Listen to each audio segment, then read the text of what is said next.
The Jewel of 7 Stars by Bram Stoker. Chapter 1. A Summons in the Night. It all seemed so real that I could hardly imagine that it had ever occurred before. And yet each episode came, not as a fresh step in the logic of things, but as something expected. It is in such a wise that memory plays its pranks for good or ill, for pleasure or pain, for weal or woe. It is thus that life is bitter sweet, and that which has been done becomes eternal. Again the light skiff, ceasing to shoot through the lazy water as when the oars flashed and dripped, glided out of the fierce July sunlight into the cool shade of the great drooping willow branches, I standing up in the swaying boat, she sitting still and with deft fingers guarding herself from stray twigs or the freedom of the resilience of moving boughs. Again the water looked golden brown under the canopy of translucent green, and the grassy bank was of emerald hue. Again we sat in the cool shade, with the myriad noises of nature both without and within our bower merging into that drowsy hum in whose sufficing environment the great world with its disturbing trouble, and its more disturbing joys, can be effectually forgotten. Again, in that blissful solitude, the young girl lost the convention of her prim, narrow upbringing, and told me in a natural, dreamy way of the loneliness of her new life. With an undertone of sadness she made me feel how, in that spacious home, each one of the household was isolated by the personal magnificence of her father and herself. That there confidence had no altar, and sympathy no shrine; and that there even her father's face was as distant as the old country life seemed now. Once more the wisdom of my manhood and the experience of my years laid themselves at the girl's feet. It was seemingly their own doing, for the individual I had no say in the matter, but only just obeyed imperative orders. And once again the flying seconds multiplied themselves endlessly. For it is in the arcana of dreams that existence merge and renew themselves, change and yet keep the same, like the soul of a musician in a fugue. And so memory swooned again and again in sleep. It seems that there is never to be any perfect rest. Even in Eden the snake rears its head among the laden boughs of the tree of knowledge. The silence of the dreamless night is broken by the roar of the avalanche, the hissing of sudden floods, the clanging of the engine bell marking its sweep through a sleeping American town, the clanking of distant paddles over the sea. Whatever it is breaking the charm of my Eden.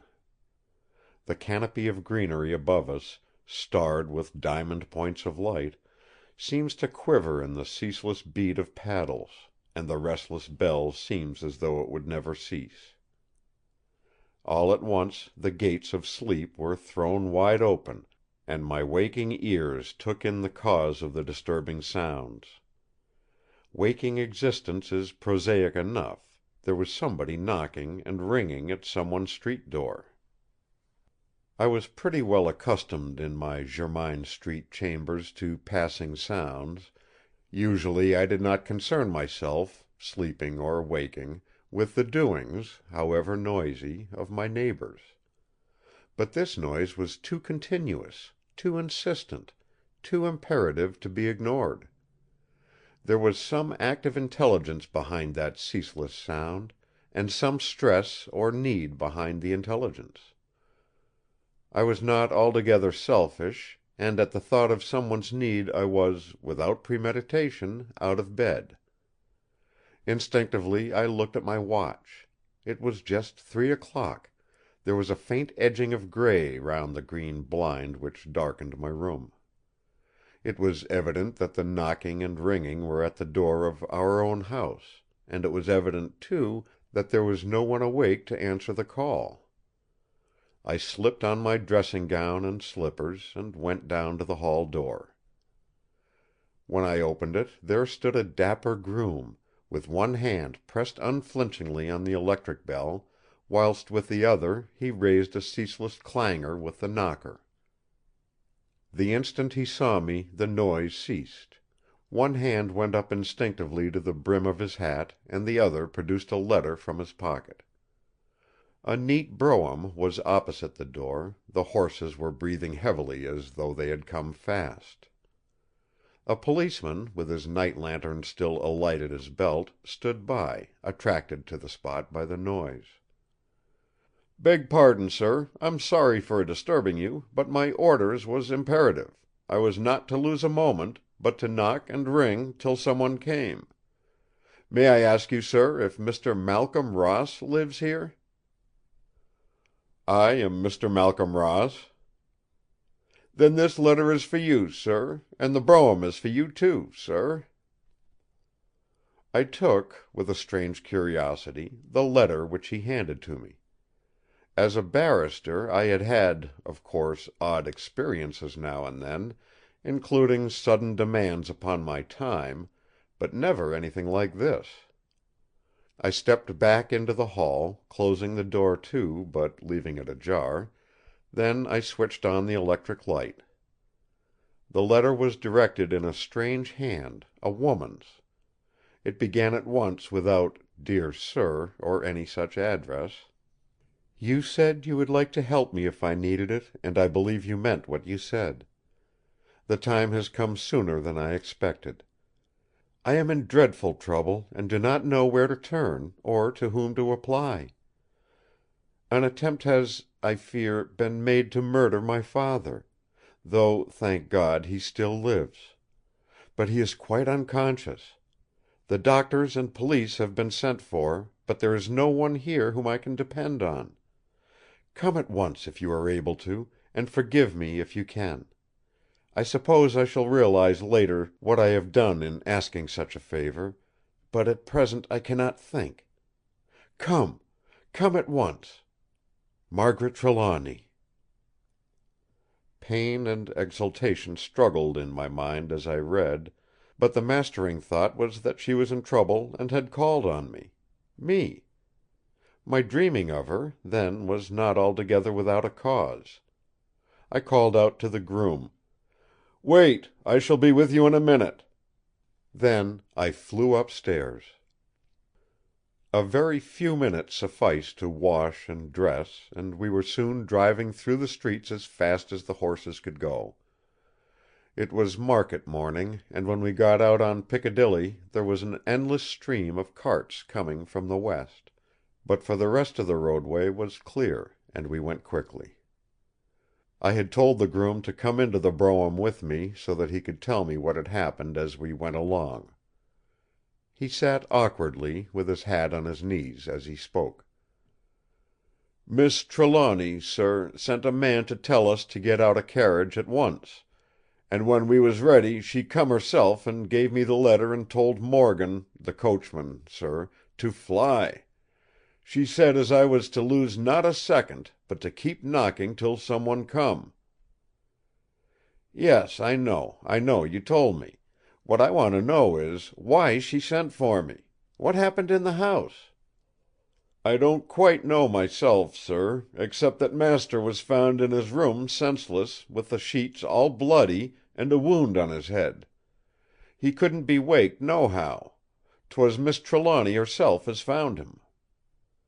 "How did she suppose to find him at such an hour? It was late in the night, I suppose?" "I don't know, sir. I didn't hear nothing at all of the details."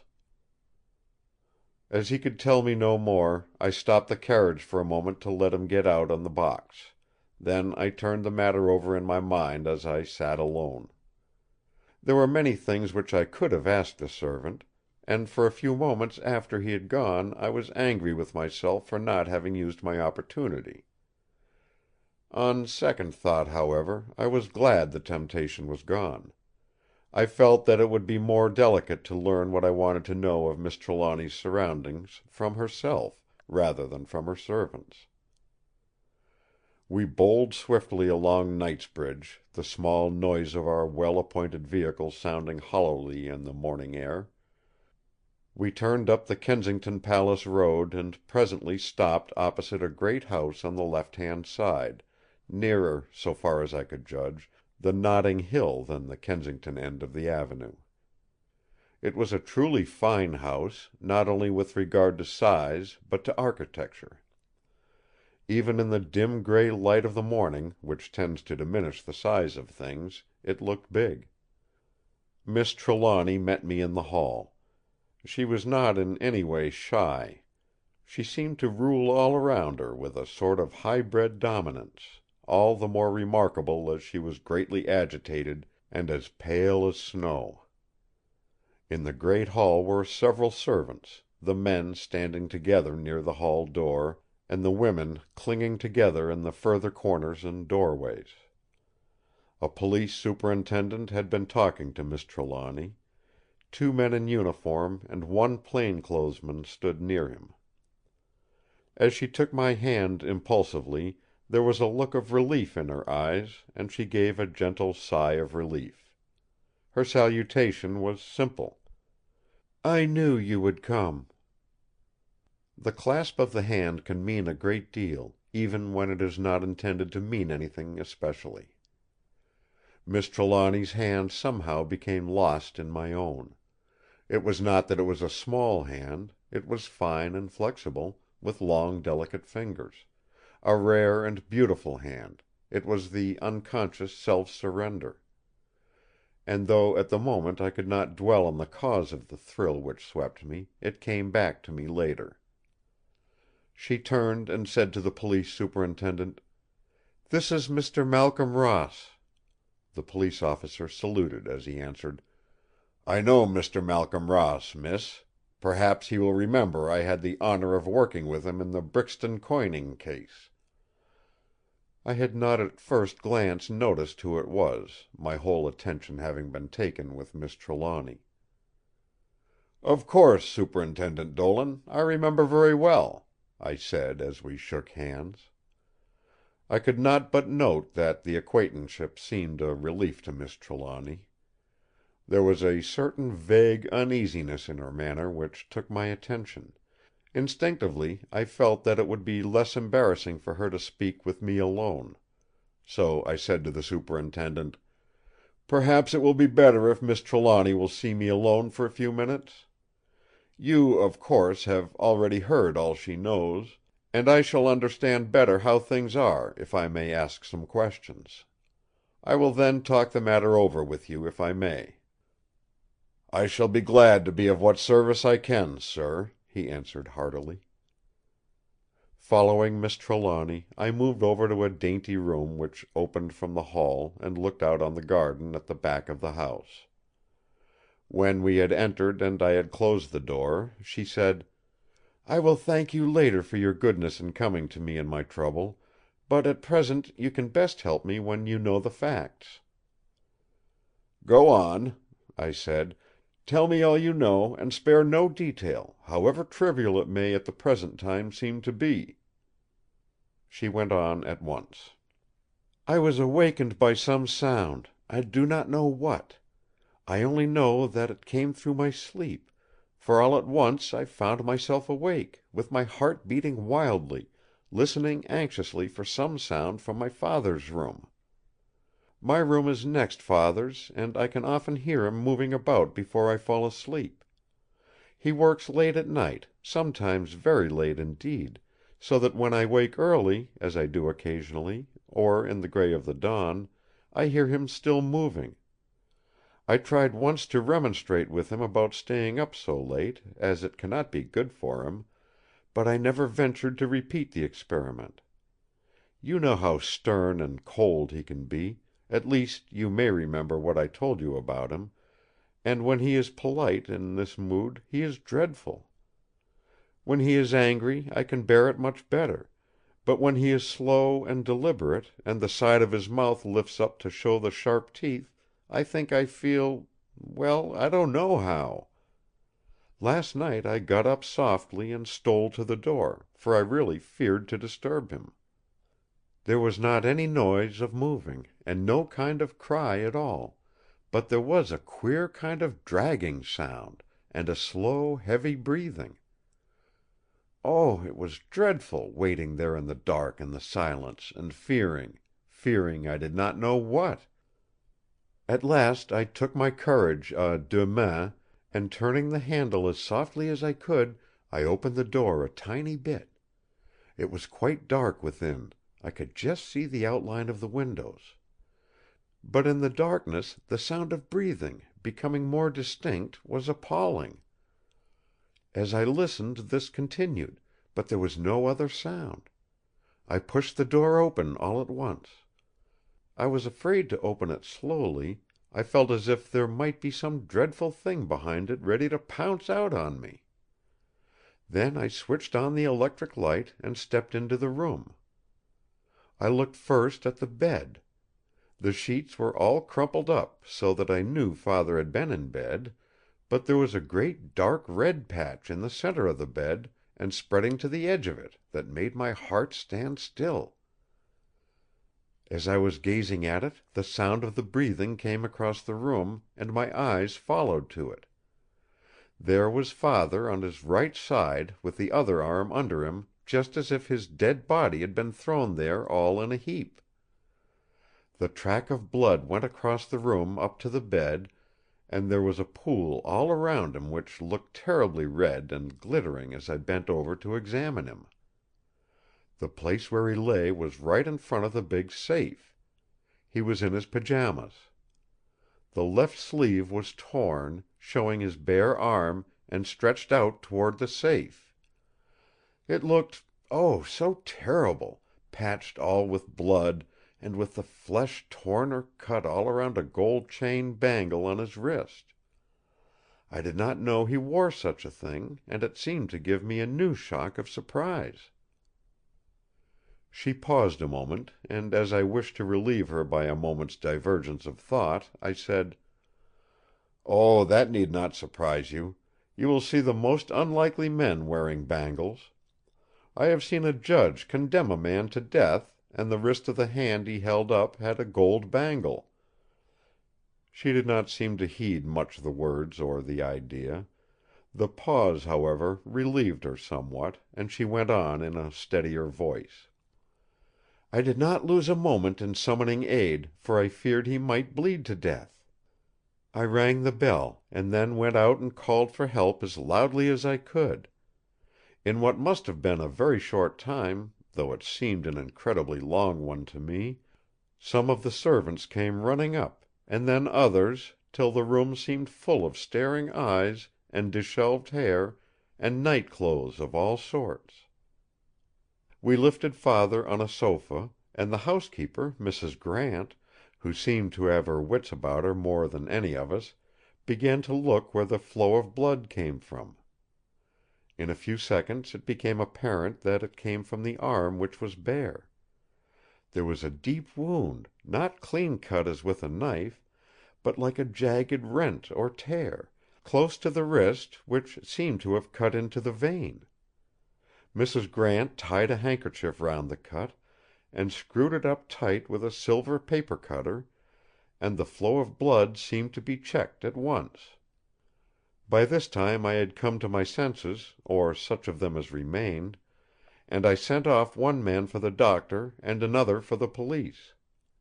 When they had gone, I felt that, except for the servants, I was all alone in the house, and that I knew nothing of my father or anything else, and a great longing came to me to have someone with me who could help me. Then I thought of you and your kind offer in the boat under the willow tree, and without waiting to think, I told the men to get a carriage ready at once, and I scribbled a note and sent it on to you." She paused. I did not like to say just then anything of how I felt. I looked at her.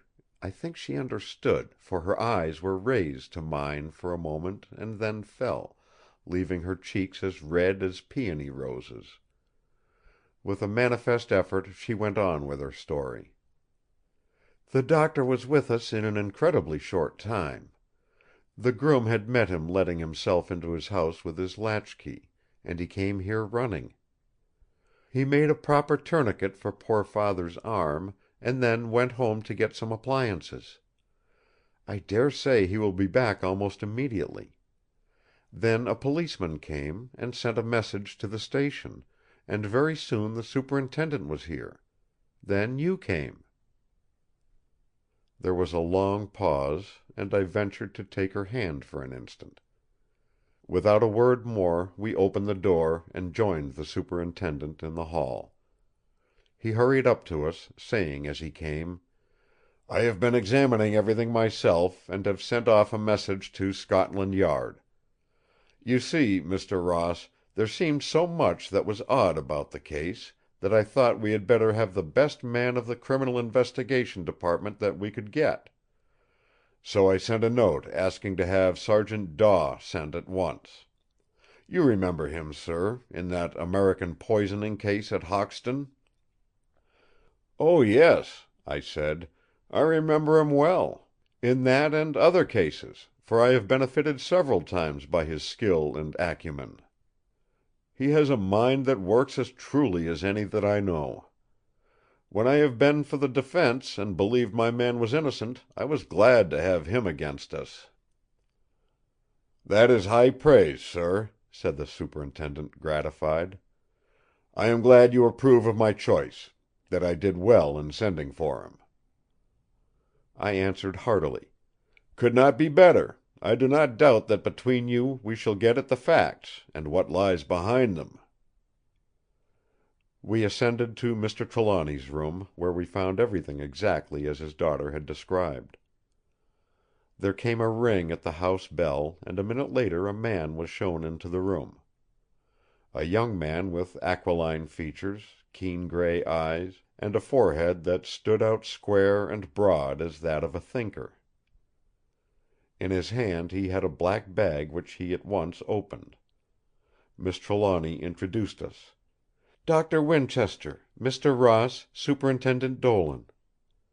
We bowed mutually, and he, without a moment's delay, began his work.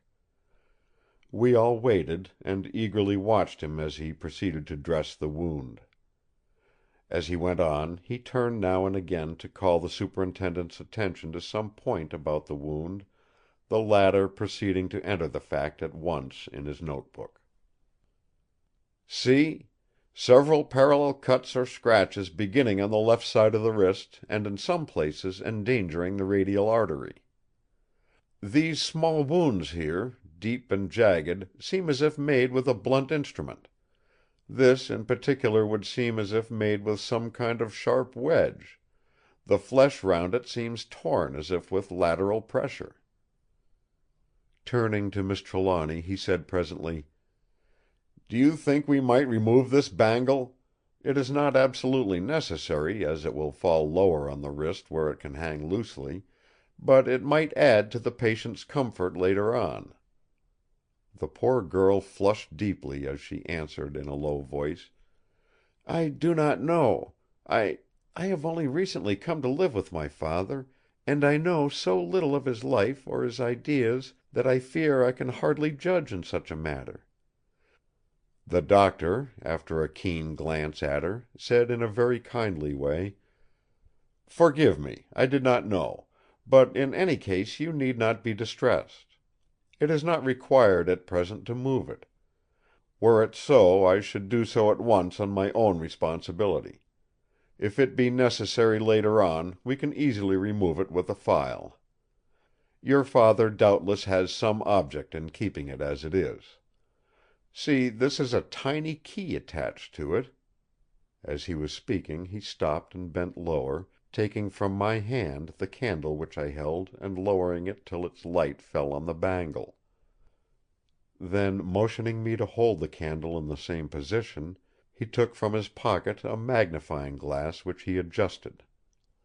When he had made a careful examination, he stood up and handed the magnifying glass to Dolan, saying as he did so: "You had better examine it yourself. That is no ordinary bangle. The gold is wrought over triple steel links; see where it is worn away. It is manifestly not meant to be removed lightly, and it would need more than an ordinary file to do it. The Superintendent bent his great body, but not getting close enough that way, knelt down by the sofa as the Doctor had done. He examined the bangle minutely, turning it slowly around so that no particle of it escaped observation. Then he stood up and handed the magnifying glass to me. "When you have examined it yourself," he said, "let the lady look at it if she will." And he commenced to write at length in his notebook. I made a simple alteration in his suggestion. I held out the glass toward Miss Trelawny, saying: "Had you not better examine it first?" She drew back, slightly raising her hand in disclaimer, as she said impulsively: "Oh, no! Father would doubtless have shown it to me had he wished me to see it. I would not like to without his consent." Then she added, doubtless fearing lest her delicacy of view should give offense to the rest of us: "Of course it is right that you should see it. You have to examine and consider everything; and indeed, indeed I am grateful to you." She turned away. I could see that she was crying quietly. It was evident to me that even in the midst of her trouble and anxiety there was a chagrin that she knew so little of her father, and that her ignorance had to be shown at such a time and amongst so many strangers. That they were all men did not make the shame more easy to bear, though there was a certain relief in it. Trying to interpret her feelings, I could not but think that she must have been glad that no woman's eyes, of understanding greater than man's, were upon her in that hour. When I stood up from my examination, which verified to me that of the Doctor, the latter resumed his place beside the couch and went on with his ministrations. Superintendent Dolan said to me in a whisper: "I think we are fortunate in our Doctor." I nodded, and was about to add something in praise of his acumen, when there came a low tapping at the door. End of Chapter 1. The Jewel of Seven Stars, by Bram Stoker. Chapter 2. Strange Instructions. Superintendent Dolan went quietly to the door. By a sort of natural understanding he had taken possession of affairs in the room. The rest of us waited. He opened the door a little way, and then with a gesture of manifest relief threw it wide, and a young man stepped in. A young man, clean shaven, tall and slight, with an eagle face and bright, quick eyes that seemed to take in everything around him at a glance. As he came in, the Superintendent held out his hand. The two men shook hands warmly. "I came at once, sir, the moment I got your message. I am glad I still have your confidence." "That you'll always have," said the Superintendent heartily. "I have not forgotten our old Bow Street days, and I never shall." Then, without a word of preliminary, he began to tell everything he knew up to the moment of the newcomer's entry.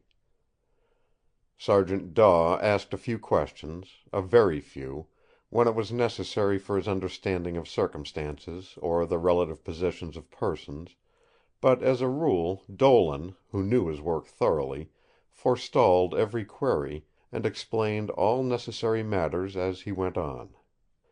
Sergeant Daw threw occasionally swift glances around him, now at one of us, now at the room or some part of it, now at the wounded man lying senseless on the sofa. When the Superintendent had finished, the Sergeant turned to me and said: "Perhaps you remember me, sir. I was with you in that Hoxton case." "I remember you very well," I said as I held out my hand. The Superintendent spoke again: "You understand, Sergeant Daw, that you are put in full charge of this case." "Under you, I hope, sir," he interrupted. The other shook his head and smiled as he said: "It seems to me that this is a case that will take all a man's time and his brains. I have other work to do, but I shall be more than interested, and if I can help in any possible way I shall be glad to do so." "All right, sir," said the other, accepting his responsibility with a sort of modified salute. Straightway he began his investigation. First he came over to the doctor, and, having learned his name and address, asked him to write a full report which he could use, and which he could refer to headquarters if necessary. Doctor Winchester bowed gravely as he promised. Then the sergeant approached me and said sotto voce: "I like the look of your doctor. I think we can work together." Turning to Miss Trelawny, he asked: "Please let me know what you can of your father, his ways of life, his history, in fact of anything of whatsoever kind which interests him, or in which he may be concerned." I was about to interrupt to tell him what she had already said of her ignorance in all matters of her father and his ways, but her warning hand was raised to me pointedly, and she spoke herself. "Alas, I know little or nothing. Superintendent Dolan and Mr. Ross know already all I can say." "Well, ma'am, we must be content to do what we can," said the officer genially. "I'll begin by making a minute examination. You say that you were outside the door when you heard the noise?" "I was in my room when I heard the queer sound. Indeed, it must have been the early part of whatever it was which woke me. I came out of my room at once. Father's door was shut, and I could see the whole landing and the upper slopes of the staircase. No one could have left by the door unknown to me, if that is what you mean." "That is just what I do mean, miss. If every one who knows anything will tell me as well as that, we shall soon get to the bottom of this." He then went over to the bed, looked at it carefully, and asked: "Has the bed been touched?" "Not to my knowledge," said Miss Trelawny. "But I shall ask Mrs. Grant, the housekeeper," she added as she rang the bell. Mrs. Grant answered it in person. "Come in," said Miss Trelawny. "These gentlemen want to know, Mrs. Grant, if the bed has been touched." "Not by me, ma'am." "Then," said Miss Trelawny, turning to Sergeant Daw, "it cannot have been touched by anyone. Either Mrs. Grant or I myself was here all the time, and I do not think any of the servants who came when I gave the alarm were near the bed at all. You see, Father lay here just under the great safe, and every one crowded round him. We sent them all away in a very short time." Daw, with a motion of his hand, asked us all to stay at the other side of the room, whilst with a magnifying glass he examined the bed, taking care as he moved each fold of the bedclothes to replace it in exact position. Then he examined with his magnifying glass the floor beside it, taking especial pains where the blood had trickled over the side of the bed, which was of heavy red wood handsomely carved. Inch by inch, down on his knees, carefully avoiding any touch with the stains on the floor, he followed the blood marks over to the spot, close under the great safe, where the body had lain. All around and about this spot he went for a radius of some yards, but seemingly did not meet with anything to arrest special attention. Then he examined the front of the safe, round the lock, and along the bottom and top of the double doors, more especially at the places of their touching in front. Next he went to the windows, which were fastened down with the hasps. "Were the shutters closed?" he asked Miss Trelawny in a casual way, as though he expected the negative answer, which came. All this time Doctor Winchester was attending to his patient, now dressing the wounds in the wrist or making minute examination all over the head and throat, and over the heart. More than once he put his nose to the mouth of the senseless man and sniffed. Each time he did so he finished up by unconsciously looking round the room, as though in search of something. Then we heard the deep strong voice of the detective. "So far as I can see, the object was to bring that key to the lock of the safe. There seems to be some secret in the mechanism that I am unable to guess at, though I served a year in Chubb's before I joined the police. It is a combination lock of 7 letters, But there seems to be a way of locking even the combination. It is one of Chatwood's. I shall call at their place and find out something about it." Then, turning to the Doctor, as though his own work were for the present done, he said: "Have you anything you can tell me at once, Doctor, which will not interfere with your full report? If there is any doubt, I can wait, but the sooner I know something definite, the better." Doctor Winchester answered at once: "For my own part, I see no reason in waiting. I shall make a full report, of course. But in the meantime I shall tell you all I know, which is after all not very much, and all I think, which is less definite. There is no wound on the head which could account for the state of stupor in which the patient continues. I must, therefore, take it that either he has been drugged, or is under some hypnotic influence. So far as I can judge, he has not been drugged, at least by means of any drug of whose qualities I am aware. Of course there is ordinarily in this room so much of a mummy smell that it is difficult to be certain about anything having a delicate aroma. I dare say that you have noticed the peculiar Egyptian scents, bitumen, nard, aromatic gums and spices, and so forth. It is quite possible that somewhere in this room, amongst the curios and hidden by stronger scents, is some substance or liquid which may have the effect we see. It is possible that the patient has taken some drug, and that he may in some sleeping phase have injured himself. I do not think this is likely, and circumstances, other than noise which I have myself been investigating, may prove that this surmise is not correct. But in the meantime it is possible, and must, till it be disproved, be kept within our purview." Here Sergeant Daw interrupted: "That may be, but if so, we should be able to find the instrument with which the wrist was injured. There would be marks of blood somewhere."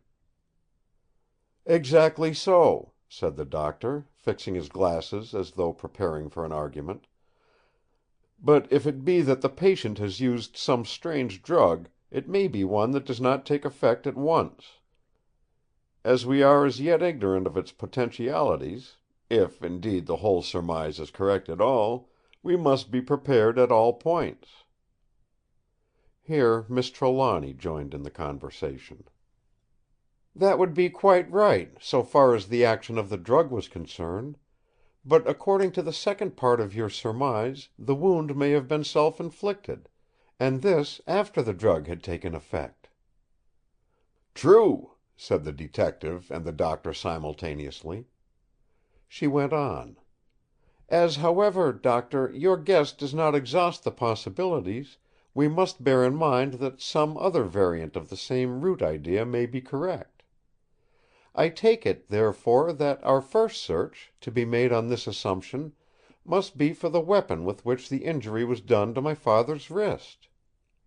"Perhaps he put the weapon in the safe before he became quite unconscious," said I, giving voice foolishly to a half-formed thought. "That could not be," said the Doctor quickly. "At least I think it could hardly be," he added cautiously, with a brief bow to me. "You see, the left hand is covered with blood, but there is no blood mark whatever on the safe." "Quite right," I said, and there was a long pause. The first to break the silence was the Doctor. "We shall want a nurse here as soon as possible, and I know the very one to suit. I shall go at once to get her if I can. I must ask that till I return some of you will remain constantly with the patient. It may be necessary to remove him to another room later on, but in the meantime he is best left here. Miss Trelawny, may I take it that either you or Mrs. Grant will remain here, not merely in the room, but close to the patient, and watchful of him, till I return?" She bowed in reply, and took a seat beside the sofa. The Doctor gave her some directions as to what she should do in case her father should become conscious before his return. The next to move was Superintendent Dolan, who came close to Sergeant Daw as he said: "I had better return now to the station, unless, of course, you should wish me to remain for a while." He answered, "Is Johnny Wright still in your division?" "Yes. Would you like him to be with you?" The other nodded reply. "Then I will send him on to you as soon as can be arranged. He shall then stay with you as long as you wish. I will tell him that he is to take his instructions entirely from you." The sergeant accompanied him to the door, saying as he went, "Thank you, sir. You are always thoughtful for men who are working with you. It is a pleasure to me to be with you again. I shall go back to Scotland Yard and report to my chief. Then I shall call at Chatwood's, and I shall return here as soon as possible. I suppose I may take it, miss, that I may put up here for a day or two, if required? It may be some help, or possibly some comfort to you, if I am about, until we unravel this mystery." "I shall be very grateful to you." He looked keenly at her for a few seconds before he spoke again. "Before I go, have I permission to look about your father's table and desk? There might be something which would give us a clue, or a lead, at all events." Her answer was so unequivocal as almost to surprise him.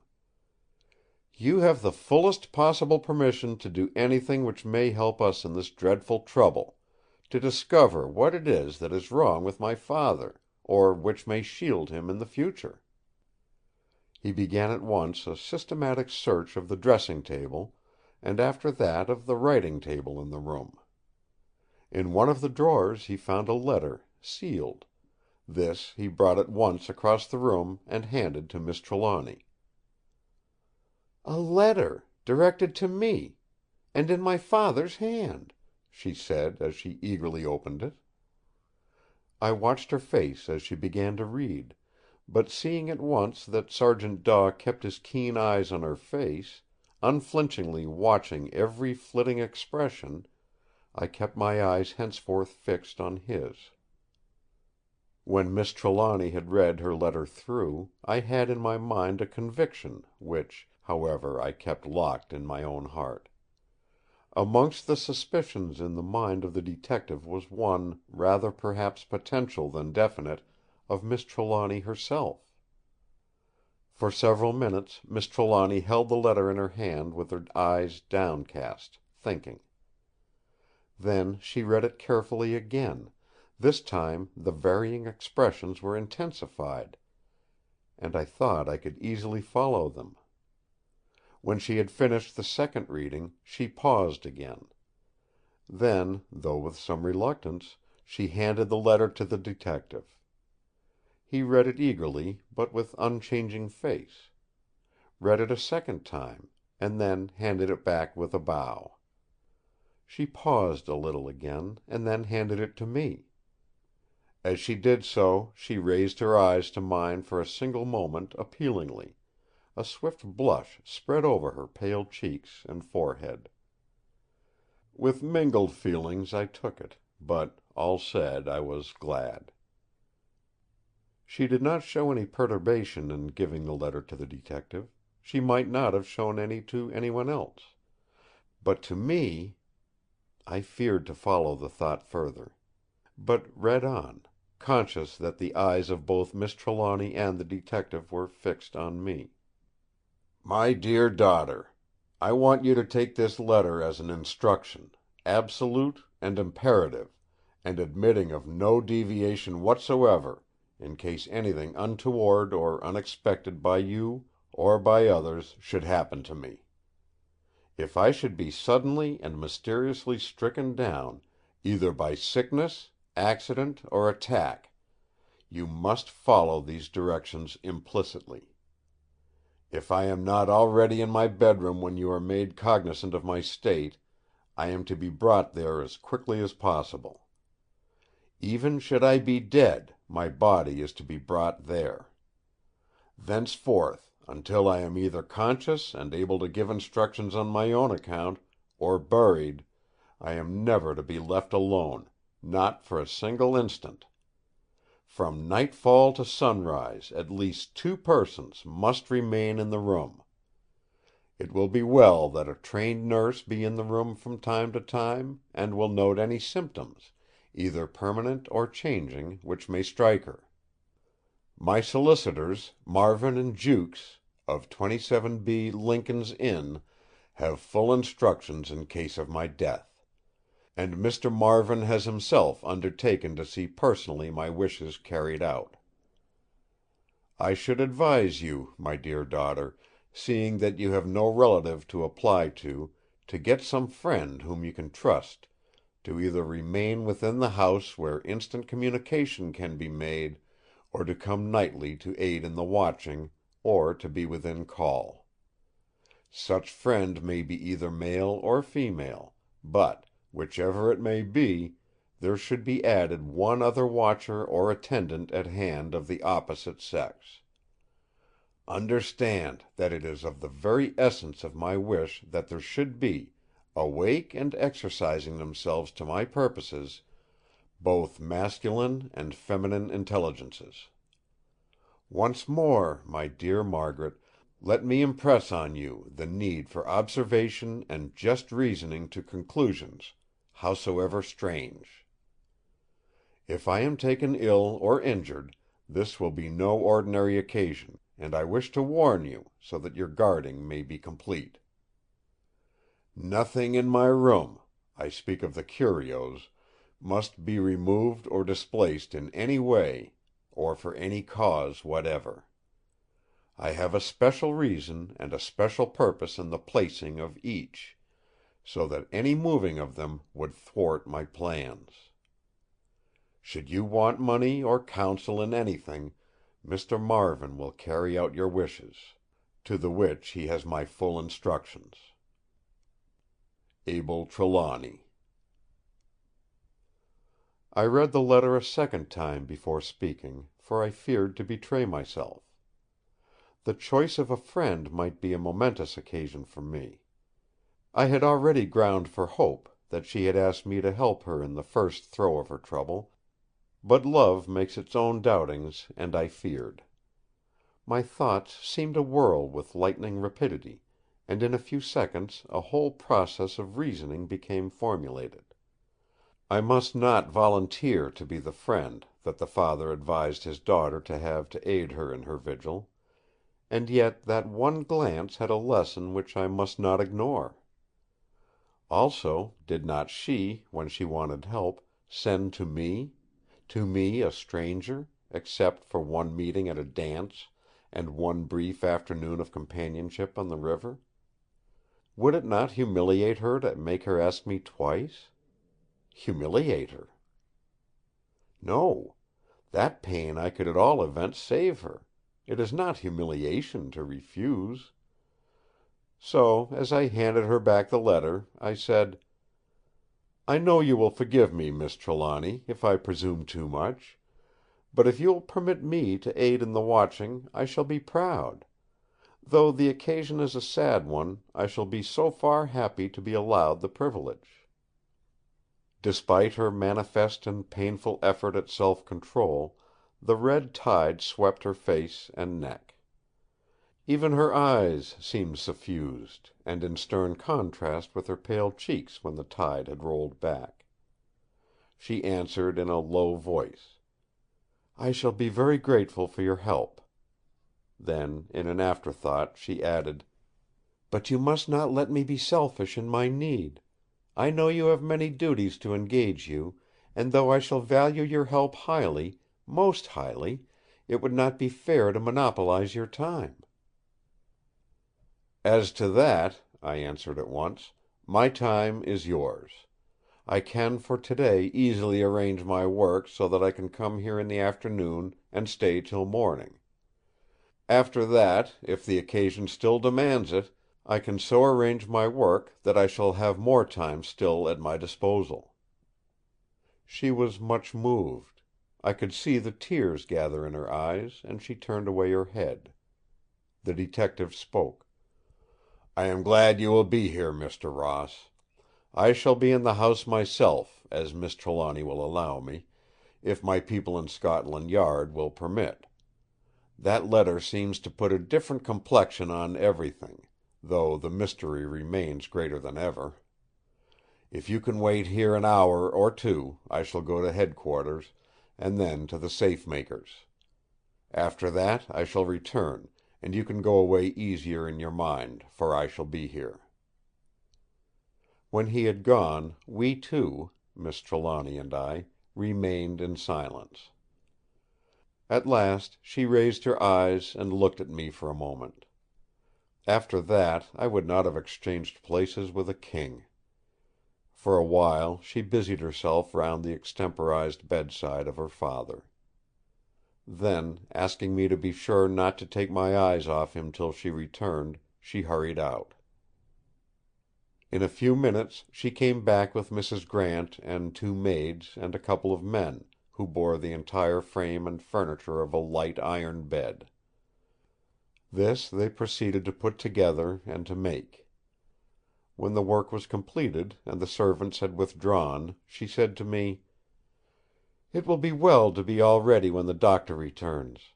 He will surely want to have Father put to bed, and a proper bed will be better for him than the sofa." She then got a chair close beside her father, and sat down watching him. I went about the room, taking accurate note of all I saw. And truly there were enough things in the room to evoke the curiosity of any man, even though the attendant circumstances were less strange. The whole place, excepting those articles of furniture necessary to a well-furnished bedroom, was filled with magnificent curios, chiefly Egyptian. As the room was of immense size, there was opportunity for the placing of a large number of them, even if, as with these, they were of huge proportions. Whilst I was still investigating the room, there came the sound of wheels on the gravel outside the house. There was a ring at the hall door, and a few minutes later, after a preliminary tap at the door and an answering "Come in," Dr. Winchester entered, followed by a young woman in the dark dress of a nurse. "I have been fortunate," he said as he came in. "I found her at once, and free. Miss Trelawny, this is Nurse Kennedy." Chapter 2 The Jewel of 7 Stars by Bram Stoker. Chapter 3 The Watchers. I was struck by the way the 2 young women looked at each other.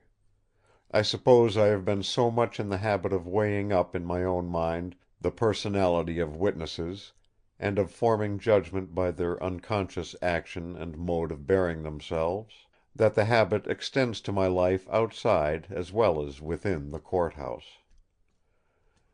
At this moment of my life anything that interested Miss Trelawny interested me; and as she had been struck up by the newcomer, I instinctively weighed her up also. By comparison of the two, I seemed somehow to gain a new knowledge of Miss Trelawny. Certainly the 2 women made a good contrast. Miss Trelawny was of fine figure, dark, straight-featured. She had marvellous eyes, great, wide open, and as black and soft as velvet, with a mysterious depth. To look in them was like gazing at a black mirror, such as Dr. Dee used in his wizard rites. I heard an old gentleman at the picnic, a great Oriental traveller, describe the effect of her eyes as looking at night at the great distant lamps of a mosque through the open door. The eyebrows were typical. Finely arched and rich in long curling hair, they seemed like the proper architectural environment of the deep, splendid eyes. Her hair was black also, but was as fine as silk. Generally black hair is a type of animal strength, and seems as if some strong expression of the forces of a strong nature; but in this case there could be no such thought. There were refinement and high breeding; and though there was no suggestion of weakness, any sense of power there was rather spiritual than animal. The whole harmony of her being seemed complete. carriage, figure, hair, eyes, the mobile, full mouth, whose scarlet lips and white teeth seemed to light up the lower part of the face, as the eyes did the upper. The wide sweep of the jaw from chin to ear, the long, fine fingers, the hand which seemed to move from the wrist as though it had a sentience of its own. All these perfections went to make up a personality that dominated either by its grace, its sweetness, its beauty, or its charm. Nurse Kennedy, on the other hand, was rather under than over a woman's average height. She was firm and thick-set, with full limbs and broad, strong, capable hands. Her color was in the general effect that of an autumn leaf. The yellow-brown hair was thick and long, and the golden-brown eyes sparkled from the freckled, sunburnt skin. Her rosy cheeks gave a general idea of rich brown. The red lips and white teeth did not alter the color scheme, but only emphasized it. She had a snub nose; there was no possible doubt about it; but like such noses in general, it showed a nature generous, untiring, and full of good nature. Her broad white forehead, which even the freckles had spared, was full of forceful thought and reason. Dr. Winchester had on their journey from the hospital coached her in the necessary particulars, and without a word she took charge of the patient and set to work. Having examined the new-made bed and shaken the pillows, she spoke to the doctor, who gave instructions. Presently we all four, stepping together, lifted the unconscious man from the sofa. Early in the afternoon, when Sergeant Daw had returned, I called at my rooms in Jermyn Street, and sent out such clothes, books, and papers as I should be likely to want within a few days. Then I went on to keep my legal engagements. The court sat late that day, as an important case was ending. It was striking 6 as I drove in at the gate of the Kensington Palace Road. I found myself installed in a large room close to the sick chamber. That night we were not yet regularly organized for watching, so that the early part of the evening showed an unevenly balanced guard. Nurse Kennedy, who had been on duty all day, was lying down, as she had arranged to come on again by 12 o'clock. Dr. Winchester, who was dining in the house, remained in the room until dinner was announced, and went back at once when it was over. During dinner Mrs. Grant remained in the room, and with her Sergeant Daw, who wished to complete a minute examination which he had undertaken of everything in the room and near it. At 9 o'clock Miss Trelawny and I went in to relieve the doctor. She had lain down for a few hours in the afternoon, so as to be refreshed for her work at night.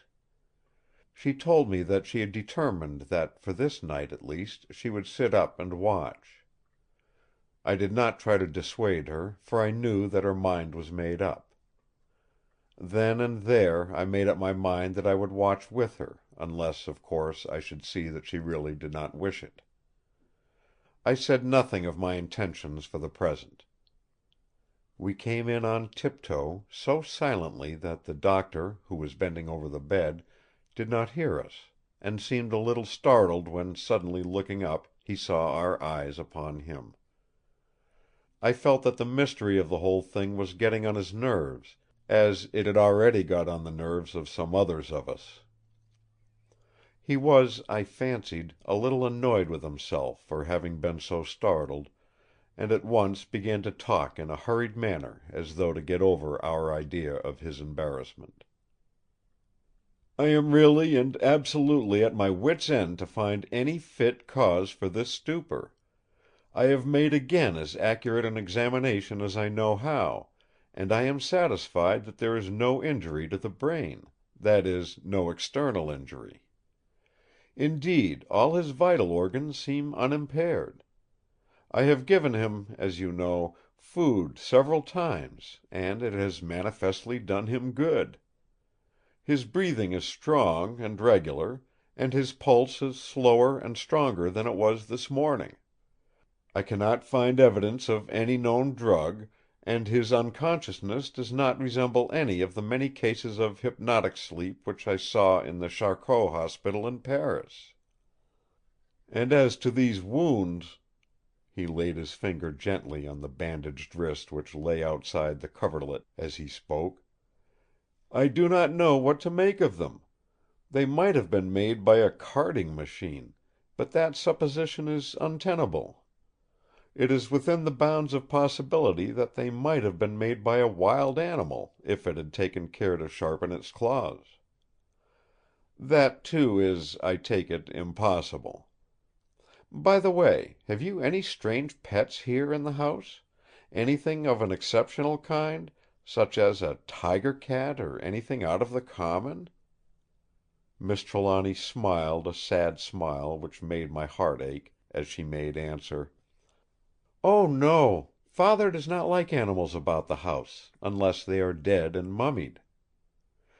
This was said with a touch of bitterness, or jealousy, I could hardly tell which. "Even my poor kitten was only allowed in the house on sufferance; and though he is the dearest and best conducted cat in the world, he is now on a sort of parole, and is not allowed into this room." As she was speaking, a faint rattling of the door handle was heard. Instantly Miss Trelawny's face brightened. She sprang up and went over to the door, saying as she went: "There he is! That is my Silvio! He stands on his hind legs and rattles the door handle when he wants to come into a room." She opened the door, speaking to the cat as though he were a baby. "Did him want his movver? Come then, but he must stay with her." She lifted the cat and came back with him in her arms. He was certainly a magnificent animal.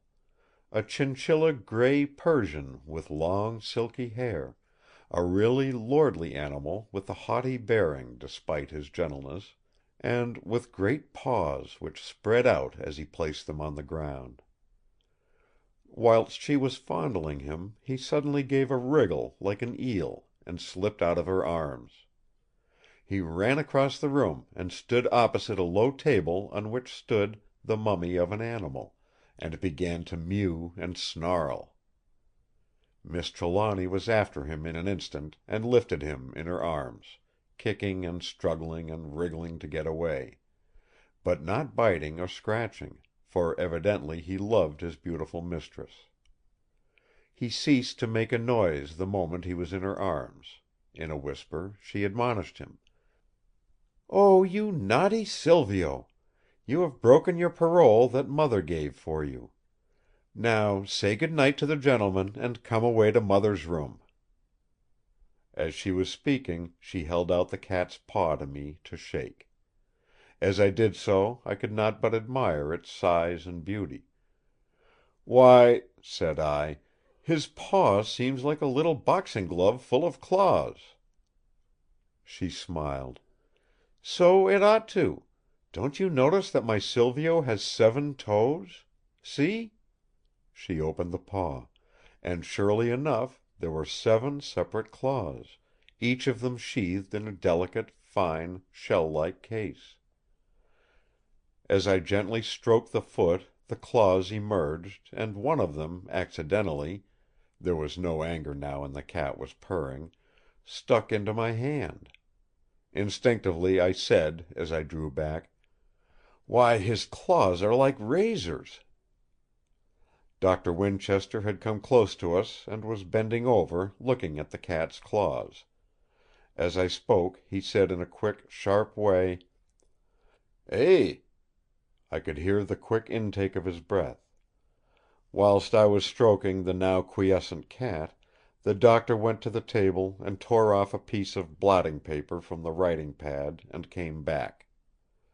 He laid the paper on his palm, and with a simple "Pardon me" to Miss Trelawny, placed the cat's paw on it and pressed it down with his other hand. The haughty cat seemed to resent somewhat the familiarity and tried to draw its foot away. This was plainly what the Doctor wanted, for in the act the cat opened the sheaths of its claws and made several reefs in the soft paper. Then Miss Trelawny took her pet away. She returned in a couple of minutes. As she came in she said: "It is most odd about that mummy. When Silvio came into the room first—indeed I took him in as a kitten to show to Father—he went on just the same way. He jumped up on the table and tried to scratch and bite the mummy. That was what made Father so angry, and brought the decree of banishment on poor Silvio. Only his parole, given through me, kept him in the house." Whilst she had been gone, Doctor Winchester had taken the bandage from her father's wrist. The wound was now quite clear, as the separate cuts showed out in fierce red lines. The Doctor folded the blotting paper across the line of punctures made by the cat's claws, and held it down close to the wound. As he did so, he looked up triumphantly and beckoned us over to him. The cuts in the paper corresponded with the wounds in the wrist. No explanation was needed, as he said: "It would have been better if Master Silvio had not broken his parole." We were all silent for a little while. Suddenly Miss Trelawny said: "But Silvio was not in here last night." "Are you sure? Could you prove that if necessary?" She hesitated before replying. "I am certain of it, but I fear it would be difficult to prove. Silvio sleeps in a basket in my room. I certainly put him to bed last night. I remember distinctly laying his little blanket over him and tucking him in. This morning I took him out of the basket myself. I certainly never noticed him in there, though, of course, that would not mean much, for I was too concerned about poor Father, and too much occupied with him to notice even Silvio." The Doctor shook his head as he said with a certain sadness: "Well, at any rate, it is no use trying to prove anything now. Any cat in the world would have cleaned blood marks, did any exist, from his paws in 100th part of the time that has elapsed." Again we were all silent, and again the silence was broken by Miss Trelawny. "But now that I think of it, it could not have been poor Silvio that injured Father. My door was shut when I first heard the sound, and Father's was shut when I listened at it. When I went in, the injury had been done, so that it must have been before Silvio could possibly have got in." This reasoning commended itself, especially to me as a barrister, for it was proof to satisfy a jury. It gave me a distinct pleasure to have Silvio acquitted of the crime, possibly because he was Miss Trelawny's cat and was loved by her. Happy cat! Silvio's mistress was manifestly pleased as I said: "Verdict: Not guilty." Doctor Winchester, after a pause, observed: "My apologies to Master Silvio on this occasion, but I am still puzzled to know why he is so keen against that mummy. Is he the same toward the other mummies in the house? There are, I suppose, a lot of them. I saw 3 in the hall as I came in." "There are lots of them," she answered.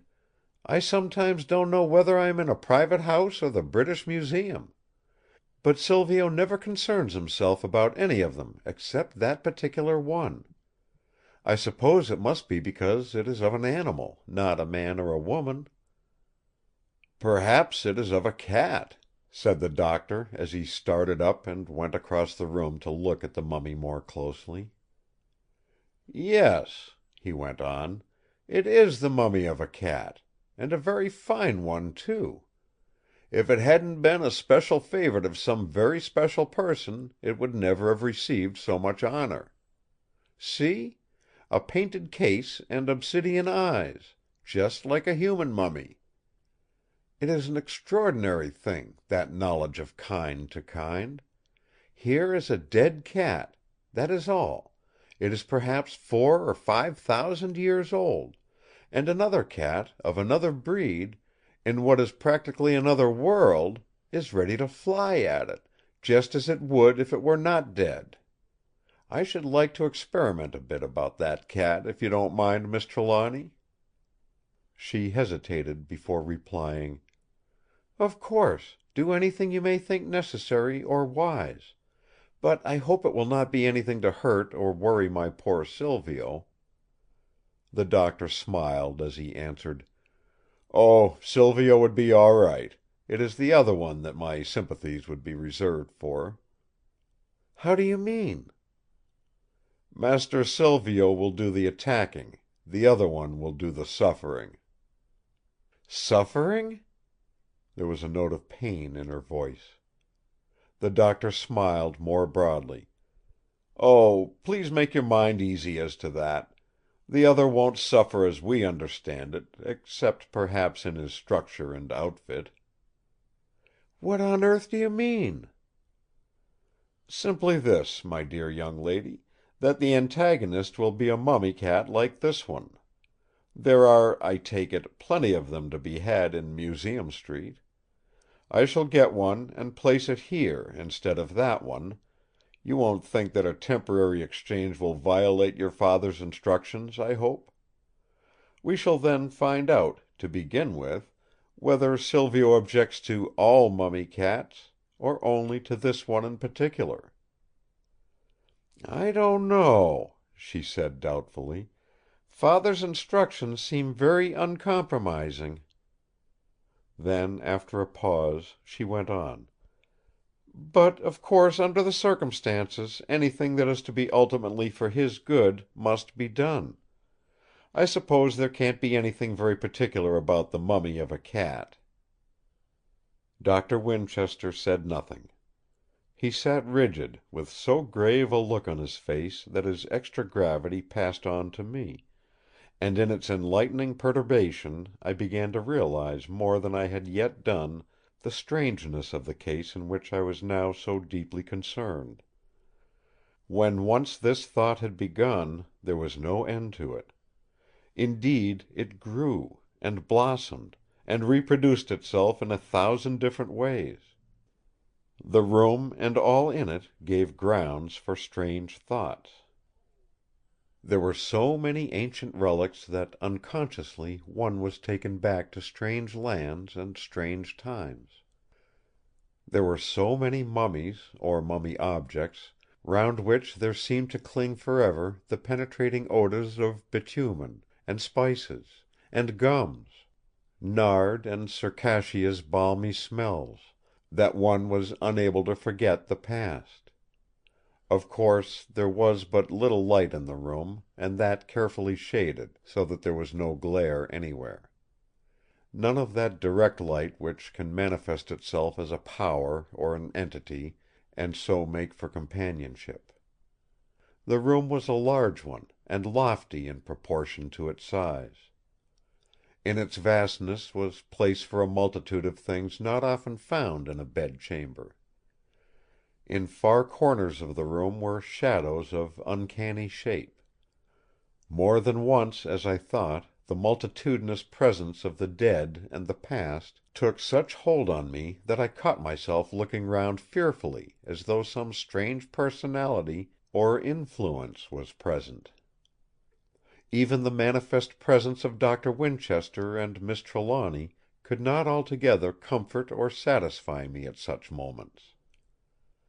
It was with a distinct sense of relief that I saw a new personality in the room in the shape of Nurse Kennedy. There was no doubt that that business-like, self-reliant, capable young woman added an element of security to such wild imaginings as my own.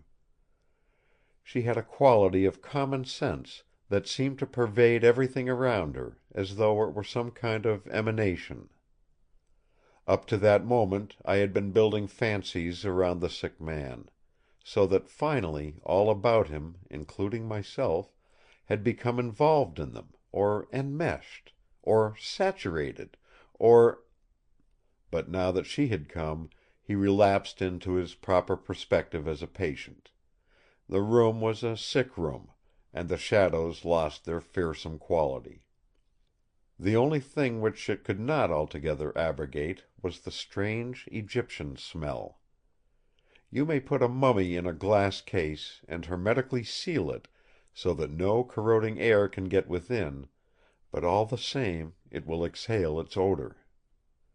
One might think that 4,000 or 5,000 years would exhaust the olfactory qualities of anything, but experience teaches us that these smells remain, and that their secrets are unknown to us. Today they are as much mysteries as they were when the embalmers put the body in the bath of natron.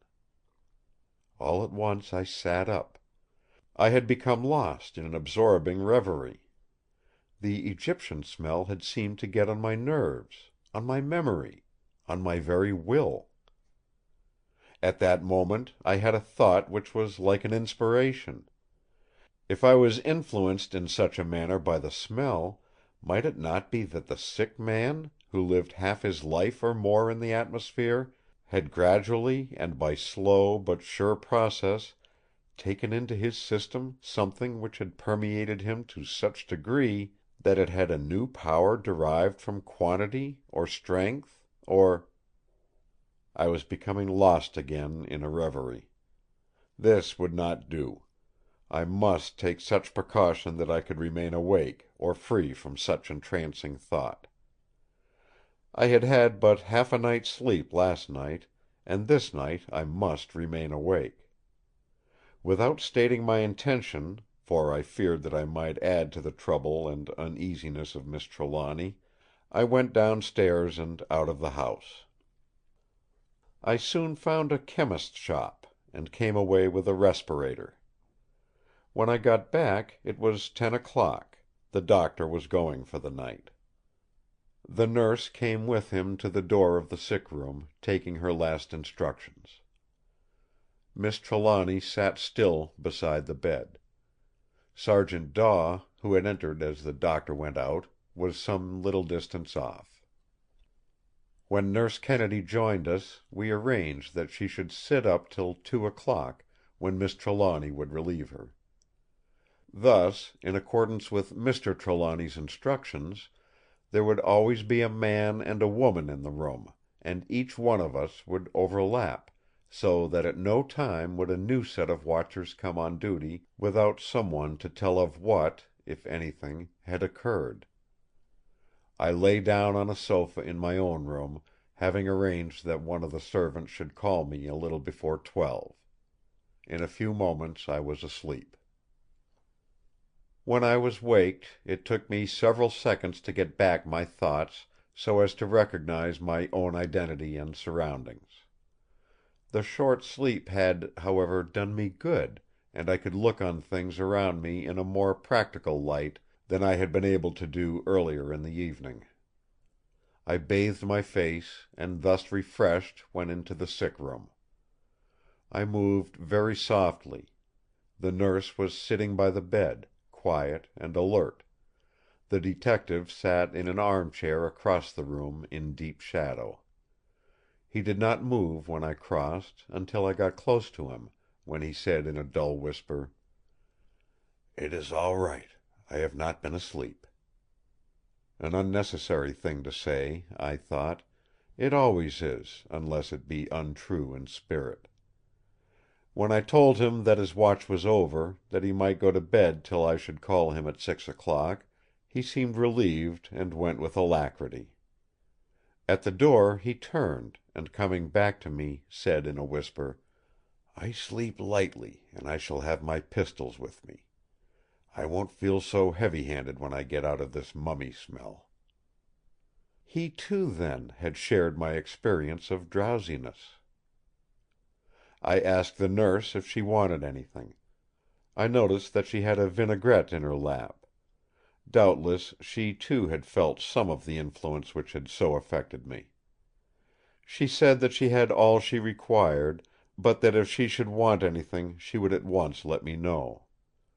I wished to keep her away from noticing my respirator, so I went to the chair in the shadow where her back was toward me.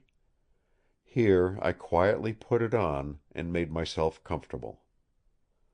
For what seemed a long time I sat and thought and thought. It was a wild medley of thoughts, as might have been expected from the experiences of the previous day and night. Again I found myself thinking of the Egyptian smell, and I remember that I felt a delicious satisfaction that I did not experience it, as I had done. The respirator was doing its work. It must have been that the passing of this disturbing thought made for repose of mind, which is the corollary of bodily rest, for, though I really cannot remember being asleep or waking from it, I saw a vision, I dreamed a dream, I scarcely know which. I was still in the room, seated in the chair. I had on my respirator and knew that I breathed freely. The nurse sat in her chair with her back toward me. She sat quite still. The sick man lay as still as the dead. It was rather like the picture of a scene than the reality. All were still and silent, and the stillness and silence were continuous. Outside, in the distance I could hear the sounds of a city, the occasional roll of wheels, the shout of a reveller, the faraway echo of whistles and the rumbling of trains. The light was very, very low; the reflection of it under the green-shaded lamp was a dim relief to the darkness rather than light. The green silk fringe of the lamp had merely the color of an emerald seen in the moonlight. The room, for all its darkness, was full of shadows. It seemed in my whirling thoughts as though all the real things had become shadows, shadows which moved, for they passed the dim outline of the high windows. Shadows which had sentience. I even thought there was a sound, a faint sound as of the mew of a cat, the rustle of drapery and a metallic clink as of metal faintly touching metal. I sat as one entranced. At last I felt, as in nightmare, that this was sleep, and that in the passing of its portals all my will had gone. All at once my senses were full awake. A shriek rang in my ears. The room was filled suddenly with a blaze of light. There was the sound of pistol shots, one, two, and a haze of white smoke in the room. When my waking eyes regained their power, I could have shrieked with horror myself at what I saw before me. Chapter 3 The Jewel of 7 Stars by Bram Stoker. Chapter 4 The Second Attempt. The sight which met my eyes had the horror of a dream within a dream, with the certainty of reality added. The room was as I had seen it last, except that the shadowy look had gone in the glare of the many lights, and every article in it stood stark and solidly real. By the empty bed sat Nurse Kennedy, as my eyes had last seen her, sitting bolt upright in the armchair beside the bed. She had placed a pillow behind her, so that her back might be erect, but her neck was fixed as that of one in a cataleptic trance. She was, to all intents and purposes, turned into stone. There was no special expression on her face, no fear, no horror, nothing such as might be expected of one in such a condition. Her open eyes showed neither wonder nor interest. She was simply a negative existence, warm, breathing, placid, but absolutely unconscious of the world around her. The bedclothes were disarranged, as though the patient had been drawn from under them without throwing them back. The corner of the upper sheet hung upon the floor; close by it lay one of the bandages with which the doctor had dressed the wounded wrist. Another and another lay further along the floor, as though forming a clue to where the sick man now lay. This was almost exactly where he had been found on the previous night, under the great safe. Again the left arm lay toward the safe. But there had been a new outrage; an attempt had been made to sever the arm close to the bangle which held the tiny key. A heavy kukri knife, one of the leaf-shaped knives which the Gurkhas and others of the hill tribes of India use with such effect, had been taken from its place on the wall, and with it the attempt had been made. It was manifest that just at the moment of striking, the blow had been arrested, for only the point of the knife, and not the edge of the blade, had struck the flesh. As it was, the outer side of the arm had been cut to the bone and the blood was pouring out. In addition, the former wound in front of the arm had been cut or torn about terribly; one of the cuts seemed to jet out blood as if with each pulsation of the heart. By the side of her father knelt Miss Trelawny, her white nightdress stained with the blood in which she knelt. In the middle of the room Sergeant Daw, in his shirt and trousers and stocking feet, was putting fresh cartridges into his revolver in a dazed, mechanical kind of way. His eyes were red and heavy, and he seemed only half awake, and less than half conscious of what was going on around him. Several servants, bearing lights of various kinds, were clustered round the doorway. As I rose from my chair and came forward, Miss Trelawny raised her eyes toward me. When she saw me, she shrieked and started to her feet, pointing towards me. Never shall I forget the strange picture she made, with her white drapery all smeared with blood, which, as she rose from the pool, ran in streaks toward her bare feet. I believe that I had only been asleep; that whatever influence had worked on Mr. Trelawny and Nurse Kennedy, and in less degree on Sergeant Daw, had not touched me. The respirator had been of some service, though it had not kept off the tragedy whose dire evidences were before me. I can understand now, I could understand even then, the fright, added to that which had gone before, which my appearance must have evoked. I had still on the respirator, which covered mouth and nose. My hair had been tossed in my sleep. Coming suddenly forward, thus enwrapped and dishevelled, in that horrified crowd, I must have had, in the strange mixture of lights, an extraordinary and terrifying appearance. It was well that I recognized all this in time to avert another catastrophe, for the half-dazed, mechanically acting detective put in the cartridges and had raised his revolver to shoot at me, when I succeeded in wrenching off the respirator and shouting to him to hold his hand. In this also he acted mechanically. The red, half-awake eyes had not in them even then the intention of conscious action. The danger, however, was averted. The relief of the situation, strangely enough, came in a simple fashion. Mrs. Grant, seeing that her young mistress had on only her night-dress, had gone to fetch a dressing-gown, which she now threw over her. This simple act brought us all back to the region of fact. With a long breath, one and all seemed to devote themselves to the most pressing matter before us, that of staunching the flow of blood from the arm of the wounded man. Even as the thought of action came, I rejoiced, for the bleeding was very proof that Mr. Trelawny still lived. Last night's lesson was not thrown away. More than one of those present knew now what to do in such an emergency, and within a few seconds willing hands were at work on a tourniquet. A man was at once dispatched for the doctor, and several of the servants disappeared to make themselves respectable. We lifted Mr. Trelawny onto the sofa where he had lain yesterday, and having done what we could for him, turned our attention to the nurse. In all the turmoil she had not stirred; she sat there as before, erect and rigid, breathing softly and naturally and with a placid smile. As it was manifestly of no use to attempt anything with her till the doctor had come, we began to think of the general situation.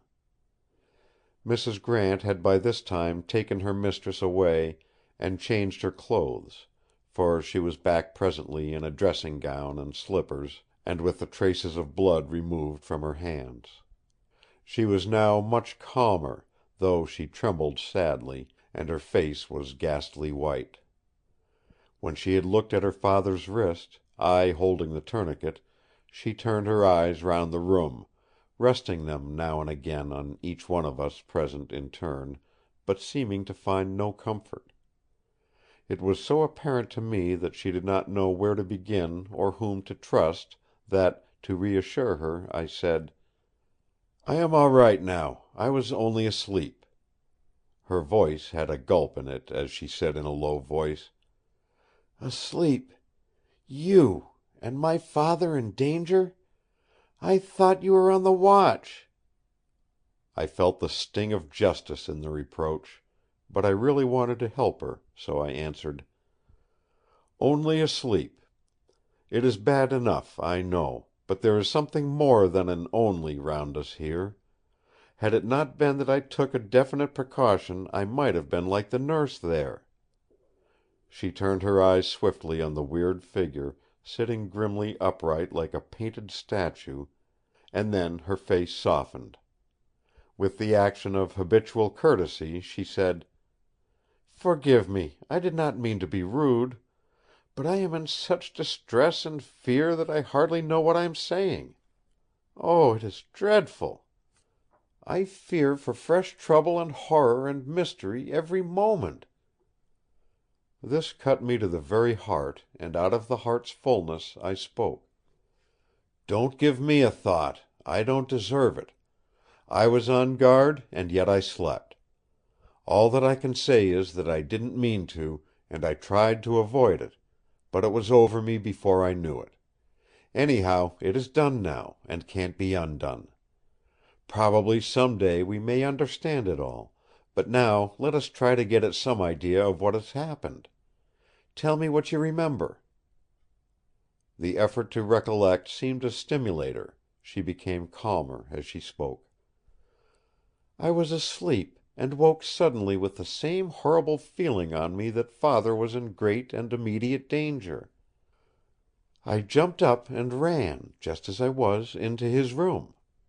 It was nearly pitch dark, but as I opened the door there was light enough to see Father's night-dress as he lay on the floor under the safe, just as on that first awful night.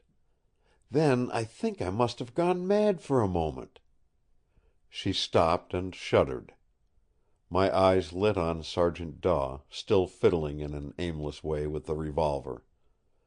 Mindful of my work with the tourniquet, I said calmly: "Now tell us, Sergeant Daw, what did you fire at?" The policeman seemed to pull himself together with the habit of obedience. Looking around at the servants remaining in the room, he said with that air of importance which, I take it, is the regulation attitude of an official of the law before strangers: "Don't you think, sir, that we can allow the servants to go away? We can then better go into the matter." I nodded approval. The servants took the hint and withdrew, though unwillingly, the last one closing the door behind him. Then the detective went on: "I think I had better tell you my impressions, sir, rather than recount my actions. That is, so far as I can remember them." There was a mortified deference now in his manner, which probably arose from his consciousness of the awkward position in which he found himself. "I went to sleep half dressed, as I am now, with a revolver under my pillow. It was the last thing I remember thinking of. I do not know how long I slept. I had turned off the electric light, and it was quite dark. I thought I heard a scream, but I can't be sure, for I felt thick-headed, as a man does when he is called too soon after an extra long stretch of work. Not that such was the case this time. Anyhow, my thoughts flew to the pistol. I took it out, and ran on to the landing.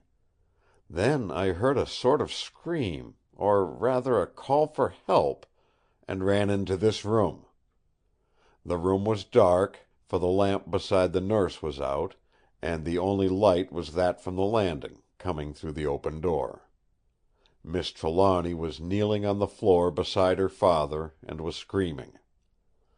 I thought I saw something move between me and the window, so without thinking, and being half dazed and only half awake, I shot at it. It moved a little more to the right, between the windows, and I shot again. Then you came up out of the big chair with all that muffling on your face. It seemed to me, being as I say half dazed and half awake—I know, sir, you will take this into account—as if it had been you, being in the same direction as the thing I had fired at. And so I was about to fire again when you pulled off the wrap." Here I asked him. I was cross-examining now, and felt at home. "You say you thought I was the thing you fired at? What thing?" The man scratched his head, but made no reply. "Come, sir," I said, "what thing? What was it like?" The answer came in a low voice. "I don't know, sir.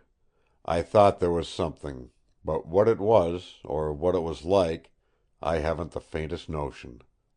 I suppose it was because I had been thinking of the pistol before I went to sleep, and because when I came in here I was half dazed and only half awake, which I hope you will in future, sir, always remember."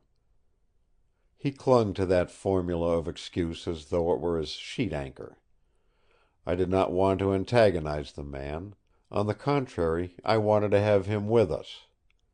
Besides, I had on me at that time myself the shadow of my own default; so I said as kindly as I knew how: "Quite right, Sergeant. Your impulse was correct; though of course in the half somnolent condition in which you were, and perhaps partly affected by the same influence, whatever it may be, which made me sleep, and which has put the nurse in that cataleptic trance, it could not be expected that you would pause to weigh matters. But now, whilst the matter is fresh, let me see exactly where you stood and where I sat. We shall be able to trace the course of your bullets." The prospect of action, and the exercise of his habitual skill, seemed to brace him at once. He seemed a different man as he set about his work. I asked Mrs. Grant to hold the tourniquet, and went and stood where he had stood and looked where, in the darkness, he had pointed. I could not but notice the mechanical exactness of his mind, as when he showed me where he had stood, or drew, as a matter of course, the revolver from his pistol pocket and pointed with it. The chair from which I had risen still stood in its place.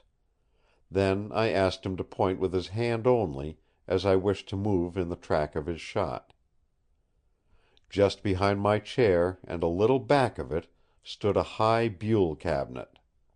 The glass door was shattered. I asked: "Was this the direction of your first shot, or your second?" The answer came promptly: "The second. The first was over there." He turned a little to the left, more toward the wall where the great safe stood, and pointed. I followed the direction of his hand and came to the low table whereon rested, amongst other curios, the mummy of the cat which had raised Silvio's ire. I got a candle and easily found the mark of the bullet.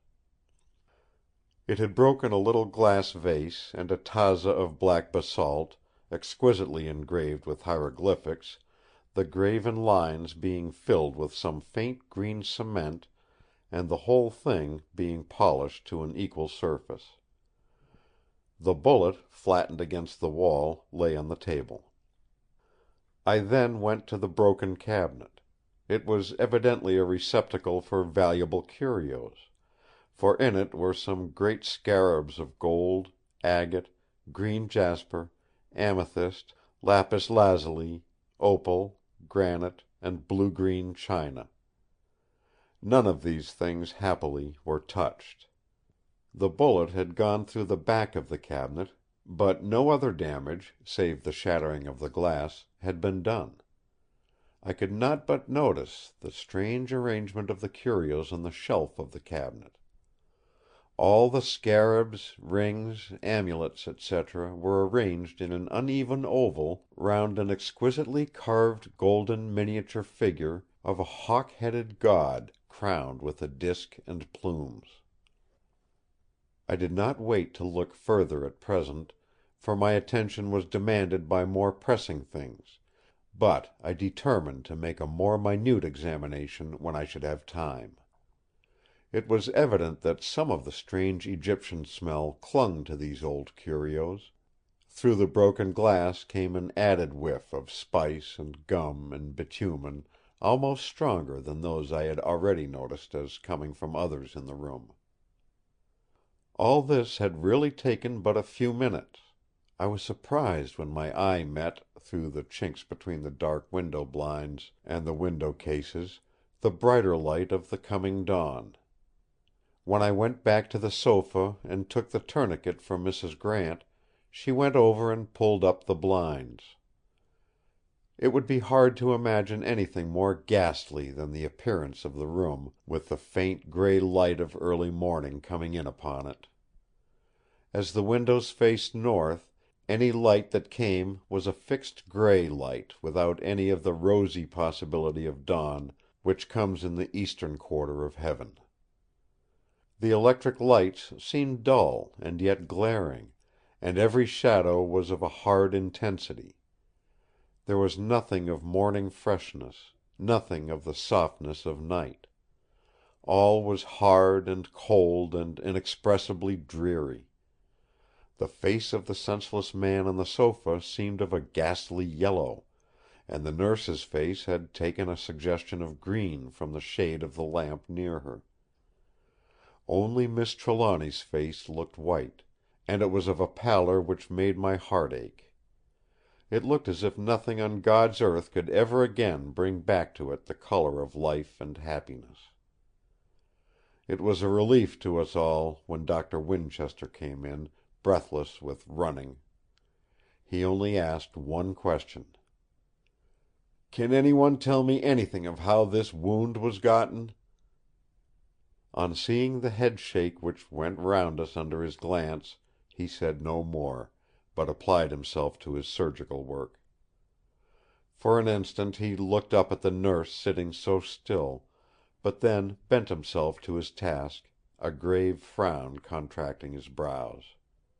It was not till the arteries were tied and the wounds completely dressed that he spoke again, except, of course, when he had asked for anything to be handed to him or to be done for him. When Mr. Trelawny's wounds had been thoroughly cared for, he said to Miss Trelawny: "What about Nurse Kennedy?" She answered at once: "I really do not know. I found her when I came into the room at 2:30, sitting exactly as she does now. We have not moved her or changed her position. She has not wakened since. Even Sergeant Daw's pistol shots did not disturb her." "Pistol shots! Have you then discovered any cause for this new outrage?" The rest were silent, so I answered: "We have discovered nothing. I was in the room watching with the nurse. Earlier in the evening I fancied that the mummy smells were making me drowsy, so I went out and got a respirator. I had it on when I came on duty, but it did not keep me from going to sleep. I awoke to see the room full of people, that is, Miss Trelawny and Sergeant Daw, being only half awake and still stupefied by the same scent or influence which had affected us, fancied that he saw something moving through the shadowy darkness of the room, and fired twice. When I rose out of my chair, with my face swathed in the respirator, he took me for the cause of the trouble. Naturally enough, he was about to fire again, when I was fortunately in time to manifest my identity. Mr. Trelawny was lying beside the safe, just as he was found last night, and was bleeding profusely from the new wound in his wrist. We lifted him on the sofa and made a tourniquet. That is, literally and absolutely, all that any of us know as yet. We have not touched the knife, which you see lies close by the pool of blood. Look," I said, going over and lifting it. "The point is red with the blood which has dried." Doctor Winchester stood quite still a few minutes before speaking. "Then the doings of this night are quite as mysterious as those of last night." "Quite," I answered. He said nothing in reply, but turning to Miss Trelawny, said: "We had better take Nurse Kennedy into another room. I suppose there is nothing to prevent it?" "Nothing. Please, Mrs. Grant, see that Nurse Kennedy's room is ready. And ask 2 of the men to come and carry her in." Mrs. Grant went out immediately, and in a few minutes came back, saying: "The room is quite ready, and the men are here." By her direction 2 footmen came into the room, and lifting up the rigid body of Nurse Kennedy under the supervision of the Doctor, carried her out of the room. Miss Trelawny remained with me in the sick chamber, and Mrs. Grant went with the Doctor into the nurse's room. When we were alone, Miss Trelawny came over to me, and taking both my hands in hers, said: "I hope you won't remember what I said. I did not mean it, and I was distraught." I did not make reply, but I held her hands and kissed them. There are different ways of kissing a lady's hands. This way was intended as homage and respect. And it was accepted as such in the high-bred, dignified way which marked Miss Trelawny's bearing and every movement. I went over to the sofa and looked down at the senseless man. The dawn had come much nearer in the last few minutes, and there was something of the clearness of day in the light. As I looked at the stern, cold, set face, now as white as a marble monument in the pale grey light, I could not but feel that there was some deep mystery beyond all that had happened within the last 26 hours. Those beetling brows screened some massive purpose; that high, broad forehead held some finished train of reasoning, which the broad chin and massive jaw would help to carry into effect. As I looked and wondered, there began to steal over me again that phase of wandering thought which had last night heralded the approach of sleep. I resisted it, and held myself sternly to the present. This was easier to do when Miss Trelawny came close to me, and leaning her forehead against my shoulder began to cry silently.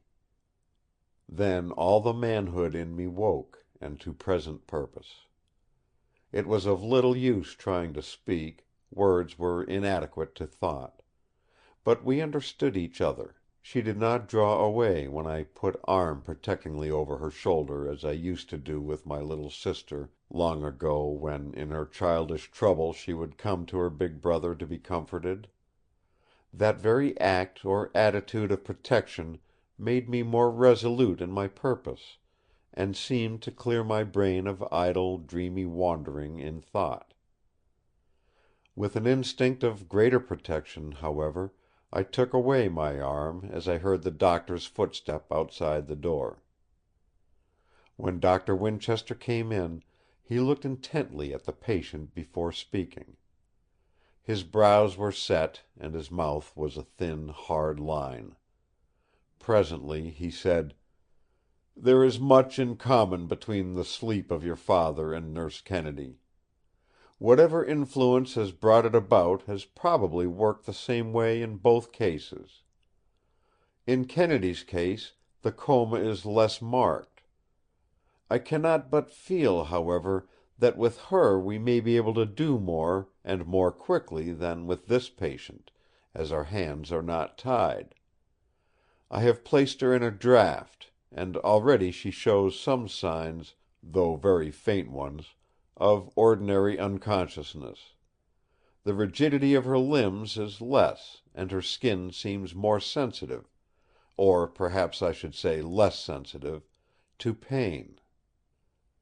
"How is it, then," I asked, "that Mr. Trelawny is still in this state of insensibility, and yet, so far as we know, his body has not had such rigidity at all?"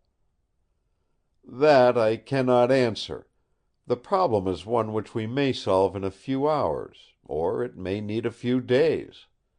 But it will be a useful lesson in diagnosis to us all, and perhaps to many and many others after us. Who knows?" he added, with the genuine fire of an enthusiast. As the morning wore on, he flitted perpetually between the two rooms, watching anxiously over both patients. He made Mrs. Grant remain with the nurse, but either Miss Trelawny or I, generally both of us, remained with the wounded man. We each managed, however, to get bathed and dressed. The Doctor and Mrs. Grant remained with Mr. Trelawny whilst we had breakfast. Sergeant Daw went off to report at Scotland Yard the progress of the night, and then to the local station to arrange for the coming of his comrade, Wright, as fixed with Superintendent Dolan. When he returned, I could not but think that he had been hauled over the coals for shooting in a sick room, or perhaps for shooting at all without certain and proper cause. His remark to me enlightened me in the matter. "A good character is worth something, sir, in spite of what some of them say. See, I've still got leave to carry my revolver."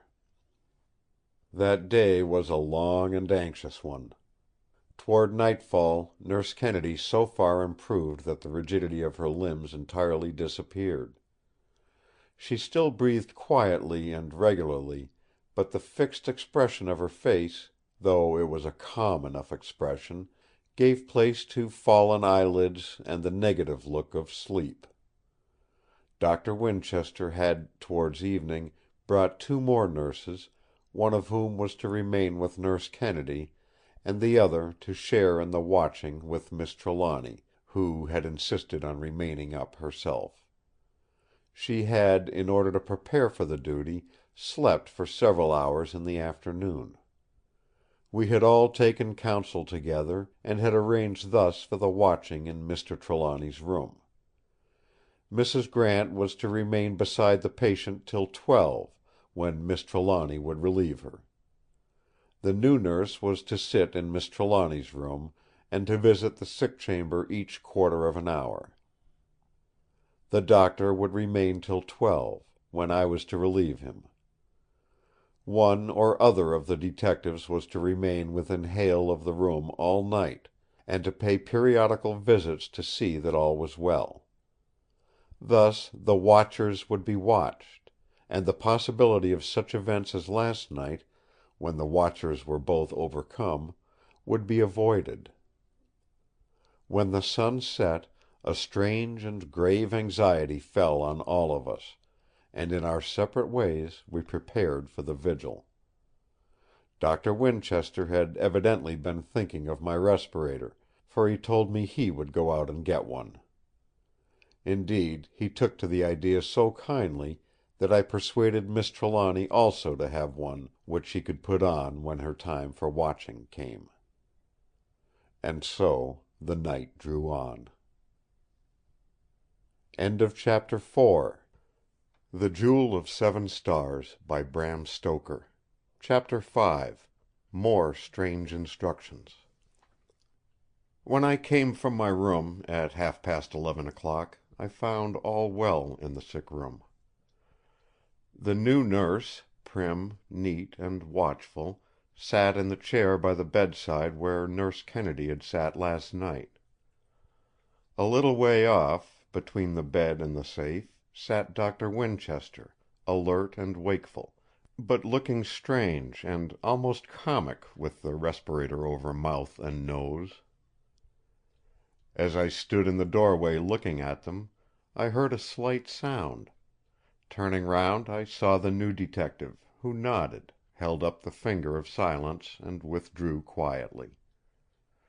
Hitherto no one of the watchers was overcome by sleep.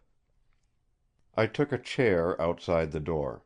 As yet there was no need for me to risk coming again under the subtle influence of last night.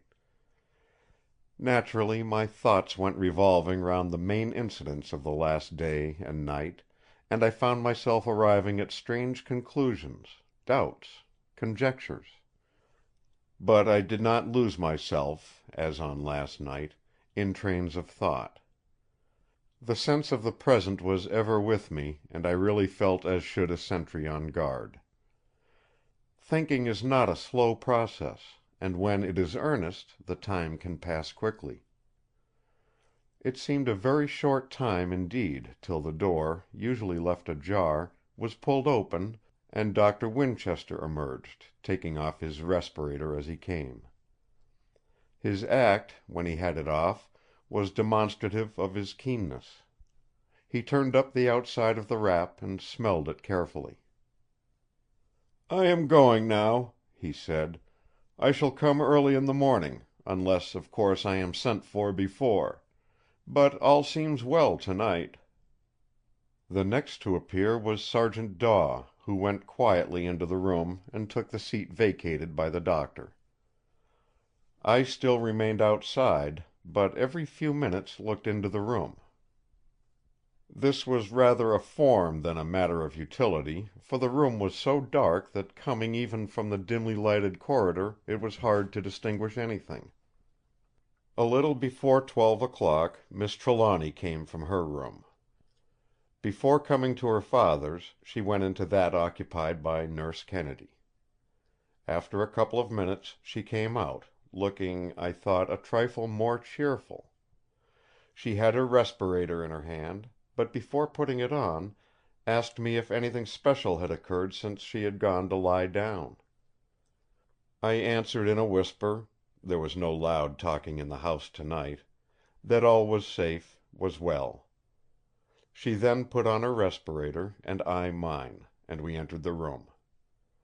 The detective and the nurse rose up, and we took their places. Sergeant Daw was the last to go out. He closed the door behind him as we had arranged. For a while I sat quiet, my heart beating. The place was grimly dark. The only light was a faint one from the top of the lamp which threw a white circle on the high ceiling, except the emerald sheen of the shade as the light took its under edges. Even the light only seemed to emphasize the blackness of the shadows. These presently began to seem, as on last night, to have a sentience of their own.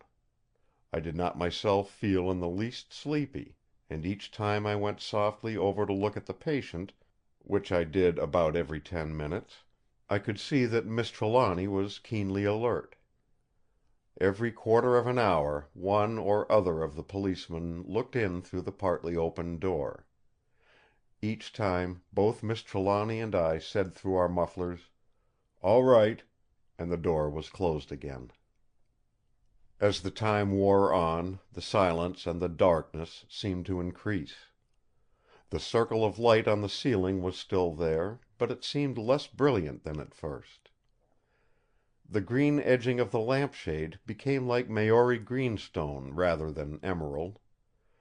The sounds of the night without the house, and the starlight spreading pale lines along the edges of the window cases, made the pall of black within more solemn and more mysterious.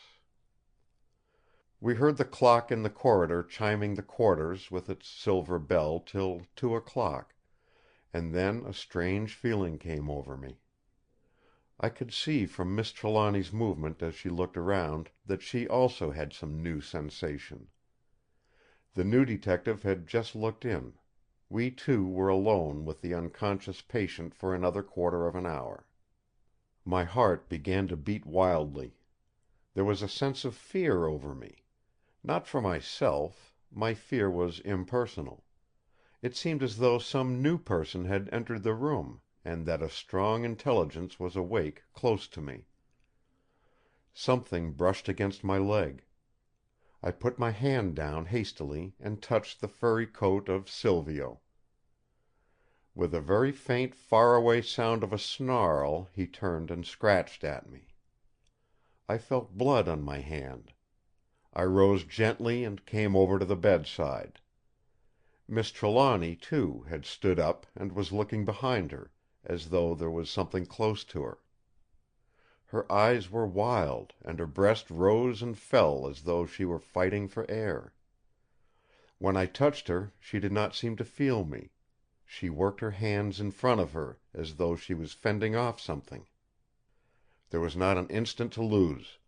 I seized her in my arms and rushed over to the door, threw it open, and strode into the passage, calling loudly, "Help! Help!" In an instant the two detectives, Mrs. Grant, and the nurse appeared on the scene. Close on their heels came several of the servants, both men and women. Immediately Mrs. Grant came near enough, I placed Miss Trelawny in her arms and rushed back into the room, turning up the electric light as soon as I could lay my hand on it. Sergeant Daw and the nurse followed me. We were just in time. Close under the great safe, where on the 2 successive nights he had been found, lay Mr. Trelawny, with his left arm, bare save for the bandages, stretched out. Close by his side was a leaf-shaped Egyptian knife, which had lain amongst the curios on the shelf of the broken cabinet. Its point was stuck in the parquet floor, whence had been removed the blood-stained rug.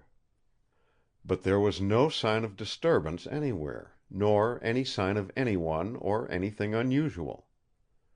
The policeman and I searched the room accurately, whilst the nurse and 2 of the servants lifted the wounded man back to bed, but no sign or clue could we get. Very soon Miss Trelawny returned to the room.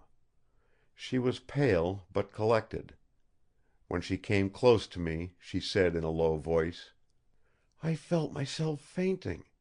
I did not know why, but I was afraid."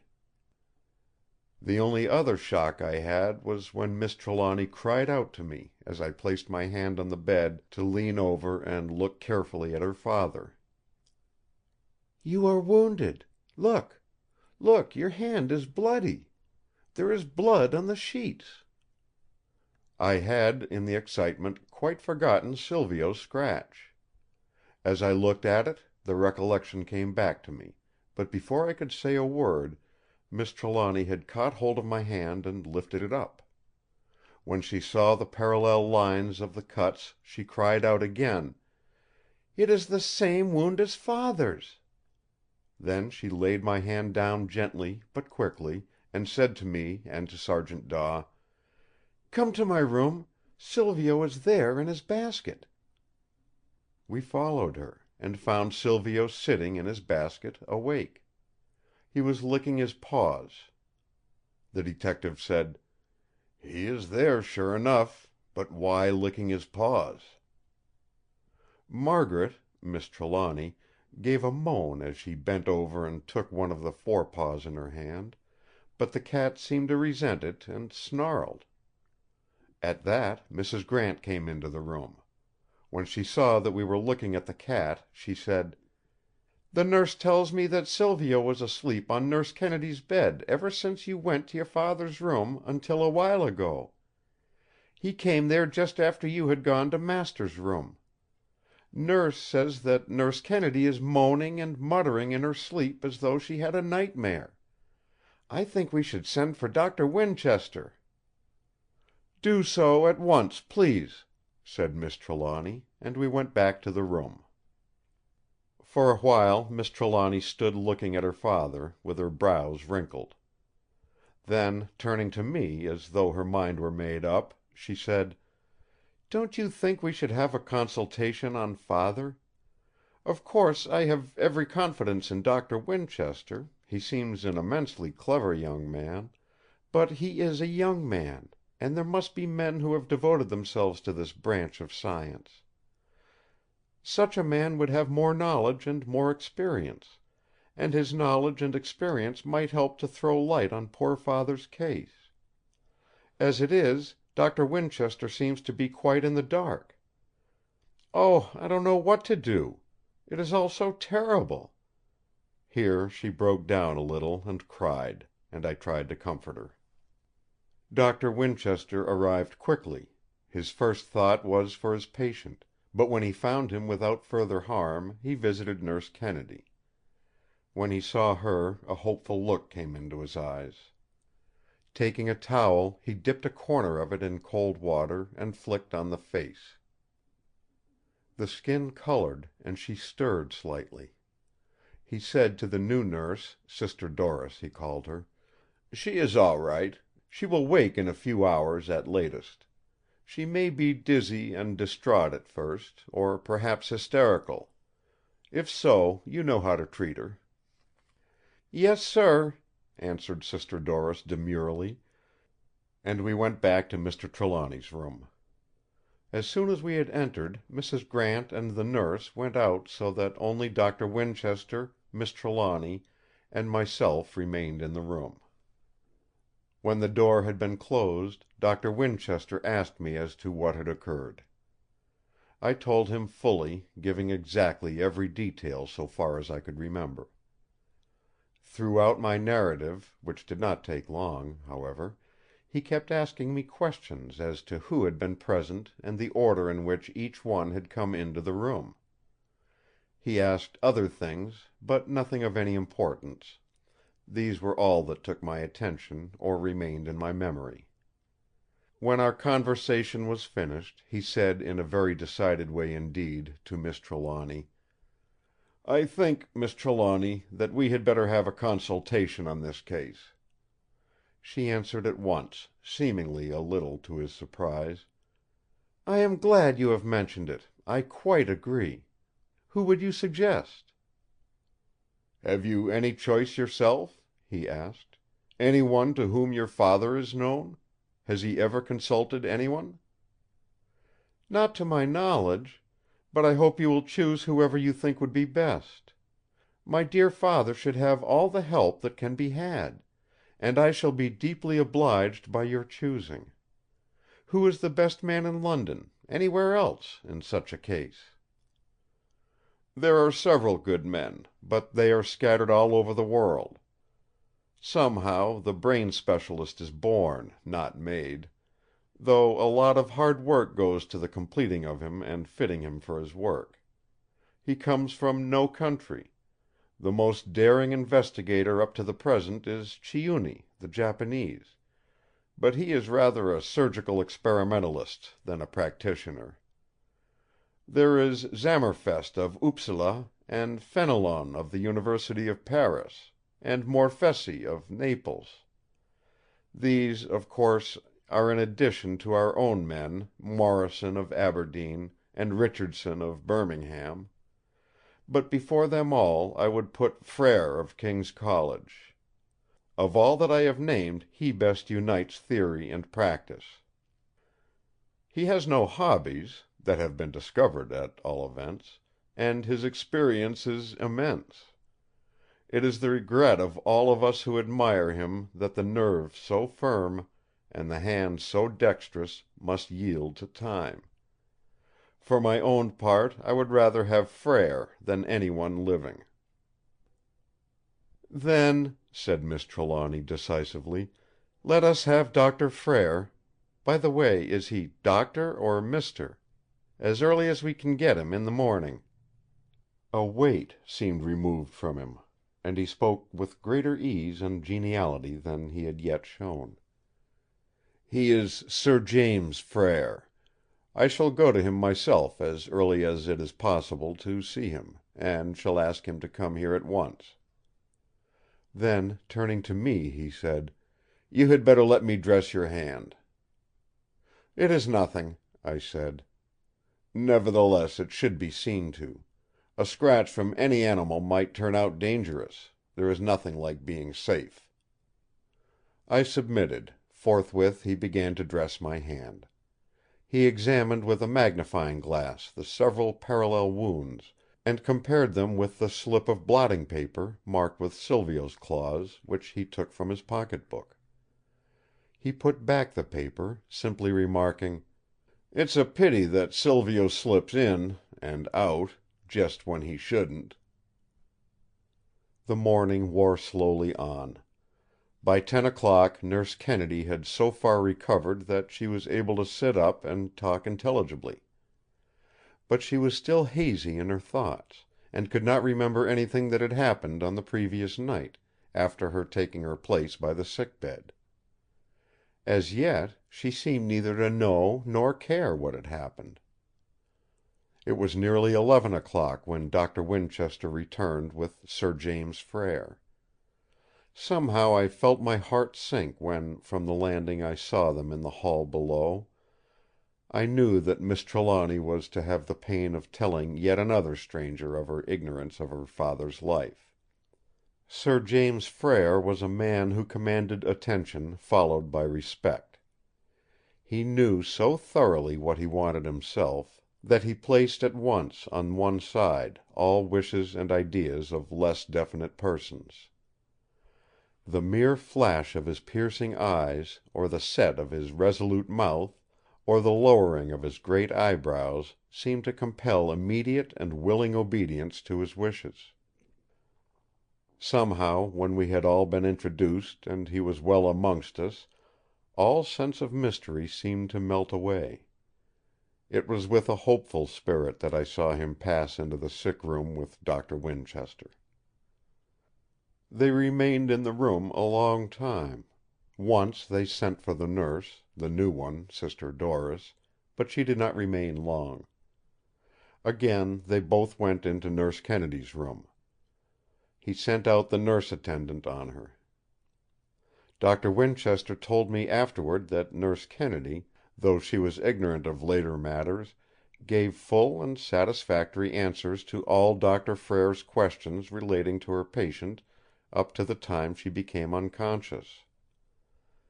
Then they went to the study, where they remained so long, and their voices raised in heated discussion seemed in such determined opposition that I began to feel uneasy. As for Miss Trelawny, she was almost in a state of collapse from nervousness before they joined us. Poor girl! She had had a sadly anxious time of it, and her nervous strength had almost broken down. They came out at last, Sir James first, his grave face looking as unenlightening as that of the Sphinx. Doctor Winchester followed him closely; his face was pale, but with that kind of pallor which looked like a reaction.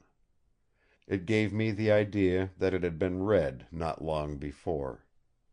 Sir James asked that Miss Trelawny would come into the study. He suggested that I should come also.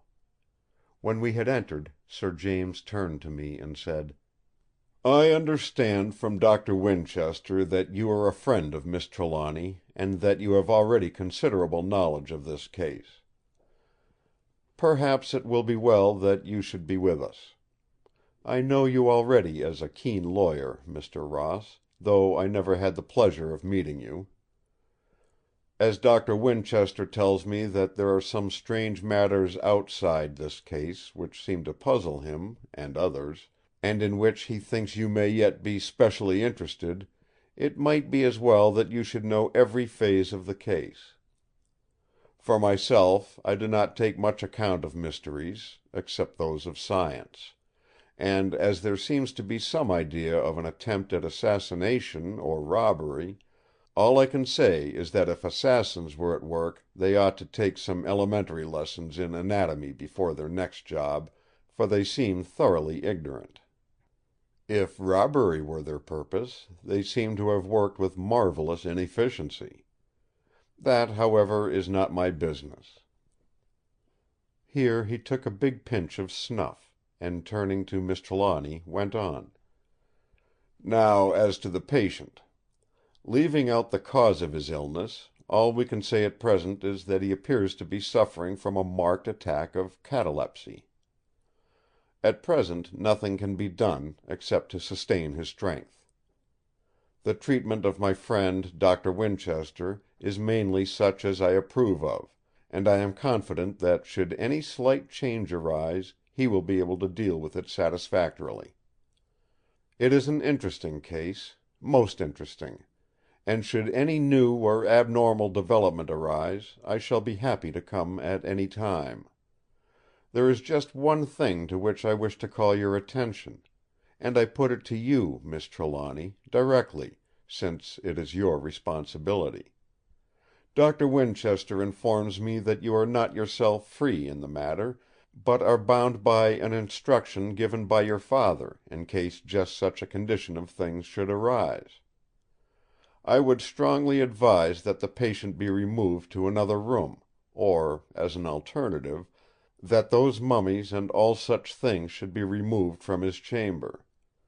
Why, it's enough to put any man into an abnormal condition, to have such an assemblage of horrors round him, and to breathe the atmosphere which they exhale. You have evidence already of how such mephitic odor may act. That nurse, Kennedy, I think you said, Doctor, isn't yet out of her state of catalepsy, and you, Mr. Ross, have, I am told, experienced something of the same effects. I know this." Here his eyebrows came down more than ever, and his mouth hardened. "If I were in charge here, I should insist on the patient having a different atmosphere, or I would throw up the case. Dr. Winchester already knows that I can only be again consulted on this condition being fulfilled. But I trust that you will see your way, as a good daughter to my mind should, to looking to your father's health and sanity, rather than to any whim of his, whether supported or not by a foregoing fear, or by any number of penny dreadful mysteries.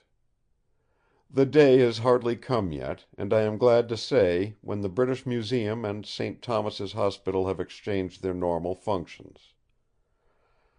Good day, Miss Trelawny. I earnestly hope that I may soon see your father restored. Remember that should you fulfill the elementary condition which I have laid down, I am at your service day or night. Good morning, Mr. Ross. I hope you will be able to report to me soon, Dr. Winchester." When he had gone, we stood silent, till the rumble of his carriage wheels died away. The first to speak was Dr. Winchester. "I think it well to say to my mind, speaking purely as a physician, he is quite right. I feel as if I could have assaulted him when he made it a condition of not giving up the case, but all the same he is right as to treatment. He does not understand that there is something odd about this special case, and he will not realize the knot that we are all tied up in by Mr. Trelawny's instructions. Of course—" He was interrupted by Miss Trelawny. "Dr. Winchester, do you too wish to give up the case, or are you willing to continue it under the conditions you know?" "Give it up? Less now than ever, Miss Trelawny. I shall never give it up, so long as life is left to him or any of us." She said nothing, but held out her hand, which he took warmly. "Now," said she, "if Sir James Frere is a type of the cult of specialists, I want no more of them. To start with, he does not seem to know any more than you do about my father's condition, and if he were 100th part as much interested in it as you are, he would not stand on such punctilio. Of course, I am only too anxious about my poor father, and if I can see a way to meet either of Sir James Frere's conditions, I shall do so. I shall ask Mr. Marvin to come here today, and advise me as to the limit of Father's wishes. If he thinks I am free to act in any way on my own responsibility, I shall not hesitate to do so." Then Dr. Winchester took his leave. Miss Trelawny sat down and wrote a letter to Mr. Marvin, telling him of the state of affairs, and asking him to come and see her and to bring with him any papers which might throw any light on the subject. She sent the letter off with a carriage to bring back the solicitor. We waited with what patience we could for his coming. It is not a very long journey for oneself from Kensington Palace Gardens to Lincoln's Inn Fields, but it seemed endlessly long when waiting for someone else to take it. All things, however, are amenable to time. It was less than an hour all told when Mr. Marvin was with us. He recognized Miss Trelawny's impatience, and when he had learned sufficient of her father's illness, he said to her: "Whenever you are ready, I can go with you into particulars regarding your father's wishes." "Whenever you like," she said, with an evident ignorance of his meaning. "Why not now?" He looked at me, as to a fellow man of business, and stammered out: "We are not alone." "I have brought Mr. Ross here on purpose," she answered. "He knows so much at present that I want him to know more." The solicitor was a little disconcerted, a thing which those knowing him only in courts would hardly have believed. He answered, however, with some hesitation: "But, my dear young lady, your father's wishes. Confidence between father and child—" Here she interrupted him. There was a tinge of red in her pale cheeks as she did so. "Do you really think that applies to the present circumstances, Mr. Marvin? My father never told me anything of his affairs, and I can now, in this sad extremity, only learn his wishes through a gentleman who is a stranger to me, and of whom I never even heard till I got my father's letter, written to be shown to me only in extremity. Mr. Ross is a new friend, but he has all my confidence, and I should like him to be present. Unless, of course," she added, "such a thing is forbidden by my father. Oh, forgive me, Mr. Marvin, if I seem rude; but I have been in such dreadful trouble and anxiety lately that I have hardly command of myself." She covered her eyes with her hand for a few seconds. We two men looked at each other and waited, trying to appear unmoved. She went on more firmly; she had recovered herself: "Please, please do not think I am ungrateful to you for your kindness in coming here, and so quickly. I really am grateful, and I have every confidence in your judgment. If you wish, or think it best, we can be alone." I stood up, but Mr. Marvin made a dissentient gesture. He was evidently pleased with her attitude. There was geniality in his voice and manner as he spoke: "Not at all, not at all. There is no restriction on your father's part, and on my own I am quite willing. Indeed, all told, it may be better. From what you have said of Mr. Trelawny's illness, and the other incidental matters, it will be well in case of any grave eventuality that it was understood from the first that circumstances were ruled by your father's own imperative instructions. For, please understand me, his instructions are imperative, most imperative. They are so unyielding that he has given me a power of attorney, under which I have undertaken to act, authorizing me to see his written wishes carried out. Please believe me once for all, that he intended fully everything mentioned in that letter to you. Whilst he is alive he is to remain in his own room, and none of his property is to be removed from it under any circumstances whatever. He has even given an inventory of the articles which are not to be displaced." Miss Trelawny was silent. She looked somewhat distressed; so, thinking that I understood the immediate cause, I asked: "May we see the list?"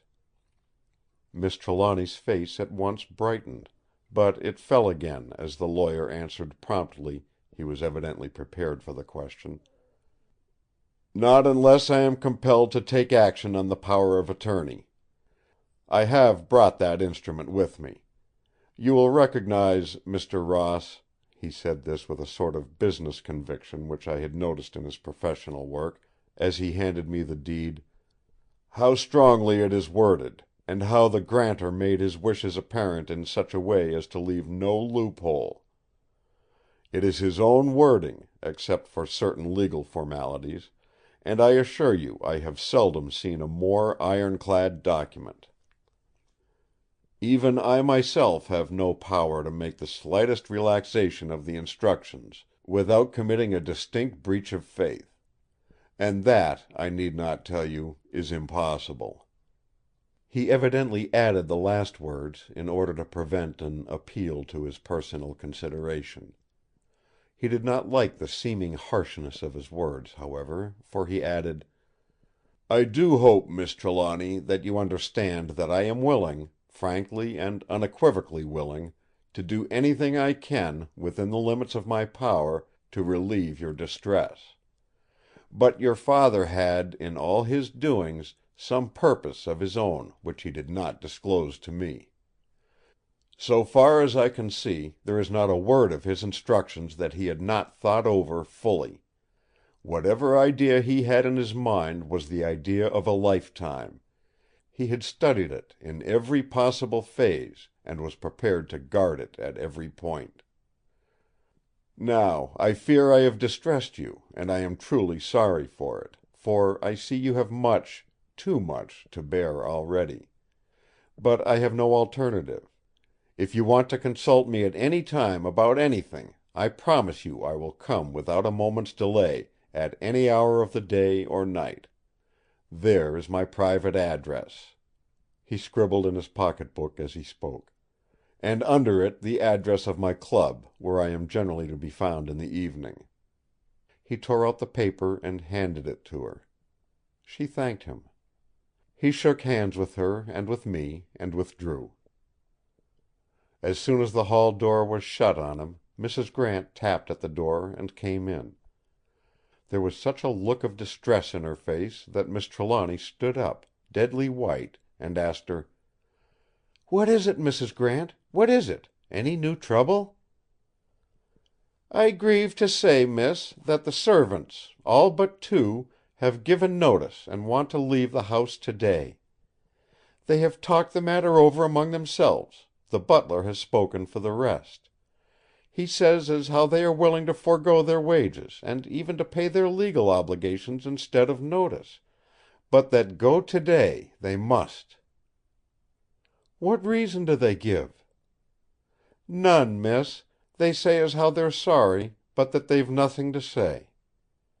I asked Jane, the upper housemaid, miss, who is not with the rest but stops on, and she tells me confidential that they've got some notion in their silly heads that the house is haunted."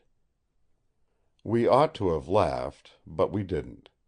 I could not look in Miss Trelawny's face and laugh. The pain and horror there showed no hidden paroxysm of fear. There was a fixed idea of which this was a confirmation. For myself, it seemed as if my brain had found a voice. But the voice was not complete. There was some other thought, darker and deeper, which lay behind it, whose voice had not sounded as yet. Chapter 5 The Jewel of Seven Stars by Bram Stoker. Chapter 6 Suspicions. The first to get full self-command was Miss Trelawny. There was a haughty dignity in her bearing as she said: "Very well, Mrs. Grant, let them go. Pay them up to today, and a month's wages. They have hitherto been very good servants, and the occasion of their leaving is not an ordinary one. We must not expect much faithfulness from anyone who is beset with fears. Those who remain are to have in future double wages, and please send these to me presently when I send word." Mrs. Grant bristled with smothered indignation. All the housekeeper in her was outraged by such generous treatment of servants who had combined to give notice. "They don't deserve it, miss, them to go on so, after the way they have been treated here. Never in my life have I seen servants so well treated, or anyone so good to them and gracious to them as you have been. They might be in the household of a king for treatment. And now, just as there is trouble, to go and act like this! It's abominable, that's what it is." Miss Trelawny was very gentle with her, and smothered her ruffled dignity; so that presently she went away with, in her manner, a lesser measure of hostility to the undeserving. In quite a different frame of mind, she returned presently to ask if her mistress would like her to engage a full staff of other servants, or at any rate try to do so. "For you know, ma'am," she went on, "when once a scare has been established in the servants' hall, it's well nigh impossible to get rid of it. Servants may come, but they go away just as quick. There's no holding them. They simply won't stay, or even if they work out their month's notice, they lead you that life that you wish every hour of the day that you hadn't kept them. The women are bad enough, the huzzies, but the men are worse." There was neither anxiety nor indignation in Miss Trelawny's voice or manner as she said: "I think, Mrs. Grant, we had better try to do with those we have. Whilst my dear father is ill we shall not be having any company, so that there will be only 3 now in the house to attend to. If those servants who are willing to stay are not enough, I should only get sufficient to help them to do the work. It will not, I should think, be difficult to get a few maids, perhaps some that you know already. And please bear in mind that those whom you get, and who are suitable and will stay, are henceforth to have the same wages as those who are remaining. Of course, Mrs. Grant, you well enough understand that though I do not group you in any way with the servants, the rule of double salary applies to you too." As she spoke, she extended her long, fine-shaped hand, which the other took, and then, raising it to her lips, kissed it impressively with the freedom of an elder woman to a younger. I could not but admire the generosity of her treatment of her servants. In my mind I endorsed Mrs. Grant's sotto voce remark as she left the room: "No wonder the house is like a king's house, when the mistress is a princess." A princess! That was it! The idea seemed to satisfy my mind, and to bring back in a wave of light the first moment when she swept across my vision at the ball in Belgrave Square. A queenly figure, tall and slim, bending, swaying, undulating as the lily or the lotus, clad in a flowing gown of some filmy black material shot with gold. For ornament in her hair she wore an old Egyptian jewel, a tiny crystal disc, set between rising plumes carved in lapis lazuli. On her wrist was a broad bangle or bracelet of antique work, in the shape of a pair of spreading wings wrought in gold, with the feathers made of coloured gems. For all her gracious bearing toward me, when our hostess introduced me, I was then afraid of her. It was only when, later, at the picnic on the river, I had come to realize her, sweet and gentle, that my awe changed to something else. For a while we sat, making some notes or memoranda. Then, putting them away, she sent for the faithful servants. I thought that she had better have this interview alone, and so left her. When I came back, there were traces of tears in her eyes. The next phase in which I had a part was even more disturbing, and infinitely more painful. Late in the afternoon Sergeant Daw came into the study where I was sitting.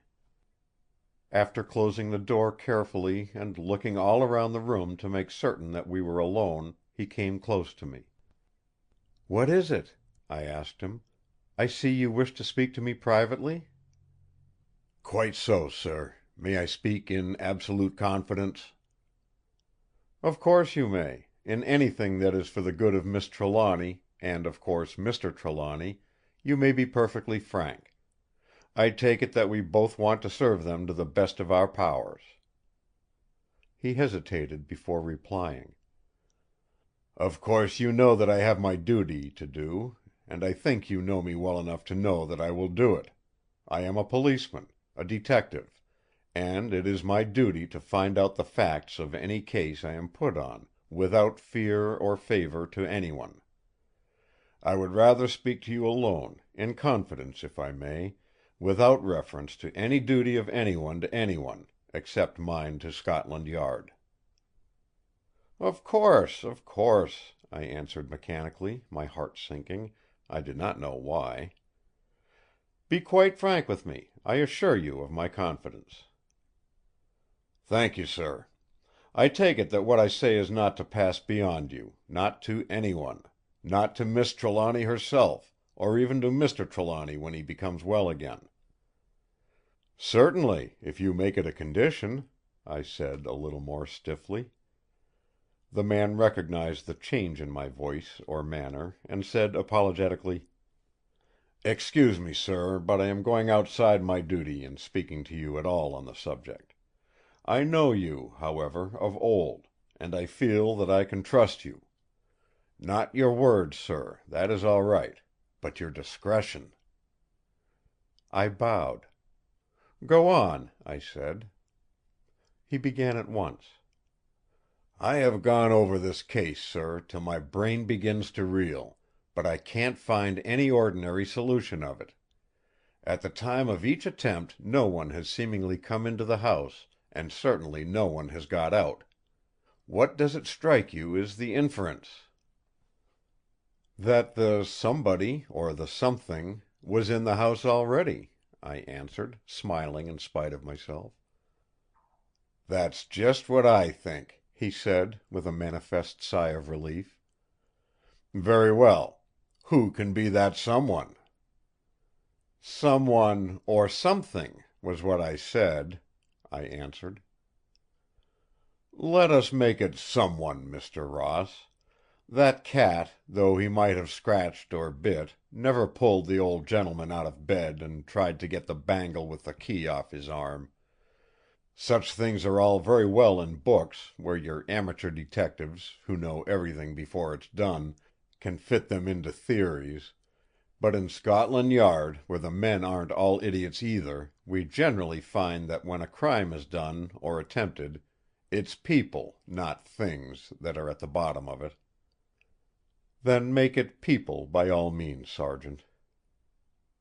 "We were speaking of someone, sir." "Quite right. Someone be it." "Did it ever strike you, sir, that on each of the 3 separate occasions where outrage was effected, or attempted, there was one person who was the first to be present and to give the alarm?" "Let me see. Miss Trelawny, I believe, gave the alarm on the first occasion. I was present myself, if fast asleep, on the second; and so was Nurse Kennedy.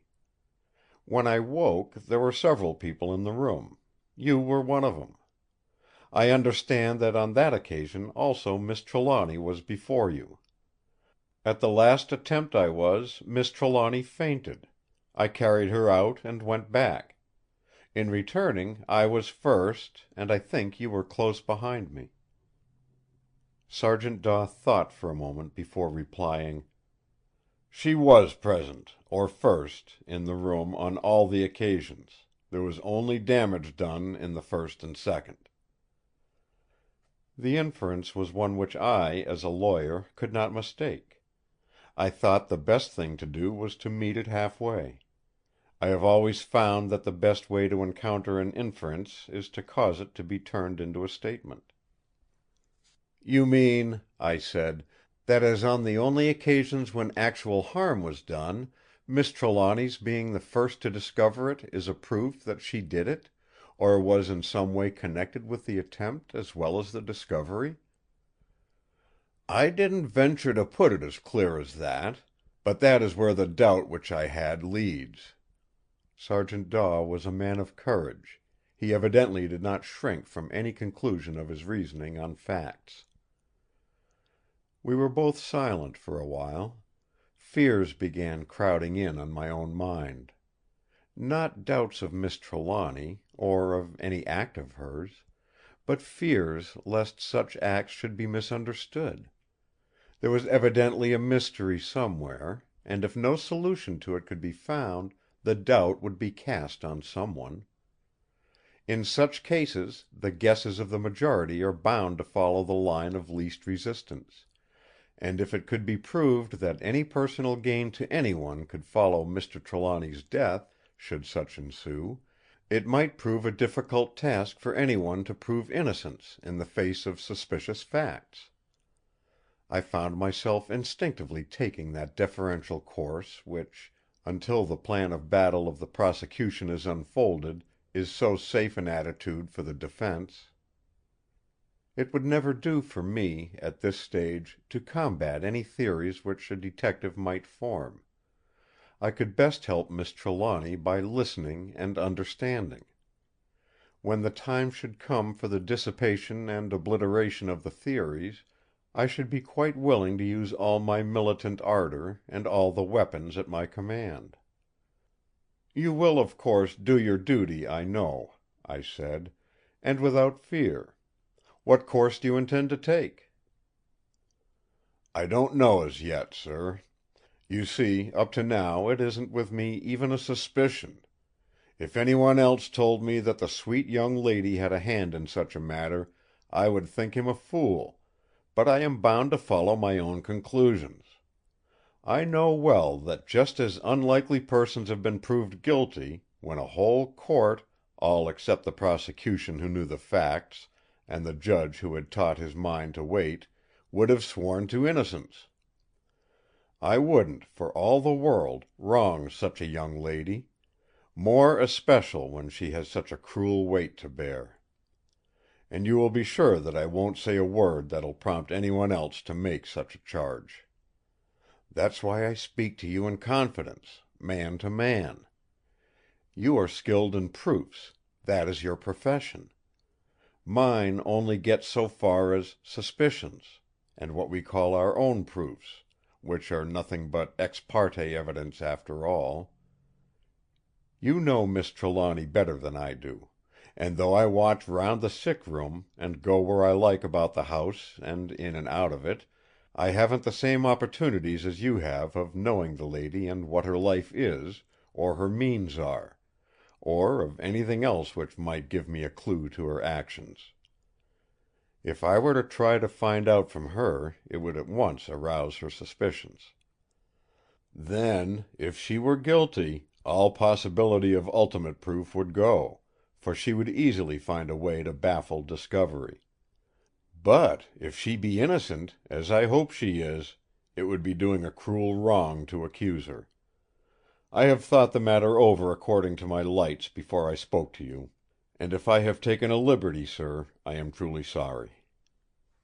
"No liberty in the world, Daw," I said warmly, for the man's courage and honesty and consideration compelled respect. "I am glad you have spoken to me so frankly. We both want to find out the truth, and there is so much about this case that is strange, so strange as to go beyond all experiences, that to aim at truth is our only chance of making anything clear in the long run, no matter what our views are, or what object we wish to achieve ultimately." The sergeant looked pleased as he went on: "I thought, therefore, that if you had it once in your mind that somebody else held to such a possibility, you would by degrees get proof, or at any rate such ideas as would convince yourself, either for or against it. Then we would come to some conclusion, or at any rate we should so exhaust all other possibilities that the most likely one would remain as the nearest thing to proof, or strong suspicion, that we could get. After that we should have to—" Just at this moment the door opened, and Miss Trelawny entered the room. The moment she saw us, she drew back quickly, saying: "Oh, I beg pardon! I did not know you were here, and engaged." By the time I had stood up, she was about to go back. "Do come in," I said. "Sergeant Daw and I were only talking matters over." Whilst she was hesitating, Mrs. Grant appeared, saying as she entered the room: "Doctor Winchester is come, miss, and is asking for you." I obeyed Miss Trelawny's look. Together we left the room. When the doctor had made his examination, he told us that there was seemingly no change. He added that nevertheless he would like to stay in the house that night, if he might.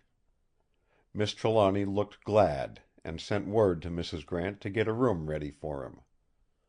Later in the day, when he and I happened to be alone together, he said suddenly: "I have arranged to stay here tonight because I want to have a talk with you.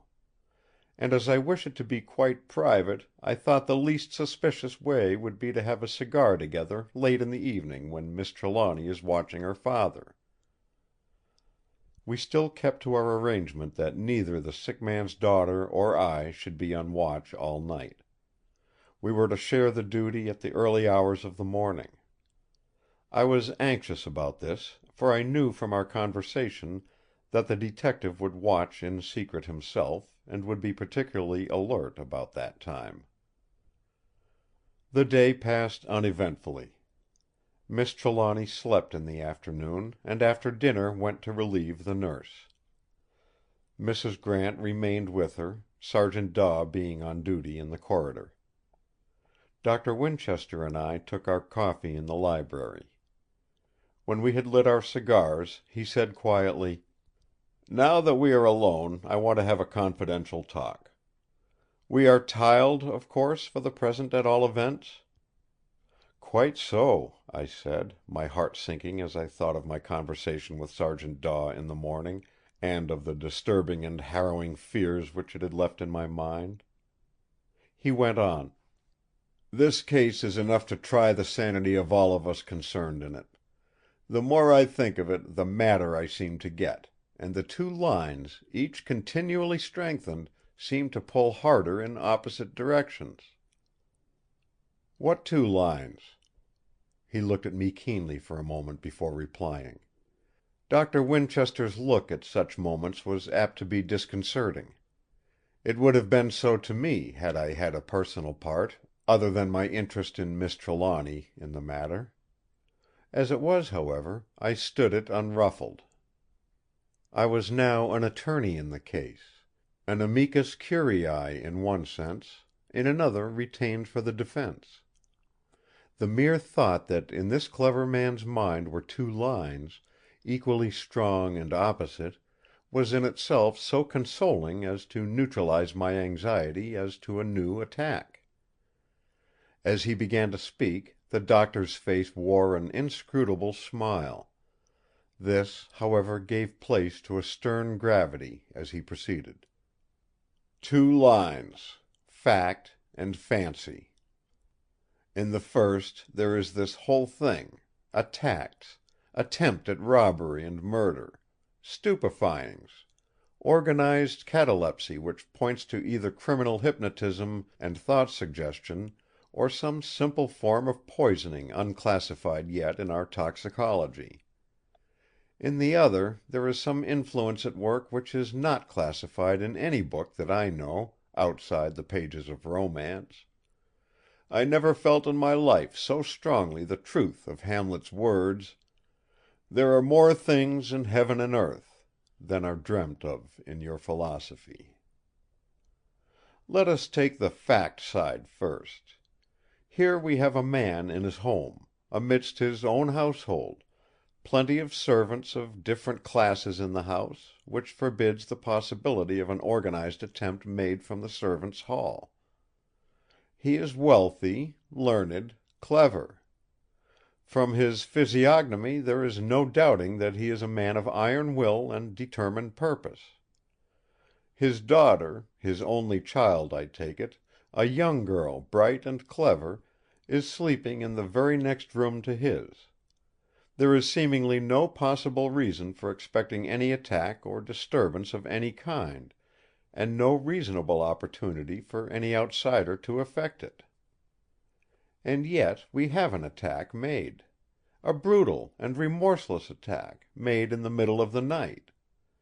Discovery is made quickly, made with that rapidity which in criminal cases generally is found to be not accidental, but of premeditated intent. The attacker, or attackers, are manifestly disturbed before the completion of their work, whatever their ultimate intent may have been.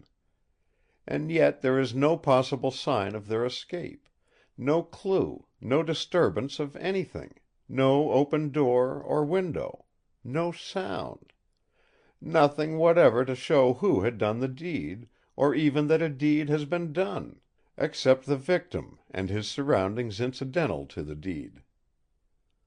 The next night a similar attempt is made, though the house is full of wakeful people, and though there are on watch in the room and around it a detective officer, a trained nurse, an earnest friend, and the man's own daughter. The nurse is thrown into a catalepsy, and the watching friend, though protected by a respirator, into a deep sleep.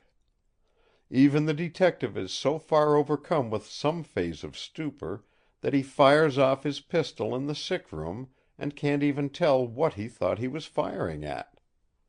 That respirator of yours is the only thing that seems to have a bearing on the fact side of the affair.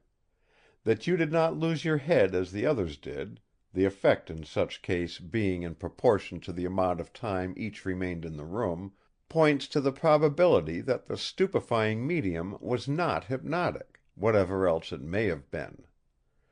But again, there is the fact which is contradictory.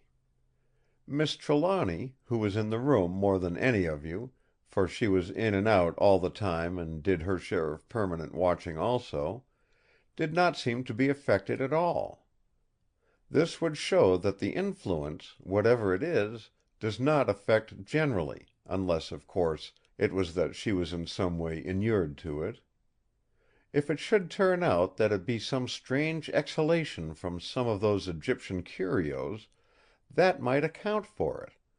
Only we are then face to face with the fact that Mr. Trelawny, who was most of all in the room, who, in fact, lived more than half his life in it, was affected worst of all. What kind of influence could it be which would account for all these different and contradictory effects? No. The more I think of this form of the dilemma, the more I am bewildered. Why, even if it were that the attack, the physical attack, on Mr. Trelawny had been made by someone residing in the house and not within the sphere of suspicion, the oddness of this stupefying would still remain a mystery. It is not easy to put anyone into a catalepsy. Indeed, so far as is known yet in science, there is no way to achieve such an object at will. The crux of the whole matter is Miss Trelawny, who seems to be subject to none of the influences, or possibly of the variants of the same influence at work.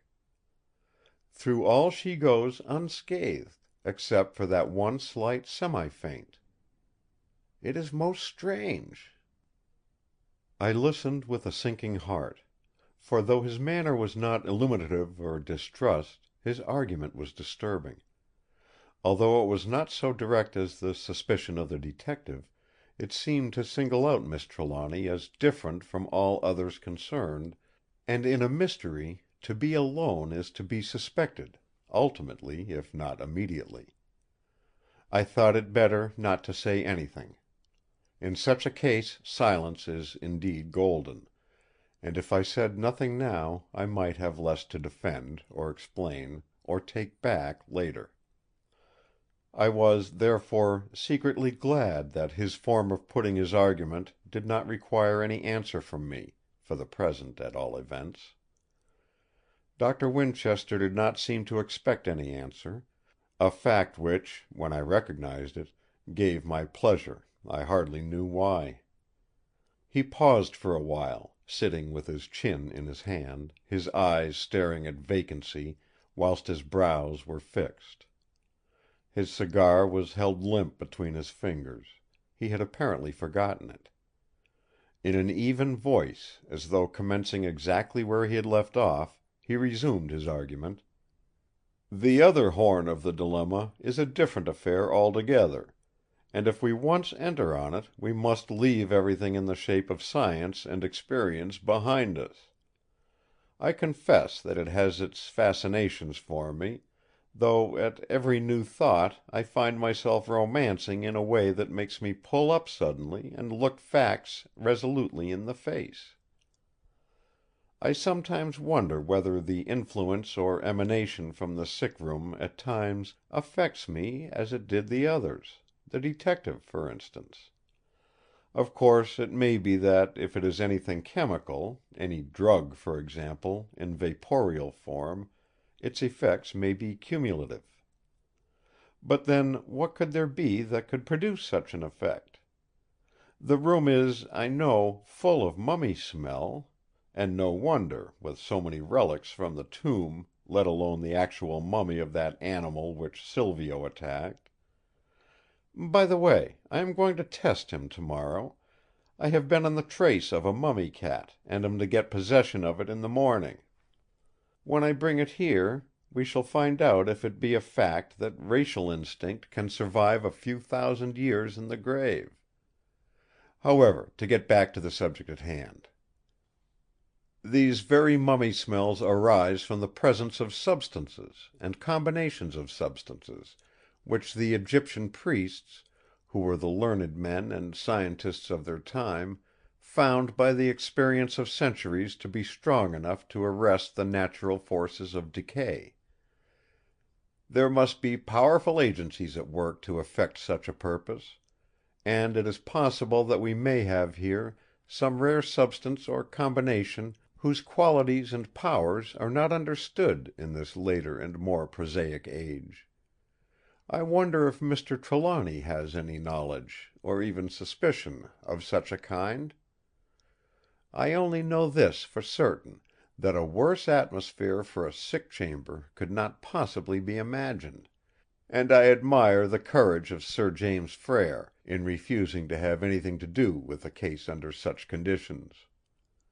These instructions of Mr. Trelawny to his daughter, and from what you have told me, the care with which he has protected his wishes through his solicitor, show that he suspected something, at any rate.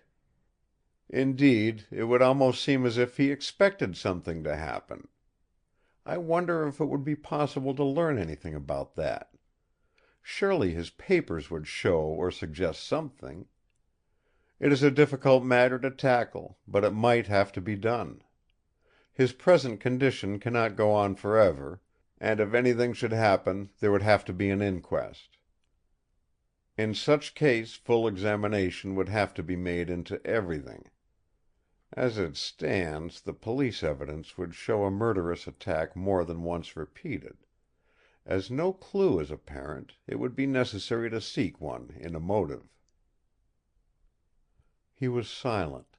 The last words seemed to come in a lower and lower tone as he went on. It had the effect of hopelessness. It came to me as a conviction that now was my time to find out if he had any definite suspicion; and as if in obedience to some command, I asked: "Do you suspect anyone?" He seemed in a way startled rather than surprised as he turned his eyes on me. "Suspect anyone? Anything, you mean. I certainly suspect that there is some influence, but at present my suspicion is held within such limit. Later on, if there be any sufficiently definite conclusion to my reasoning or my thinking, for there are not proper data for reasoning, I may suspect. At present, however—" He stopped suddenly and looked at the door. There was a faint sound as the handle turned. My own heart seemed to stand still. There was over me some grim, vague apprehension. The interruption in the morning, when I was talking with the detective, came back upon me with a rush. The door opened and Miss Trelawny entered the room. When she saw us, she started back, and a deep flush swept her face. For a few seconds she paused; at such a time a few succeeding seconds seem to lengthen in geometrical progression. The strain upon me, and, as I could easily see, on the Doctor also, relaxed as she spoke. "Oh, forgive me! I did not know that you were engaged.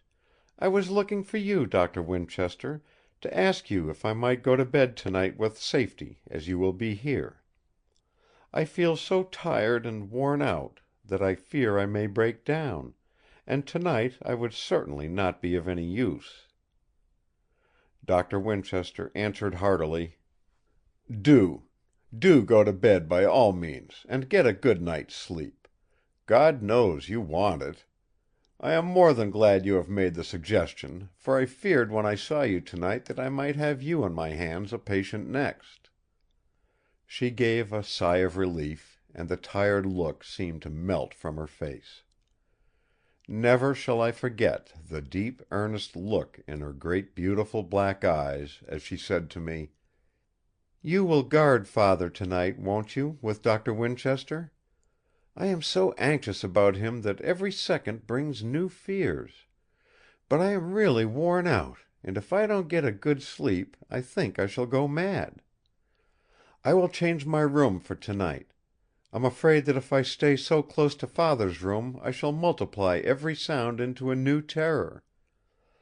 But of course you will have me waked if there be any cause. I shall be in the bedroom of the little suite next to the boudoir off the hall. I had those rooms when first I came to live with Father, and I had no care then. It will be easier to rest there, and perhaps for a few hours I may forget. I shall be all right in the morning. Good night." When I had closed the door behind her and come back to the little table at which we had been sitting, Doctor Winchester said: "That poor girl is overwrought to a terrible degree. I am delighted that she is to get a rest. It will be life to her, and in the morning she will be all right. Her nervous system is on the verge of a breakdown. Did you notice how fearfully disturbed she was, and how red she got when she came in and found us talking? An ordinary thing like that, in her own house with her own guests, wouldn't under normal circumstances disturb her." I was about to tell him, as an explanation in her defense, how her entrance was a repetition of her finding the detective and myself alone together earlier in the day, when I remembered that that conversation was so private that even an allusion to it might be awkward in evoking curiosity. So I remained silent.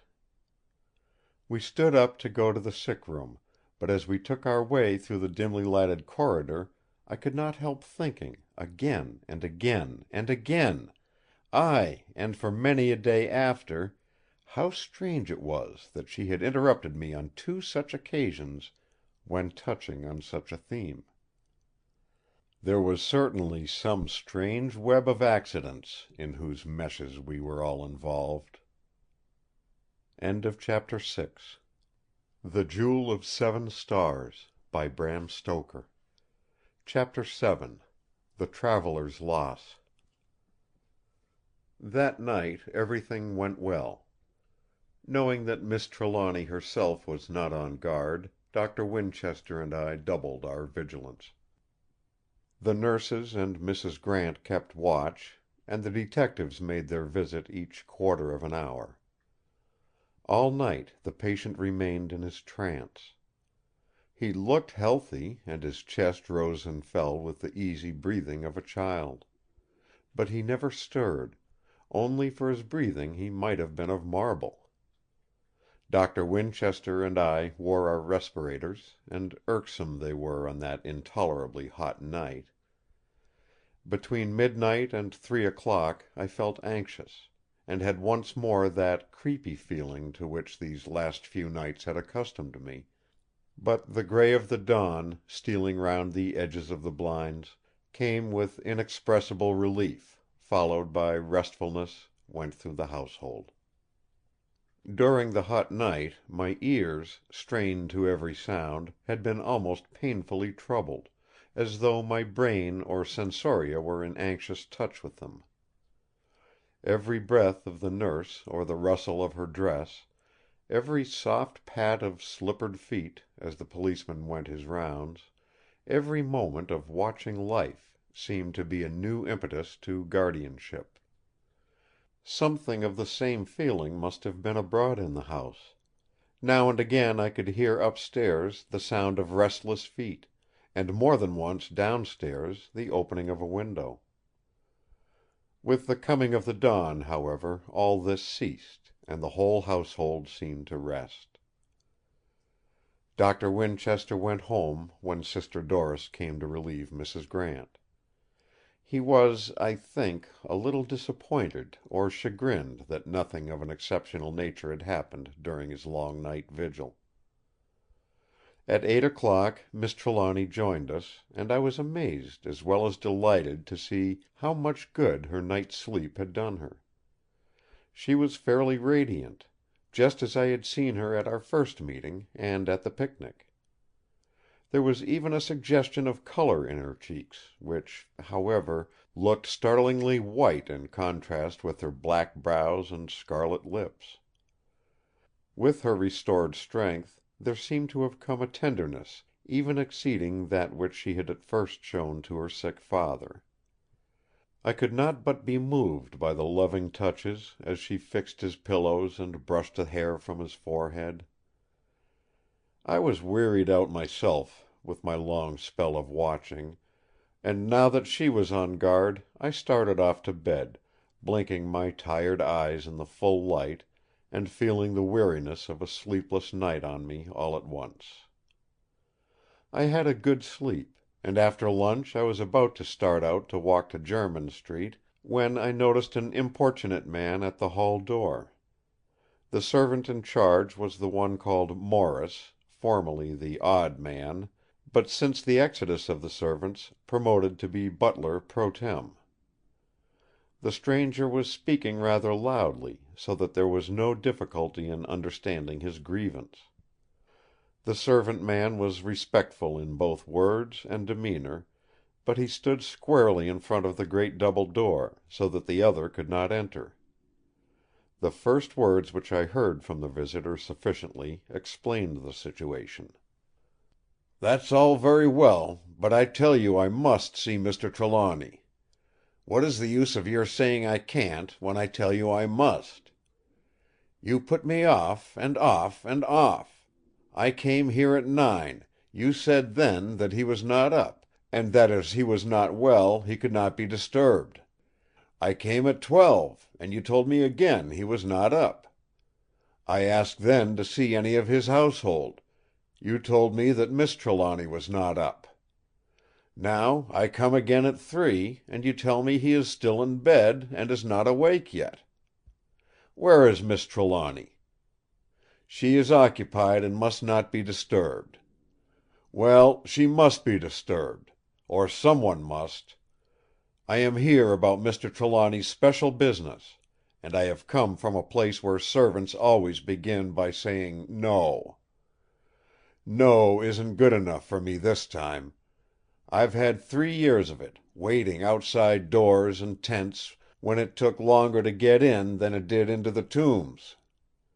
And then you would think, too, the men inside were as dead as the mummies. I've had about enough of it, I tell you. And when I come home and find the door of the man I've been working for barred, in just the same way and with the same old answers, it stirs me up the wrong way. Did Mr. Trelawny leave orders that he would not see me when I should come?" He paused and excitedly mopped his forehead. The servant answered very respectfully: "I am very sorry, sir, if in doing my duty I have given any offence. But I have my orders and must obey them. If you would like to leave any message I will give it to Miss Trelawny, and if you will leave your address she can communicate with you if she wishes." The answer came in such a way that it was easy to see that the speaker was a kind-hearted man, and a just one. "My good fellow, I have no fault to find with you personally, and I am sorry if I have hurt your feelings. I must be just, even if I am angry. But it is enough to anger any man to find himself in the position I am. Time is pressing; there is not an hour, not a minute, to lose. And yet here I am, kicking my heels for 6 hours, knowing all the time that your master will be 100 times angrier than I am when he hears how the time has been fooled away. He would rather be waked out of 1,000 sleeps than not see me just at present, and before it is too late. My God! It's simply dreadful, after all I've gone through, to have my work spoiled at the last and be foiled in the very doorway by a stupid flunkey. Is there no one with sense in the house, or with authority, even if he hasn't got sense? I could mighty soon convince him that your master must be awakened, even if he sleeps like the 7 sleepers." There was no mistaking the man's sincerity or the urgency and importance of his business, from his point of view at any rate. I stepped forward. "Morris," I said, "you had better tell Miss Trelawny that this gentleman wants to see her particularly. If she is busy, ask Mrs. Grant to tell her." "Very good, sir," he answered in a tone of relief, and hurried away. I took the stranger into the little boudoir across the hall. As we went, he asked me: "Are you the secretary?" "No, I am a friend of Miss Trelawny's. My name is Ross." "Thank you very much, Mr. Ross, for your kindness," he said. "My name is Corbeck. I would give you my card, but they don't use cards where I've come from; and if I had had any, I suppose they too would have gone last night." He stopped suddenly, as though conscious that he had said too much. We both remained silent. As we waited, I took stock of him. A short, sturdy man, brown as a coffee berry, possibly inclined to be fat, but now lean exceedingly. The deep wrinkles in his face and neck were not merely from time and exposure. There were those unmistakable signs where flesh or fat has fallen away, and the skin has become loose. The neck was simply an intricate surface of seams and wrinkles, and sun-scarred with the burning of the desert. The Far East, the tropic seasons, and the desert, each can have its color mark. But all three are quite different, and an eye which has once known can thenceforth easily distinguish them. The dusky pallor of one, the fierce red-brown of the other, and of the third the dark ingrained burning, as though it had become a permanent color. Mr. Corbeck had a big head, massive and full, with shaggy, dark, red-brown hair, but bald on the temples. His forehead was a fine one, high and broad, with, to use the terms of physiognomy, the frontal sinus boldly marked. The squareness of it showed ratiocination, and the fullness under the eyes language. He had the short, broad nose that marks energy; the square chin, marked despite a thick, unkempt beard, and massive jaw that showed great resolution. No bad man for the desert, I thought as I looked. Miss Trelawny came very quickly. When Mr. Corbeck saw her he seemed somewhat surprised. But his annoyance and excitement had not disappeared; quite enough remained to cover up any such secondary and purely exoteric feeling as surprise. But as she spoke he never took his eyes off her, and I made a mental note that I would find some early opportunity of investigating the cause of his surprise. She began with an apology which quite smoothed down his ruffled feelings. "Of course, had my Father been well, you would not have been kept waiting. Indeed, had not I been on duty in the sick room when you called the first time, I should have seen you at once. Now will you kindly tell me what is the matter which so presses?" He looked at me and hesitated. She spoke at once: "You may say before Mr. Ross anything which you can tell me. He has my fullest confidence, and is helping me in my trouble. I do not think you quite understand how serious my Father's condition is. For 3 days he has not waked, or given any sign of consciousness, and I am in terrible trouble about him. Unhappily I am in great ignorance of my Father and his life. I only came to live with him a year ago, and I know nothing whatever of his affairs. I do not even know who you are, or in what way your business is associated with him."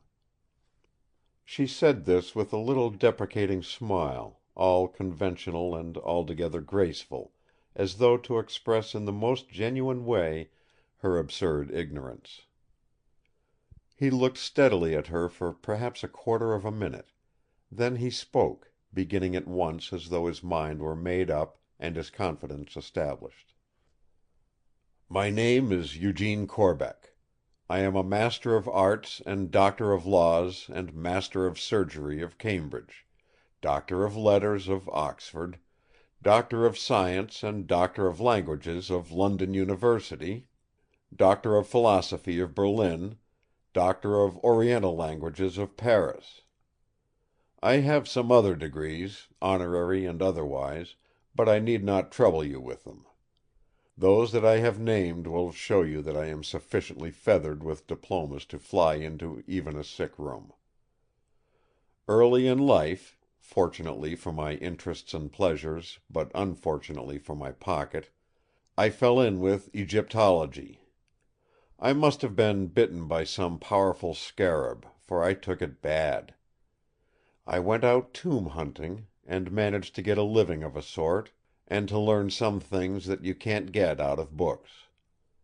I was in pretty low water when I met your father, who was doing some explorations on his own account, and since then I haven't found that I have many unsatisfied wants. He is a real patron of the arts. No mad Egyptologist can ever hope for a better chief." He spoke with feeling, and I was glad to see that Miss Trelawny colored up with pleasure at the praise of her father. I could not help noticing, however, that Mr. Corbeck was, in a measure, speaking as if against time. I took it that he wished, while speaking, to study his ground, to see how far he would be justified in taking into confidence the two strangers before him.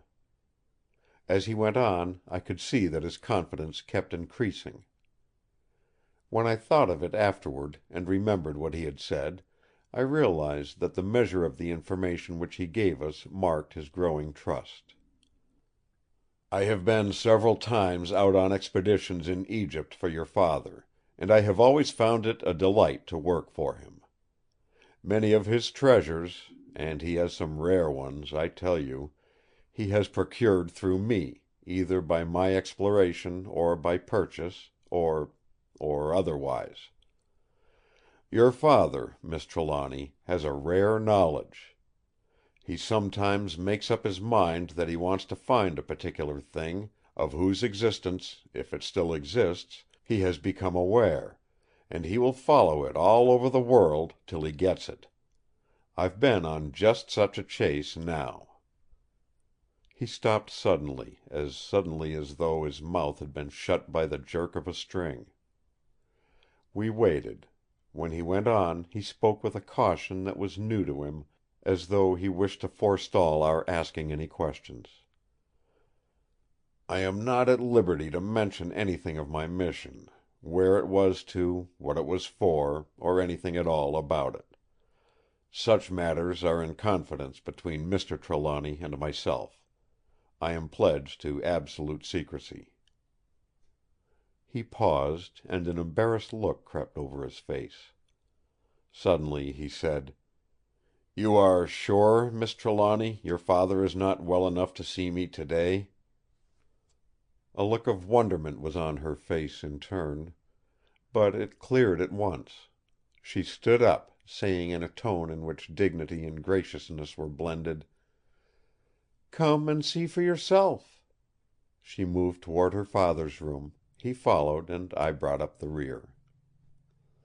Mr. Corbeck entered the sick room as though he knew it. There is an unconscious attitude or bearing to persons in new surroundings which there is no mistaking. Even in his anxiety to see his powerful friend, he glanced for a moment round the room, as at a familiar place. Then all his attention became fixed on the bed. I watched him narrowly, for somehow I felt that on this man depended much of our enlightenment regarding the strange matter in which we were involved. It was not that I doubted him. The man was of transparent honesty. It was this very quality which we had to dread. He was of that courageous, fixed trueness to his undertaking, that if he should deem it his duty to guard a secret he would do it to the last. The case before us was, at least, an unusual one, and it would, consequently, require more liberal recognition of bounds of the duty of secrecy than would hold under ordinary conditions. To us, ignorance was helplessness. If we could learn anything of the past, we might at least form some idea of the conditions antecedent to the attack, and might, so, achieve some means of helping the patient to recovery. There were curios which might be removed. My thoughts were beginning to whirl once again. I pulled myself up sharply and watched. There was a look of infinite pity on the sun-stained, rugged face as he gazed at his friend, lying so helpless. The sternness of Mr. Trelawny's face had not relaxed in sleep, but somehow it made the helplessness more marked. It would not have troubled one to see a weak or an ordinary face under such conditions, but this purposeful, masterful man, lying before us wrapped in impenetrable sleep, had all the pathos of a great ruin. The sight was not a new one to us, but I could see that Miss Trelawny, like myself, was moved afresh by it in the presence of the stranger. Mr. Corbeck's face grew stern. All the pity died away, and in its stead came a grim, hard look which boded ill for whoever had been the cause of this mighty downfall. This look in turn gave place to one of decision. The volcanic energy of the man was working to some definite purpose. He glanced around at us, and as his eyes lighted on Nurse Kennedy, his eyebrows went up a trifle. She noted the look, and glanced interrogatively at Miss Trelawny, who flashed back a reply with a glance. She went quietly from the room, closing the door behind her. Mr. Corbeck looked first at me, with a strong man's natural impulse to learn from a man rather than a woman; then at Miss Trelawny, with a remembrance of the duty of courtesy, and said: "Tell me all about it. How it began, and when." Miss Trelawny looked at me appealingly, and forthwith I told him all that I knew. He seemed to make no motion during the whole time, but insensibly the bronze face became steel. When at the end I told him of Mr. Marvin's visit and of the power of attorney, his look began to brighten; and when, seeing his interest in the matter, I went into more detail as to its terms, he spoke: "Good! Now I know where my duty lies." With a sinking heart I heard him. Such a phrase, coming at such a time, seemed to close the door to my hopes of enlightenment. "What do you mean?" I asked, feeling that my question was a feeble one. His answer emphasized my fears. "Trelawny knows what he is doing. He had some definite purpose in all that he did, and we must not thwart him. He evidently expected something to happen, and guarded himself at all points." "Not at all points," I said impulsively. "There must have been a weak spot somewhere, or he wouldn't be lying here like that." Somehow his impassiveness surprised me. I had expected that he would find a valid argument in my phrase; but it did not move him, at least not in the way I thought. Something like a smile flickered over his swarthy face as he answered me: "This is not the end. Trelawny did not guard himself to no purpose. Doubtless he expected this too, or at any rate the possibility of it." "Do you know what he expected, or from what source?" The questioner was Miss Trelawny. The answer came at once: "No! I know nothing of either. I can guess—" He stopped suddenly. "Guess what?" The suppressed excitement in the girl's voice was akin to anguish. The steely look came over the swarthy face again; but there was tenderness and courtesy in both voice and manner as he replied: "Believe me, I would do anything I honestly could to relieve your anxiety; but in this I have a higher duty." "What duty?" "Silence!" As he spoke the word, the strong mouth closed like a steel trap. We all remained silent for a few minutes. In the intensity of our thinking, the silence became a positive thing. The small sounds of life within and without the house seemed intrusive. The first to break it was Miss Trelawny. I had seen an idea, a hope, flash in her eyes; but she steadied herself before speaking. What was the urgent subject on which you wanted to see me, knowing that my father was not available?" The pause showed her mastery of her thoughts. The instantaneous change in Mr. Corbeck was almost ludicrous. His start of surprise, coming close upon his ironclad impassiveness, was like a pantomimic change. But all idea of comedy was swept away by the tragic earnestness with which he remembered his original purpose. "My God!" he said, as he raised his hand from the chair back on which it rested, and beat it down with a violence which would in itself have arrested attention. His brows corrugated as he went on: "I quite forgot! What a loss! Now, of all times! Just at the moment of success! He lying there helpless, and my tongue tied, not able to raise hand or foot in my ignorance of his wishes." "What is it? Oh, do tell us! I am so anxious about my dear father. Is it any new trouble? I hope not. Oh, I hope not! I have had such anxiety and trouble already. It alarms me afresh to hear you speak so. Won't you tell me something to allay this terrible anxiety and uncertainty?" He drew his sturdy form up to his full height as he said: "Alas, I cannot, may not, tell you anything. It is his secret." He pointed to the bed. "And yet I came here for his advice, his counsel, his assistance. And he lies there helpless. And time is flying by us. It may soon be too late." "What is it? What is it?" broke in Miss Trelawny in a sort of passion of anxiety, her face drawn with pain. "Oh, speak! Say something!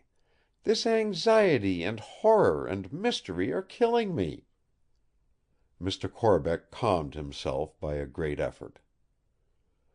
"I may not tell you details, but I have had a great loss. My mission, in which I have spent 3 years, was successful. I discovered all that I sought, and more, and brought them home with me safely. Treasures, priceless in themselves, but doubly precious to him by whose wishes and instructions I sought them. I arrived in London only last night, and when I woke this morning my precious charge was stolen. Stolen in some mysterious way. Not a soul in London knew that I was arriving. No one but myself knew what was in the shabby portmanteau that I carried. My room had but one door, and that I locked and bolted. The room was high in the house, 5 stories up, so that no entrance could have been obtained by the window. Indeed, I had closed the window myself and shut the hasp, for I wished to be secure in every way. This morning the hasp was untouched, and yet my portmanteau was empty. The lamps were gone. There! It is out! I went to Egypt to search for a set of antique lamps which Mr. Trelawny wished to trace. With incredible labour, and through many dangers, I followed them. I brought them safe home. And now—" He turned away much moved. Even his iron nature was breaking down under the sense of loss. Miss Trelawny stepped over and laid her hand on his arm. I looked at her in amazement. All the passion and pain which had so moved her seemed to have taken the form of resolution. Her form was erect, her eyes blazed. Energy was manifest in every nerve and fibre of her being. Even her voice was full of nervous power as she spoke. It was apparent that she was a marvellously strong woman, and that her strength could answer when called upon. "We must act at once. My father's wishes must be carried out, if it is possible to us. Mr. Ross, you are a lawyer. We have actually in the house a man whom you consider one of the best detectives in London. Surely we can do something. We can begin at once." Mr. Corbeck took new life from her enthusiasm. "Good! You are your father's daughter," was all he said. But his admiration for her energy was manifested by the impulsive way in which he took her hand. I moved over to the door.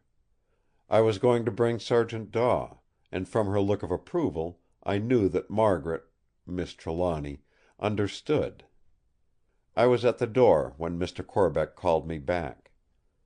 "One moment," he said, "before we bring a stranger on the scene.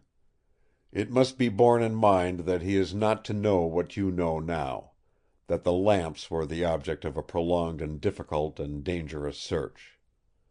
All I can tell him, all that he must know from any source, is that some of my property has been stolen. I must describe some of the lamps, especially one, for it is of gold; and my fear is lest the thief, ignorant of its historic worth, may, in order to cover up his crime, have it melted. I would willingly pay 10, 20, 100, 1,000 times its intrinsic value rather than have it destroyed. I shall tell him only what is necessary. So, please, let me answer any questions he may ask; unless, of course, I ask you or refer to either of you for the answer." We both nodded acquiescence. Then a thought struck me, and I said: "By the way, if it be necessary to keep this matter quiet, it will be better to have it, if possible, a private job for the detective. If once a thing gets to Scotland Yard it is out of our power to keep it quiet, and further secrecy may be impossible. I shall sound Sergeant Daw before he comes up. If I say nothing, it will mean that he accepts the task and will deal with it privately." Mr. Corbeck answered at once: "Secrecy is everything. The one thing I dread is that the lamps, or some of them, may be destroyed at once." To my intense astonishment Miss Trelawny spoke out at once, but quietly, in a decided voice: "They will not be destroyed, nor any of them." Mr. Corbeck actually smiled in amazement. "How on earth do you know?" he asked. Her answer was still more incomprehensible. "I don't know how I know it, but know it I do. I feel it all through me, as though it were a conviction which has been with me all my life." CHAPTER VIII. The Jewel of 7 Stars, by Bram Stoker. CHAPTER VIII. The Finding of the Lamps. Sergeant Daw at first made some demur, but finally agreed to advise privately on a matter which might be suggested to him. He added that I was to remember that he only undertook to advise, for if action were required he might have to refer the matter to headquarters. With this understanding I left him in the study, and brought Miss Trelawny and Mr. Corbeck to him.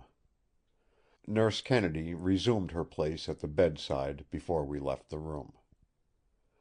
I could not but admire the cautious, cool-headed precision with which the traveller stated his case. He did not seem to conceal anything, and yet he gave the least possible description of the objects missing. He did not enlarge on the mystery of the case; he seemed to look on it as an ordinary hotel theft. Knowing, as I did, that his one object was to recover the articles before their identity could be obliterated, I could see the rare intellectual skill with which he gave the necessary matter and held back all else, though without seeming to do so. Truly, thought I, this man has learned the lesson of the Eastern bazaars, and with Western intellect has improved upon his masters. He quite conveyed his idea to the detective, who, after thinking the matter over for a few moments, said: "Pot or scale? That is the question." "What does that mean?" asked the other, keenly alert. "An old thieves' phrase from Birmingham. I thought that in these days of slang everyone knew that. In old times at Broome, which had a lot of small metal industries, the gold and silversmiths used to buy metal from almost anyone who came along. And as metal in small quantities could generally be had cheap when they didn't ask where it came from, it got to be a custom to ask only one thing, whether the customer wanted the goods melted, in which case the buyer made the price, and the melting pot was always on the fire. If it was to be preserved in its present state at the buyer's option, it went into the scale and fetched standard price for old metal. There is a good deal of such work done still, and in other places than Broome. When we're looking for stolen watches we often come across the works, and it's not possible to identify wheels and springs out of a heap, but it's not often that we come across cases that are wanted. Now, in the present instance, much will depend on whether the thief is a good man. That's what they call a man who knows his work. A first-class crook will know whether a thing is of more value than merely the metal in it, and in such case he would put it with someone who could place it later on, in America or France perhaps. By the way, do you think anyone but yourself could identify your lamps? No one but myself. Are there others like them? Not that I know of, answered Mr. Corbeck, though there may be others that resemble them in many particulars. The detective paused before asking again, "Would any other skilled person, at the British Museum for instance, or a dealer, or a collector like Mr. Trelawny, know the value, the artistic value, of the lamps?" "Certainly. Anyone with a head on his shoulders would see at a glance that the things were valuable." The detective's face brightened. "Then there is a chance. If your door was locked and the window shut, the goods were not stolen by the chance of a chambermaid or a boots comin' along. Whoever did the job went after it special, and he ain't goin' to part with his swag without his price. This must be a case of notice to the pawnbrokers. There's one good thing about it anyhow, that the hue and cry needn't be given. We needn't tell Scotland Yard, unless you like. We can work the thing privately. If you wish to keep the thing dark, as you told me at the first, that is our chance." Mr. Corbeck, after a pause, said quietly, "I suppose you couldn't hazard a suggestion as to how the robbery was effected?" The policeman smiled the smile of knowledge and experience. "In a very simple way, I have no doubt, sir. That is how all these mysterious crimes turn out in the long run. The criminal knows his work and all the tricks of it, and he is always on the watch for chances. Moreover, he knows by experience what these chances are likely to be, and how they usually come.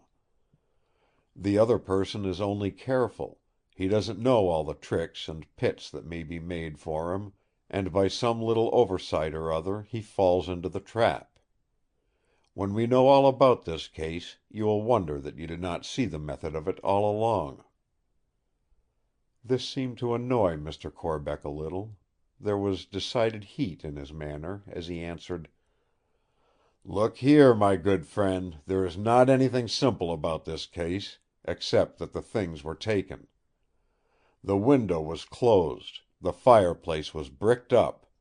There is only one door to the room, and that I locked and bolted.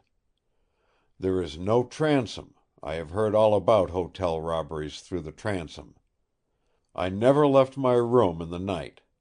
I looked at the things before going to bed, and I went to look at them again when I woke up. If you can rig up any kind of simple robbery out of these facts, you are a clever man. That's all I say. Clever enough to go right away and get my things back." Miss Trelawny laid her hand upon his arm in a soothing way, and said quietly: "Do not distress yourself unnecessarily. I am sure they will turn up." Sergeant Daw turned to her so quickly that I could not help remembering vividly his suspicions of her, already formed, as he said: "May I ask, miss, on what you base that opinion?" I dreaded to hear her answer, given to ears already awake to suspicion, but it came to me as a new pain or shock all the same. "I cannot tell you how I know. But I am sure of it." The detective looked at her for some seconds in silence, and then threw a quick glance at me. Presently he had a little more conversation with Mr. Corbeck as to his own movements, the details of the hotel and the room, and the means of identifying the goods. Then he went away to commence his inquiries, Mr. Corbeck impressing on him the necessity for secrecy lest the thief should get wind of his danger and destroy the lamps. Mr. Corbeck promised, when going away to attend to various matters of his own business, to return early in the evening and to stay in the house. All that day Miss Trelawny was in better spirits and looked in better strength than she had yet been, despite the new shock and annoyance of the theft which must ultimately bring so much disappointment to her father. We spent most of the day looking over the curio treasures of Mr. Trelawny. From what I had heard from Mr. Corbeck, I began to have some idea of the vastness of his enterprise in the world of Egyptian research, and with this light everything around me began to have a new interest. As I went on, the interest grew; any lingering doubts which I might have had changed to wonder and admiration. The house seemed to be a veritable storehouse of marvels of antique art. In addition to the curios, big and little, in Mr. Trelawny's own room, from the great sarcophagi down to the scarabs of all kinds in the cabinets, the great hall, the staircase landings, the study, and even the boudoir were full of antique pieces which would have made a collector's mouth water. Miss Trelawny from the first came with me, and looked with growing interest at everything. After having examined some cabinets of exquisite amulets, she said to me in quite a naïve way: "You will hardly believe that I have of late seldom even looked at any of these things. It is only since Father has been ill that I seem to have even any curiosity about them. But now they grow and grow on me to quite an absorbing degree. I wonder if it is that the collector's blood which I have in my veins is beginning to manifest itself. If so, the strange thing is that I have not felt the call of it before. Of course I know most of the big things, and have examined them more or less, but really, in a sort of way I have always taken them for granted, as though they had always been there. I have noticed the same thing now and again with family pictures, and the way they are taken for granted by the family. If you will let me examine them with you, it would be delightful." It was a joy to me to hear her talk in such a way, and her last suggestion quite thrilled me. Together we went round the various rooms and passages, examining and admiring the magnificent curios. There was such a bewildering amount and variety of objects that we could only glance at most of them, but as we went along we arranged that we should take them seriatim, day by day, and examine them more closely. In the hall was a sort of big frame of floriated steelwork which Margaret said her father used for lifting the heavy stone lids of the sarcophagi. It was not heavy, and could be moved about easily enough. By aid of this we raised the covers in turn, and looked at the endless series of hieroglyphic pictures cut in most of them. In spite of her profession of ignorance, Margaret knew a good deal about them. Her year of life with her father had had unconsciously its daily and hourly lesson. She was a remarkably clever and acute-minded girl, and with a prodigious memory; so that her store of knowledge, gathered unthinkingly bit by bit, had grown to proportions that many a scholar might have envied. And yet it was all so naïve and unconscious, so girlish and simple. She was so fresh in her views and ideas, and had so little thought of self, that in her companionship I forgot for the time all the troubles and mysteries which enmeshed the house, and I felt like a boy again. The most interesting of the sarcophagi were undoubtedly the three in Mr. Trelawny's room. Of these, two were of dark stone, one of porphyry, and the other of a sort of ironstone. These were wrought with some hieroglyphs. But the third was strikingly different. It was of some yellow-brown substance of the dominating color effect of Mexican onyx, which it resembled in many ways, excepting that the natural pattern of its convolutions was less marked. Here and there were patches almost transparent, certainly translucent. The whole chest, cover and all, was wrought with hundreds, perhaps thousands, of minute hieroglyphics, seemingly in an endless series. Back, front, sides, edges, bottom, all had their quota of the dainty pictures, the deep blue of their coloring showing up fresh and sharply edged in the yellow stone. It was very long, nearly 9 feet, and perhaps a yard wide. The sides undulated, so that there was no hard line. Even the corners took such excellent curves that they pleased the eye. "Truly," I said, "this must have been made for a giant." "Or for a giantess," said Margaret. This sarcophagus stood near to one of the windows. It was in one respect different from all the other sarcophagi in the place. All the others in the house, of whatever material, granite, porphyry, ironstone, basalt, slate, or wood, were quite simple in form within. Some of them were plain of interior surface, others were engraved, in whole or part, with hieroglyphics. But each and all of them had no protuberances or uneven surface anywhere. They might have been used for baths. Indeed, they resembled in many ways Roman baths of stone or marble which I had seen. Inside this, however, was a raised space, outlined like a human figure. I asked Margaret if she could explain it in any way. For answer she said: "Father never wished to speak about this. It attracted my attention from the first, but when I asked him about it, he said, 'I shall tell you all about it some day, little girl, if I live. But not yet. The story is not yet told, as I hope to tell it to you. Some day, perhaps soon, I shall know all, and then we shall go over it together. And a mighty interesting story you will find it, from first to last.' Once afterward I said, rather lightly I am afraid, 'Is that story of the sarcophagus told yet, Father?' He shook his head, and looked at me gravely as he said, 'Not yet, little girl, but it will be, if I live, if I live.' His repeating that phrase about his living rather frightened me. I never ventured to ask him again. Somehow this thrilled me. I could not exactly say how or why, but it seemed like a gleam of light, at least. There are, I think, moments when the mind accepts something as true, though it can account for neither the course of the thought, nor, if there be more than one thought, the connection between them. Hitherto we had been in such outer darkness regarding Mr. Trelawny, and the strange visitation which had fallen on him, that anything which afforded a clue, even of the faintest and most shadowy kind, had at the outset the enlightening satisfaction of a certainty. Here were two lights of our puzzle. The first, that Mr. Trelawny associated with this particular curio a doubt of his own living.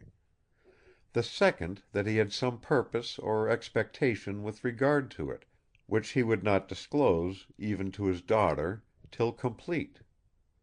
Again it was to be borne in mind that this sarcophagus differed internally from all the others. What meant that odd raised place? I said nothing to Miss Trelawny, for I feared lest I should either frighten her or buoy her up with future hopes. but I made up my mind that I would take an early opportunity for further investigation. Close beside the sarcophagus was a low table of green stone with red veins in it, like bloodstone.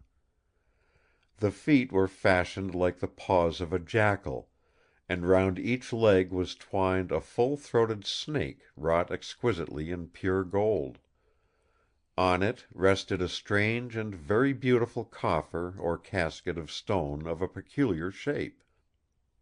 It was something like a small coffin, except that the longer sides, instead of being cut off square like the upper or level part, were continued to a point. Thus it was an irregular septahedron, there being two planes on each of the two sides, one end and a top and bottom. The stone, of one piece of which it was wrought, was such as I had never seen before. At the base it was of a full green, the color of emerald without, of course, its gleam. It was not by any means dull, however, either in color or substance, and was of infinite hardness and fineness of texture. The surface was almost that of a jewel. The color grew lighter as it rose, with gradation so fine as to be imperceptible, changing to a fine yellow almost of the color of mandarin china. It was quite unlike anything I had ever seen, and did not resemble any stone or gem that I knew. I took it to be some unique mother stone, or matrix of some gem. It was wrought all over, except in a few spots, with fine hieroglyphics, exquisitely done and colored with the same blue-green cement or pigment that appeared on the sarcophagus. In length it was about 2 feet and a half, in breadth about half this, and was nearly a foot high. The vacant spaces were irregularly distributed about the top running to the pointed end. These places seemed less opaque than the rest of the stone. I tried to lift up the lid so that I might see if they were translucent, but it was securely fixed. It fitted so exactly that the whole coffer seemed like a single piece of stone mysteriously hollowed from within. On the sides and edges were some odd-looking protuberances, wrought just as finely as any other portion of the coffer, which had been sculptured by manifest design in the cutting of the stone. They had queer-shaped holes or hollows, different in each, and like the rest were covered with the hieroglyphic figures, cut finely and filled in with the same blue-green cement. On the other side of the great sarcophagus stood another small table of alabaster, exquisitely chased with symbolic figures of gods and the signs of the zodiac. On this table stood a case of about a foot square, composed of slabs of rock crystal set in a skeleton of bands of red gold, beautifully engraved with hieroglyphics, and colored with a blue-green, very much the tint of the figures in the sarcophagus and the coffer. The whole work was quite modern. But if the case was modern, what it held was not. Within, on a cushion of cloth of gold as fine as silk, and with the peculiar softness of old gold, rested a mummy hand, so perfect that it startled one to see it.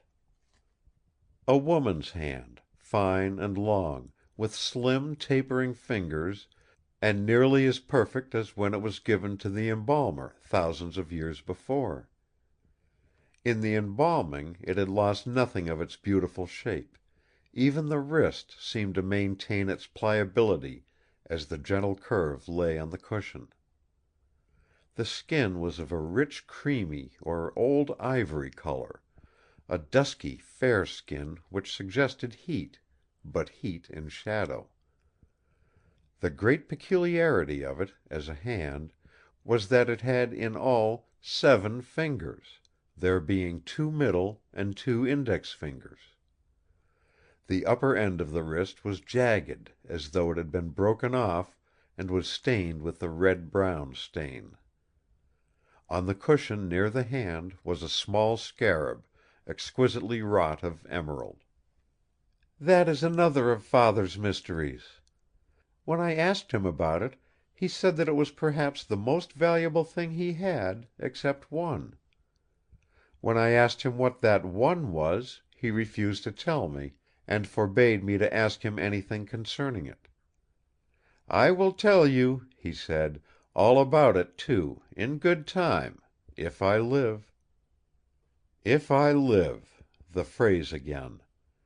These three things grouped together, the sarcophagus, the coffer, and the hand, seem to make a trilogy of mystery indeed." At this time Miss Trelawny was sent for on some domestic matter. I looked at the other curios in the room, but they did not seem to have anything like the same charm for me, now that she was away. Later on in the day I was sent for to the boudoir where she was consulting with Mrs. Grant as to the lodgment of Mr. Corbeck. They were in doubt as to whether he should have a room close to Mr. Trelawny's or quite away from it, and had thought it well to ask my advice on the subject. I came to the conclusion that he had better not be too near; for the first at all events, he could easily be moved closer if necessary. When Mrs. Grant had gone, I asked Miss Trelawny how it came that the furniture of this room, the boudoir in which we were, was so different from the other rooms of the house. "Father's forethought," she answered. "When I first came, he thought, and rightly enough, that I might get frightened with so many records of death and the tomb everywhere. So he had this room and the little suite off it, that door opens into the sitting room, where I slept last night, furnished with pretty things. You see, they are all beautiful. That cabinet belonged to the great Napoleon." "There is nothing Egyptian in these rooms at all, then?" I asked, rather to show interest in what she had said than anything else, for the furnishing of the room was apparent. "What a lovely cabinet! May I look at it?" "Of course, with the greatest pleasure," she answered, with a smile. "Its finishing, within and without, Father says, is absolutely complete." I stepped over and looked at it closely. It was made of tulip wood, inlaid in patterns, and was mounted in ormolu. I pulled open one of the drawers, a deep one, where I could see the work to great advantage. As I pulled it, something rattled inside as though rolling. There was a tinkle as of metal on metal. "Hullo!" I said. "There is something in here. Perhaps I'd better not open it." "There is nothing that I know of," she answered. "Some of the housemaids may have used it to put something by for the time and forgotten it. Open it, by all means." I pulled open the drawer. As I did so, both Miss Trelawny and I started back in amazement. There before our eyes lay a number of ancient Egyptian lamps, of various sizes and of strangely varied shapes. We leaned over them and looked closely. My own heart was beating like a trip hammer, and I could see by the heaving of Margaret's bosom that she was strangely excited. Whilst we looked, afraid to touch and almost afraid to think, there was a ring at the front door. Immediately afterwards Mr. Corbeck, followed by Sergeant Daw, came into the hall. The door of the boudoir was open, and when they saw us, Mr. Corbeck came running in, followed more slowly by the detective. There was a sort of chastened joy in his face and manner as he said impulsively: "Rejoice with me, my dear Miss Trelawny! My luggage has come and all my things are intact." Then his face fell as he added: "Except the lamps. The lamps that were worth all the rest 1,000 times." He stopped, struck by the strange pallor of her face. Then his eyes, following her look and mine, lit on the cluster of lamps in the drawer. He gave a sort of cry of surprise and joy as he bent over and touched them. "My lamps! My lamps! Then they are safe, safe! But how in the name of God, of all the gods, did they come here?" We all stood silent. The detective made a deep sound of intaking breath. I looked at him, and as he caught my glance he turned his eyes on Miss Trelawny, whose back was toward him. There was in them the same look of suspicion which had been there when he had spoken to me of her being the first to find her father on the occasions of the attacks. Chapter 8 The Jewel of Seven Stars by Bram Stoker. Chapter 9 The Need of Knowledge. Mr. Corbeck seemed to go almost off his head at the recovery of the lamps. He took them up one by one and looked them all over tenderly, as though they were things that he loved. In his delight and excitement he breathed so hard that it seemed almost like a cat purring. Sergeant Daw said quietly, his voice breaking the silence like a discord in a melody: "Are you quite sure those lamps are the ones you had, and that were stolen?"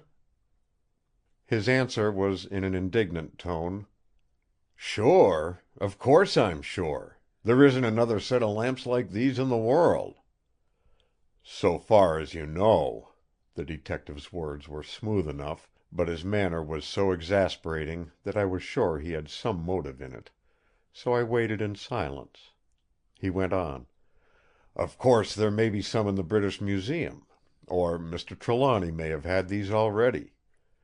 There's nothing new under the sun, you know, Mr. Corbeck, not even in Egypt. These may be the originals, and yours may have been the copies. Are there any points by which you can identify these as yours?" Mr. Corbeck was really angry by this time. He forgot his reserve, and in his indignation poured forth a torrent of almost incoherent, but enlightening, broken sentences. "Identify! Copies of them! British Museum! Rot! Perhaps they keep a set in Scotland Yard for teaching idiot policemen Egyptology. Do I know them?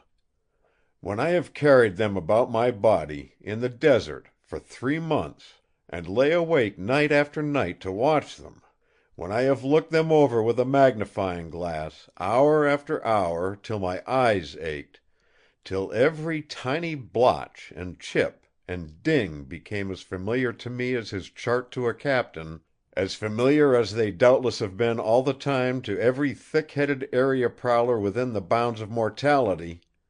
See here, young man, look at these." He ranged the lamps in a row on the top of the cabinet. "Did you ever see a set of lamps of these shapes, of any one of these shapes? Look at these dominant figures on them. Did you ever see so complete a set, even in Scotland Yard, even in Bow Street? Look, one on each, the 7 forms of Hathor. Look at that figure of the Ka of a princess of the 2 Egypts, standing between Ra and Osiris in the Boat of the Dead, with the Eye of Sleep, supported on legs, bending before her; and Harmochis rising in the north. Will you find that in the British Museum, or Bow Street? Or perhaps your studies in the Gizeh Museum, or the Fitzwilliam, or Paris, or Leyden, or Berlin have shown you that the episode is common in hieroglyphics, and that this is only a copy. Perhaps you can tell me what that figure of Ptah Seker Osar holding the Tet wrapped in the sceptre of papyrus means. Did you ever see it before, even in the British Museum, or Gizeh, or Scotland Yard?" He broke off suddenly, and then went on in quite a different way. "Look here. It seems to me that the thick-headed idiot is myself. I beg your pardon, old fellow, for my rudeness. I quite lost my temper at the suggestion that I do not know these lamps. You don't mind, do you?" The detective answered heartily: "Lord, sir, not I. I like to see folks angry when I am dealing with them, whether they are on my side or the other. It is when people are angry that you learn the truth from them. I keep cool; that is my trade. Do you know, you have told me more about those lamps in the past 2 minutes than when you filled me up with details of how to identify them?" Mr. Corbeck grunted. He was not pleased at having given himself away. All at once he turned to me and said in his natural way: "Now tell me how you got them back?" I was so surprised that I said without thinking: "We didn't get them back." The traveller laughed openly. "What on earth do you mean?" he asked. "You didn't get them back. Why, there they are before your eyes. We found you looking at them when we came in." By this time I had recovered my surprise and had my wits about me. "Why, that's just it," I said. "We had only come across them by accident that very moment." Mr. Corbeck drew back and looked hard at Miss Trelawny and myself, turning his eyes from one to the other as he asked: "Do you mean to tell me that no one brought them here? That you found them in that drawer? That, so to speak, no one at all brought them back?" "I suppose someone must have brought them here; they couldn't have come of their own accord. But who it was, or when, or how, neither of us knows. We shall have to make inquiry, and see if any of the servants know anything of it." We all stood silent for several seconds. It seemed like a long time. The first to speak was the detective, who said in an unconscious way: "Well, I'm damned! Oh, I beg your pardon, miss." Then his mouth shut like a steel trap. We called up the servants, one by one, and asked them if they knew anything of some articles placed in a drawer in the boudoir, but none of them could throw any light on the circumstance. We did not tell them what the articles were, or let them see them. Mr. Corbeck packed the lamps in cotton wool and placed them in a tin box. This, I may mention incidentally, was then brought up to the detective's room, where one of the men stood guard over them with a revolver the whole night. Next day we got a small safe into the house and placed them in it. There were 2 different keys. One of them I kept myself; the other I placed in my drawer in the safe deposit vault. We were all determined that the lamps should not be lost again. About an hour after we had found the lamps, Dr. Winchester arrived. He had a large parcel with him, which, when unwrapped, proved to be the mummy of a cat. With Miss Trelawny's permission he placed this in the boudoir, and Silvio was brought close to it. To the surprise of us all, however, except perhaps Dr. Winchester, he did not manifest the least annoyance. He took no notice of it whatever. He stood on the table close beside it, purring loudly. Then, following out his plan, the Doctor brought him into Mr. Trelawny's room, we all following. Dr. Winchester was excited; Miss Trelawny anxious. I was more than interested myself, for I began to have a glimmering of the Doctor's idea. The detective was calmly and coldly superior; but Mr. Corbeck, who was an enthusiast, was full of eager curiosity. The moment Dr. Winchester got into the room, Silvio began to mew and wriggle, and jumping out of his arms, ran over to the cat mummy and began to scratch angrily at it. Miss Trelawny had some difficulty in taking him away; but so soon as he was out of the room, he became quiet. When she came back there was a clamour of comments. "I thought so!" from the Doctor. "What can it mean?" from Miss Trelawny. "That's a very strange thing," from Mr. Corbeck. "Odd, but it doesn't prove anything," from the detective. "I suspend my judgment," from myself, thinking it advisable to say something. Then by common consent we dropped the theme, for the present. In my room that evening I was making some notes of what had happened, when there came a low tap on the door. In obedience to my summons Sergeant Daw came in, carefully closing the door behind him. "Well, Sergeant," said I, "sit down. What is it?" "I wanted to speak to you, sir, about those lamps." I nodded and waited. He went on: You know that the room where they were found opens directly into the room where Miss Trelawny slept last night?" "Yes." "During the night a window somewhere in that part of the house was opened and shut again. I heard it, and took a look around, but I could see no sign of anything." "Yes, I know that," I said. "I heard a window moved myself." "Does nothing strike you as strange about it, sir?" "Strange?" I said. "Strange? Why, it's all the most bewildering, maddening thing I've ever encountered. It is all so strange that one seems to wonder, and simply waits for what'll happen next. But what do you mean by strange?" The detective paused, as if choosing his words to begin, and then said deliberately: "You see, I am not one who believes in magic and such things.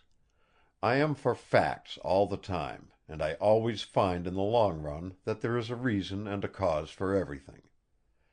This new gentleman says these things were stolen out of his room in the hotel. The lamps, I take it from some things he has said, really belong to Mr. Trelawny. His daughter, the lady of the house, having left the room she usually occupies, sleeps that night on the ground floor. A window is heard to open and shut during the night. When we, who have been during the day trying to find a clue to the robbery, come to the house, we find the stolen goods in a room close to where she slept, and opening out of it." He stopped. I felt that same sense of pain and apprehension which I had experienced when he had spoken to me before, creeping, or rather rushing, over me again. I had to face the matter out, however. My relations with her, and the feelings toward her which I now knew full well meant a very deep love and devotion, demanded so much. I said as calmly as I could, for I knew the keen eyes of the skilful investigator were on me: "And the inference?" He answered with the cool audacity of conviction: "The inference to me is that there was no robbery at all. The goods were taken by someone to this house, where they were received through a window on the ground floor. They were placed in the cabinet, ready to be discovered when the proper time should come." Somehow I felt relieved; the assumption was too monstrous. I did not want, however, my relief to be apparent, so I answered as gravely as I could: "And who do you suppose brought them to the house?" "I keep my mind open as to that. Possibly Mr. Corbeck himself. The matter might be too risky to trust to a third party." "Then the natural extension of your inference is that Mr. Corbeck is a liar and a fraud, and that he is in conspiracy with Miss Trelawny to deceive someone or other about those lamps." "Those are harsh words, Mr. Ross. They're so plain spoken that they bring a man up standing, and make few doubts for him. But I have to go where my reason points. It may be that there is another party than Miss Trelawny in it. Indeed, if it hadn't been for the other matter that set me thinking and bred doubts of its own about her, I wouldn't dream of mixing her up in this. But I'm safe on Corbeck. Whoever else is in it, he is. The things couldn't have been taken without his connivance, if what he says is true. If it isn't—well, he is a liar anyhow. I would think it a bad job to have him stay in the house with so many valuables, only that it will give me and my mate a chance of watching him. We'll keep a pretty good lookout, too, I tell you. He's up in my room now, guarding those lamps, but Johnny Wright is there too. I go on before he comes off, so there won't be much chance of another house-breaking. Of course, Mr. Ross, all this, too, is between you and me." "Quite so; you may depend on my silence," I said, and he went away to keep a close eye on the Egyptologist. It seemed as though all my painful experiences were to go in pairs, and that the sequence of the previous day was to be repeated; for before long I had another private visit from Doctor Winchester, who had now paid his nightly visit to his patient and was on his way home. He took the seat which I proffered and began at once. "This is a strange affair altogether. Miss Trelawny has just been telling me about the stolen lamps, and of the finding of them in the Napoleon cabinet. It would seem to be another complication of the mystery; and yet, do you know, it is a relief to me.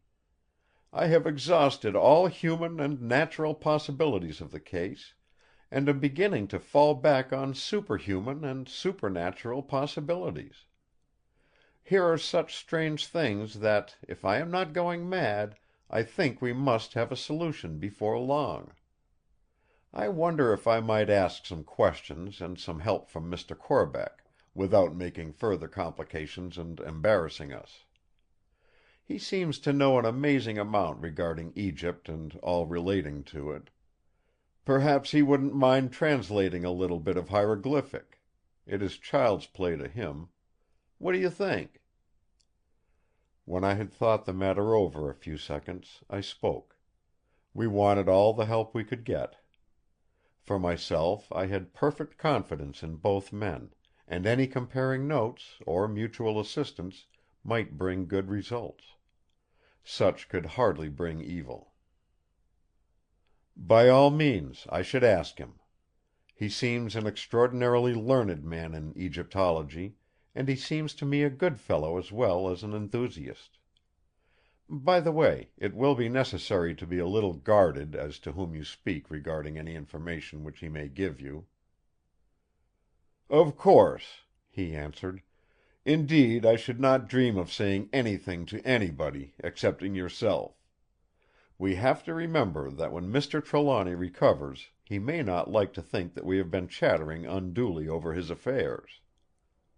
"Look here," I said, "why not stay for a while, and I shall ask him to come and have a pipe with us. We can then talk over things."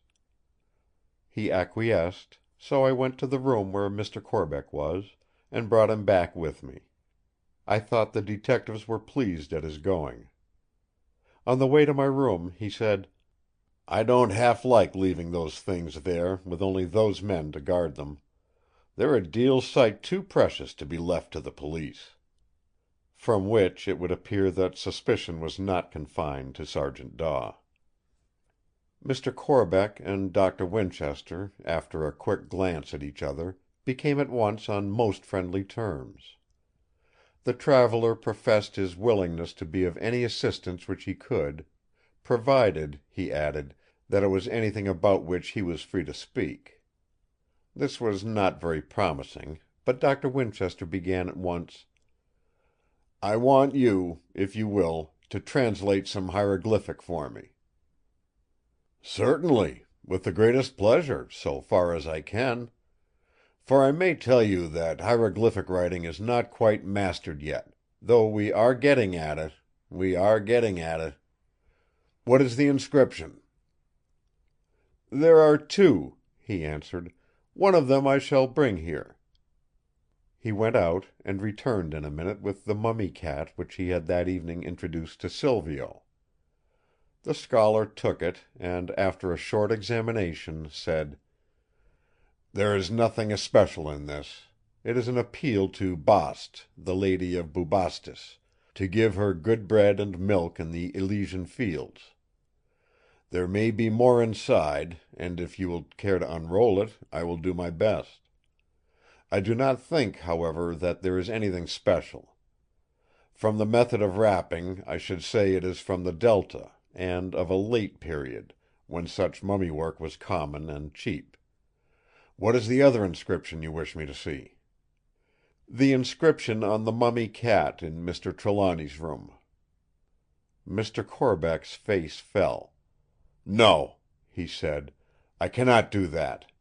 I am, for the present at all events, practically bound to secrecy regarding any of the things in Mr. Trelawny's room." Doctor Winchester's comment and my own were made at the same moment. I said only the one word, "Checkmate," from which I think he may have gathered that I guessed more of his idea and purpose than perhaps I had intentionally conveyed to him. He murmured: "Practically bound to secrecy?" Mr. Corbeck at once took up the challenge conveyed. "Do not misunderstand me. I am not bound by any definite pledge of secrecy. But I am bound in honor to respect Mr. Trelawny's confidence, given to me, I may tell you, in a very large measure. Regarding many of the objects in his room he has a definite purpose in view, and it would not be either right or becoming for me, his trusted friend and confidant, to forestall that purpose.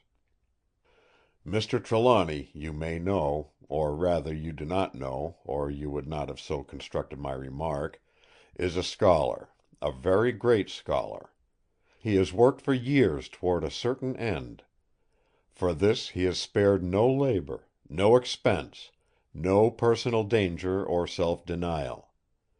He is on the line of a result which will place him amongst the foremost discoverers or investigators of his age. And now, just at the time when any hour might bring him success, he is stricken down." He stopped, seemingly overcome with emotion. After a time he recovered himself, and went on: "Again, do not misunderstand me as to another point. I have said that Mr. Trelawny has made much confidence with me. But I do not mean to lead you to believe that I know all his plans, or his aims or objects. I know the period which he has been studying, and the definite historical individual whose life he has been investigating, and whose records he has been following up one by one with infinite patience. But beyond this I know nothing. That he has some aim or object in the completion of this knowledge I am convinced. What it is I may guess, but I must say nothing. Please to remember, gentlemen, that I have voluntarily accepted the position of recipient of a partial confidence. I have respected that, and I must ask any of my friends to do the same." He spoke with great dignity, and he grew, moment by moment, in the respect and esteem of both Doctor Winchester and myself. We understood that he had not done speaking, so we waited in silence till he continued. "I have spoken this much, although I know well that even such a hint as either of you might gather from my words might jeopardize the success of his work. But I am convinced that you both wish to help him, and his daughter." He said this looking me fairly between the eyes. "To the best of your power, honestly and unselfishly. He is so stricken down, and the manner of it is so mysterious, that I cannot but think that it is in some way a result of his own work. That he calculated on some setback is manifest to us all. God knows I am willing to do what I can, and to use any knowledge I have in his behalf. I arrived in England full of exultation at the thought that I had fulfilled the mission with which he had trusted me. I had got what he said were the last objects of his search, and I felt assured that he would now be able to begin the experiment of which he had often hinted to me. It is too dreadful that at just such a time such a calamity should have fallen on him. Doctor Winchester, you are a physician, and if your face does not belie you, you are a clever and a bold one. Is there no way which you can devise to wake this man from his unnatural stupor?" There was a pause, then the answer came slowly and deliberately. "There is no ordinary remedy that I know of. There might possibly be some extraordinary one. But there would be no use in trying to find it, except on one condition." "And that?" "Knowledge. I am completely ignorant of Egyptian matters, language, writing, history, secrets, medicines, poisons, occult powers, all that go to make up the mystery of that mysterious land. This disease, or condition, or whatever it may be called, from which Mr. Trelawny is suffering, is in some way connected with Egypt. I have had a suspicion of this from the first, and later it grew into a certainty, though without proof. What you have said tonight confirms my conjecture, and makes me believe that a proof is to be had.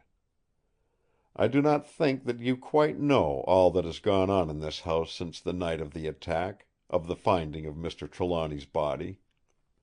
Now I propose that we confide in you. If Mr. Ross agrees, I shall ask him to tell you. He is more skilled than I am in putting facts before other people.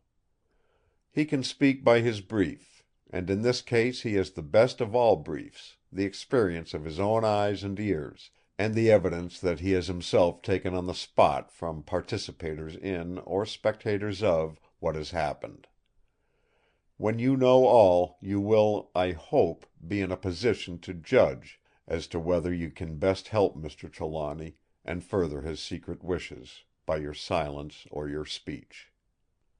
I nodded approval. Mr. Corbeck jumped up, and in his impulsive way held out a hand to each. "Done!" he said.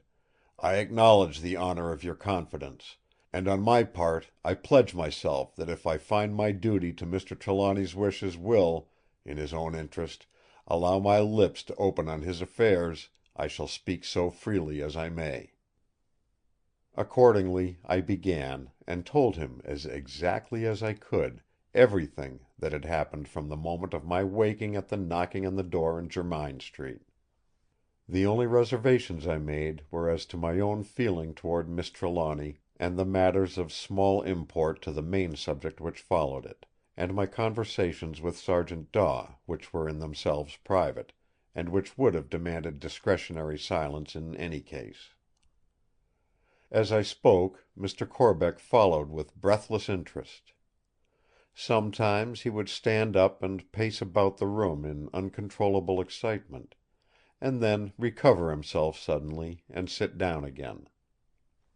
Sometimes he would be about to speak, but would with an effort restrain himself. I think the narration helped me to make up my own mind, for even as I talked things seemed to appear in a clearer light.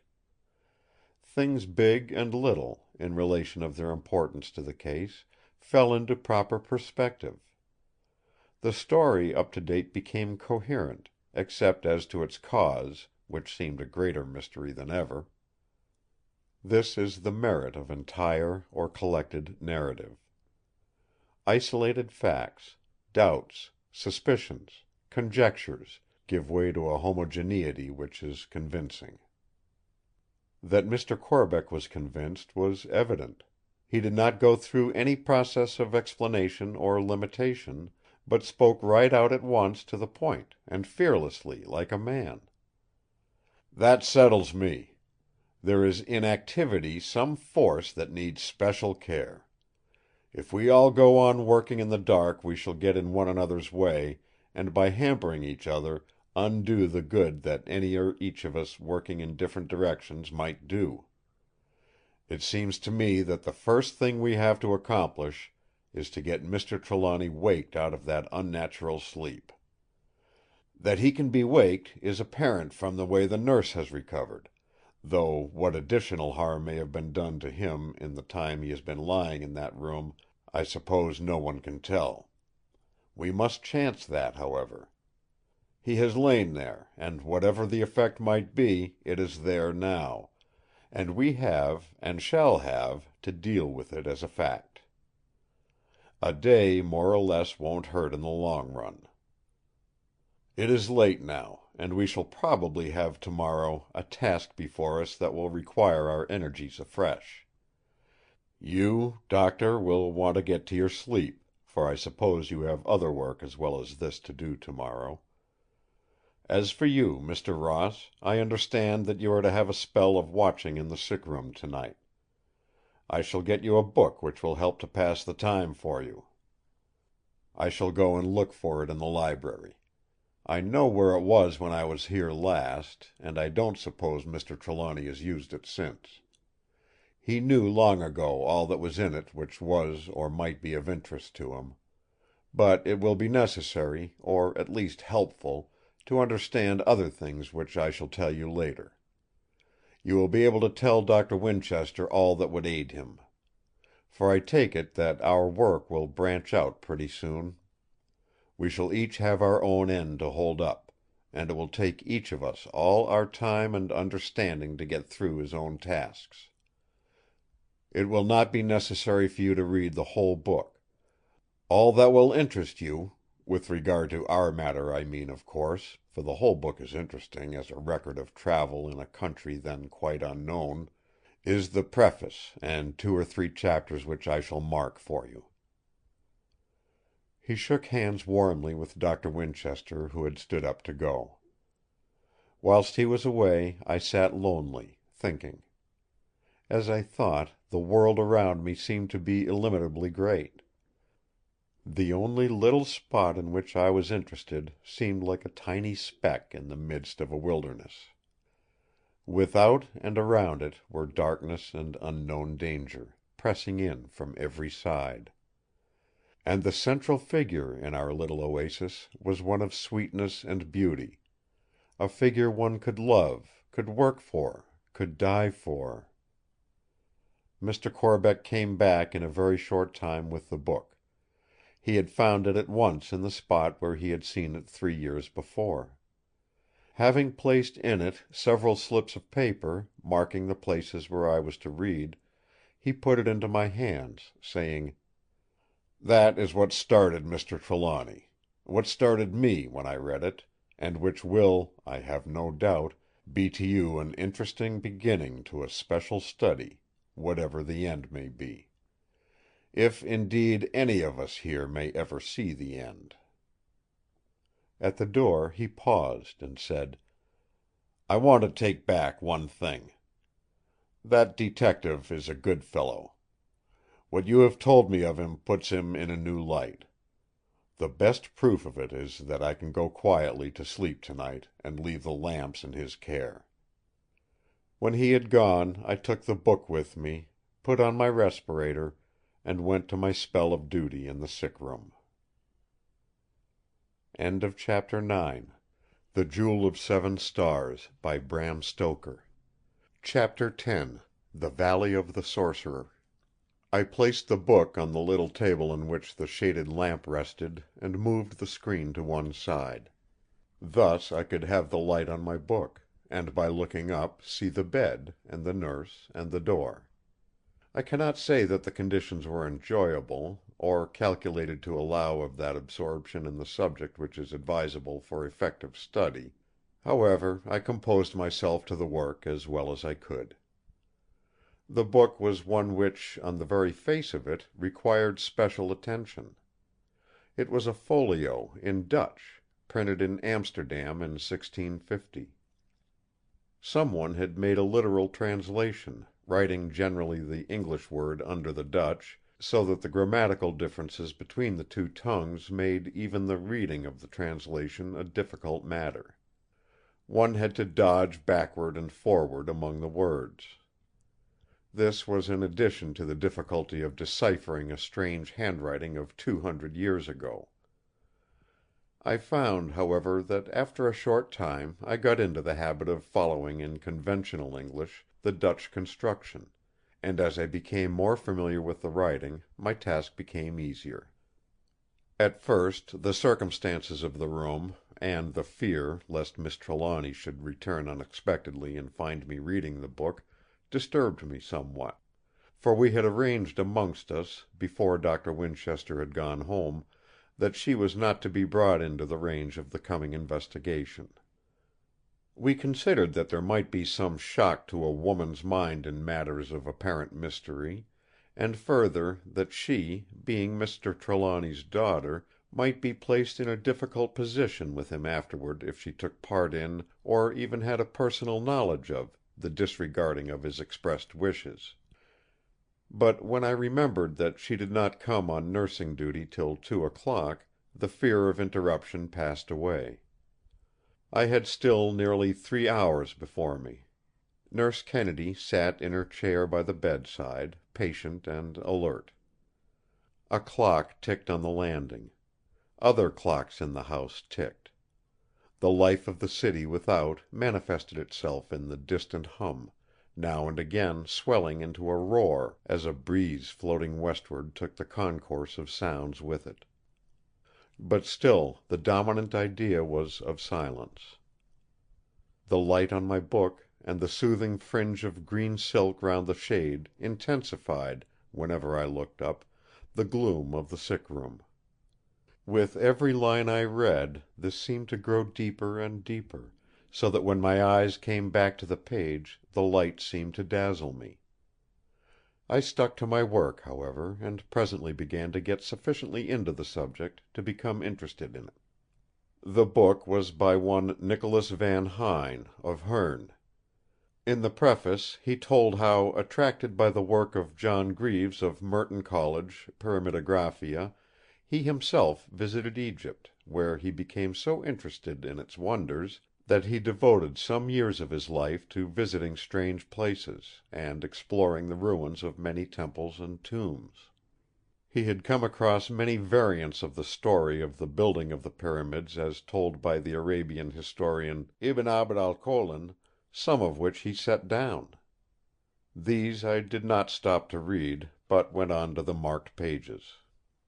As soon as I began to read these, however, there grew on me some sense of a disturbing influence. Once or twice I looked to see if the nurse had moved, for there was a feeling as though some one were near me. Nurse Kennedy sat in her place, as steady and alert as ever, and I came back to my book again. The narrative went on to tell how after passing for several days through the mountains to the east of Aswan, the explorer came to a certain place. Here I give his own words, simply putting the translation into modern English. Toward evening we came to the entrance of a narrow, deep valley, running east and west. I wished to proceed through this, for the sun, now nearly down on the horizon, showed a wide opening beyond the narrowing of the cliffs. But the fellaheen absolutely refused to enter the valley at such a time, alleging that they might be caught by the night before they could emerge from the other end. At first they would give no reason for their fear. They had hitherto gone anywhere I wished, and at any time, without demur. On being pressed, however, they said that the place was the Valley of the Sorcerer, where none might come in the night. On being asked to tell of the sorcerer, they refused, saying that there was no name, and that they knew nothing. On the next morning, however, when the sun was up and shining down the valley, their fears had somewhat passed away. Then they told me that a great sorcerer in ancient days, millions of years was the term they used, a king or a queen, they could not say which, was buried there.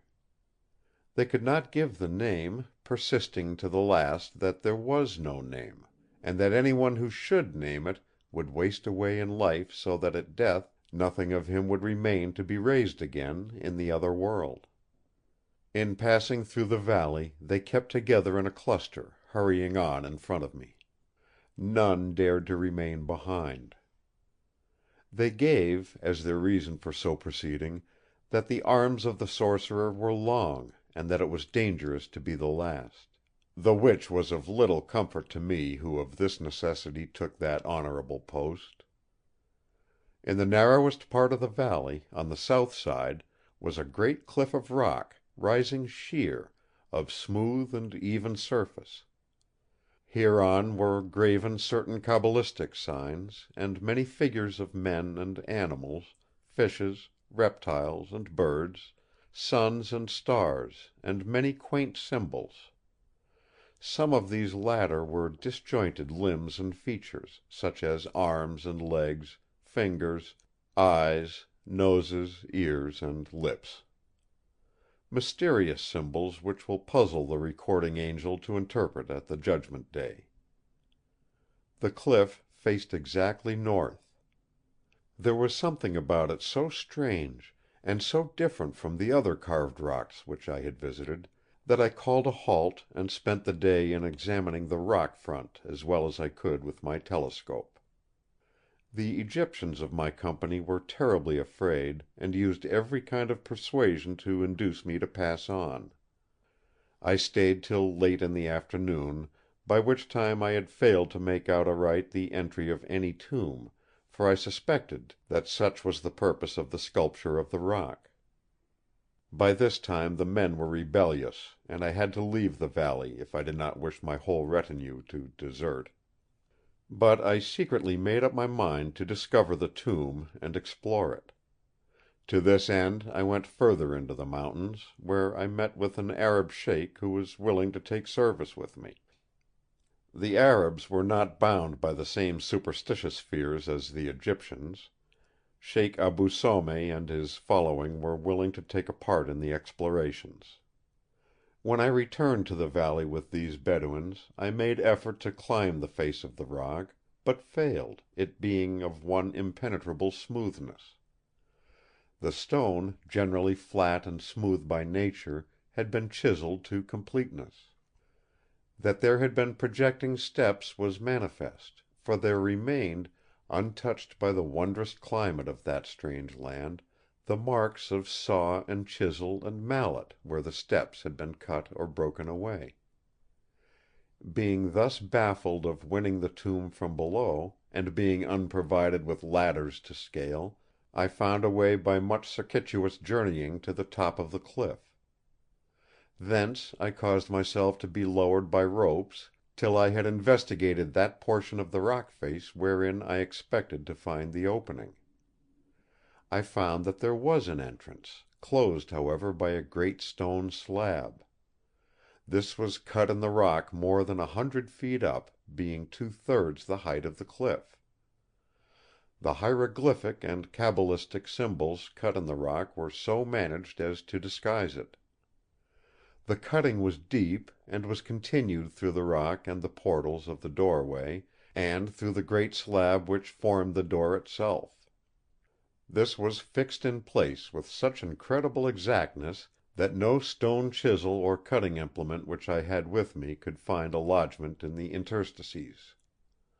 I used much force, however, and by many heavy strokes won a way into the tomb, for such I found it to be. The stone door having fallen into the entrance, I passed over it into the tomb, noting as I went a long iron chain which hung coiled on a bracket close to the doorway. The tomb I found to be complete, after the manner of the finest Egyptian tombs, with chamber and shaft leading down to the corridor ending in the mummy pit. It had the table of pictures, which seems some kind of record, whose meaning is now forever lost, graven in a wondrous colour on a wondrous stone. All the walls of the chamber and the passage were carved with strange writings in the uncanny form mentioned.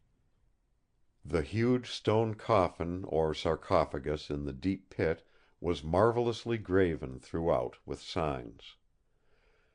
The Arab chief and 2 others who ventured into the tomb with me, and who were evidently used to such grim explorations, managed to take the cover from the sarcophagus without breaking it; at which they wondered, for such good fortune, they said, did not usually attend such efforts. Indeed, they seemed not over careful, and did handle the various furniture of the tomb with such little concern that, only for its great strength and thickness, even the coffin itself might have been injured. Which gave me much concern, for it was very beautifully wrought of rare stone, such as I had no knowledge of. Much I grieved that it were not possible to carry it away. But time and desert journeyings forbade such; I could only take with me such small matters as could be carried on the person. Within the sarcophagus was a body, manifestly of a woman, swathed with many wrappings of linen, as is usual with all mummies. From certain embroiderings thereon, I gathered that she was of high rank. Across the breast was one hand, unwrapped. In the mummies which I had seen, the arms and hands are within the wrappings, and certain adornments of wood, shaped and painted to resemble arms and hands, lie outside the unwrapped body.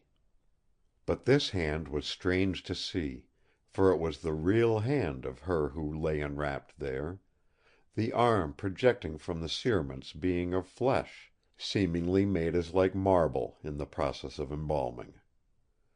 Arm and hand were of dusky white, being of the hue of ivory that hath lain long in air. The skin and the nails were complete and whole, as though the body had been placed for burial overnight. I touched the hand and moved it, the arm being something flexible as a live arm, though stiff with long disuse, as are the arms of those fakirs which I have seen in the Indies. There was, too, an added wonder that on this ancient hand were no less than 7 fingers, the same all being fine and long and of great beauty. Sooth to say, it made me shudder and my flesh creep, to touch that hand that had lain there undisturbed for so many thousands of years, and yet was like unto living flesh. Underneath the hand, as though guarded by it, lay a huge jewel of ruby, a great stone of wondrous bigness, for the ruby is in the main a small jewel.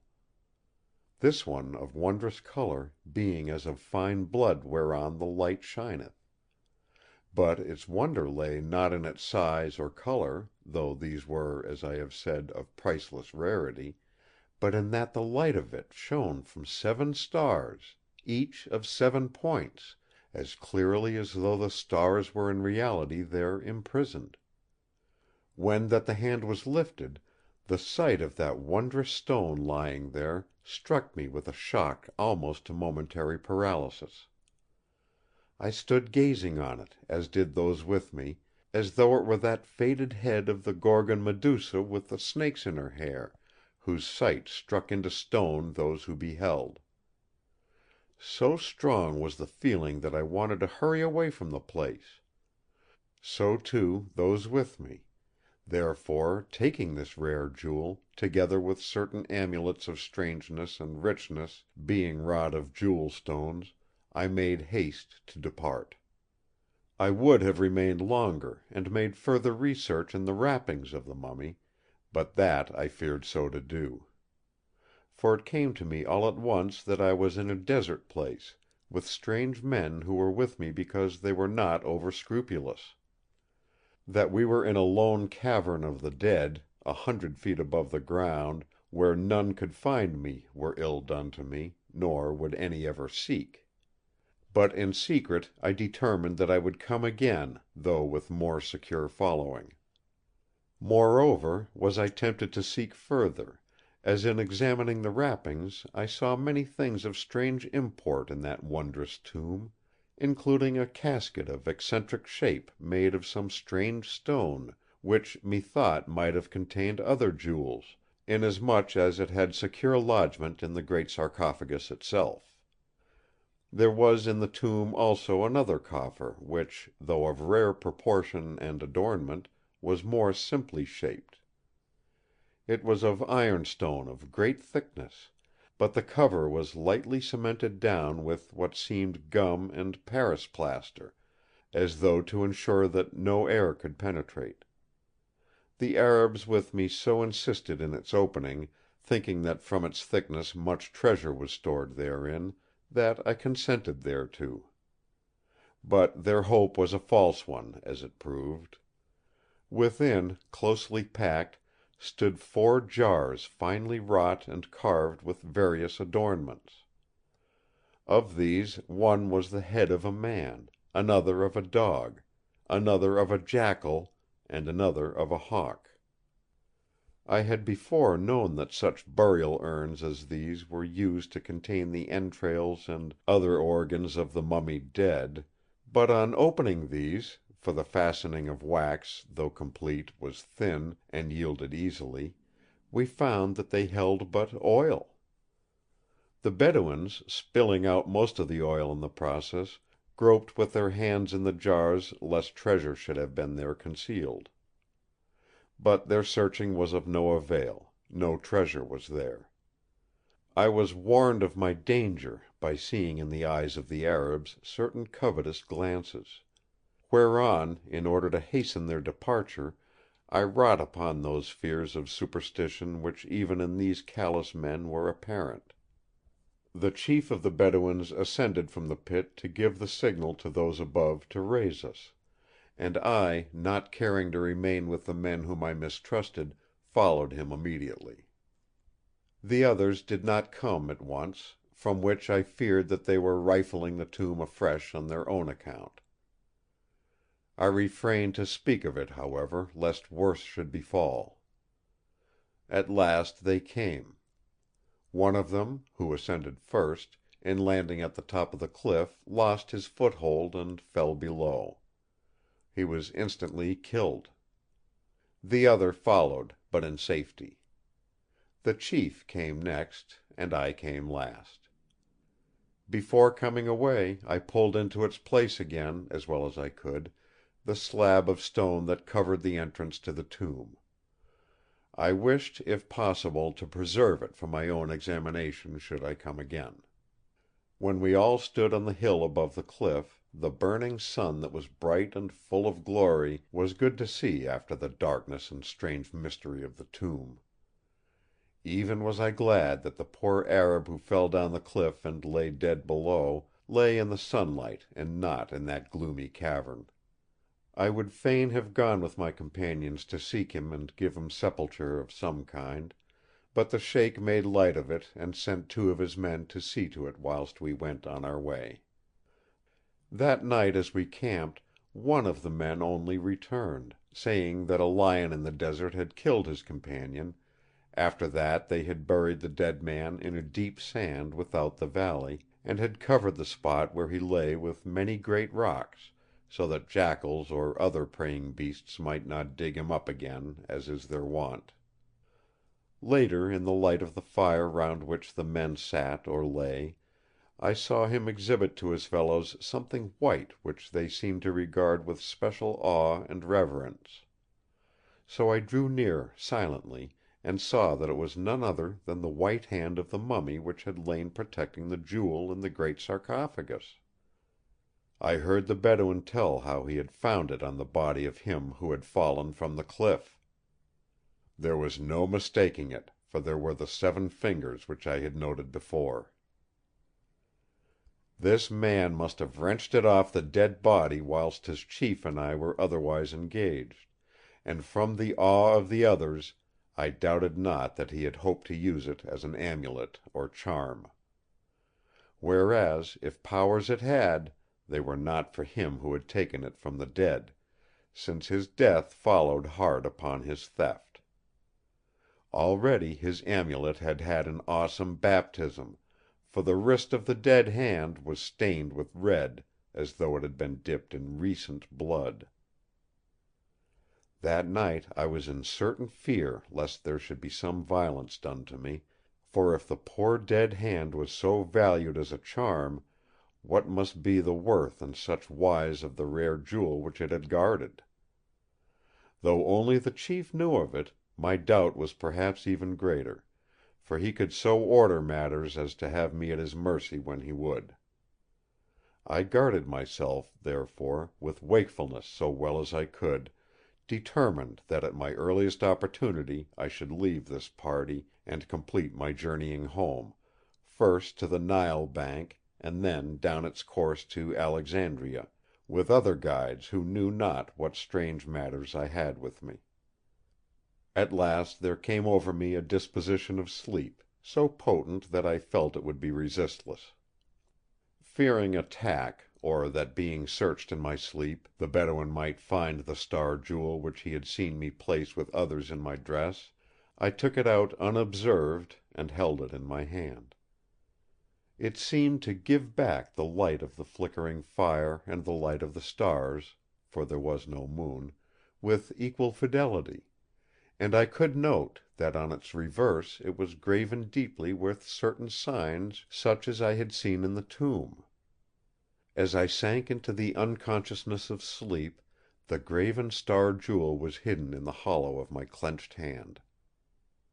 I waked out of sleep with the light of the morning sun on my face.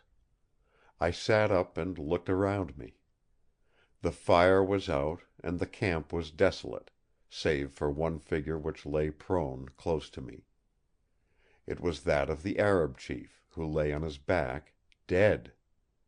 His face was almost black, and his eyes were open, and staring horribly up at the sky, as though he saw there some dreadful vision.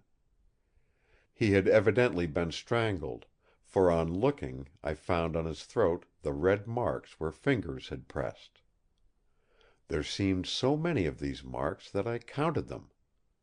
There were 7, and all parallel, except the thumb mark, as though made with one hand.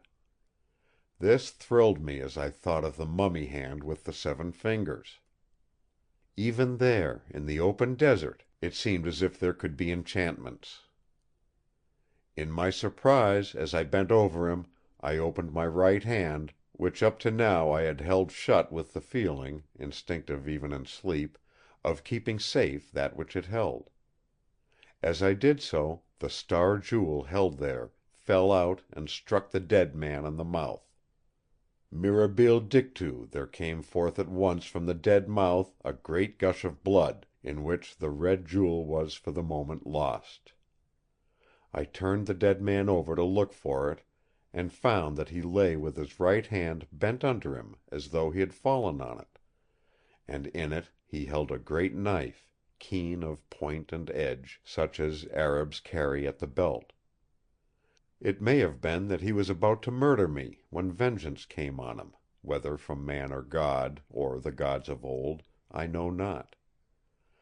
Suffice it that when I found my ruby jewel, which shone up as a living star from the mess of blood wherein it lay, I paused not, but fled from the place. I journeyed on alone through the hot desert, till by God's grace I came upon an Arab tribe camping by a well, who gave me salt. With them I rested till they had set me on my way. I know not what became of the mummy hand, or of those who had it. What strife, or suspicion, or disaster, or greed went with it, I know not; but some such cause there must have been, since those who had it fled with it. It doubtless is used as a charm of potence by some desert tribe. At the earliest opportunity I made examination of the star ruby, as I wished to try to understand what was graven on it. The symbols, whose meaning, however, I could not understand, were as follows.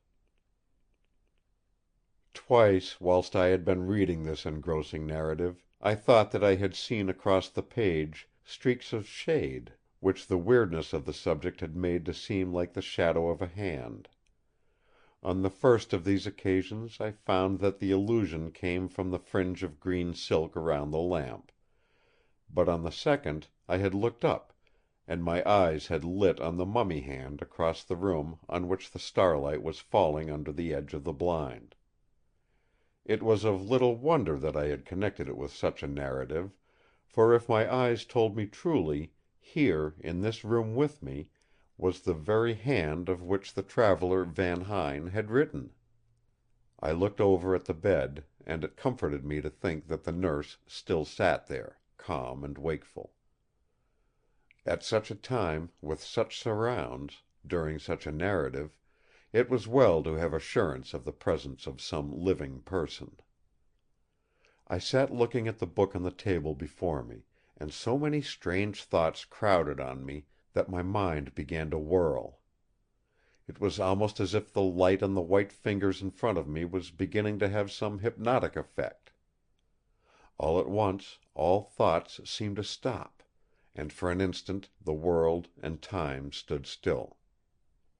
There lay a real hand across the book. What was there to so overcome me, as was the case? I knew the hand that I saw in the book, and loved it. Margaret Trelawny's hand was a joy to me to see, to touch, and yet, at that moment, coming after other marvellous things, it had a strangely moving effect on me. It was but momentary, however, and had passed even before her voice had reached me. "What disturbs you? What are you staring at the book for? I thought for an instant that you must have been overcome again." I jumped up. "I was reading," I said, "an old book from the library." As I spoke I closed it and put it under my arm. "I shall now put it back, as I understand that your Father wishes all things, especially books, kept in their proper places." My words were intentionally misleading, for I did not wish her to know what I was reading, and thought it best not to wake her curiosity by leaving the book about. I went away, but not to the library. I left my book in my room, where I could get it when I had had my sleep in the day. When I returned, Nurse Kennedy was ready to go to bed, so Miss Trelawny watched with me in the room. I did not want any book whilst she was present. We sat close together and talked in a whisper whilst the moments flew by. It was with surprise that I noted the edge of the curtains changing from grey to yellow light. What we talked of had nothing to do with the sick man, except in so far that all which concerned his daughter must ultimately concern him. But it had nothing to say to Egypt, or mummies, or the dead, or caves, or Bedouin chiefs. I could well take note in the growing light that Margaret's hand had not 7 fingers, but 5, for it lay in mine. When Doctor Winchester arrived in the morning and had made his visit to his patient, he came to see me as I sat in the dining room having a little meal, breakfast or supper, I hardly knew which it was, before I went to lie down. Mr. Corbeck came in at the same time, and we resumed our conversation where we had left it the night before. I told Mr. Corbeck that I had read the chapter about the finding of the tomb, and that I thought Doctor Winchester should read it too. The latter said that if he might, he would take it with him. He had that morning to make a railway journey to Ipswich, and would read it on the train. He said he would bring it back with him when he came again in the evening. I went up to my room to bring it down, but I could not find it anywhere. I had a distinct recollection of having left it on the little table beside my bed, when I had come up after Miss Trelawny's going on duty into the sick room. It was very strange, for the book was not of a kind that any of the servants would be likely to take. I had to come back and explain to the others that I could not find it. When Doctor Winchester had gone, Mr. Corbeck, who seemed to know the Dutchman's work by heart, talked the whole matter over with me. I told him that I was interrupted by a change of nurses, just as I had come to the description of the ring. He smiled as he said: "So far as that is concerned, you need not be disappointed. Not in Van Huyn's time, nor for nearly 2 centuries later, could the meaning of that engraving have been understood. It was only when the work was taken up and followed by Young and Champollion, by Birch and Lepsius and Rossellini and Salvolini, by Mariette Bey and by Wallace Budge and Flinders Petrie, and the other scholars of their times, that great results ensued, and that the true meaning of hieroglyphic was known. Later I shall explain to you, if Mr. Trelawny does not explain it himself, or if he does not forbid me to, what it means in that particular place. I think it will be better for you to know what followed Van Huyn's narrative, for with the description of the stone, and the accounts of his bringing it to Holland at the termination of his travels, the episode ends. Ends, so far as his book is concerned. The chief thing about the book is that it sets others thinking and acting. Amongst them were Mr. Trelawny and myself. Mr. Trelawny is a good linguist of the Orient, but he does not know northern tongues. As for me, I have a faculty for learning languages, and when I was pursuing my studies in Leyden, I learned Dutch so that I might more easily make references in the library there. Thus it was that at the very time when Mr. Trelawny, who in making his great collection of works on Egypt had, through a bookseller's catalogue, acquired this volume with the manuscript translation, was studying it, I was reading another copy, in original Dutch, in Leyden. We were both struck by the description of the lonely tomb in the rock, cut so high up as to be inaccessible to ordinary seekers, with all means of reaching it carefully obliterated, and yet with such an elaborate ornamentation of the smooth surface of the cliff as Van Huyn has described.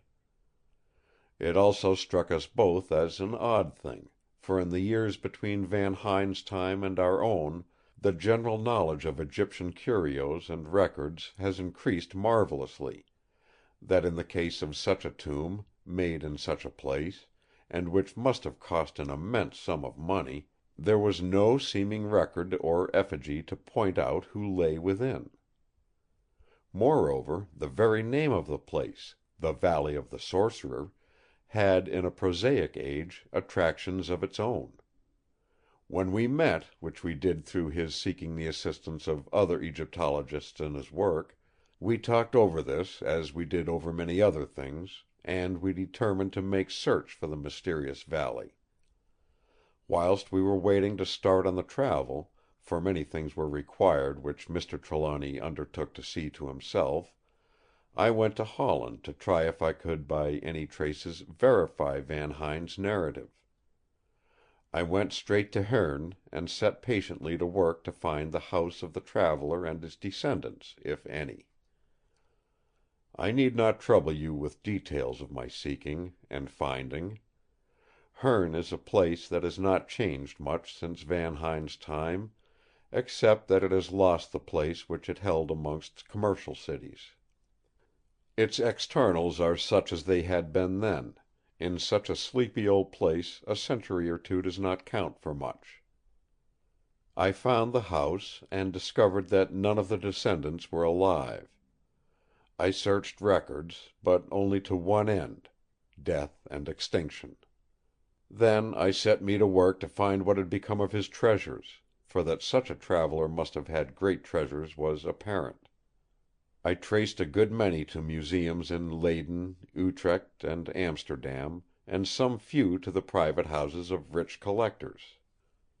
At last, in the shop of an old watchmaker and jeweller at Hoorn, I found what he considered his chiefest treasure, a great ruby, carven like a scarab, with 7 stars, and engraven with hieroglyphics. The old man did not know hieroglyphic character, and in his old world, sleepy life the philological discoveries of recent years had not reached him. He did not know anything of Van Huyn, except that such a person who had been, and that his name was, during 2 centuries venerated in the town as a great traveller. He valued the jewel as only a rare stone, spoiled in part by the cutting, and though he was at first loath to part with such a unique gem, he became amenable ultimately to commercial reason.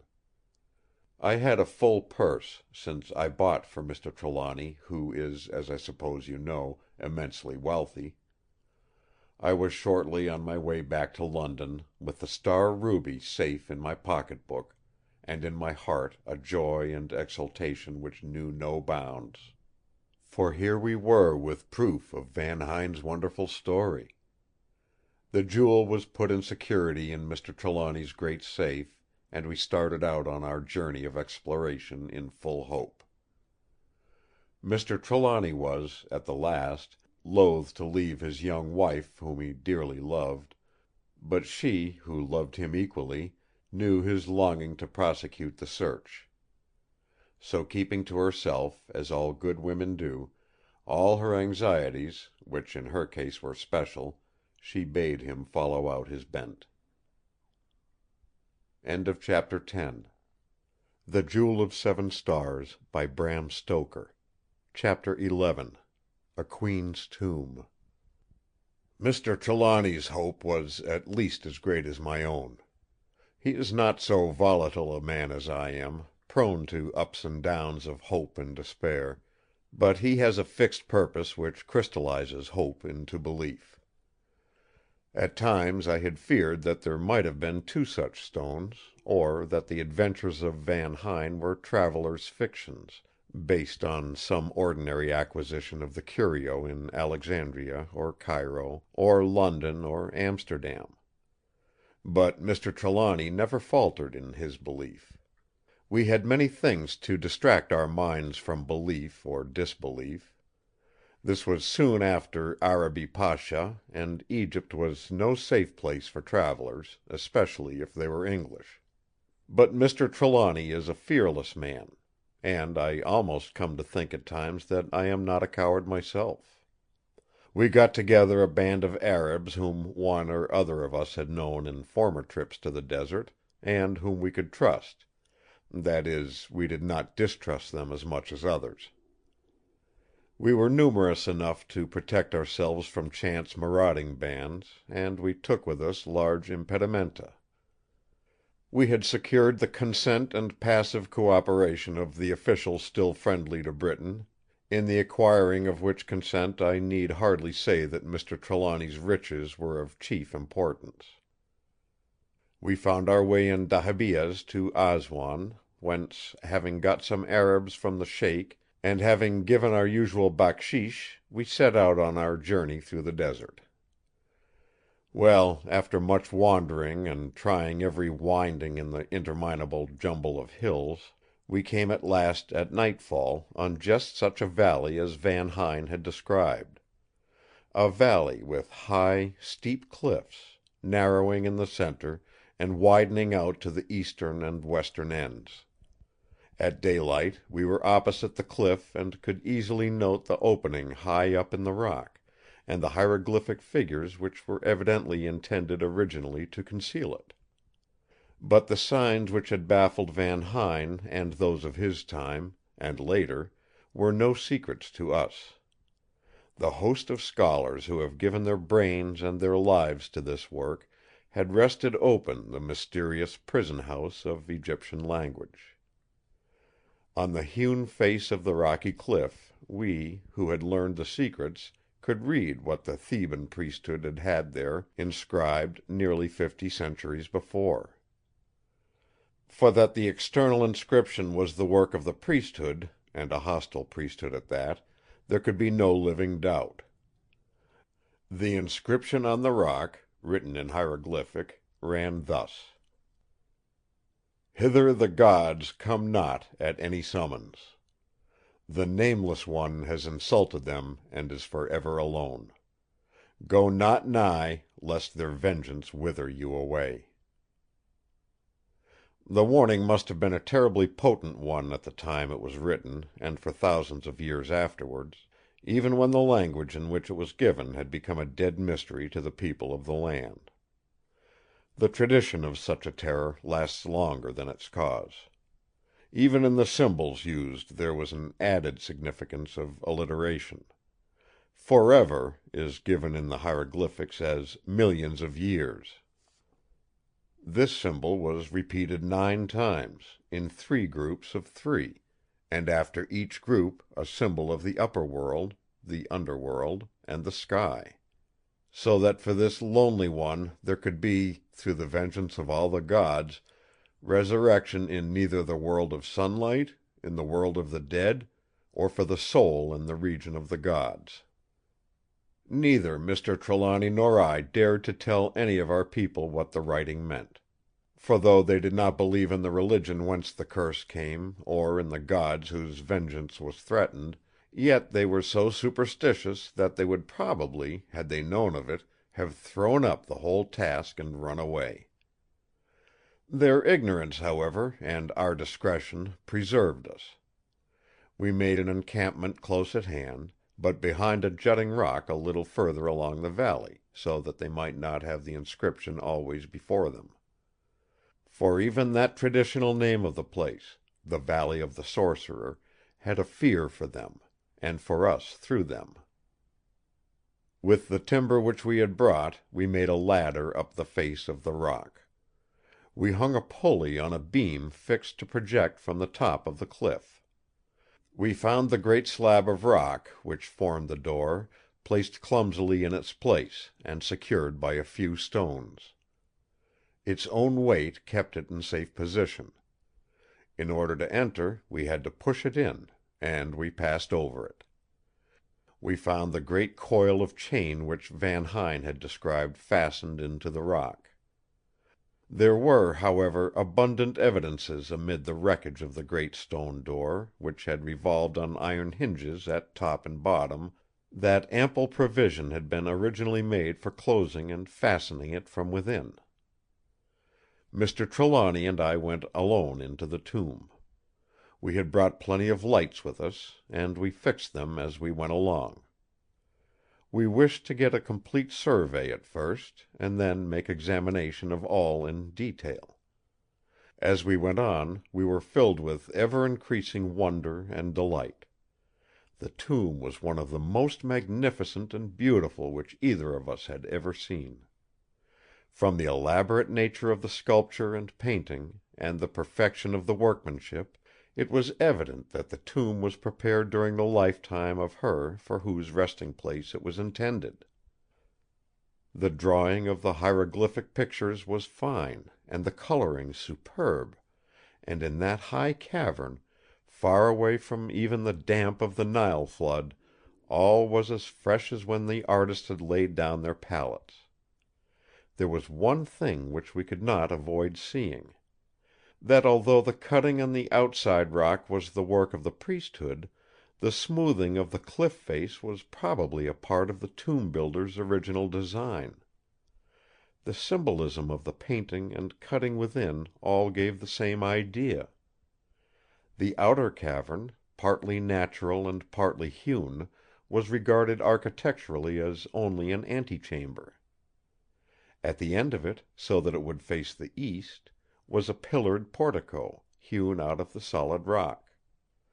The pillars were massive and were 7-sided, a thing which we had not come across in any other tomb. Sculptured on the architrave was the boat of the moon, containing Hathor, cow-headed and bearing the disk and plumes, and the dog-headed Hapi, the god of the north. It was steered by Harpocrates towards the north, represented by the pole star surrounded by Draco and Ursa Major. In the latter, the stars that form what we call the Plough were cut larger than any of the other stars, and were filled with gold, so that in the light of torches they seemed to flame with a special significance. Passing within the portico, we found two of the architectural features of a rock tomb, the chamber or chapel, and the pit, all complete as Van Huynh had noticed, though in his day the names given to these parts by the Egyptians of old were unknown. The stele, or record, which had its place low down on the western wall, was so remarkable that we examined it minutely, even before going on our way to find the mummy which was the object of our search. This stele was a great slab of lapis lazuli, cut all over with hieroglyphic figures of small size and of much beauty. The cutting was filled in with some cement of exceeding fineness, and of the color of pure vermilion. The inscription began: "Terra, Queen of the Egypts, daughter of Antef, monarch of the north and the south, daughter of the sun, Queen of the diadems." It then set out, in full record, the history of her life and reign. The signs of sovereignty were given with a truly feminine profusion of adornment. The united crowns of Upper and Lower Egypt were, in especial, cut with exquisite precision. It was new to us both to find the Hayat and the Desher, the white and the red crowns of Upper and Lower Egypt, on the stele of a queen, for it was a rule, without exception in the records, that in ancient Egypt either crown was worn only by a king, though they are to be found on goddesses. Later on we found an explanation, of which I shall say more presently. Such an inscription was in itself a matter so startling as to arrest attention from anyone anywhere at any time; but you can have no conception of the effect which it had upon us. Though our eyes were not the first which had seen it, they were the first which could see it with understanding since first the slab of rock was fixed in the cliff opening nearly 5,000 years before. To us was given to read this message from the dead, this message of one who had warred against the gods of old, and claimed to have controlled them at a time when the hierarchy professed to be the only means of exciting their fears or gaining their good will. The walls of the upper chamber of the pit and the sarcophagus chamber were profusely inscribed. All the inscriptions, except that on the stele, being colored with bluish-green pigment. The effect when seen sideways as the eye caught the green facets was that of an old discolored Indian turquoise. We descended the pit by the aid of the tackle we had brought with us. Trelawny went first. It was a deep pit, more than 70 feet, but it had never been filled up. The passage at the bottom sloped up to the sarcophagus chamber, and was longer than is usually found. It had not been walled up. Within we found a great sarcophagus of yellow stone. But that I need not describe. You have seen it in Mr. Trelawny's chamber. The cover of it lay on the ground. It had not been cemented, and was just as Van Huyn had described it. Needless to say, we were excited as we looked within. There must, however, be one sense of disappointment.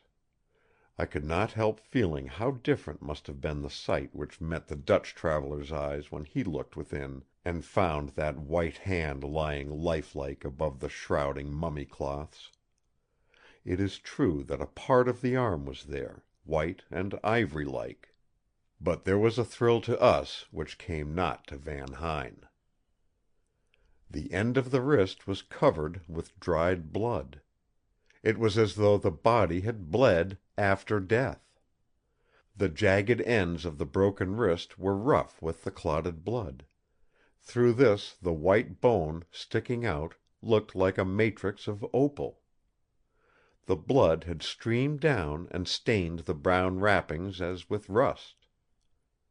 Here, then, was full confirmation of the narrative. With such evidence of the narrator's truth before us, we could not doubt the other matters which he had told, such as the blood on the mummy hand, or marks of the 7 fingers on the throat of the strangled sheik. I shall not trouble you with details of all we saw, or how we learned all we knew.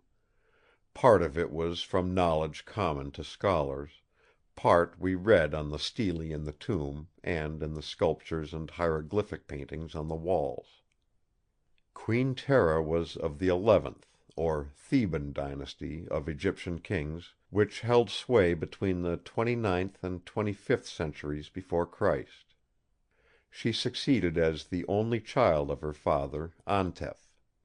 She must have been a girl of extraordinary character as well as ability, for she was but a young girl when her father died. Her youth and sex encouraged the ambitious priesthood, which had then achieved immense power. By their wealth and numbers and learning they dominated all Egypt, more especially the upper portion. They were then secretly ready to make an effort for the achievement of their bold and long-considered design, that of transferring the governing power from a kingship to a hierarchy. But King Antef had suspected some such movement, and had taken the precaution of securing to his daughter the allegiance of the army. He had also had her taught statecraft, and had even made her learned in the lore of the very priests themselves. He had used those of one cult against the other, each being hopeful of some present gain on its own part by the influence of the king, or of some ultimate gain from its own influence over his daughter. Thus the princess had been brought up amongst scribes, and was herself no mean artist. Many of these things were told on the walls in pictures or in hieroglyphic writing of great beauty, and we came to the conclusion that not a few of them had been done by the princess herself. It was not without cause that she was inscribed in the stele as Protector of the Arts. But the king had gone to further lengths, and had had his daughter taught magic, by which she had power over sleep and will. This was real magic, black magic, not the magic of the temples, which, I may explain, was of the harmless or white order, and was intended to impress rather than to affect. She had been an apt pupil, and had gone further than her teachers. Her power and her resources had given her great opportunities, of which she had availed herself to the full.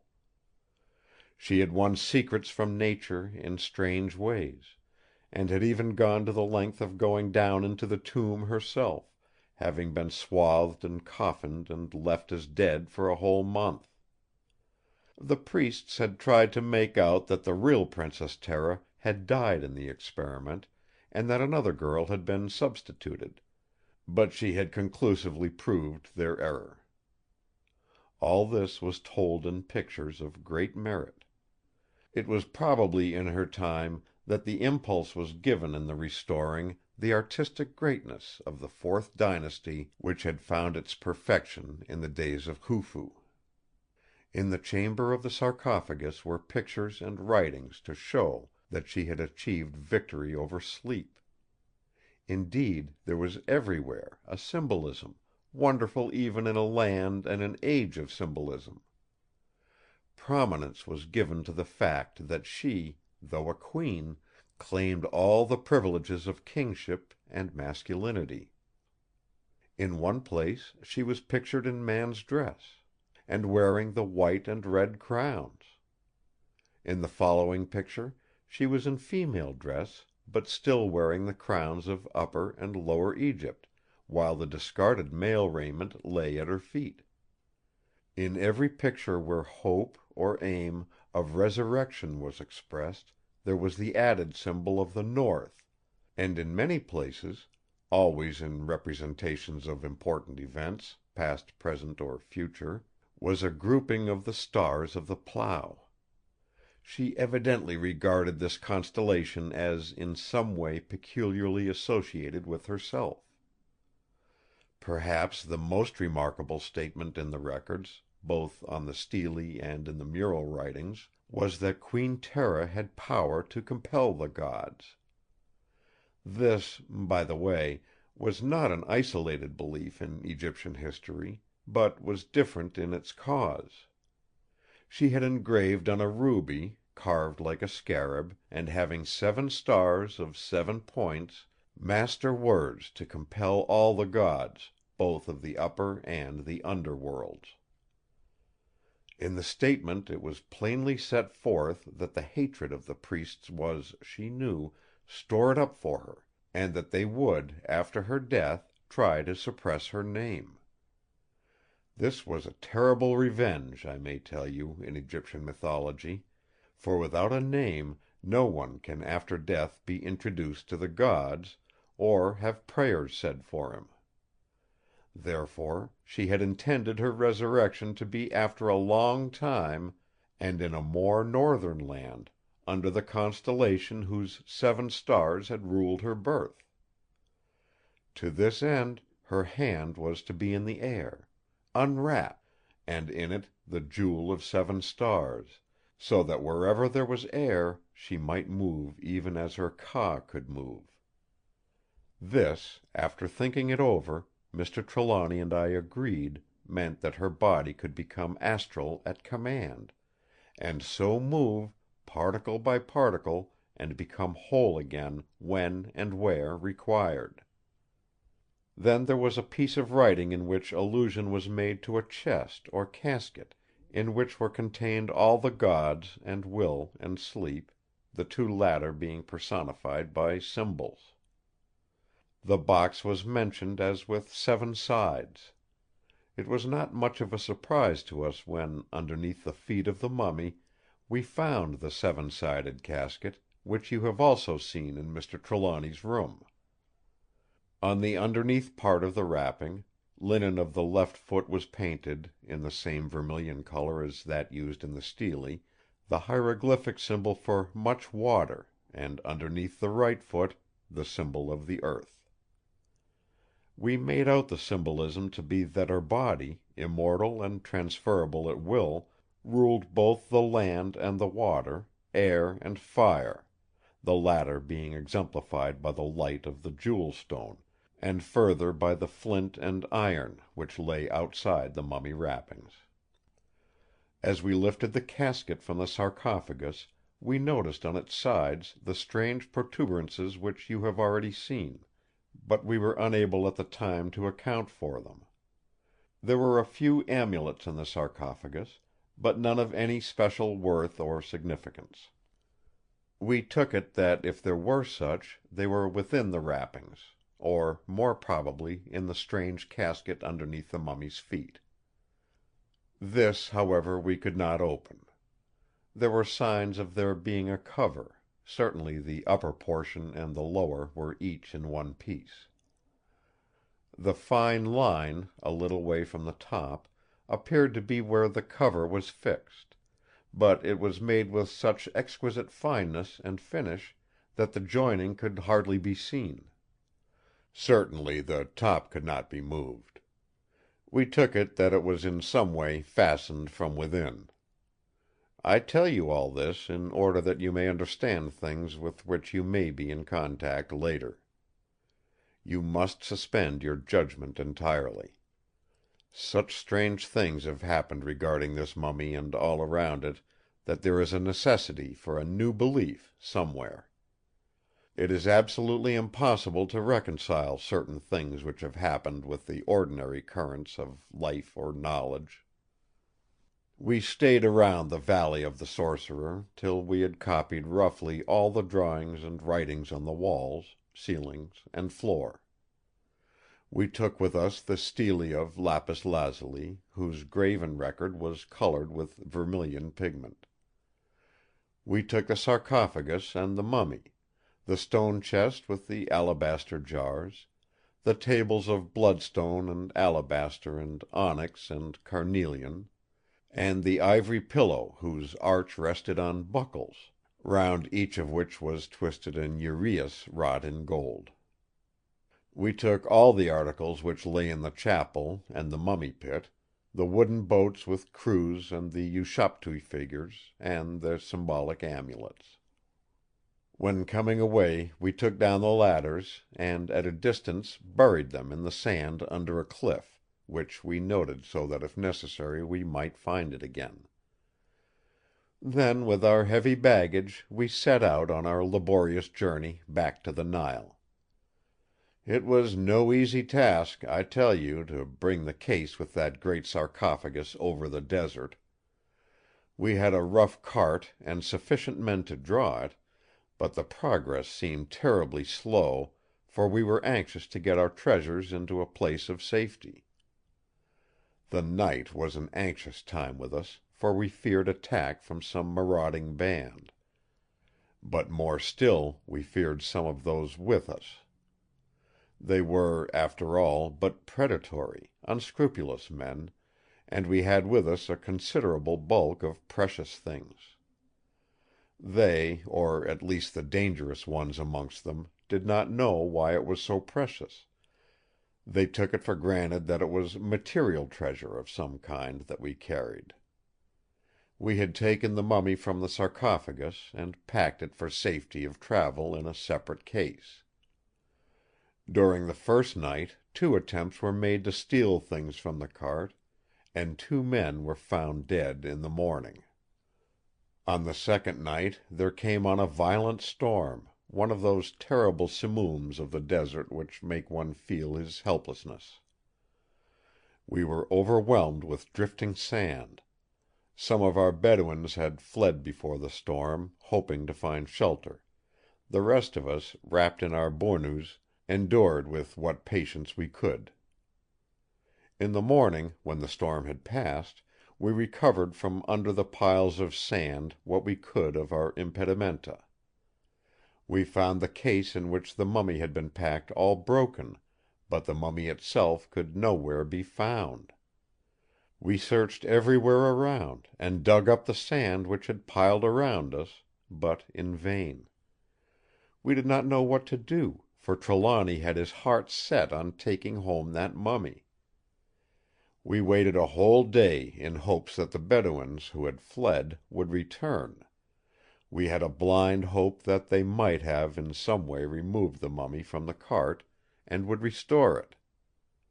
That night, just before dawn, Mr. Trelawny woke me up, and whispered in my ear: "We must go back to the tomb in the Valley of the Sorcerer. Show no hesitation in the morning when I give the orders. If you ask any questions as to where we are going, it will create suspicion, and will defeat our purpose." "All right," I answered. "But why shall we go there?" His answer seemed to thrill through me as though it had struck some chord ready tuned within. "We shall find the mummy there. I am sure of it." Then, anticipating doubt or argument, he added, "Wait, and you shall see." And he sank back into his blanket again.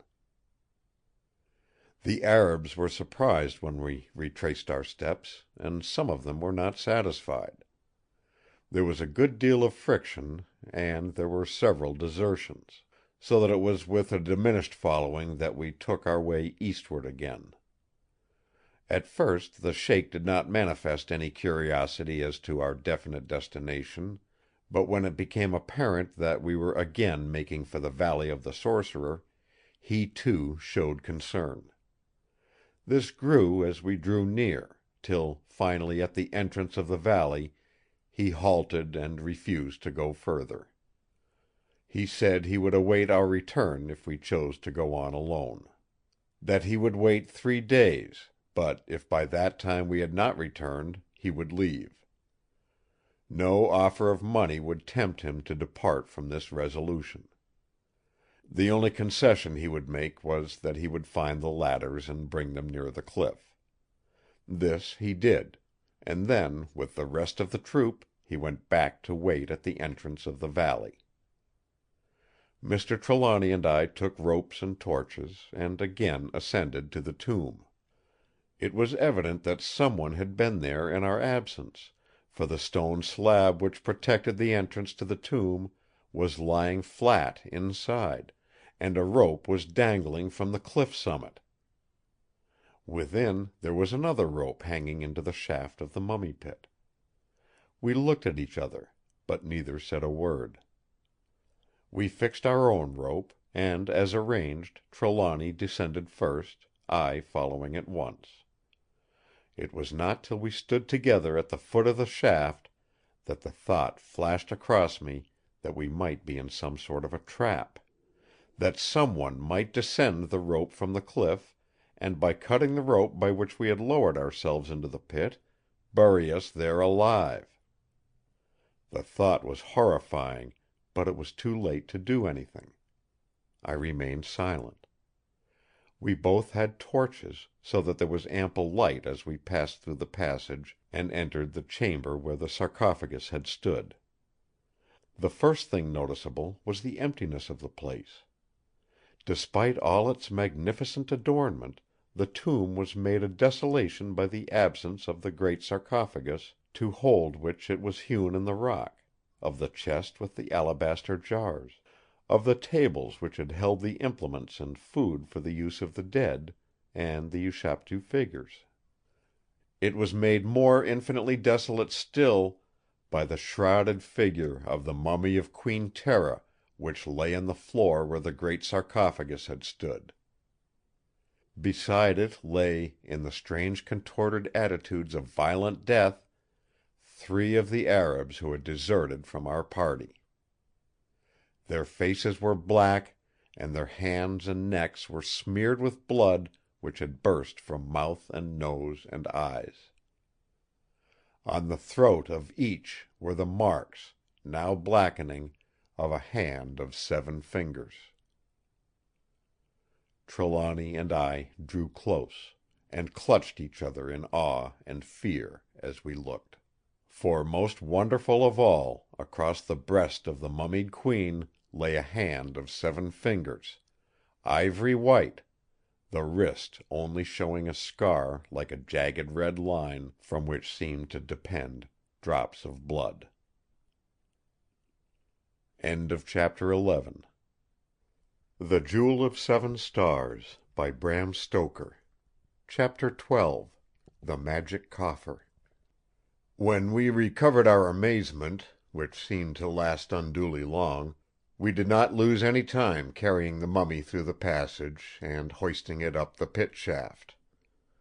I went first, to receive it at the top. As I looked down, I saw Mr. Trelawny lift the severed hand and put it in his breast, manifestly to save it from being injured or lost. We left the dead Arabs where they lay. With our ropes we lowered our precious burden to the ground, and then took it to the entrance of the valley where our escort was to wait. To our astonishment we found them on the move. When we remonstrated with the Sheik, he answered that he had fulfilled his contract to the letter; he had waited the 3 days as arranged. I thought that he was lying to cover up his base intention of deserting us, and I found when we compared notes that Trelawny had the same suspicion. It was not till we arrived at Cairo that we found he was correct. It was the 3rd of November, 1884, when we entered the Mummy Pit for the second time. We had reason to remember the date. We had lost 3 whole days of our reckoning, out of our lives, whilst we had stood wondering in that chamber of the dead. Was it strange, then, that we had a superstitious feeling with regard to the dead Queen Tera and all belonging to her? Is it any wonder that it rests with us now, with a bewildering sense of some power outside ourselves or our comprehension? Will it be any wonder if it go down to the grave with us at the appointed time? If, indeed, there be any graves for us who have robbed the dead." He was silent for quite a minute before he went on: "We got to Cairo all right, and from there to Alexandria, where we were to take ship by the Messagerie service to Marseilles, and go thence by express to London; but "The best laid schemes o' mice and men, and men gang aft agley." At Alexandria, Trelawny found waiting a cable stating that Mrs. Trelawny had died in giving birth to a daughter.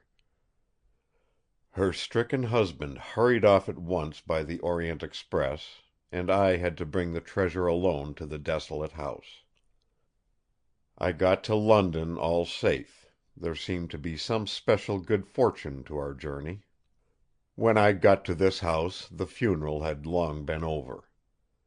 The child had been put out to nurse, and Mr. Trelawny had so far recovered from the shock of his loss that he had set himself to take up again the broken threads of his life and his work. That he had had a shock, and a bad one, was apparent. The sudden grey in his black hair was proof enough in itself; but, in addition, the strong cast of his features had become set and stern. Since he received that cable in the shipping office at Alexandria, I have never seen a happy smile on his face. Work is the best thing in such a case, and to his work he devoted himself heart and soul. The strange tragedy of his loss and gain, for the child was born after the mother's death, took place during the time that we stood in that trance in the Mummy Pit of Queen Tera. It seemed to have become in some way associated with his Egyptian studies, and more especially with the mysteries connected with the Queen. He told me very little about his daughter, but that 2 forces struggled in his mind regarding her was apparent. I could see that he loved, almost idolized her; yet he could never forget that her birth had cost her mother's life. Also there was something whose existence seemed to wring his father's heart, though he would never tell me what it was. Again, he once said in a moment of relaxation of his purpose of silence: "She is unlike her mother; but in both feature and colour she has a marvellous resemblance to the pictures of Queen Tera." He said that he had sent her away to people who could care for her as he could not, and that till she became a woman she should have all the simple pleasures that a young girl might have, and that were best for her. I would often have talked with him about her, but he would never say much. Once he said to me: "There are reasons why I should not speak more than is necessary. Some day you will know, and understand." I respected his reticence, and beyond asking after her on my return after a journey, I have never spoken of her again. I had never seen her till I did so in your presence. Well, when the treasures which we had taken from the tomb had been brought here, Mr. Trelawny arranged their disposition himself. The mummy, all except the severed hand, he placed in the great ironstone sarcophagus in the hall. This was wrought for the Theban high priest Uni, and is, as you may have remarked, all inscribed with wonderful invocations to the old gods of Egypt. The rest of the things from the tomb he disposed about his own room, as you have seen. Amongst them he placed, for special reasons of his own, the mummy hand.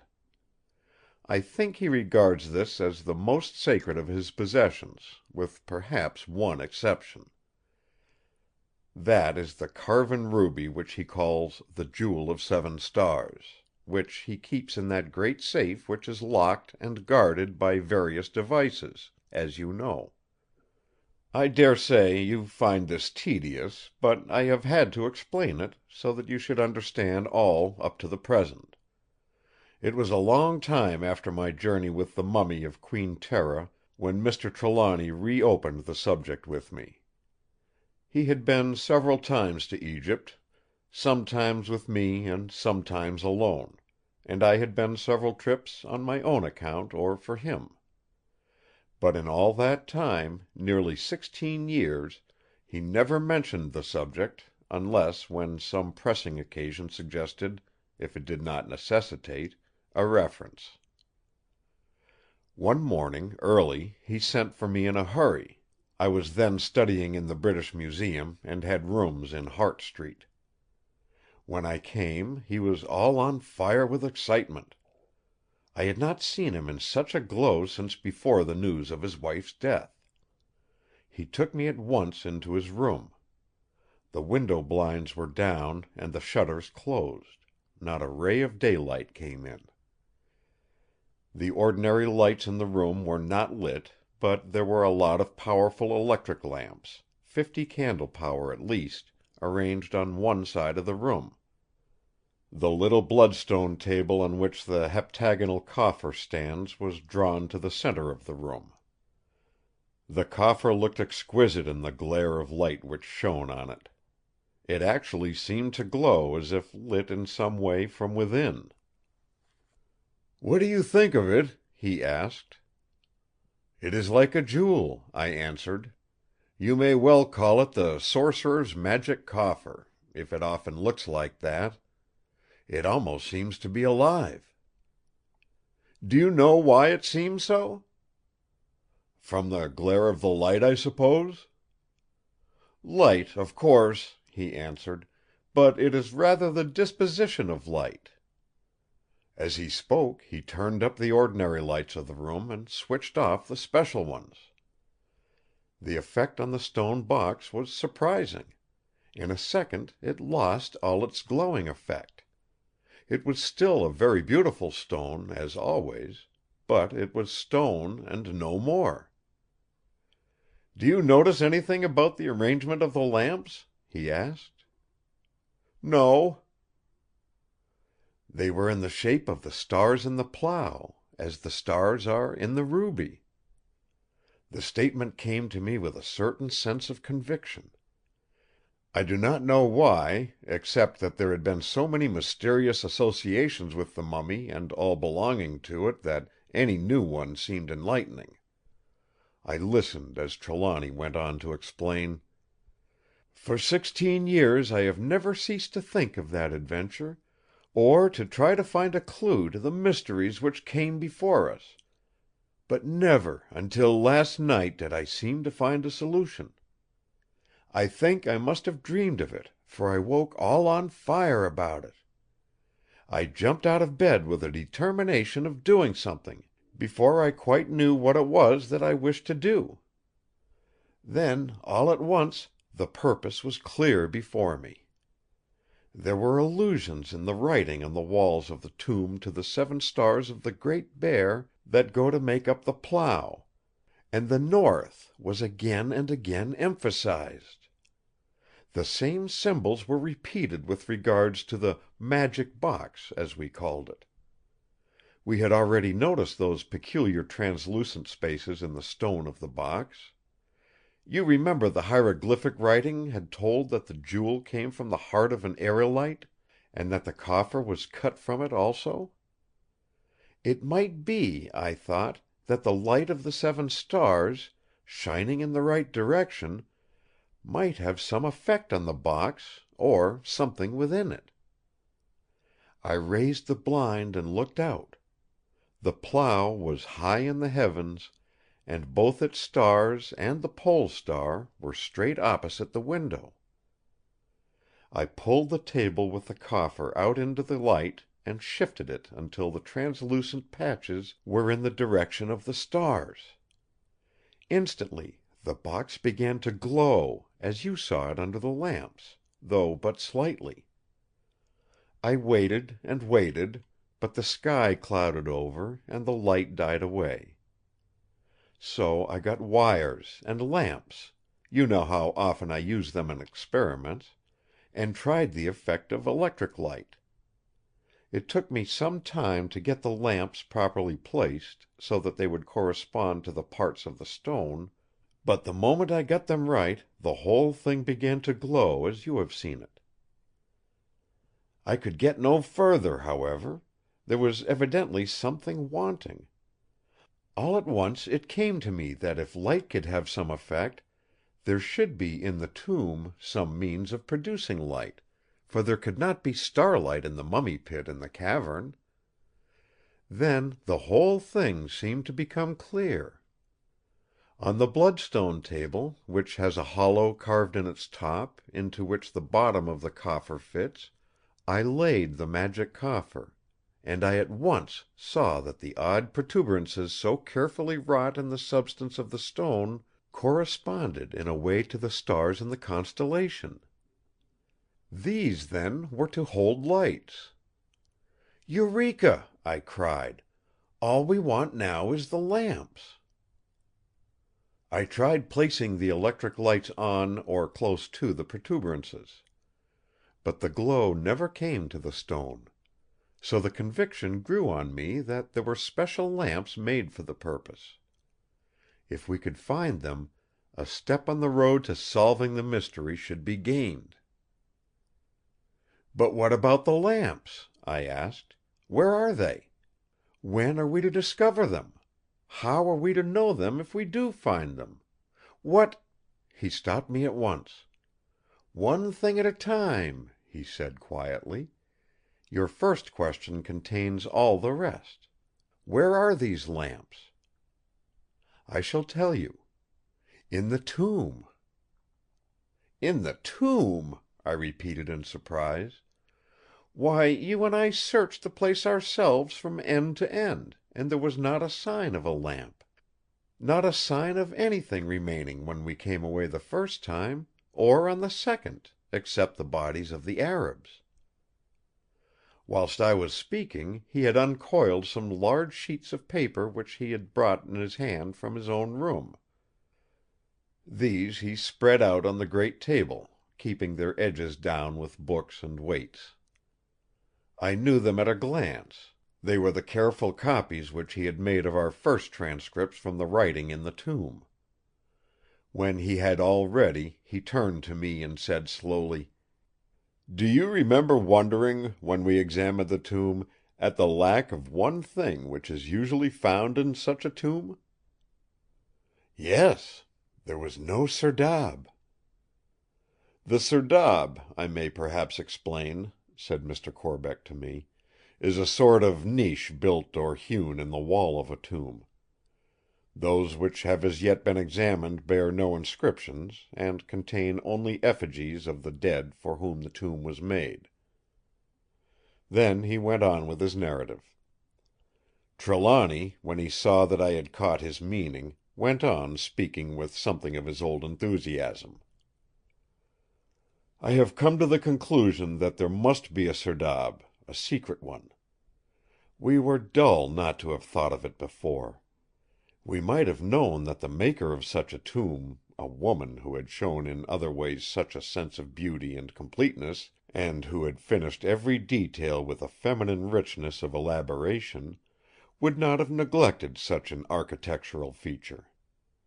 even if it had not its own special significance in ritual, she would have had it as an adornment. Others had had it, and she liked her own work to be complete. Depend upon it, there is a serdab, and that in it, when it is discovered, we shall find the lamps. Of course, had we known then what we know now, or at all events surmise, that there were lamps, we might have suspected some hidden spot, some cachet. I'm going to ask you to go to Egypt again, to seek the tomb, to find the serdab, and to bring back the lamps. And if I find there is no serdab, or if discovering it I find no lamps in it, what then?" He smiled grimly with that saturnine smile of his, so rarely seen for years past, as he spoke slowly: "Then you will have to hustle till you find them." "Good," I said. He pointed to one of the sheets. "Here are the transcripts from the chapel at the south and the east. I have been looking over the writings again, and I find that in 7 places round this corner are the symbols of the constellation which we call the Plough, which Queen Tera held to rule her birth and her destiny. I have examined them carefully, and I notice that they are all representations of the groupings of the stars, as the constellation appears in different parts of the heavens. They are all astronomically correct, and as in the real sky the pointers indicate the pole star, so these all point to one spot on the wall where usually the serdab is to be found." "Bravo!" I shouted, for such a piece of reasoning demanded applause. He seemed pleased as he went on: "When you are in the tomb, examine this spot. There is probably some spring or mechanical contrivance for opening the receptacle. What it may be, there is no use guessing. You will know what best to do when you are on the spot." I started the next week for Egypt, and never rested till I stood again in the tomb. I had found some of our old following, and was fairly well provided with help. The country was now in a condition very different to that in which it had been 16 years before. There was no need for troops or armed men. I climbed the rock face alone. There was no difficulty, for in that fine climate the woodwork of the ladder was still dependable. It was easy to see that in the years that had elapsed there had been other visitors to the tomb, and my heart sank within me when I thought that some of them might by chance have come across the secret place. It would be a bitter discovery indeed to find that they had forestalled me, and that my journey had been in vain. The bitterness was realized when I lit my torches and passed between the 7-sided columns to the chapel of the tomb. There, in the very spot where I had expected to find it, was the opening of a serdab. And the serdab was empty. But the chapel was not empty, for the dried-up body of a man in Arab dress lay close under the opening, as though he had been stricken down. I examined all around the walls to see if Trelawny's surmise was correct, and I found that in all the positions of the stars as given, the pointers of the plough indicated a spot to the left hand, or south side, of the opening of the serdab, where was a single star in gold. I pressed this, and it gave way. The stone which had marked the front of the serdab, and which lay back against the wall within, moved slightly.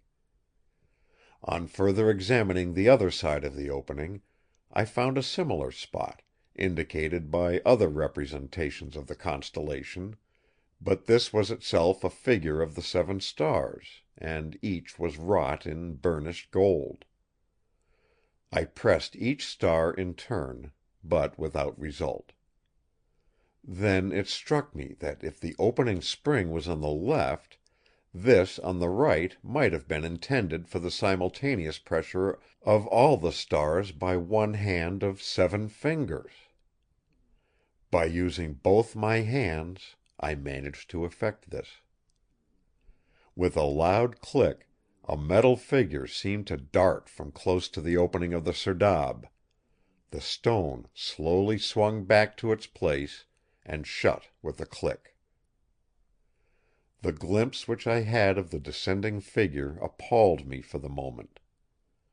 It was like that grim guardian which, according to the Arabian historian Ibn Abd al-Hokin, the builder of the pyramids, King Sarid ibn Salhuk, placed in the western pyramid to defend its treasure, a marble figure, upright, with lance in hand, with on its head a serpent wreathed. When any approached, the serpent would bite him on one side, and twining about his throat and killing him, would return again to his place. I knew well that such a figure was not wrought to pleasantry, and that to brave it was no child's play. The dead Arab at my feet was proof of what could be done. So I examined again along the wall, and found here and there chippings as if someone had been tapping with a heavy hammer. This, then, had been what happened. The grave robber, more expert at his work than we had been, and suspecting the presence of a hidden serdab, had made essay to find it. He had struck the spring by chance, had released the avenging treasurer, as the Arabian writer designated him. The issue spoke for itself. I got a piece of wood, and standing at a safe distance, pressed with the end of it upon the star. Instantly the stone flew back. The hidden figure within darted forward and thrust out its lance. Then it rose up and disappeared. I thought I might now safely press on the 7 stars, and did so. Again the stone rolled back, and the treasurer flashed by to his hidden lair.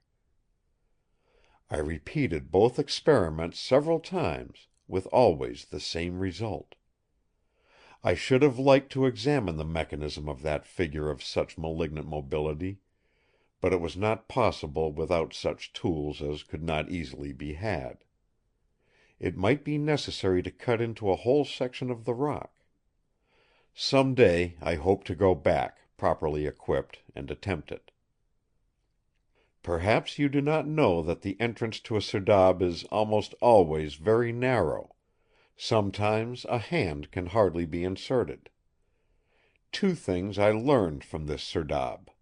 The first was that the lamps, if lamps at all there had been, could not have been of large size; and secondly, that they would be in some way associated with Hathor, whose symbol, the hawk in a square with the right top corner forming a smaller square, was cut in relief on the wall within, and colored the bright vermilion which we had found in the stele. Hathor is the goddess who in Egyptian mythology answers to Venus of the Greeks, in as far as she is the presiding deity of beauty and pleasure. In the Egyptian mythology, however, each god has many forms, and in some aspects Hathor has to do with the idea of resurrection. There are 7 forms or variants of the goddess. Why should not these correspond in some way to the 7 lamps? That there had been such lamps I was convinced. The first grave robber had met his death; the second had found the contents of the serdab. The first attempt had been made years since; the state of the body proved this. I had no clue to the second attempt. It might have been long ago, or it might have been recently. If, however, others had been to the tomb, it was probable that the lamps had been taken long ago. Well, all the more difficult would be my search, for undertaken it must be. That was nearly 3 years ago, and for all that time I have been like the man in the Arabian Nights, seeking old lamps, not for new, but for cash. I dared not say what I was looking for, or attempt to give any description, for such would have defeated my purpose. But I had in my own mind at the start a vague idea of what I must find.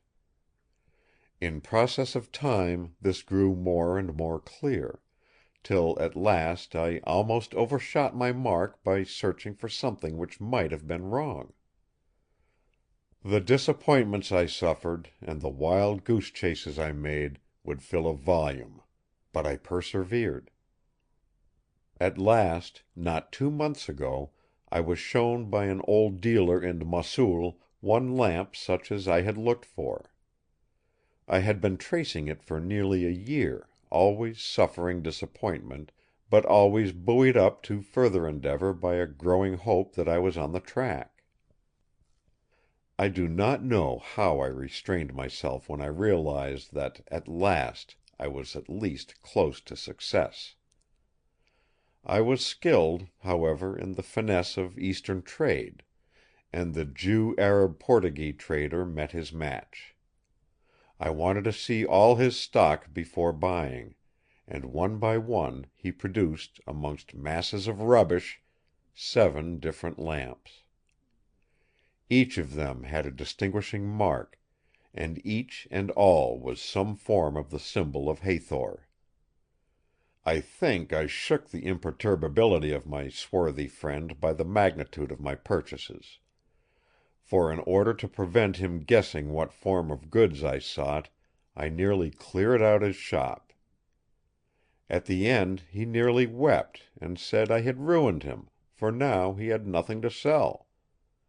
He would have torn his hair had he known what price I should ultimately have given for some of this stock, that perhaps he valued least.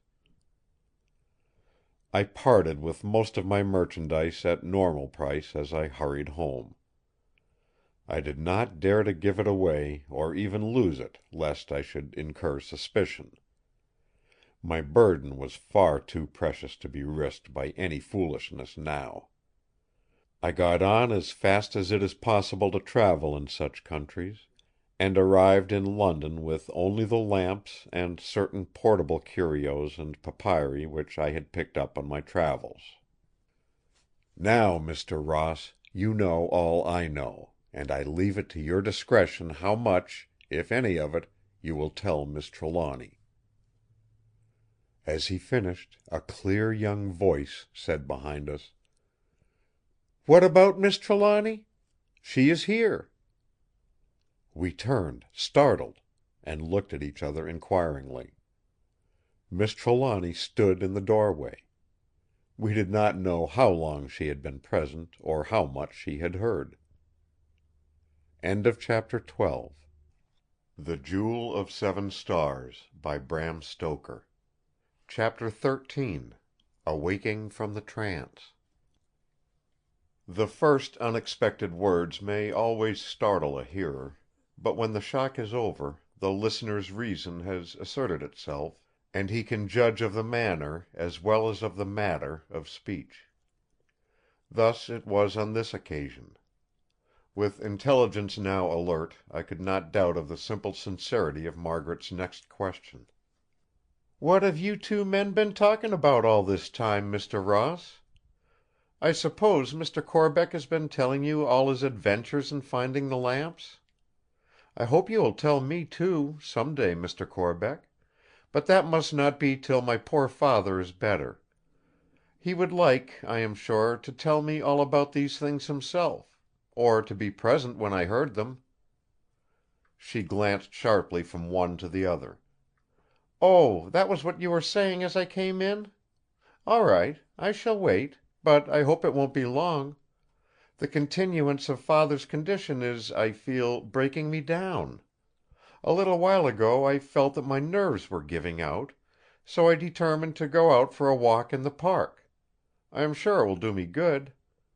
I want you, if you will, Mr. Ross, to be with Father whilst I am away. I shall feel secure then." I rose with alacrity, rejoicing that the poor girl was going out, even for half an hour. She was looking terribly wearied and haggard, and the sight of her pale cheeks made my heart ache. I went to the sick room, and sat down in my usual place. Mrs. Grant was then on duty; we had not found it necessary to have more than one person in the room during the day. When I came in, she took occasion to go about some household duty.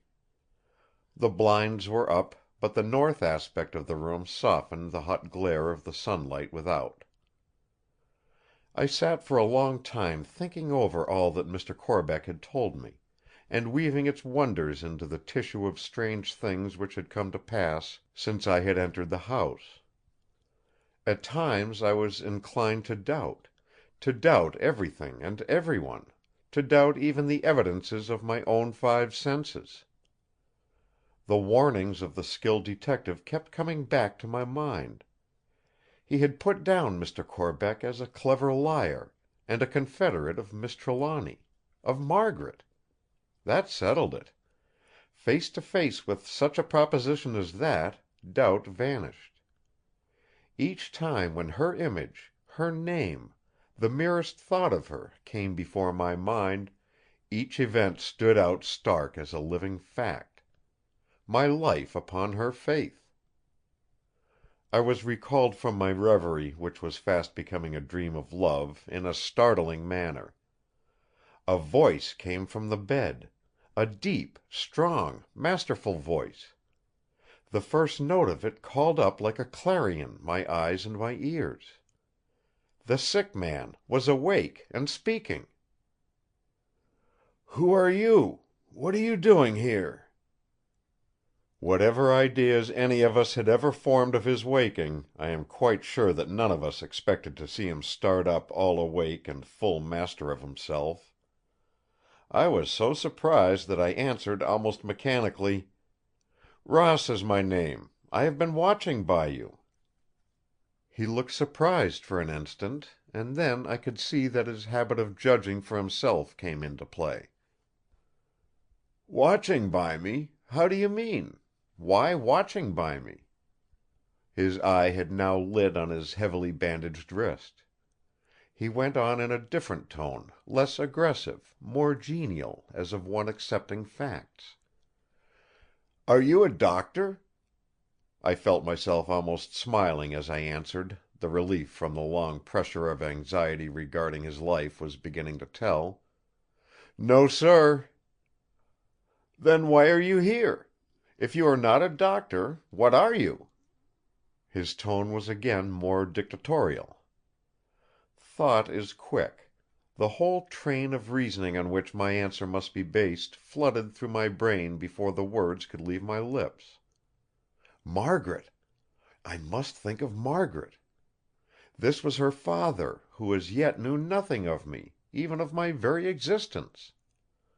He would be naturally curious, if not anxious, to know why I amongst men had been chosen as his daughter's friend on the occasion of his illness. Fathers are naturally a little jealous in such matters as a daughter's choice; and in the undeclared state of my love for Margaret, I must do nothing which could ultimately embarrass her. "I am a barrister. It is not, however, in that capacity I am here, but simply as a friend of your daughter. It was probably her knowledge of my being a lawyer which first determined her to ask me to come when she thought you had been murdered. Afterwards she was good enough to consider me to be a friend, and to allow me to remain in accordance with your expressed wish that someone should remain to watch." Mr. Trelawny was manifestly a man of quick thought and of few words. He gazed at me keenly as I spoke, and his piercing eyes seemed to read my thought. To my relief he said no more on the subject just then, seeming to accept my words in simple faith. There was evidently in his own mind some cause for the acceptance deeper than my own knowledge. His eyes flashed, and there was an unconscious movement of the mouth, it could hardly be called a twitch, which betokened satisfaction. He was following out some train of reasoning in his own mind. Suddenly he said: "She thought I had been murdered? Was that last night?"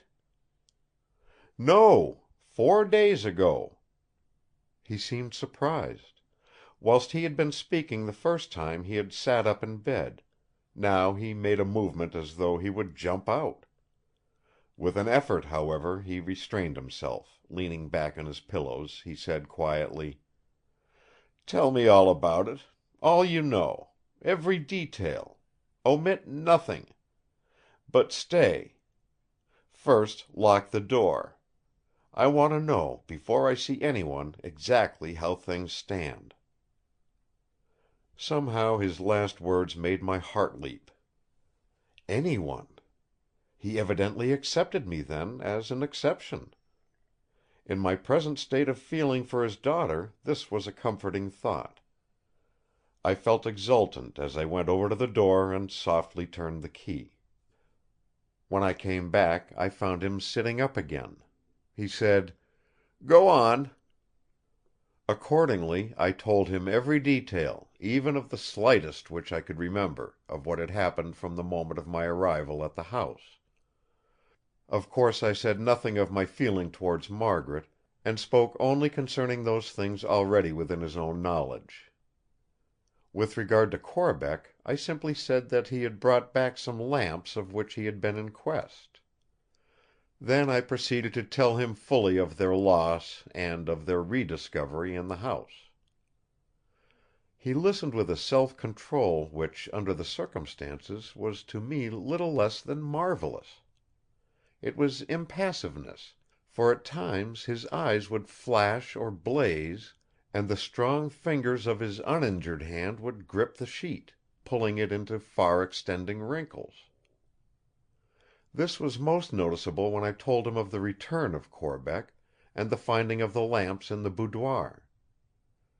At times he spoke, but only a few words, and as if unconsciously in emotional comment. The mysterious parts, those which had most puzzled us, seemed to have no special interest for him; he seemed to know them already.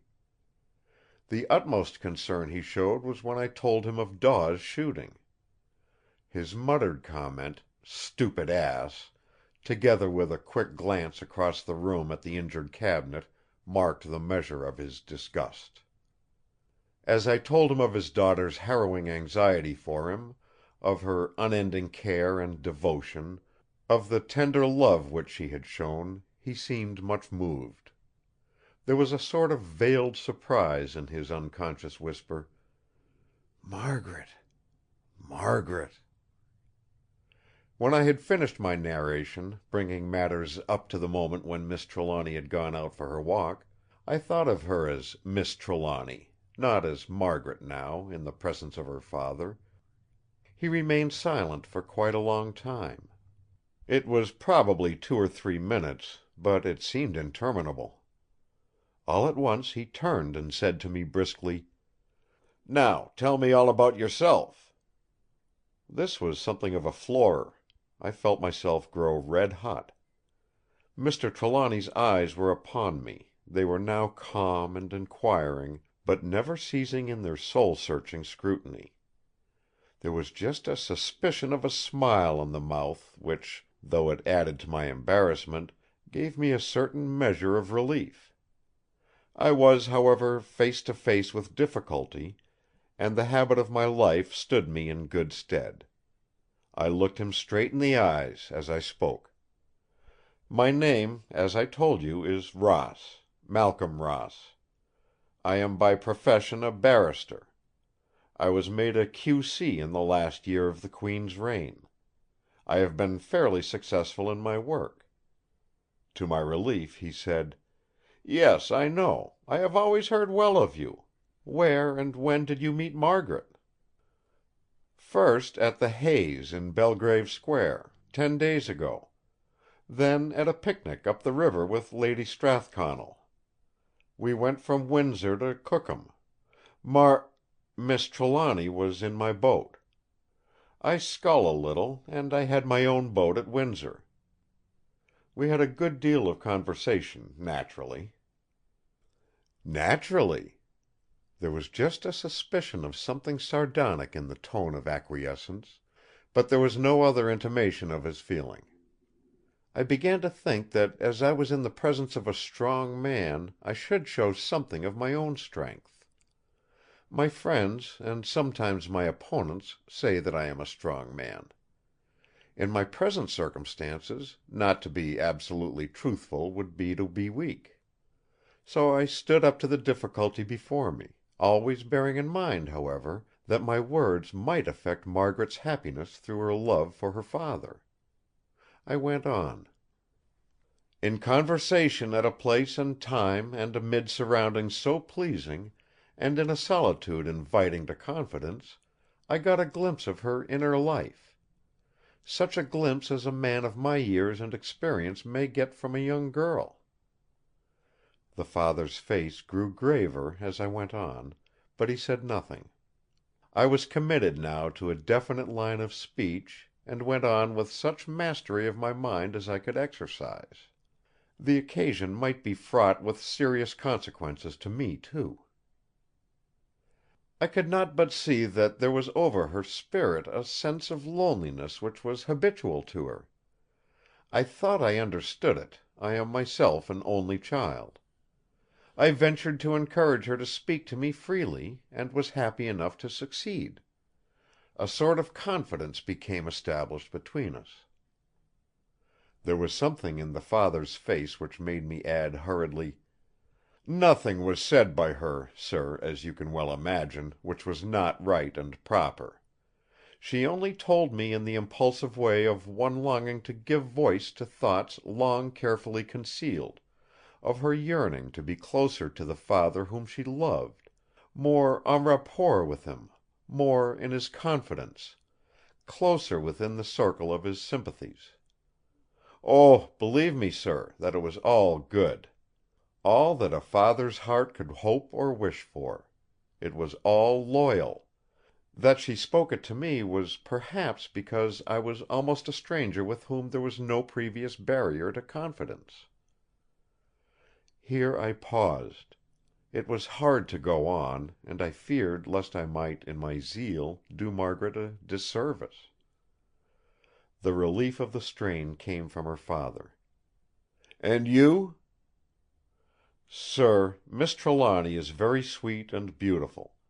She is young, and her mind is like crystal. Her sympathy is a joy. I am not an old man, and my affections were not engaged. They never had been till then.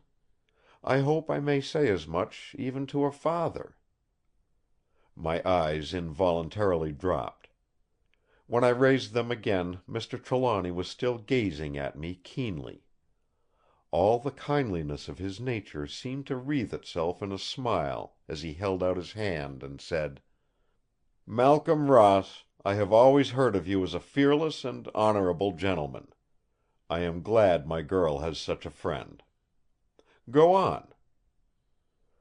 My heart leaped. The first step to the winning of Margaret's father was gained. I dare say I was somewhat more effusive in my words and my manner as I went on. I certainly felt that way. "One thing we gain as we grow older: to use our age judiciously. I have had much experience. I have fought for it and worked for it all my life, and I felt that I was justified in using it. I ventured to ask Miss Trelawny to count on me as a friend, to let me serve her should occasion arise. She promised me that she would. I had little idea that my chance of serving her should come so soon or in such a way, but that very night you were stricken down. In her desolation and anxiety she sent for me." I paused. He continued to look at me as I went on: "When your letter of instructions was found, I offered my services. They were accepted, as you know." "And these days, how did they pass for you?" The question startled me. There was in it something of Margaret's own voice and manner; something so greatly resembling her lighter moments that it brought out all the masculinity in me. I felt more sure of my ground now as I said: "These days, sir, despite all their harrowing anxiety, despite all the pain they held for the girl whom I grew to love more and more with each passing hour, have been the happiest of my life. He kept silence for a long time, so long that as I waited for him to speak, with my heart beating, I began to wonder if my frankness had been too effusive. At last he said: "I suppose it is hard to say so much vicariously. Her poor mother should have heard you; it would have made her heart glad." Then a shadow swept across his face, and he went on more hurriedly: "But are you quite sure of all this?" "I know my own heart, sir; or at least I think I do." "No, no," he answered. "I don't mean you; that is all right. But you spoke of my girl's affection for me; and yet she has been living here, in my house, a whole year. Still she spoke to you of her loneliness, her desolation. I never—it grieves me to say it, but it is true—I never saw a sign of such affection towards myself in all the year." His voice trembled away into sad, reminiscent introspection.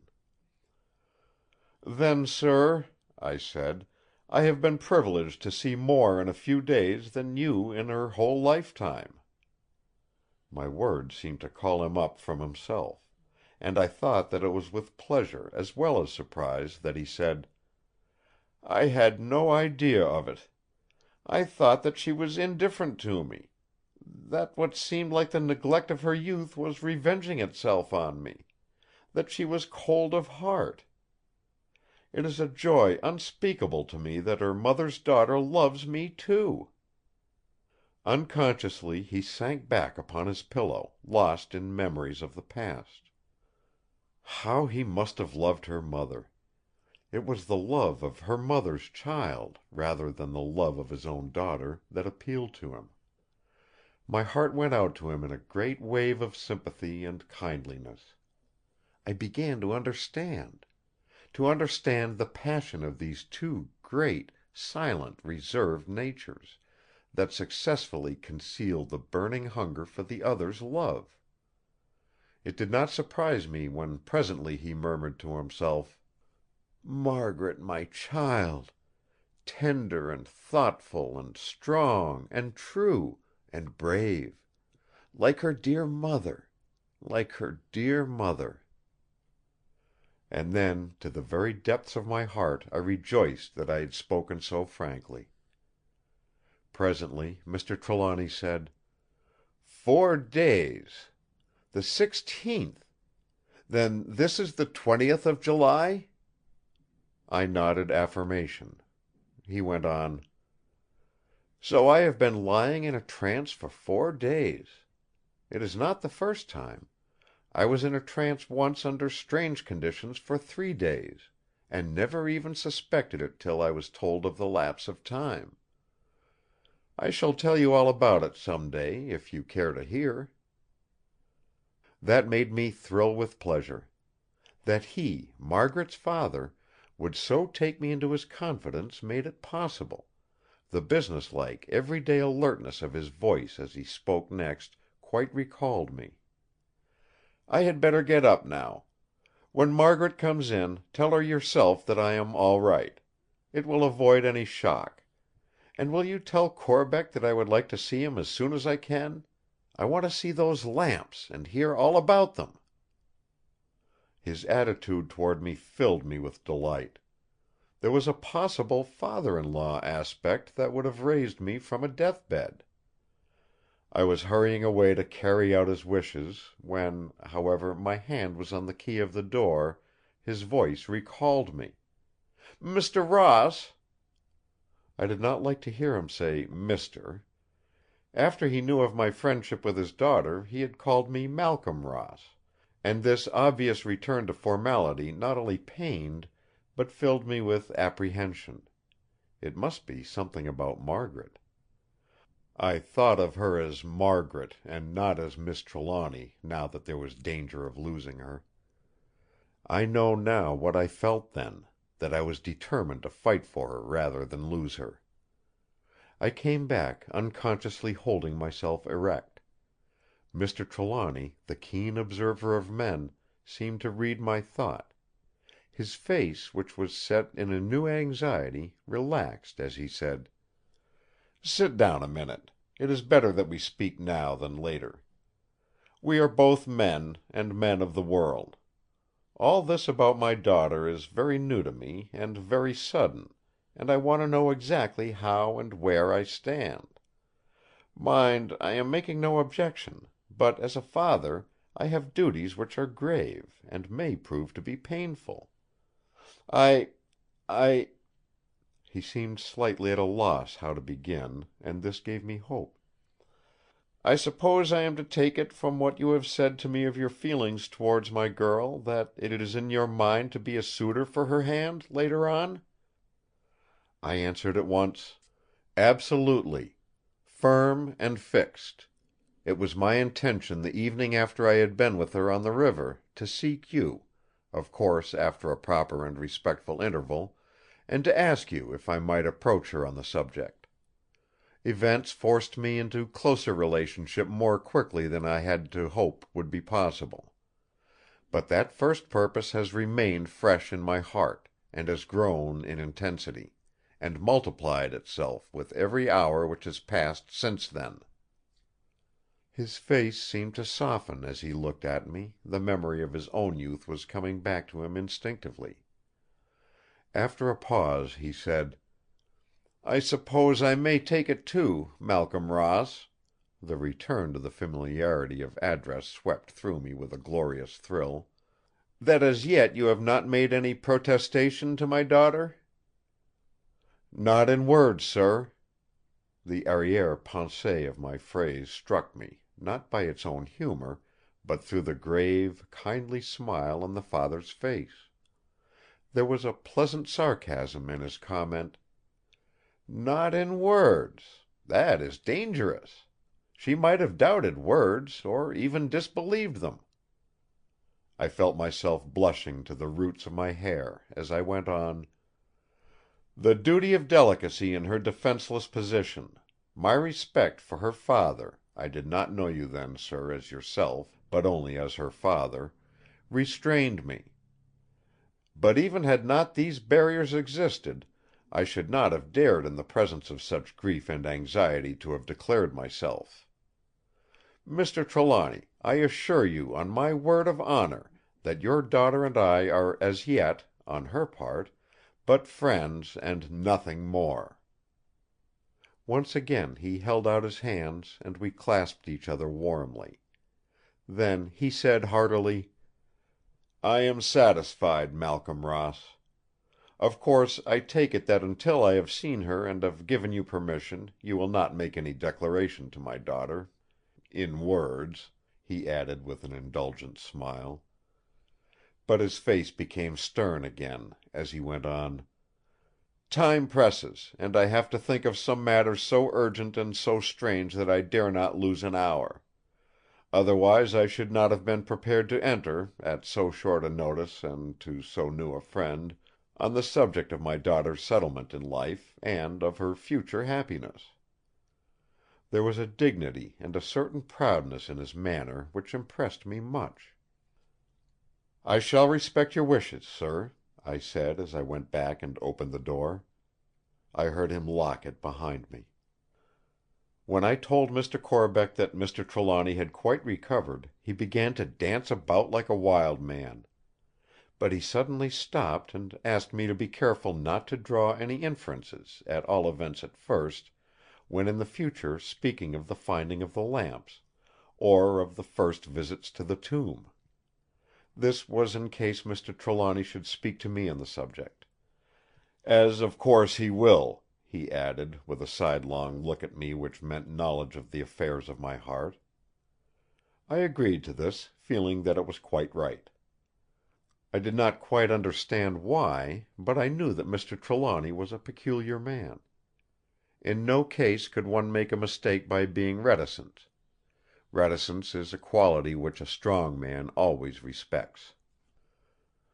The manner in which the others of the house took the news of the recovery varied much. Mrs. Grant wept with emotion; then she hurried off to see if she could do anything personally, and to set the house in order for Master, as she always called him. The nurse's face fell. She was deprived of an interesting case. But the disappointment was only momentary, and she rejoiced that the trouble was over. She was ready to come to the patient the moment she should be wanted, but in the meantime she occupied herself in packing her portmanteau. I took Sergeant Daw into the study so that we should be alone when I told him the news. It surprised even his iron self-control when I told him the method of the waking. I was myself surprised to see in turn by his first words: "And how did he explain the first attack? He was unconscious when the second was made." Up to that moment the nature of the attack, which was the cause of my coming to the house, had never even crossed my mind, except when I had simply narrated the various occurrences in sequence to Mr. Trelawny. The detective did not seem to think much of my answer: "Do you know, it never occurred to me to ask him." The professional instinct was strong in the man, and seemed to supersede everything else. "That is why so few cases are ever followed out," he said, "unless our people are in them. Your amateur detective ne'er hunts down to the death. As for ordinary people, the moment things begin to mend, and the strain of suspense is off them, they drop the matter in hand. It is like sea-sickness," he added philosophically after a pause. "The moment you touch the shore you never give it a thought, but run off to the buffet to feed. Well, Mr. Ross, I'm glad the case is over, for over it is, so far as I am concerned. I suppose that Mr. Trelawny knows his own business, and that now he is well again he will take it up himself. Perhaps, however, he will not do anything. As he seemed to expect something to happen, but did not ask for protection from the police in any way, I take it that he don't want them to interfere with an eye to punishment.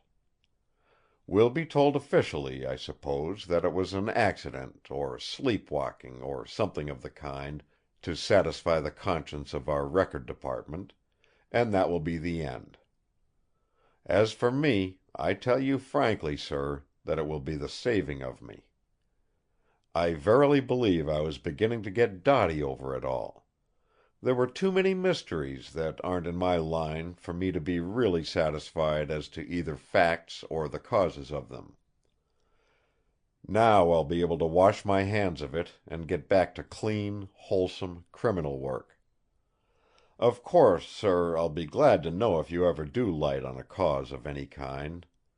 And I'll be grateful if you can ever tell me how the man was dragged out of bed when the cat bit him, and who used the knife the second time.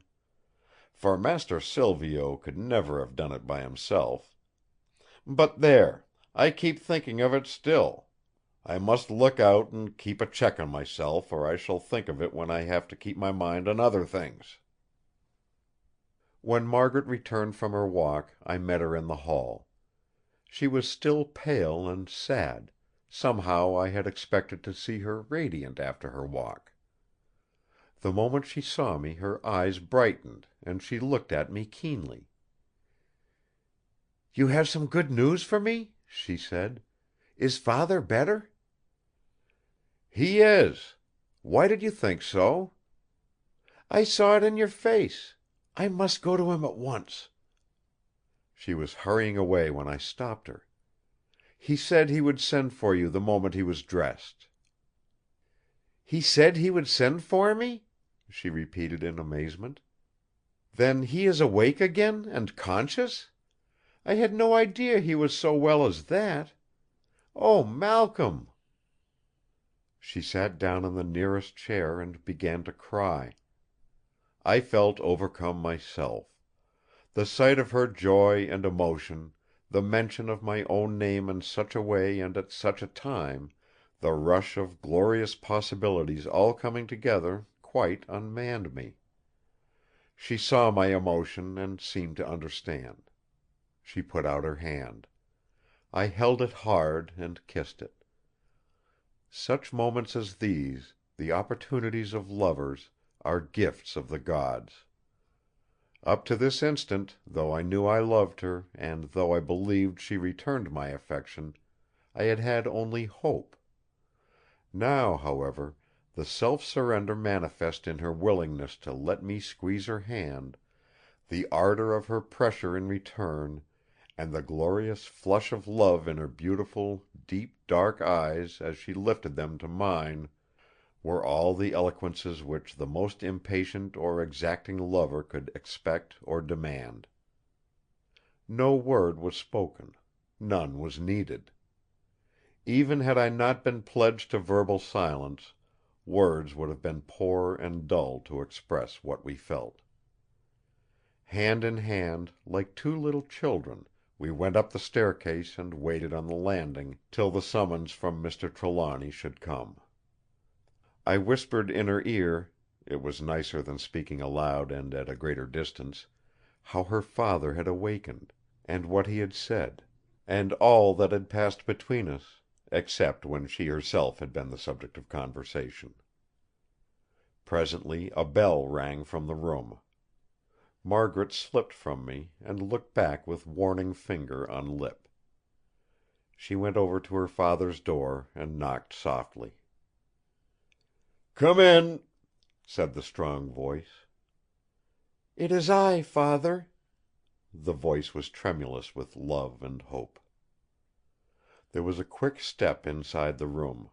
The door was hurriedly thrown open, and in an instant Margaret, who had sprung forward, was clasped in her father's arms. There was little speech, only a few broken phrases. "Father! Dear, dear Father! My child! Margaret! My dear, dear child! Oh, Father, Father, at last! At last!" Here the father and daughter went into the room together, and the door closed. Chapter 13. The Jewel of Seven Stars by Bram Stoker. Chapter 14. The Birthmark. During my waiting for the summons to Mr. Trelawny's room, which I knew would come, the time was long and lonely. After the first few moments of emotional happiness at Margaret's joy, I somehow felt apart and alone; and for a little time the selfishness of a lover possessed me. But it was not for long. Margaret's happiness was all to me, and in the conscious sense of it I lost my baser self. Margaret's last words as the door closed on them gave the key to the whole situation, as it had been and as it was. These two proud, strong people, though father and daughter, had only come to know each other when the girl was grown up. Margaret's nature was of that kind which matures early. The pride and strength of each, and the reticence which was their corollary, made a barrier at the beginning. Each had respected the other's reticence too much thereafter, and the misunderstanding grew to habit. And so these two loving hearts, each of which yearned for sympathy from the other, were kept apart. But now all was well, and in my heart of hearts I rejoiced that at last Margaret was happy. Whilst I was still musing on the subject, and dreaming dreams of a personal nature, the door was opened, and Mr. Trelawny beckoned to me. "Come in, Mr. Ross," he said cordially, but with a certain formality which I dreaded. I entered the room, and he closed the door again. He held out his hand, and I put mine in it. He did not let it go, but still held it as he drew me over toward his daughter. Margaret looked from me to him, and back again, and her eyes fell. When I was close to her, Mr. Trelawny let go my hand, and looking his daughter straight in the face, said: "If things are as I fancy, we shall not have any secrets between us. Malcolm Ross knows so much of my affairs already that I take it he must either let matters stop where they are and go away in silence, or else he must know more. Margaret, are you willing to let Mr. Ross see your wrist?" She threw one swift look of appeal in her eyes, but even as she did so she seemed to make up her mind. Without a word she raised her right hand so that the bracelet of spreading wings which covered the wrist fell back, leaving the flesh bare. Then an icy chill shot through me. On her wrist was a thin red jagged line, from which seemed to hang red stains like drops of blood. She stood there, a veritable figure of patient pride. Oh, but she looked proud! Through all her sweetness, all her dignity, all her high-souled negation of self which I had known, and which never seemed more marked than now, through all the fire that seemed to shine from the dark depths of her eyes into my very soul, pride shone conspicuously. The pride that has faith, the pride that is born of conscious purity, the pride of a veritable queen of old time, when to be royal was to be the first and greatest and bravest in all high things. As we stood thus for some seconds, the deep, grave voice of her father seemed to sound a challenge in my ears. "What do you say now?" My answer was not in words. I caught Margaret's right hand in mine as it fell, and holding it tight, whilst with the other I pushed back the golden cincture, stooped and kissed the wrist. As I looked up at her, but never letting go her hand, there was a look of joy on her face such as I dream of when I think of heaven. Then I faced her father. "You have my answer, sir." His strong face looked gravely sweet. He only said one word as he laid his hand on our clasped ones, whilst he bent over and kissed his daughter: "Good!" We were interrupted by a knock at the door. In answer to an impatient "Come in" from Mr. Trelawny, Mr. Corbeck entered. When he saw us grouped he would have drawn back; but in an instant Mr. Trelawny had sprung forth and dragged him forward. As he shook him by both hands he seemed a transformed man. All the enthusiasm of his youth, of which Mr. Corbeck had told us, seemed to have come back to him in an instant. "So you have got the lamps!" he almost shouted. "My reasoning was right after all. Come to the library where we will be alone, and tell me all about it. And while he does it, Ross," said he, turning to me, "do you, like a good fellow, get the key from the safe deposit, so that I may have a look at the lamps." Then the three of them, the daughter lovingly holding her father's arm, went into the library, whilst I hurried off to Chancery Lane. When I returned with the key, I found them still engaged in the narrative; but Doctor Winchester, who had arrived soon after I left, was with them. Mr. Trelawny, on hearing from Margaret of his great attention and kindness, and how he had under much pressure to the contrary steadfastly obeyed his written wishes, had asked him to remain and listen. "It will interest you, perhaps," he said, "to learn the end of the story." We all had an early dinner together. We sat after it a good while, and then Mr. Trelawny said: "Now I think we had all better separate and go quietly to bed early. We may have much to talk about tomorrow, and tonight I want to think." Doctor Winchester went away, taking, with a courteous forethought, Mr. Corbeck with him, and leaving me behind. When the others had gone, Mr. Trelawny said: "I think it will be well if you, too, will go home for tonight.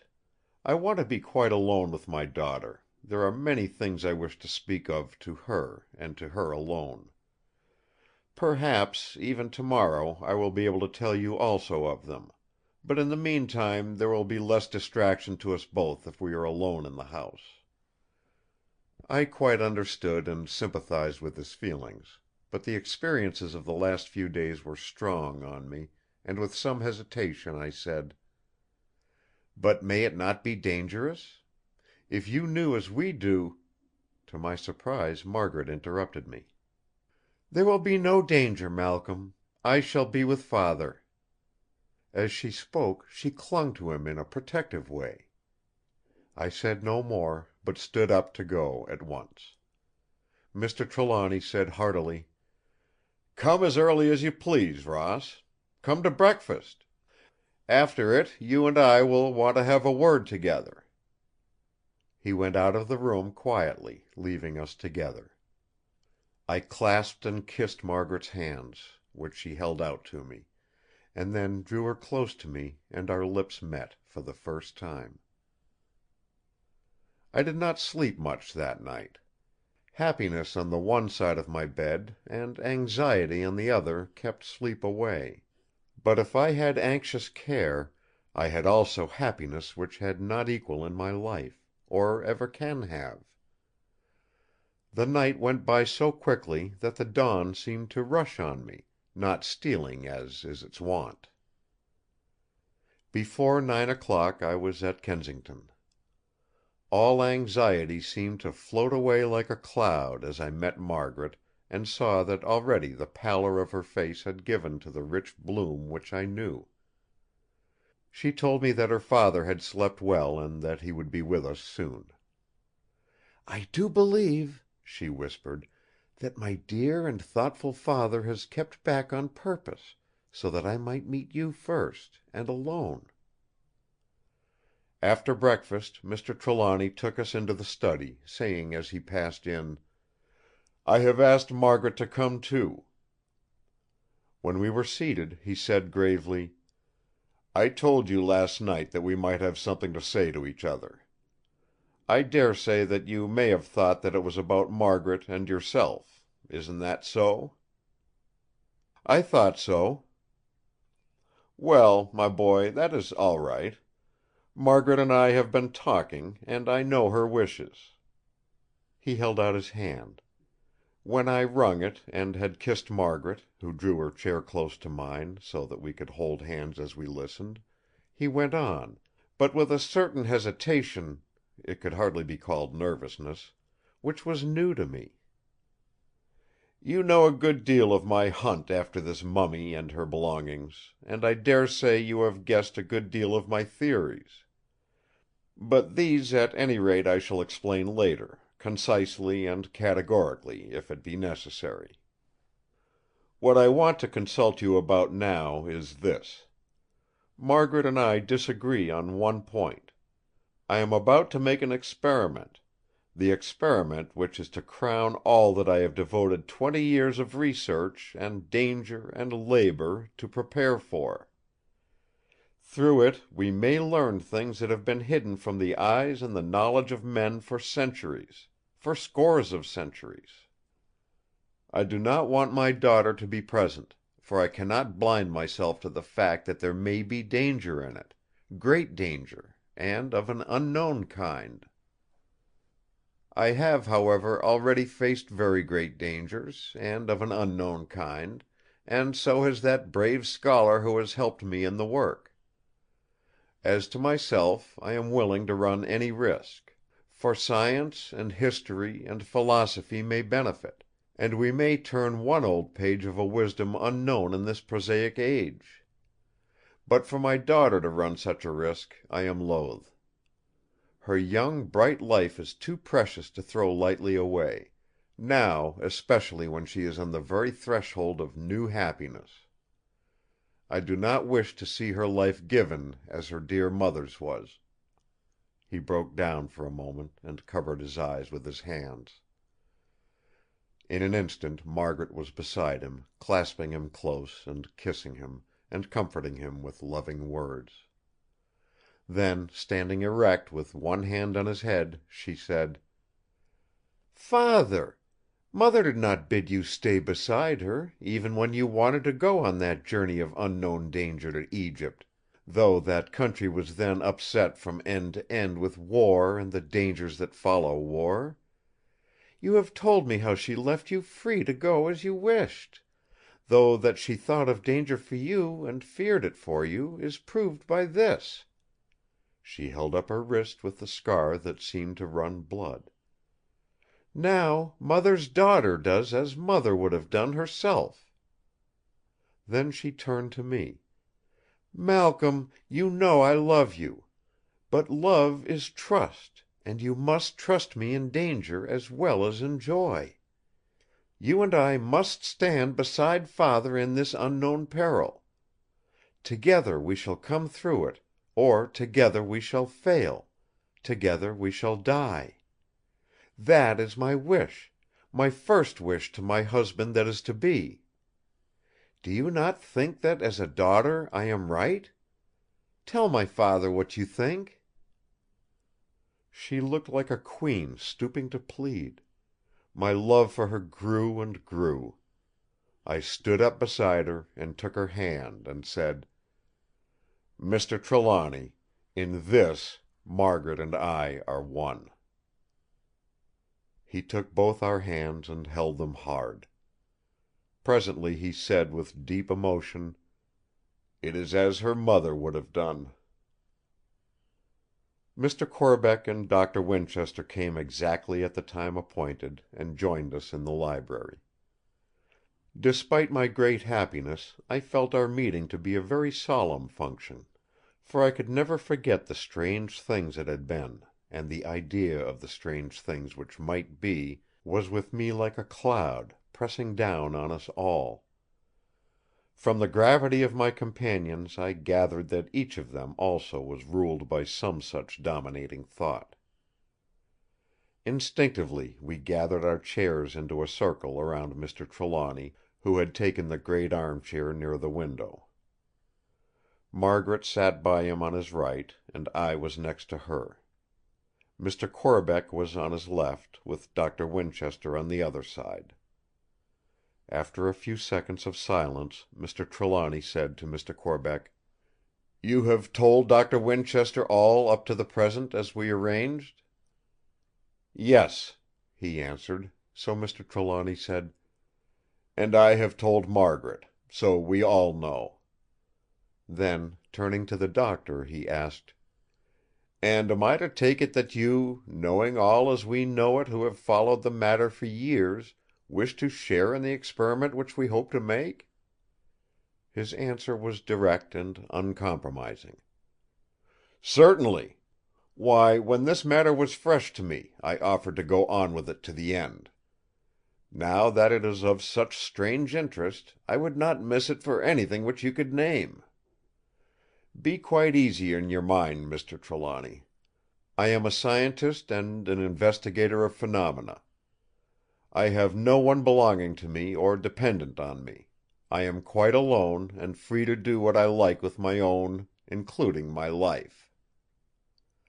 Mr. Trelawny bowed gravely, and turning to Mr. Corbeck, said: "I have known your ideas for many years past, old friend, so I need ask you nothing. As to Margaret and Malcolm Ross, they have already told me their wishes in no uncertain way." He paused a few seconds, as though to put his thoughts or his words in order; then he began to explain his views and intentions.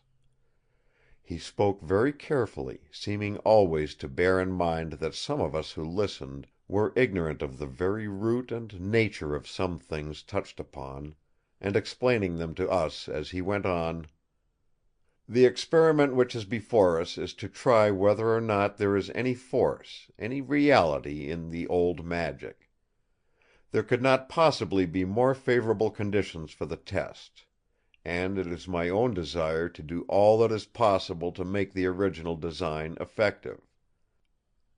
That there is some such existing power I firmly believe. It might not be possible to create, or arrange, or organize such a power in our own time; but I take it that if in old times such a power existed, it may have some exceptional survival. After all, the Bible is not a myth, and we read there that the sun stood still at a man's command, and that an ass—not a human one—spoke. And if the witch at Endor could call up to Saul the spirit of Samuel, why may not there have been others with equal powers, and why may not one among them survive? Indeed, we are told in the book of Samuel that the witch of Endor was only one of many, and her being consulted by Saul was a matter of chance. He only sought one among the many whom he had driven out of Israel, all those that had familiar spirits and the wizards. This Egyptian queen, Terra, who reigned nearly 2,000 years before Saul, had a familiar, and was a wizard too. See how the priests of her time and those after it tried to wipe out her name from the face of the earth, and put a curse over the very door of her tomb, so that none might ever discover the lost name? Aye, and they succeeded so well that even Manetho, the historian of the Egyptian kings, writing in the 10th century before Christ, with all the lore of the priesthood for 40 centuries behind him, and with possibility of access to every existing record, could not even find her name. Did it strike any of you, in thinking of the late events, who or what her familiar was? There was an interruption, for Doctor Winchester struck one hand loudly on the other as he ejaculated: "The cat! The mummy cat! I knew it!" Mr. Trelawny smiled over at him. "You are right. There is every indication that the familiar of the Wizard Queen was that cat which was mummied when she was, and was not only placed in her tomb, but was laid in the sarcophagus with her. That was what bit into my wrist, what cut me with sharp claws." He paused. Margaret's comment was a purely girlish one.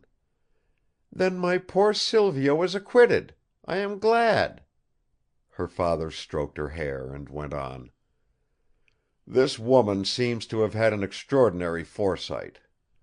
Foresight far, far beyond her age and the philosophy of her time. She seems to have seen through the weakness of her own religion, and even prepared for emergence into a different world. All her aspirations were for the North, the point of the compass whence blew the cool, invigorating breezes that make life a joy. From the first, her eyes seem to have been attracted to the 7 stars of the Plough from the fact, as recorded in the hieroglyphics in her tomb, that at her birth a great aerolite fell, from whose heart was finally extracted that jewel of 7 stars which she regarded as the talisman of her life. It seems to have so far ruled her destiny that all her thought and care circled round it. The magic coffer, so wondrously wrought with 7 sides, we learn from the same source, came from the aerolite. 7 was to her a magic number, and no wonder, with 7 fingers on one hand and 7 toes on one foot. With a talisman of a rare ruby with 7 stars in the same position as in that constellation which ruled her birth, each star of the 7 having 7 points, in itself a geological wonder, it would have been odd if she had not been attracted by it. Again, she was born, we learn in the stele of her tomb, in the 7th month of the year, the month beginning with the inundation of the Nile. Of which month the presiding goddess was Hathor, the goddess of her own house, of the Antephs of the Theban line, the goddess who in various forms symbolizes beauty, and pleasure, and resurrection. Again, in this 7th month, which by later Egyptian astronomy began on October 28th, and ran to the 27th of our November, on the 7th day the pointer of the Plough just rises above the horizon of the sky at Thebes.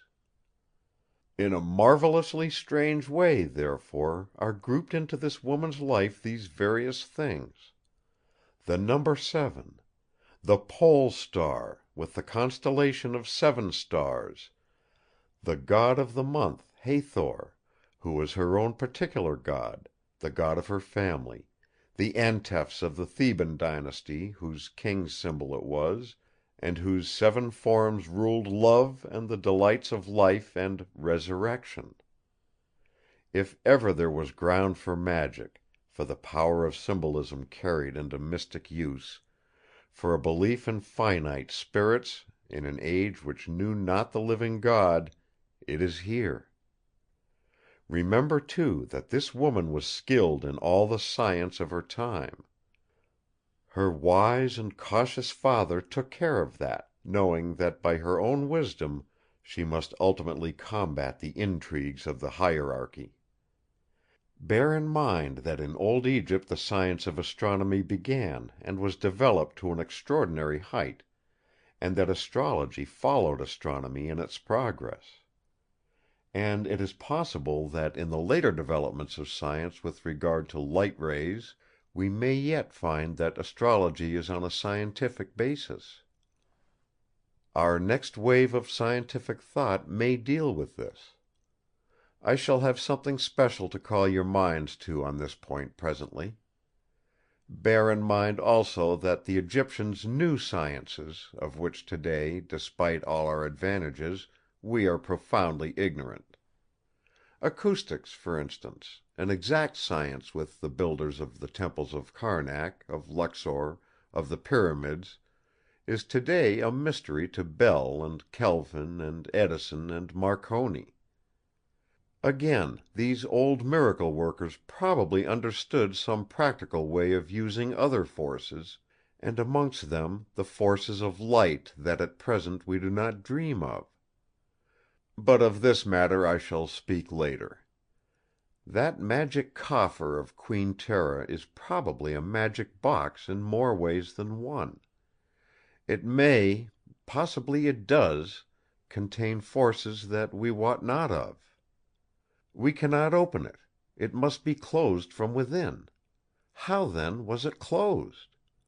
It is a coffer of solid stone, of amazing hardness, more like a jewel than an ordinary marble, with a lid equally solid, and yet all is so finely wrought that the finest tool made today cannot be inserted under the flange. How was it wrought to such perfection? How was the stone so chosen that those translucent patches match the relations of the 7 stars of the constellation?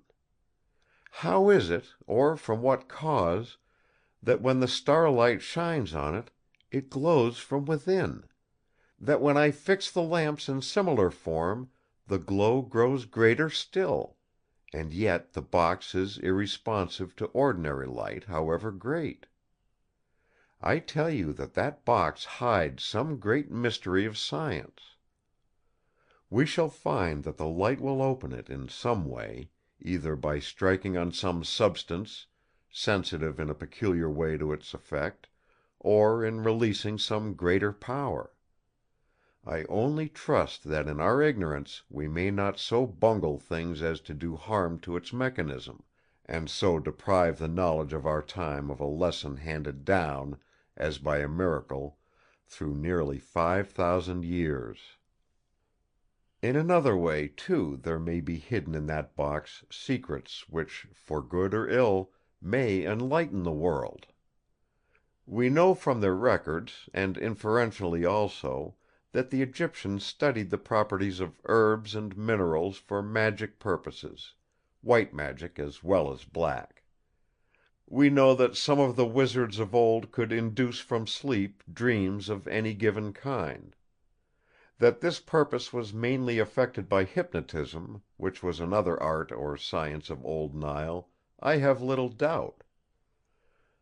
But still they must have had a mastery of drugs that is far beyond anything we know.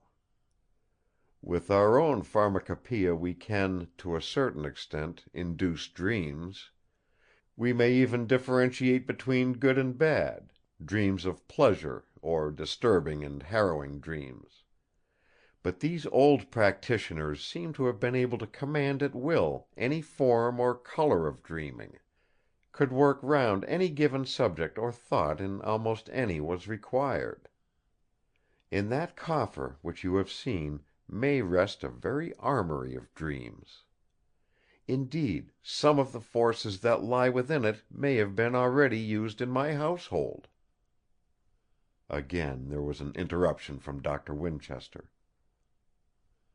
But if in your case some of these imprisoned forces were used, what set them free at the opportune time? Or how? Besides, you and Mr. Corbeck were once before put into a trance for 3 whole days, when you were in the Queen's tomb for the second time. And then, as I gathered from Mr. Corbeck's story, the coffer was not back in the tomb, though the mummy was. Surely in both these cases there must have been some active intelligence awake, and with some other power to wield." Mr. Trelawny's answer was equally to the point. "There was some active intelligence awake, I am convinced of it, and it wielded a power which it never lacks. I believe that on both those occasions hypnotism was the power wielded." "And wherein is that power contained? What view do you hold on the subject?" Doctor Winchester's voice vibrated with the intensity of his excitement as he leaned forward, breathing hard, and with eyes staring. Mr. Trelawny said solemnly: "In the mummy of the Queen Tera. I was coming to that presently. Perhaps we had better wait till I clear the ground a little. What I hold is, that the preparation of that box was made for a special occasion, as indeed were all the preparations of the tomb and all belonging to it. Queen Tera did not trouble herself to guard against snakes and scorpions, in that rocky tomb cut in the sheer cliff face, 100 feet above the level of the valley, and 50 feet down from the summit. Her precautions were against the disturbances of human hands, against the jealousy and hatred of the priests, who, had they known of her real aims, would have tried to baffle them. From her point of view, she made all ready for the time of resurrection, whenever that might be. I gather from the symbolic pictures in the tomb that she so far differed from the belief of her time that she looked for a resurrection in the flesh.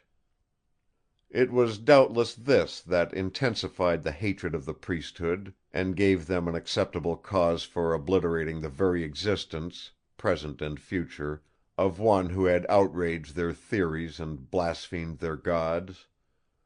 All that she might require, either in the accomplishment of the resurrection or after it, were contained in that almost hermetically sealed suite of chambers in the rock.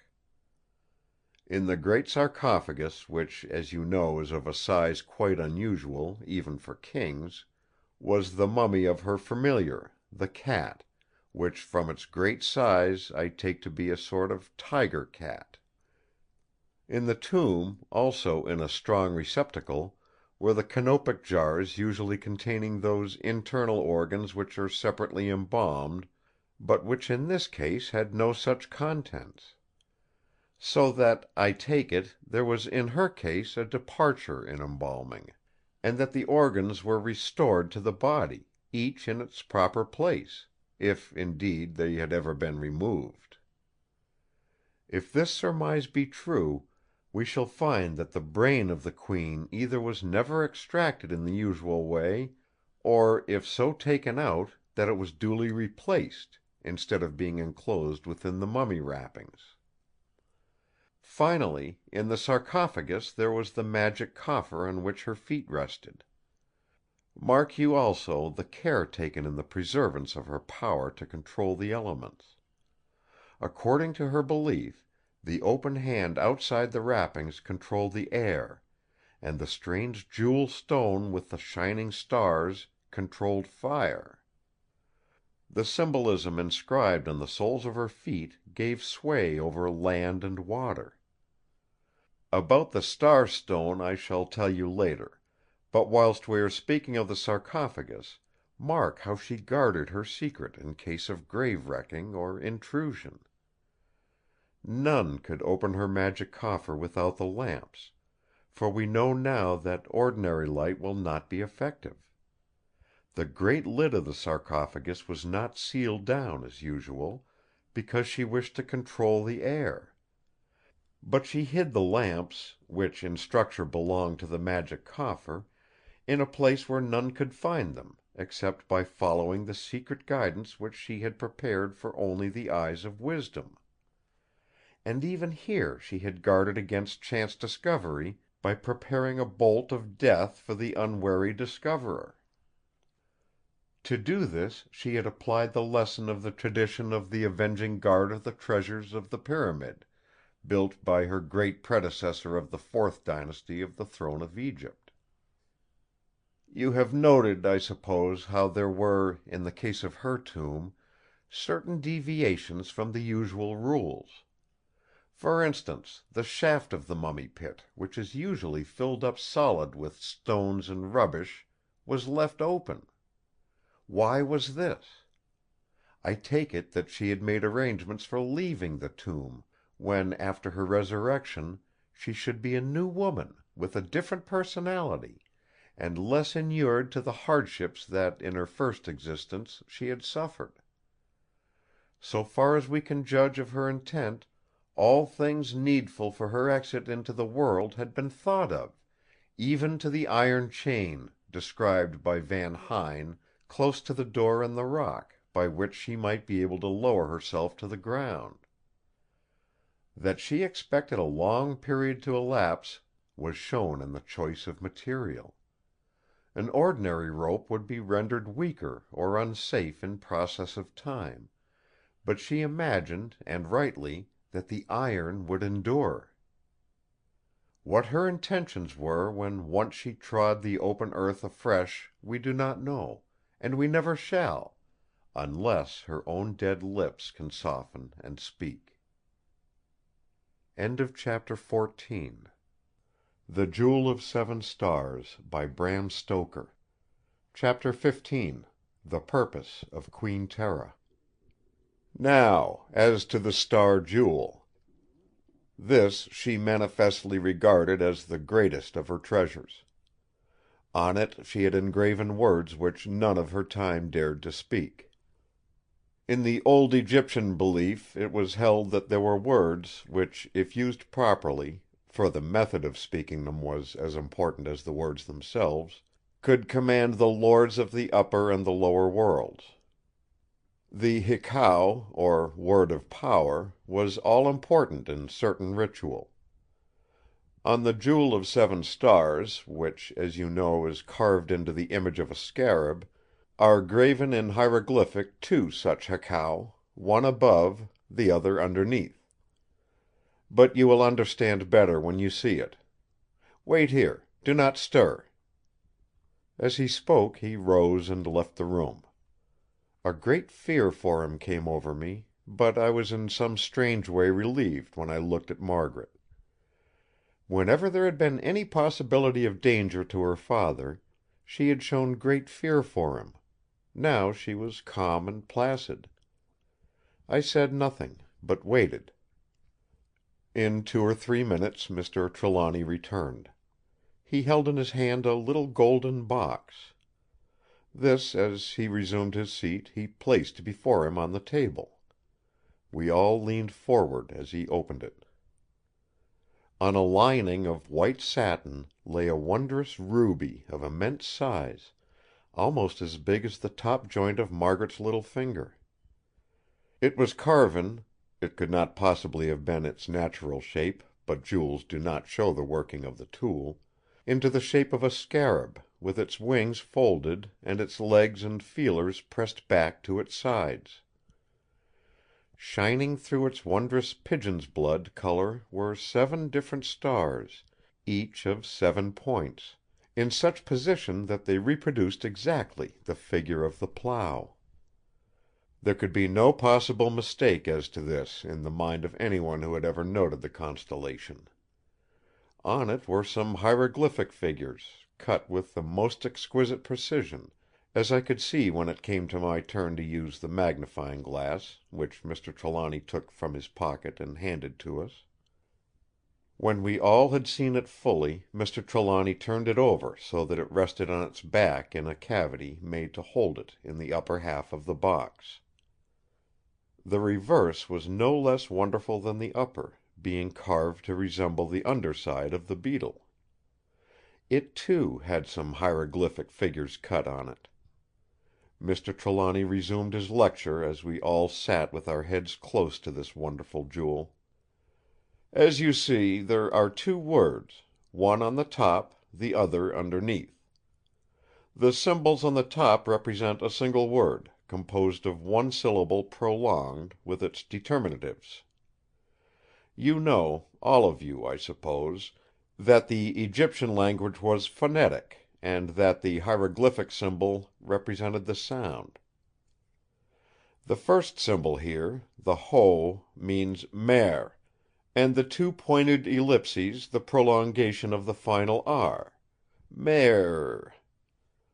The sitting figure with the hand to its face is what we call the determinative of thought, and the roll of papyrus that of abstraction.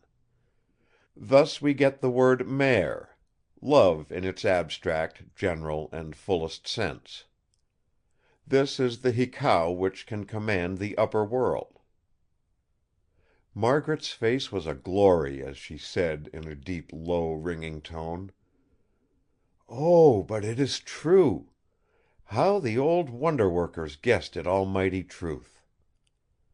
Then a hot blush swept her face, and her eyes fell. Her father smiled at her lovingly as he resumed: "The symbolization of the word on the reverse is simpler, though the meaning is more abstruse. The first symbol means men, abiding, and the second ab, the heart.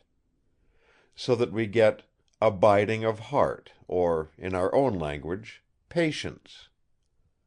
And this is the hekau to control the lower world." He closed the box, and motioning us to remain as we were, he went back to his room to replace the jewel in the safe. When he had returned and resumed his seat, he went on: "That jewel, with its mystic words, and which Queen Tera held under her hand in the sarcophagus, was to be an important factor, probably the most important, in the working out of the act of her resurrection. From the first I seemed by a sort of instinct to realize this. I kept the jewel within my great safe, whence none could extract it, not even Queen Tera herself with her astral body." "Her astral body? What is that, Father? What does that mean?" There was a keenness in Margaret's voice as she asked the question which surprised me a little. But Trelawny smiled a sort of indulgent parental smile, which came through his grim solemnity like sunshine through a rifted cloud, as he spoke: "The astral body, which is a part of Buddhist belief, long subsequent to the time I speak of, and which is an accepted fact of modern mysticism, had its rise in ancient Egypt; at least so far as we know. It is that the gifted individual can at will, quick as thought itself, transfer his body whithersoever he chooses, by the dissolution and reincarnation of particles. In the ancient belief there were several parts of a human being. You may as well know them, so that you will understand matters relative to them or dependent on them as they occur. First there is the Ka, or double, which, as Dr. Budge explains, may be defined as an abstract individuality of personality, which was imbued with all the characteristic attributes of the individual it represented, and possessed an absolutely independent existence. It was free to move from place to place on earth at will, and it could enter into heaven and hold converse with the gods. Then there was the Ba, or soul, which dwelt in the Ka, and had the power of becoming corporeal or incorporeal at will. It had both substance and form; it had power to leave the tomb. It could revisit the body in the tomb, and could reincarnate it and hold converse with it. Again there was the Khu, the spiritual intelligence, or spirit. It took the form of a shining, luminous, intangible shape of the body. Then again there was the Sekhem, or power of a man, his strength or vital force personified. These were the Kebit, or shadow, the Ren, or name, the Khat, or physical body, and Ab, the heart, in which life was seated, went to the full making up of a man. Thus you will see that if this division of functions, spiritual and bodily, ethereal and corporeal, ideal and actual, be accepted as exact, there are all the possibilities and capabilities of corporeal transference, guided always by an unprisonable will or intelligence. As he paused, I murmured the lines from Shelley's Prometheus Unbound. The Magnus Zoroaster met his own image walking in the garden. Mr. Trelawny was not displeased. "Quite so," he said in his quiet way.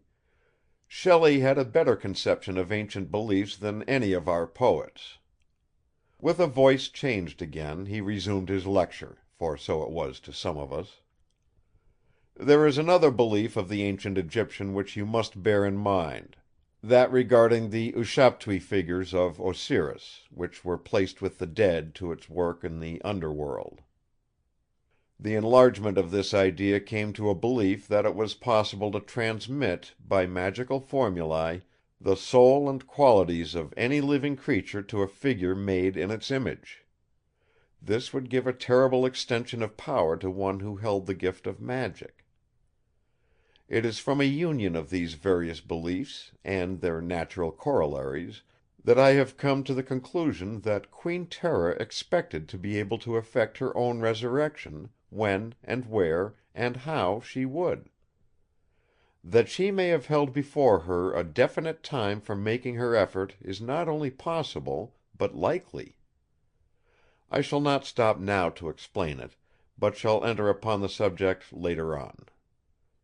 With a soul with the gods, a spirit which could wander the earth at will, and a power of corporeal transference, or an astral body, there need be no bounds or limits to her ambition. The belief is forced upon us that for these 40 or 50 centuries she lay dormant in her tomb, waiting with that patience which could rule the gods of the underworld, for that love which could command those of the upper world. What she may have dreamt we know not, but her dream must have been broken when the Dutch explorer entered her sculptured cavern, and his follower violated the sacred privacy of her tomb by his rude outrage in the theft of her hand. That theft, with all that followed, proved to us one thing, however, that each part of her body, though separated from the rest, can be a central point or rallying place for the items or particles of her astral body.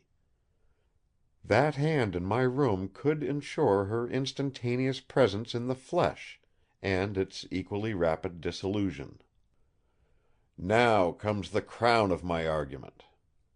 The purpose of the attack on me was to get the safe open, so that the sacred Jewel of 7 stars could be extracted. That immense door of the safe could not keep out her astral body, which, or any part of it, could gather itself as well within as without the safe. And I doubt not that in the darkness of the night that mummied hand sought often the talisman jewel, and drew new inspiration from its touch. But despite all its power, the astral body could not remove the jewel through the chinks of the safe. The ruby is not astral, and it could only be moved in the ordinary way, by the opening of the doors. To this end the Queen used her astral body and the fierce force of her Familiar to bring to the keyhole of the safe the master key which debarred her wish. For years I have suspected, nay, have believed as much, and I, too, guarded myself against powers of the nether world. I, too, waited in patience till I should have gathered together all the factors required for the opening of the magic coffer and the resurrection of the mummied Queen." He paused, and his daughter's voice came out sweet and clear, and full of intense feeling. "Father, in the Egyptian belief, was the power of resurrection of a mummied body a general one, or was it limited? That is, could it achieve resurrection many times in the course of ages, or only once, and that one final?" "There was but one resurrection," he answered. "There were some who believed that this was to be a definite resurrection of the body into the real world. But in the common belief, the spirit found joy in the Elysian fields, where there was plenty of food and no fear of famine; where there was moisture and deep-rooted reeds, and all the joys that are to be expected by the people of an arid land and burning clime." Then Margaret spoke with an earnestness which showed the conviction of her inmost soul. "To me, then, it is given to understand what was the dream of this great and far-thinking and high-souled lady of old; the dream that held her soul in patient waiting for its realization through the passing of all those tens of centuries; the dream of a love that might be, a love that she felt she might, even under new conditions, herself evoke; the love that is the dream of every woman's life, of the old and of the new, pagan or Christian, under whatever sun, in whatever rank or calling, however may have been the joy or pain of her life in other ways. Oh, I know it! I know it! I am a woman, and I know a woman's heart. What were the lack of food or the plenitude of it? What were feast or famine to this woman, born in a place with the shadow of the crown of the two Egypts on her brows? What were reedy morasses or the tinkle of running water to her, whose barges could sweep the great Nile from the mountains to the sea? What were petty joys and absence of petty fears to her, the raising of whose hand could hurl armies, or draw to the water stairs of her palaces the commerce of the world? At whose word rose temples filled with all the artistic beauty of the times of old which it was her aim and pleasure to restore? Under whose guidance the solid rock yawned into the sepulchre that she designed? Surely, surely such a one had nobler dreams. I can feel them in my heart; I can see them with my sleeping eyes." As she spoke she seemed to be inspired, and her eyes had a far-away look as though they saw something beyond mortal sight. And then the deep eyes filled up with unshed tears of great emotion. The very soul of the woman seemed to speak in her voice, whilst we who listened sat entranced. I can see her in her loneliness and in the silence of her mighty pride, dreaming her own dream of things far different from those around her; of some other land, far, far away under the canopy of the silent night, lit by the cool, beautiful light of the stars; a land under that northern star, whence blew the sweet winds that cooled the feverish desert air; a land of wholesome greenery, far, far away, where were no scheming and malignant priesthood, whose ideas were to lead to power through gloomy temples and more gloomy caverns of the dead, through an endless ritual of death; a land where love was not base, but a divine possession of the soul; where there might be some one kindred spirit which could speak to hers through mortal lips like her own, whose being could merge with hers in a sweet communion of soul to soul, even as their breaths could mingle in the ambient air. I know the feeling, for I have shared it myself. I may speak of it now, since the blessing has come into my own life. I may speak of it since it enables me to interpret the feelings, the very longing soul, of that sweet and lovely queen, so different from her surroundings, so high above her time, whose nature, put into a word, could control the forces of the underworld, and the name of whose aspiration, though but graven on a starlit jewel, could command all the powers in the pantheon of the high gods. And in the realization of that dream she will surely be content to rest." We men sat silent as the young girl gave her powerful interpretation of the design or purpose of the woman of old. Her every word and tone carried with it the conviction of her own belief. The loftiness of her thoughts seemed to uplift us all as we listened. Her noble words, flowing in musical cadence and vibrant with internal force, seemed to issue from some great instrument of elemental power.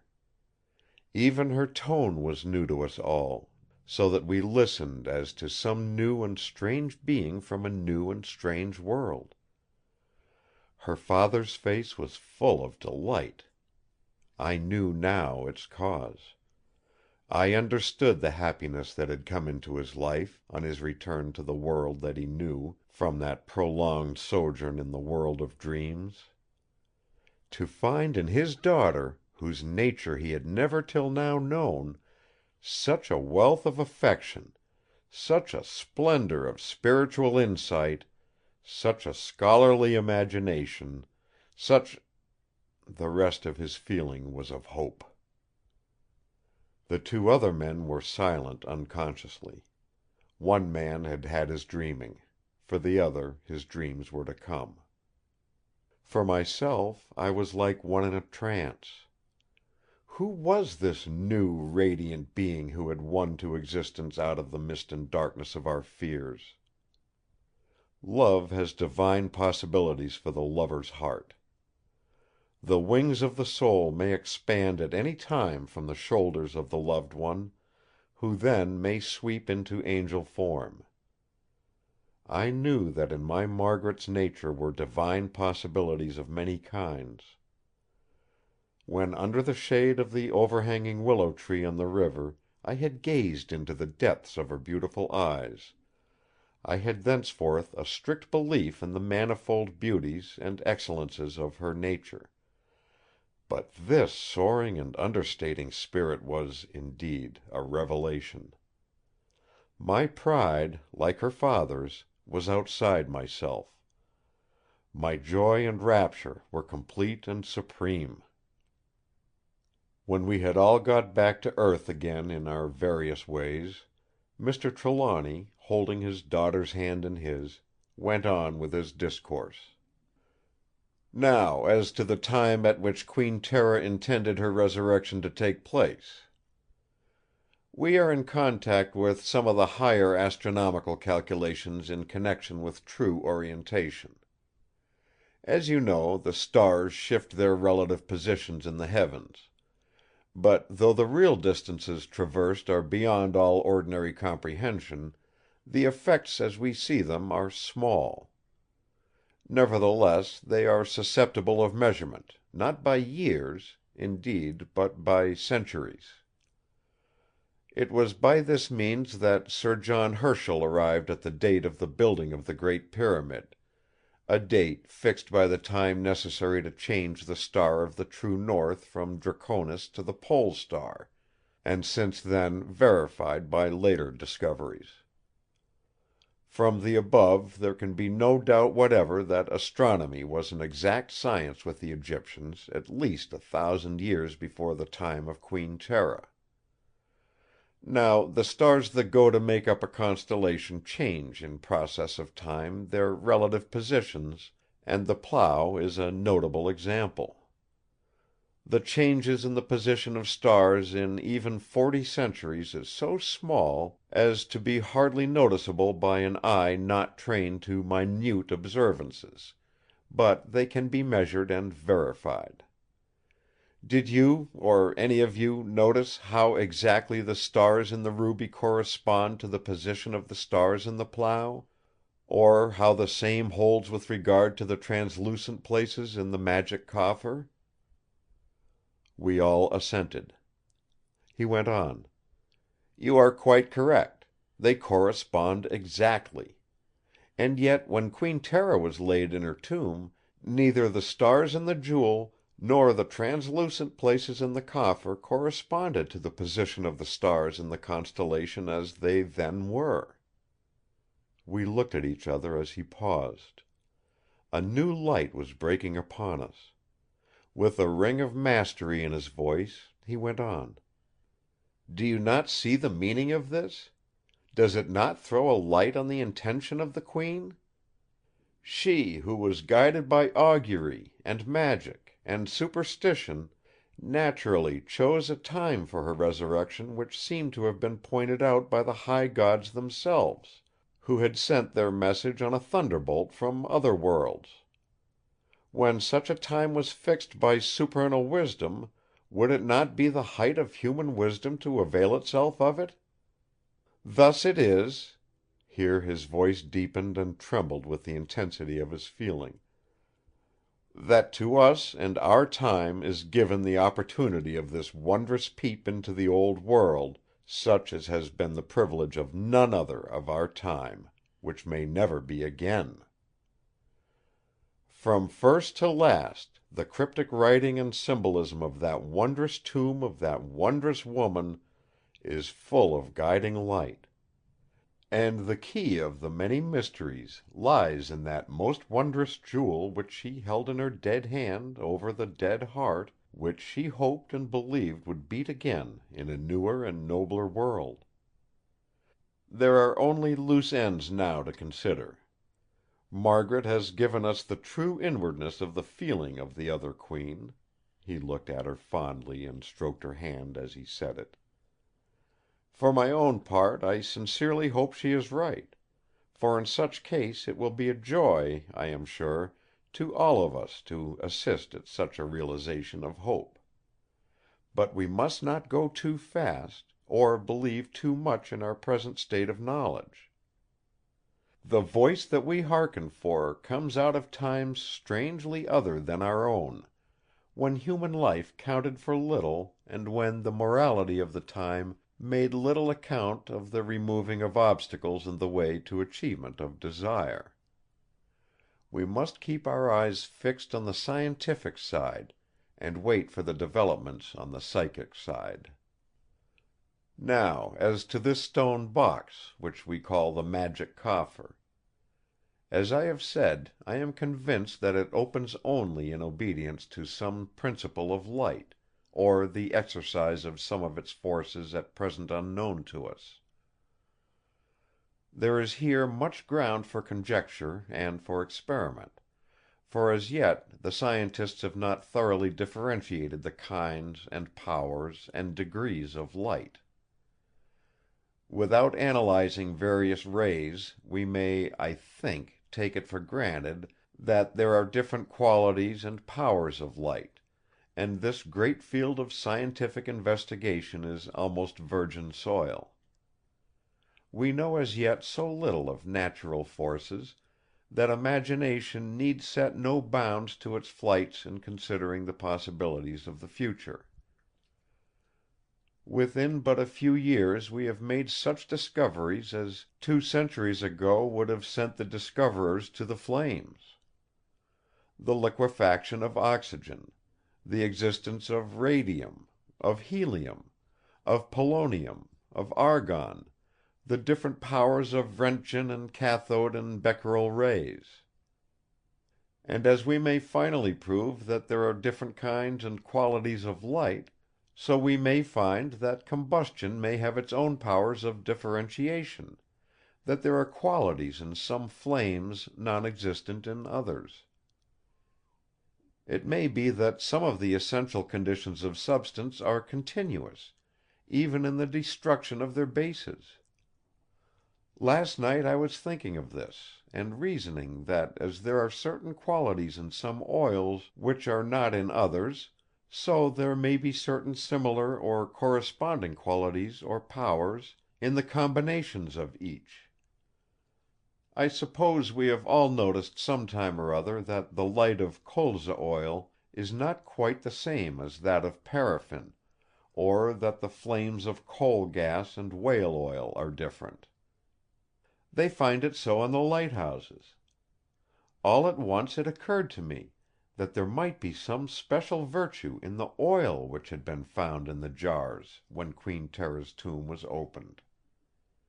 These had not been used to preserve the intestines as usual, so they must have been placed there for some other purpose. I remembered that in Van Huyn's narrative he had commented on the way the jars were sealed. This was lightly, though effectually.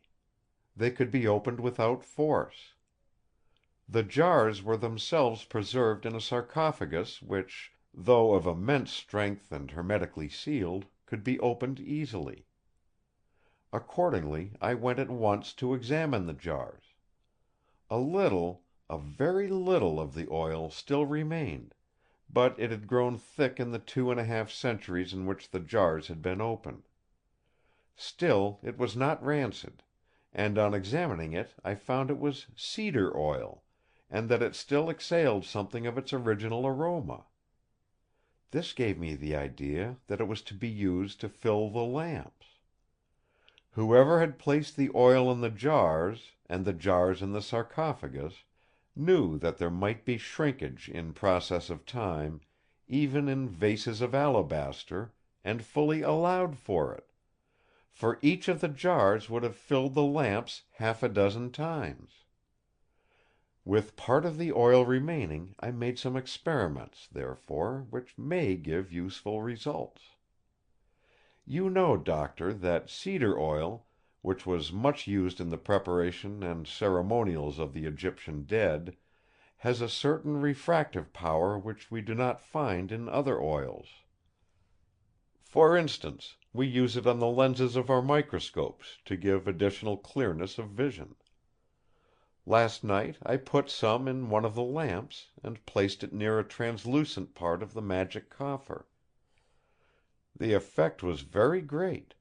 The glow of light within was fuller and more intense than I could have imagined, where an electric light similarly placed had little, if any, effect.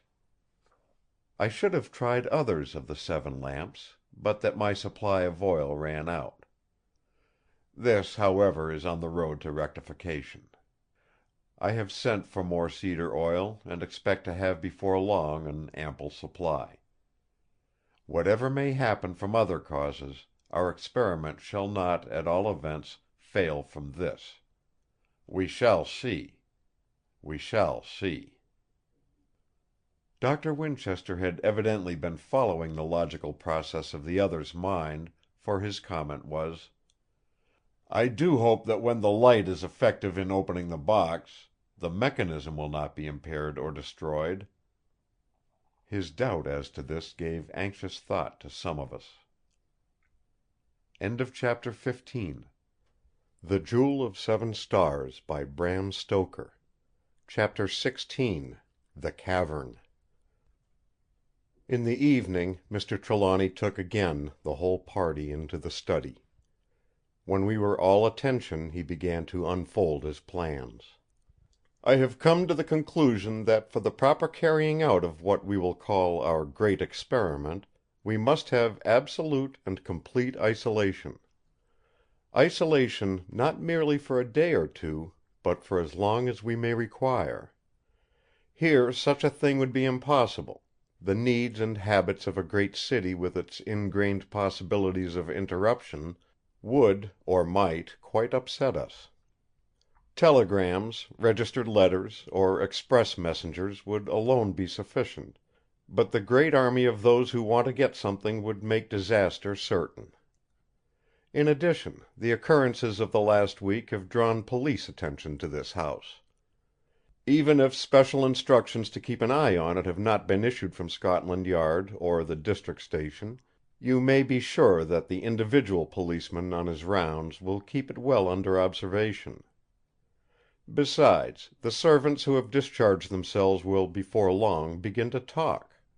They must; for they have, for the sake of their own characters, to give some reason for the termination of a service which has, I should say, a position in the neighbourhood. The servants of the neighbours will begin to talk, and perhaps the neighbours themselves. Then the active and intelligent press will, with its usual zeal for the enlightenment of the public and its eye to increase of circulation, get hold of the matter. When the reporter is after us we shall not have much chance of privacy. Even if we were to bar ourselves in, we should not be free from interruption, possibly from intrusion. Either would ruin our plans, and so we must take measures to effect a retreat, carrying all our impedimenta with us. For this I am prepared. For a long time past I have foreseen such a possibility, and have made preparation for it. Of course I had no foreknowledge of what has happened, but I knew something would, or might, happen. For more than 2 years past my house in Cornwall has been made ready to receive all the curios which are preserved here. When Corbick went off on his search for the lamps I had the old house at Kyllion made ready. It is fitted with electric light all over, and all the appliances for manufacture of the light are complete. I had perhaps better tell you, for none of you, not even Margaret, knows anything of it, that the house is absolutely shut out from public access, or even from view. It stands on a little rocky promontory behind a steep hill, and except from the sea cannot be seen. Of old it was fenced in by a high stone wall, for the house which it succeeded was built by an ancestor of mine in the days when a great house far away from the centre had to be prepared to defend itself. Here, then, is a place so well adapted to our needs that it might have been prepared on purpose. I shall explain it to you when we are all there. This will not be long, for already our movement is in train. I have sent word to Marvin to have all preparation for our transport ready. He is to have a special train, which is to run at night so as to avoid notice. Also a number of carts and stone wagons, with sufficient men and appliances to take all our packing cases to Paddington. We shall be away before the argus-eyed pressman is on the watch. We shall today begin our packing up, and I dare say that by tomorrow night we shall be ready. In the outhouses I have all the packing cases which were used for bringing the things from Egypt, and I am satisfied that as they were sufficient for the journey across the desert and down the Nile to Alexandria, and thence on to London, they will serve without fail between here and Kyllion. We 4 men, with Margaret to hand us such things as we may require, will be able to get the things packed safely, and the carrier's men will take them to the trucks. Today the servants go to Kyllion, and Mrs. Grant will make such arrangements as may be required. She will take a stock of necessaries with her, so that we will not attract local attention by our daily needs, and will keep us supplied with perishable food from London. Thanks to Margaret's wise and generous treatment of the servants who decided to remain, we have got a staff on which we can depend. They have been already cautioned to secrecy, so that we need not fear gossip from within. Indeed, as the servants will be in London after their preparations at Kyllion are complete, there will not be much subject for gossip, in detail at any rate. As, however, we should commence the immediate work of packing at once, we will leave over the after proceedings till later, when we have leisure. Accordingly we set about our work. Under Mr. Trelawny's guidance, and aided by the servants, we took from the outhouses great packing cases. Some of these were of enormous strength, fortified by many thicknesses of wood, and by iron bands and rods with screw ends and nuts. We placed them throughout the house, each close to the object which it was to contain. When this preliminary work had been effected, and there had been placed in each room and in the hall great masses of new hay, cotton waste and paper, the servants were sent away. Then we set about packing. No one, not accustomed to packing, could have the slightest idea of the amount of work involved in such a task as that in which we were engaged. For my own part, I had had a vague idea that there were a large number of Egyptian objects in Mr. Trelawny's house, but until I came to deal with them seriatim I had little idea of either their importance, the size of some of them, or of their endless number. Far into the night we worked. At times we used all the strength which we could muster on a single object.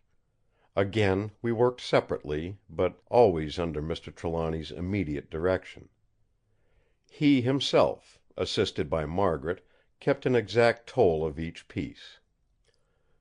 It was only when we sat down, utterly wearied, to a long delayed supper that we began to realize that a large part of the work was done. Only a few of the packing cases, however, were closed, for a vast amount of work still remained. We had finished some of the cases, each of which held only one of the great sarcophagi. The cases which held many objects could not be closed till all had been differentiated and packed. I slept that night without movement or without dreams; and on our comparing notes in the morning, I found that each of the others had had the same experience. By dinner time next evening the whole work was complete, and all was ready for the carriers who were to come at midnight. A little before the appointed time we heard the rumble of carts; then we were shortly invaded by an army of workmen, who seemed by sheer force of numbers to move without effort, in an endless procession, all our prepared packages. A little over an hour sufficed them, and when the carts had rumbled away, we all got ready to follow them to Paddington. Silvio was of course to be taken as one of our party. Before leaving we went in a body over the house, which looked desolate indeed. As the servants had all gone to Cornwall, there had been no attempt at tidying up. Every room and passage in which we had worked, and all the stairways, were strewn with paper and waste, and marked with dirty feet. The last thing which Mr. Trelawny did before coming away was to take from the great safe the ruby with the 7 stars. As he put it safely into his pocket-book, Margaret, who had all at once seemed to grow deadly tired, and stood beside her father pale and rigid, suddenly became all aglow as though the sight of the jewel had inspired her. She smiled at her father approvingly as she said: "You are right, Father. There will not be any more trouble tonight. She will not wreck your arrangements for any cause. I would stake my life upon it." "She, or something, wrecked us in the desert when we had come from the tomb in the Valley of the Sorcerer," was the grim comment of Corbeck, who was standing by. Margaret answered him like a flash: "Ah! She was then near her tomb from which for thousands of years her body had not been moved. She must know that things are different now." "How must she know?" asked Corbeck keenly. "If she has that astral body that Father spoke of, surely she must know. How can she fail to, with an invisible presence and an intellect that can roam abroad even to the stars and the worlds beyond us?" She paused, and her father said solemnly: "It is on that supposition that we are proceeding. We must have the courage of our convictions, and act on them to the last." Margaret took his hand and held it in a dreamy kind of way, as we filed out of the house. She was holding it still when he locked the hall door, and when we moved up the road to the gateway, whence we took a cab to Paddington. When all the goods were loaded at the station, the whole of the workmen went on to the train; this took also some of the stone wagons used for carrying the cases with the great sarcophagi. Ordinary carts and plenty of horses were to be found at Waterton, which was our station for Kyllion. Mr. Trelawny had ordered a sleeping carriage for our party. As soon as the train had started, we all turned into our cubicles. That night I slept sound. There was over me a conviction of security which was absolute and supreme. Margaret's definite announcement, "There will not be any trouble tonight," seemed to carry assurance with it. I did not question it, nor did anyone else. It was only afterwards that I began to think as to how she was so sure. The train was a slow one, stopping many times and for considerable intervals. As Mr. Trelawny did not wish to arrive at Westerton before dark, there was no need to hurry, and arrangements had been made to feed the workmen at certain places on the journey. We had our own hamper with us in the private car. All that afternoon we talked over the Great Experiment, which seemed to have become a definite entity in our thoughts. Mr. Trelawny became more and more enthusiastic as the time wore on. Hope was with him becoming certainty. Dr. Winchester seemed to become imbued with some of his spirit, though at times he would throw out some scientific fact which would either make an impasse to the other's line of argument, or would come as an arresting shock. Mr. Corbeck, on the other hand, seemed slightly antagonistic to the theory. It may have been that whilst the opinions of the others advanced, his own stood still; but the effect was an attitude which appeared negative, if not wholly one of negation. As for Margaret, she seemed to be in some way overcome. Either it was some new phase of feeling with her, or else she was taking the issue more seriously than she had yet done. She was generally more or less distrait, as though sunk in a brown study; from this she would recover herself with a start. This was usually when there occurred some marked episode in the journey, such as stopping at a station, or when the thunderous rumble of crossing a viaduct woke the echoes of the hills or cliffs around us. On each such occasion she would plunge into the conversation, taking such a part in it as to show that whatever had been her abstracted thought, her senses had taken in fully all that had gone on around her. Towards myself her manner was strange. Sometimes it was marked by a distance, half shy, half haughty, which was new to me. At other times there were moments of passion in look and gesture which almost made me dizzy with delight. Little, however, of a marked nature transpired during the journey.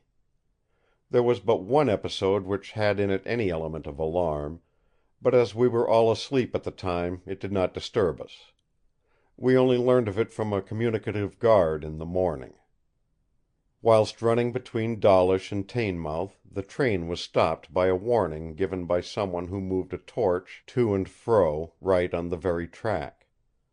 The driver had found on pulling up that just ahead of the train a small landslip had taken place, some of the red earth from the high bank having fallen away. It did not, however, reach to the metals, and the driver had resumed his way, none too well pleased at the delay. To use his own words, the guard thought, "There was too much bally caution on this 'ere line."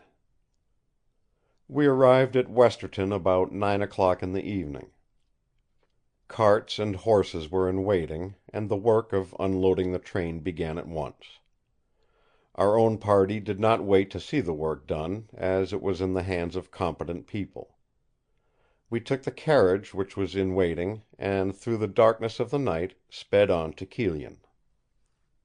We were all impressed by the house as it appeared in the bright moonlight.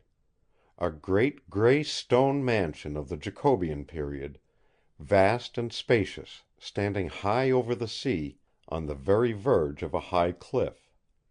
When we had swept round the curve of the avenue cut through the rock, and come out on the high plateau on which the house stood, the crash and murmur of waves breaking against rock far below us came with an invigorating breath of moist sea air. We understood then in an instant how well we were shut out from the world on that rocky shelf above the sea.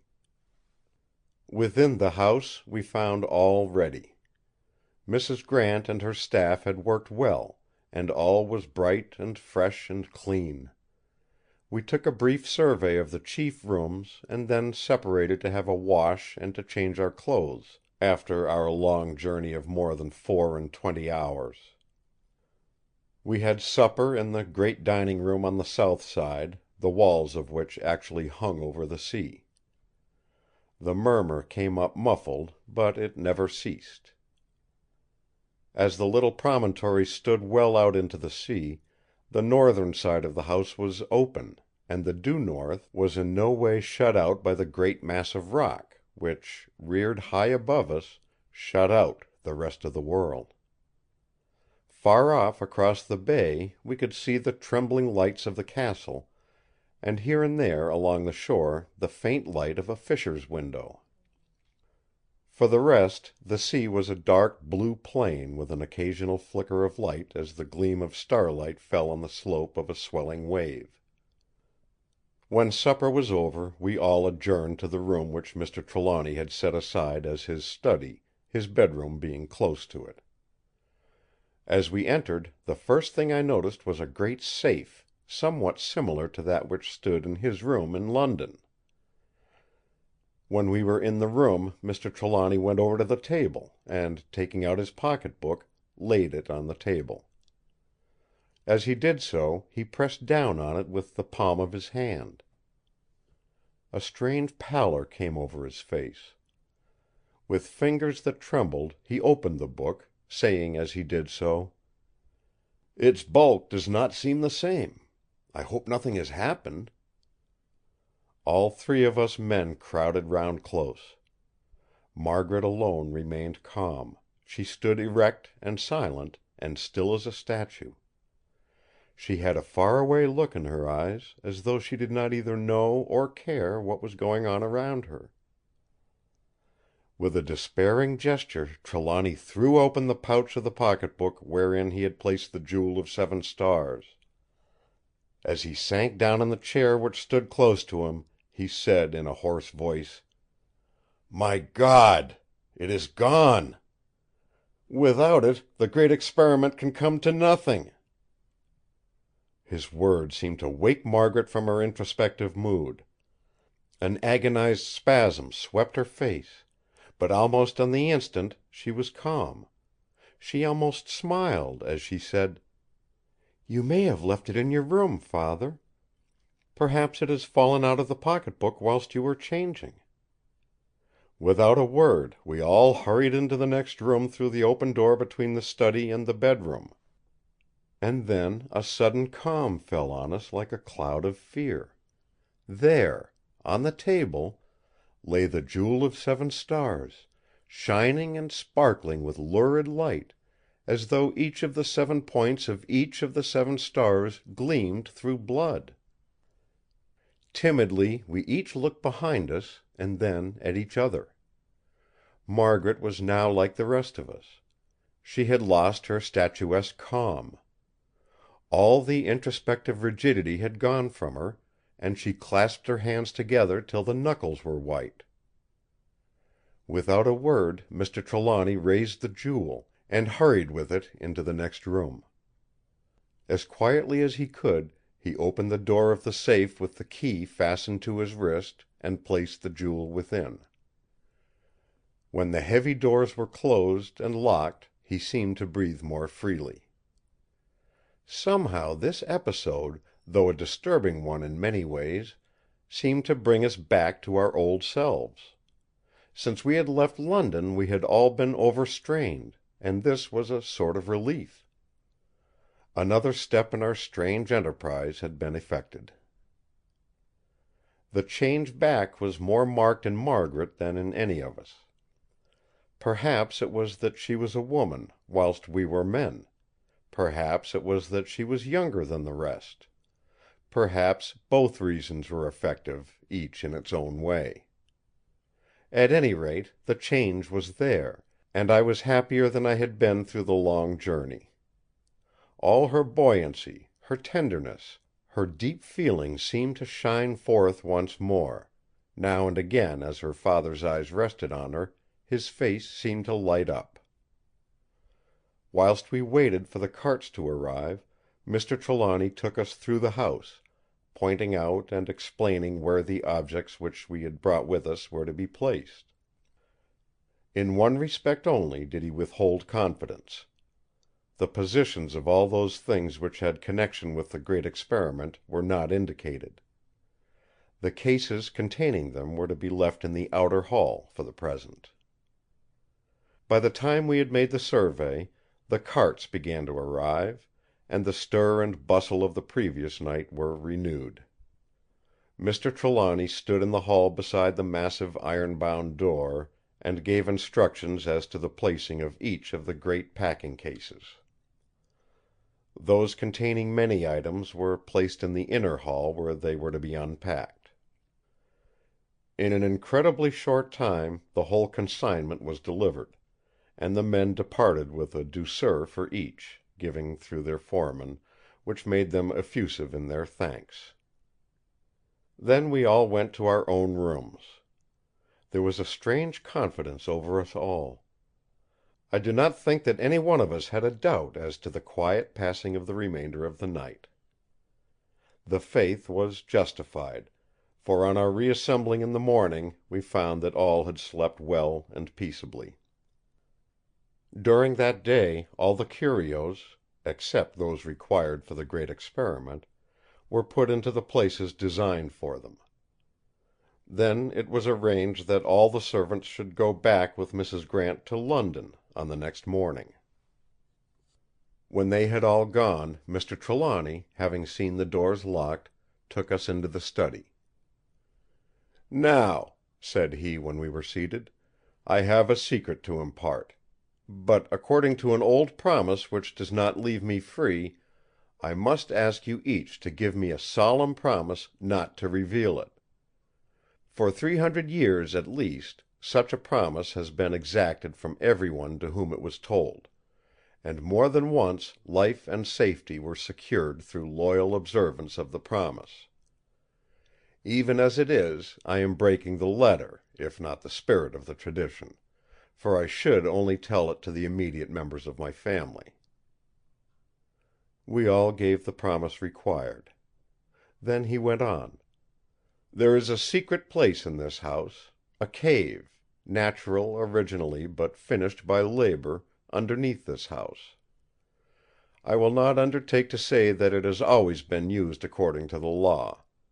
During the bloody assize more than a few Cornishmen found refuge in it, and later and earlier it formed, I have no doubt whatever, a useful place for storing contraband goods. Trépole and Pen, I suppose you know, have always been smugglers, and their relations and friends and neighbors have not held back from the enterprise. For all such reasons a safe hiding place was always considered a valuable possession, and as the heads of our house have always insisted on preserving the secret, I am in honor bound to it. Later on, if all be well, I shall of course tell you, Margaret, and you too, Ross, under the conditions that I am bound to make." He rose up, and we all followed him. Leaving us in the outer hall, he went away alone for a few minutes, and returning, beckoned us to follow him. In the inside hall we found a whole section of an outstanding angle moved away, and from the cavity saw a great hole dimly dark, and the beginning of a rough staircase cut in the rock. As it was not pitch dark, there was manifestly some means of lighting it naturally; so without pause we followed our host as he descended. After some 40 or 50 steps cut in a winding passage, we came to a great cave whose further end tapered away into blackness. It was a huge place, dimly lit by a few irregular slits of eccentric shape. Manifestly these were faults in the rock which could readily allow the windows to be disguised. Close to each of them was a hanging shutter which could be easily swung across by means of a dangling rope. The sound of the ceaseless beat of the waves came up muffled from far below. Mr. Trelawny at once began to speak. "This is the spot which I have chosen, as the best I know, for the scene of our great experiment. In 100 different ways it fulfills the conditions which I am led to believe are primary with regard to success. Here we are, and shall be, as isolated as Queen Tera herself would have been in her rocky tomb in the Valley of the Sorcerer, and still in a rocky cavern. For good or ill, we must here stand by our chances, and abide by results. If we are successful, we shall be able to let in on the world of modern science such a flood of light from the old world as will change every condition of thought and experiment and practice. If we fail, then even the knowledge of our attempt will die with us. For this, and all else which may come, I believe we are prepared." He paused. No one spoke, but we all bowed our heads gravely in acquiescence. He resumed, but with a certain hesitancy: "It is not yet too late. If any of you have a doubt or misgiving, for God speak it now. Whoever it may be can go thence without let or hindrance. The rest of us can go on our way alone." Again he paused, and looked keenly at us in turn. We looked at each other, but no one quailed. For my own part, if I had had any doubt as to going on, the look on Margaret's face would have reassured me. It was fearless. It was intense. It was full of a divine calm. Mr. Trelawny took a long breath, and in a more cheerful, as well as in a more decided tone, went on: "As we are all of one mind, the sooner we get the necessary matters in train the better. Let me tell you that this place, like all the rest of the house, can be lit with electricity. We could not join the wires to the mains lest our secret should become known, but I have a cable here which we can attach in the hall and complete the circuit." As he was speaking he began to ascend the steps. From close to the entrance he took the end of a cable. This he drew forward and attached to a switch in the wall. Then, turning on a tap, he flooded the whole vault and staircase below with light. I could now see from the volume of light streaming up into the hallway that the hole beside the staircase went direct into the cave. Above it was a pulley and a mass of strong tackle with multiplying blocks of the Smeaton order. Mr. Trelawny, seeing me looking at this, said, correctly interpreting my thoughts: "Yes, it is new. I hung it there myself on purpose. I knew we should have to lower great weights, and as I did not wish to take too many into my confidence, I arranged a tackle which I could work alone if necessary." We set to work at once, and before nightfall had lowered, unhooked, and placed in the positions designated for each by Trelawny, all the great sarcophagi and all the curios and other matters which we had taken with us. It was a strange and weird proceeding, the placing of those wonderful monuments of a bygone age in that green cavern, which represented in its cutting and purpose and up-to-date mechanism and electric lights both the old world and the new. But as time went on, I grew more and more to recognize the wisdom and correctness of Mr. Trelawny's choice.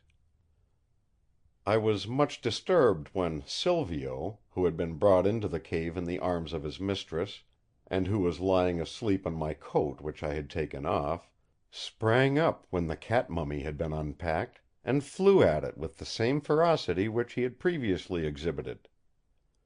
The incident showed Margaret in a new phase, and one which gave my heart a pang.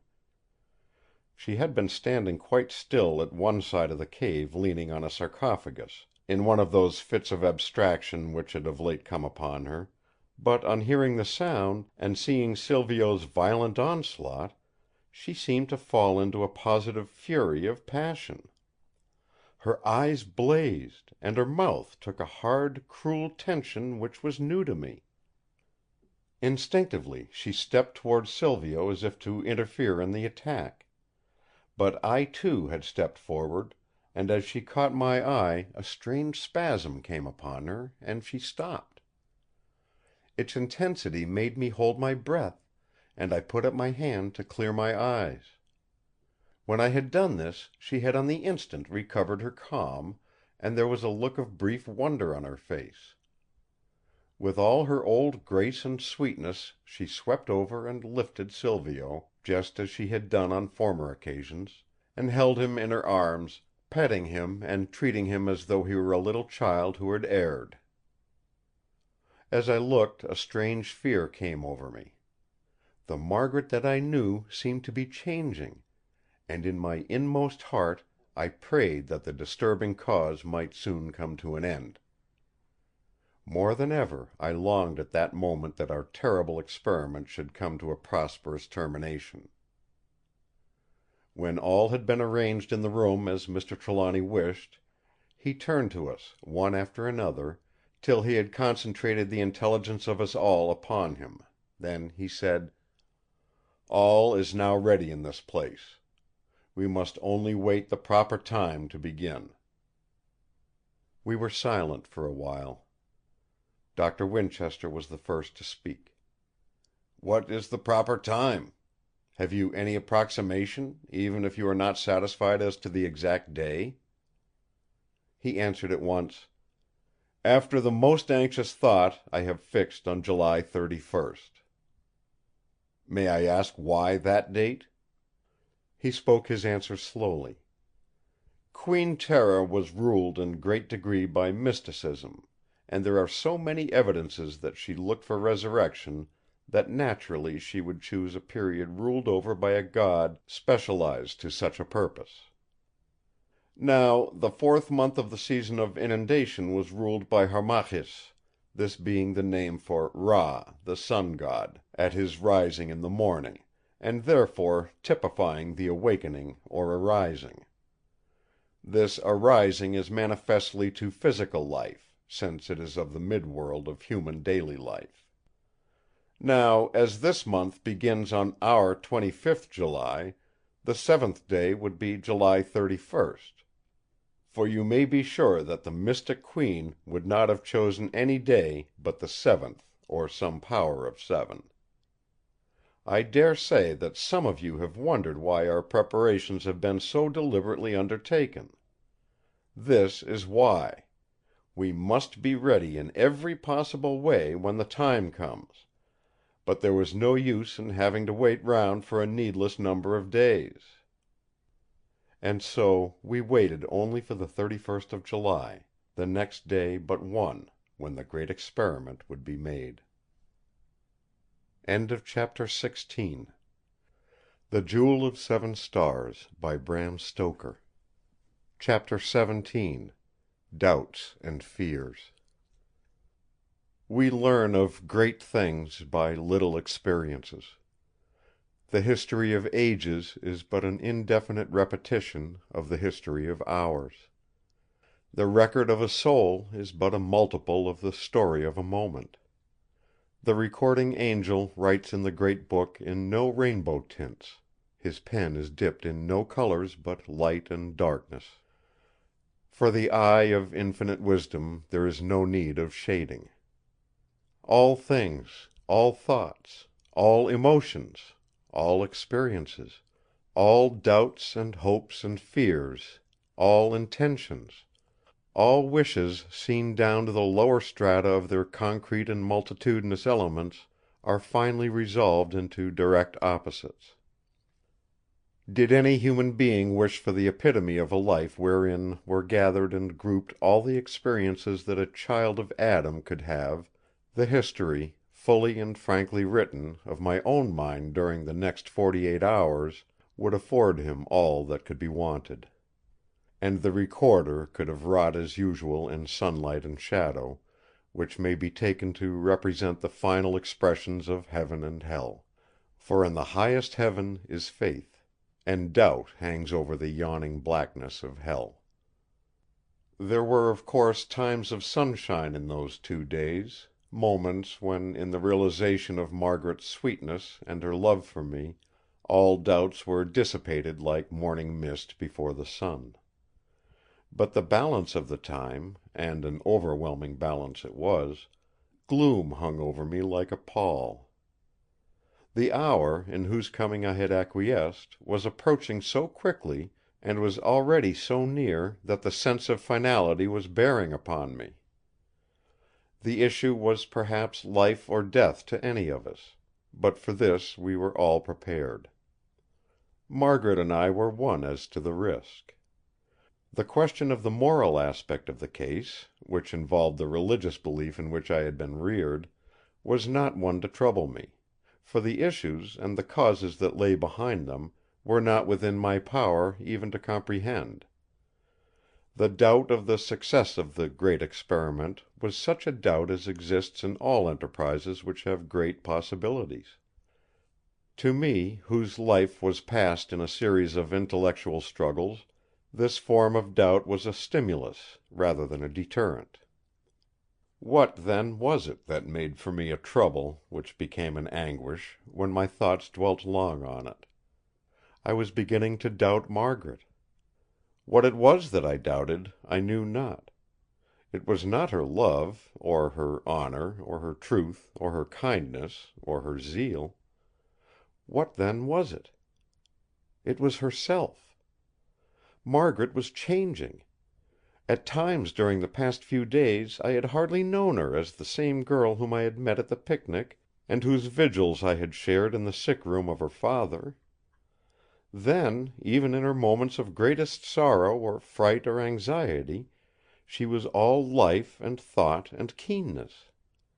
Now she was generally distrait, and at times in a sort of negative condition, as though her mind, her very being, was not present. At such moments she would have full possession of observation and memory. She would know and remember all that was going on, and had gone on around her, but her coming back to her old self had to me something the sensation of a new person coming into the room. Up to the time of leaving London I had been content whenever she was present. I had over me that delicious sense of security which comes with the consciousness that love is mutual. But now doubt had taken its place. I never knew whether the personality present was my Margaret, the old Margaret whom I had loved at the first glance, or the other new Margaret whom I hardly understood, and whose intellectual aloofness made an impalpable barrier between us. Sometimes she would become, as it were, awake all at once.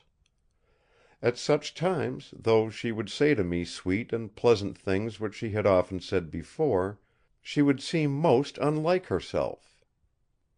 It was almost as if she was speaking parrot-like, or at dictation of one who could read words or acts, but not thoughts. After one or two experiences of this kind, my own doubting began to make a barrier, for I could not speak with the ease and freedom which were usual to me. And so, hour by hour, we drifted apart. Were it not for the few odd moments when the old Margaret was back with me, full of her charm, I do not know what would have happened. As it was, each such moment gave me a fresh start and kept my love from changing. I would have given the world for a confidant, but this was impossible. How could I speak a doubt of Margaret to anyone, even her father? How could I speak a doubt to Margaret, when Margaret herself was the theme? I could only endure and hope. And of the two, the endurance was the lesser pain. I think that Margaret must have at times felt that there was some cloud between us, for towards the end of the first day she began to shun me a little, or perhaps it was that she had become more diffident than usual about me. Hitherto she had sought every opportunity of being with me, just as I had tried to be with her, so that now any avoidance, one or the other, made a new pain to us both. On this day the household seemed very still. Each one of us was about his own work, or occupied with his own thoughts. We only met at meal times, and then, though we talked, all seemed more or less preoccupied. There was not in the house even the stir of the routine of service. The precaution of Mr. Trelawny in having 3 rooms prepared for each of us had rendered servants unnecessary. The dining room was solidly prepared with cooked provisions for several days. Towards evening I went out by myself for a stroll. I had looked for Margaret to ask her to come with me, but when I found her she was in one of her apathetic moods, and the charm of her presence seemed lost to me. Angry with myself, but unable to quell my own spirit of discontent, I went out alone over the rocky headland. On the cliff, with the wide expanse of wonderful sea before me, and no sound but the dash of waves below and the harsh screams of the seagulls above, my thoughts ran free. Do what I would, they returned continuously to one subject: the solving of the doubt that was upon me. Here in the solitude, amid the wide circle of nature's force and strife, my mind began to work truly. Unconsciously I found myself asking a question which I would not allow myself to answer. At last the persistence of a mind working truly prevailed. I found myself face to face with my doubt.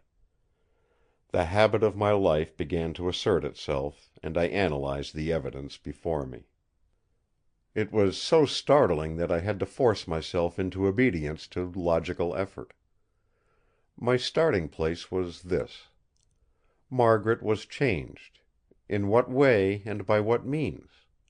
Was it her character, or her mind, or her nature? For her physical appearance remained the same. I began to group all that I had ever heard of her, beginning at her birth.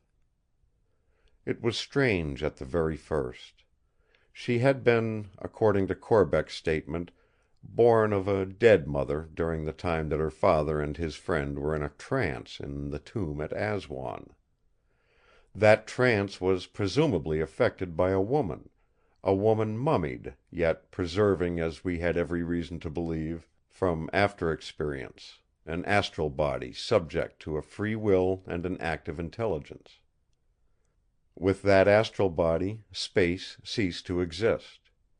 The vast distance between London and Aswan became as naught, and whatever power of necromancy the sorceress had might have been exercised over the dead mother, and possibly the dead child. The dead child? Was it possible that the child was dead and was made alive again? Whence then came the animating spirit, the soul? Logic was pointing the way to me now with a vengeance. If the Egyptian belief was true for Egyptians, then the Ka of the dead Queen, and her Khu, could animate what she might choose. In such case Margaret would not be an individual at all, but simply a phase of Queen Tera herself, an astral body obedient to her will. Here I revolted against logic. Every fibre of my being resented such a conclusion. How could I believe that there was no Margaret at all, but just an animated image used by the double of a woman of 40 centuries ago to its own ends? Somehow the outlook was brighter to me now, despite the new doubts. At least I had Margaret. Back swung the logical pendulum again. The child, then, was not dead. If so, had the sorceress had anything to do with her birth at all? It was evident, so I took it again from Corbeck, that there was a strange likeness between Margaret and the pictures of Queen Tera. How could this be? It could not be any birthmark reproducing what had been in the mother's mind, for Mrs. Trelawny had never seen the pictures. Nay, even her father had not seen them till he had found his way into the tomb only a few days before her birth. This phase I could not get rid of so easily as the last. The fibres of my being remained quiet. There remained to me the horror of doubt. And even then, so strange is the mind of man, doubt itself took a concrete image, a vast and impenetrable gloom, through which flickered irregularly and spasmodically tiny points of evanescent light, which seemed to quicken the darkness into a positive existence.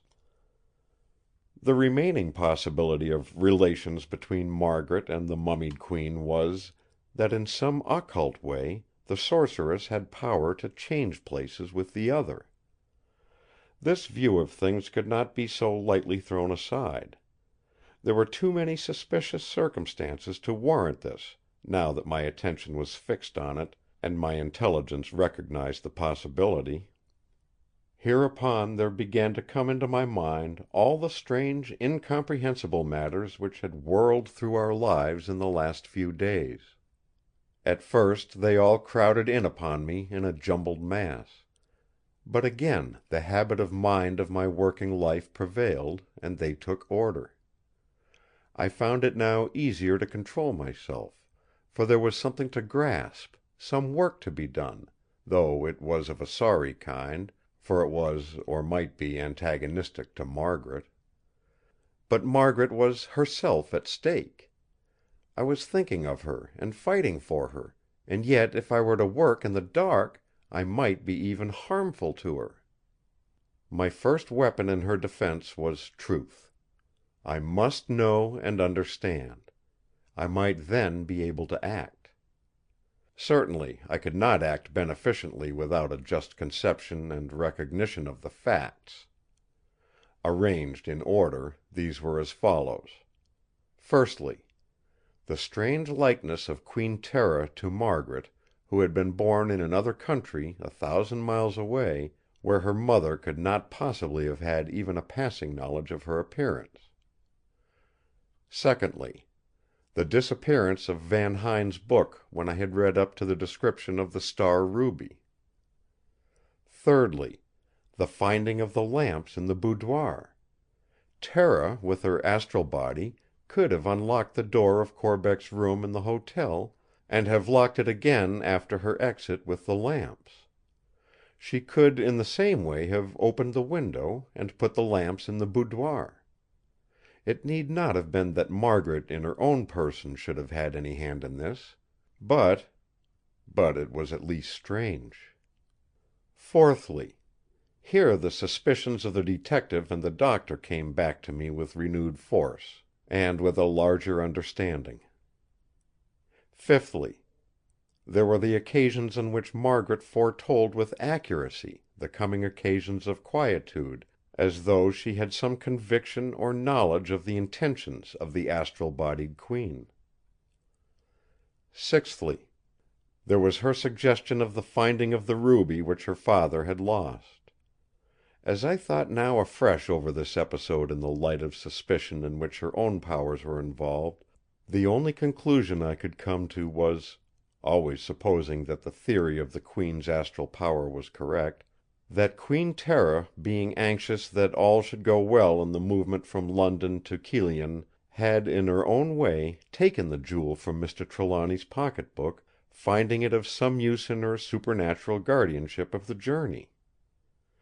Then in some mysterious way she had, through Margaret, made the suggestion of its loss and finding. Seventhly, and lastly, was the strange dual existence which Margaret seemed of late to be leading, and which in some way seemed a consequence or corollary of all that had gone before. The dual existence! This was indeed the conclusion which overcame all difficulties and reconciled opposites. If indeed Margaret were not in all ways a free agent, but could be compelled to speak or act as she might be instructed; or if her whole being could be changed for another without the possibility of anyone noticing the doing of it, then all things were possible. All would depend on the spirit of the individuality by which she could be so compelled. If this individuality were just and kind and clean, all might be well. But if not— The thought was too awful for words. I ground my teeth with futile rage as the ideas of horrible possibilities swept through me. Up to this morning Margaret's lapses into her new self had been few and hardly noticeable, save when once or twice her attitude towards myself had been marked by a bearing strange to me. But today the contrary was the case, and the change presaged badly. It might be that other individuality was of the lower, not the better sort. Now that I thought of it, I had reason to fear. In the history of the mummy, from the time of Van Huyn's breaking into the tomb, the record of deaths that we knew of, presumably effected by her will and agency, was a startling one. The Arab who had stolen the hand from the mummy, and the one who had taken it from his body. the Arab chief who had tried to steal the jewel from Van Huyn, and whose throat bore the marks of 7 fingers. The 2 men found dead on the first night of Trelawny's taking away the sarcophagus, and the 3 on the return to the tomb. The Arab who had opened the secret serdab. 9 dead men, one of them slain manifestly by the Queen's own hand. And beyond this again, the several savage attacks on Mr. Trelawny in his own room, in which, aided by her familiar, she had tried to open the safe and to extract the talisman jewel. His device of fastening the key to his wrist by a steel bangle, though successful in the end, had well nigh cost him his life. If then the Queen, intent on her resurrection under her own conditions, had, so to speak, waded to it through blood, what might she not do were her purpose thwarted? What terrible step might she not take to effect her wishes? Nay, what were her wishes? What was her ultimate purpose? As yet we had had only Margaret's statement of them, given in all the glorious enthusiasm of her lofty soul. In her record there was no expression of love to be sought or found. All we knew for certain was that she had set before her the object of resurrection, and that in it the North, which she had manifestly loved, was to have a special part. But that the resurrection was to be accomplished in the lonely tomb in the Valley of the Sorcerer was apparent. All preparations had been carefully made for accomplishment from within, and for her ultimate exit in her new and living form. The sarcophagus was unlidded. The oil jars, though hermetically sealed, were to be easily opened by hand, and in them provision was made for shrinkage through a vast period of time. Even flint and steel were provided for the production of flame. The mummy pit was left open in violation of usage, and beside the stone door on the cliff side was fixed an imperishable chain, by which she might in safety descend to earth. But as to what her after intentions were, we had no clue. If it was that she meant to begin life again as a humble individual, there was something so noble in the thought that it even warmed my heart to her and turned my wishes to her success. The very idea seemed to endorse Margaret's magnificent tribute to her purpose, and help to calm my troubled spirit. Then and there, with this feeling strong upon me, I determined to warn Margaret and her father of dire possibilities, and to await, as well content as I could in my ignorance, the development of things over which I had no power.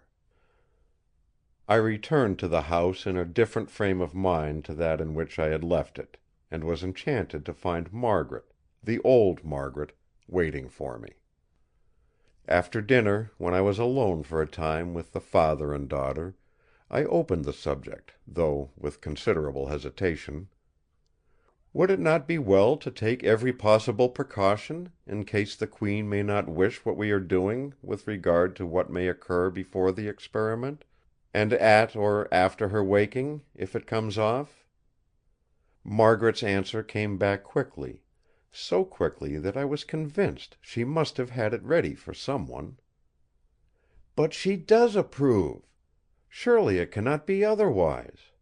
Father is doing, with all his brains and all his energy and all his great courage, just exactly what the great Queen had arranged." "But," I answered, "that can hardly be. All that she arranged was in a tomb high up in a rock, in a desert solitude, shut away from the world by every conceivable means. She seems to have depended on this isolation to insure against accident. Surely, here in another country and age, with quite different conditions, she may in her anxiety make mistakes and treat any of you, of us, as she did those others in times gone past. 9 men that we know of have been slain by her own hand or by her instigation. She can be remorseless if she will."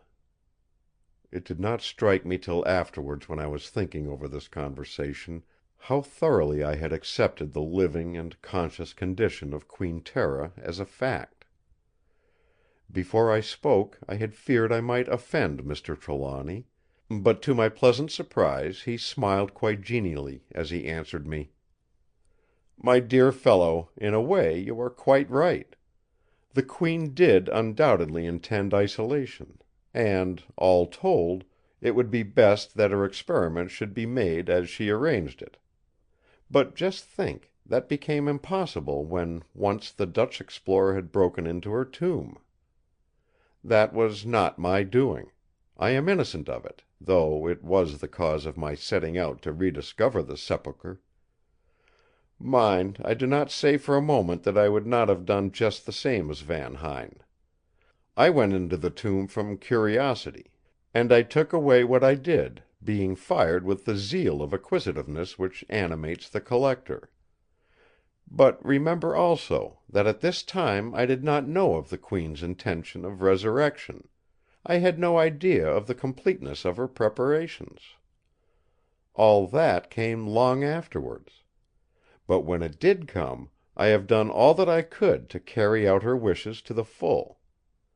My only fear is that I may have misinterpreted some of her cryptic instructions, or have omitted or overlooked something.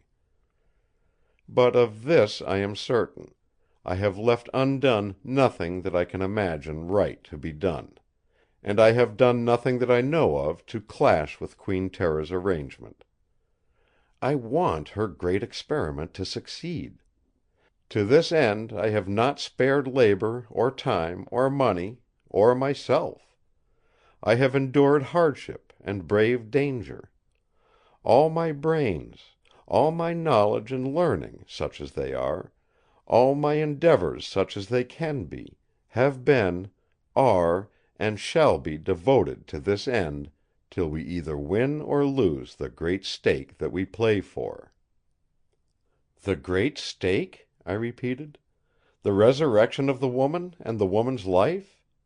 The proof that resurrection can be accomplished, by magical powers, by scientific knowledge, or by use of some force which at present the world does not know?" Then Mr. Trelawny spoke out the hopes of his heart, which up to now he had indicated rather than expressed. Once or twice I had heard Corbeck speak of the fiery energy of his youth; but save for the noble words of Margaret when she had spoken of Queen Tera's hope, which coming from his daughter made possible a belief that her power was in some sense due to heredity, I had seen no marked sign of it. But now his words, sweeping before them like a torrent all antagonistic thought, gave me a new idea of the man. A woman's life! What is a woman's life in the scale with what we hope for? Why, we are risking already a woman's life, the dearest life to me in all the world, and that grows more dear with every hour that passes.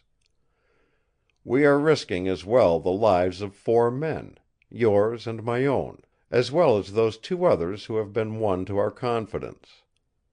The proof that resurrection can be accomplished. That is much.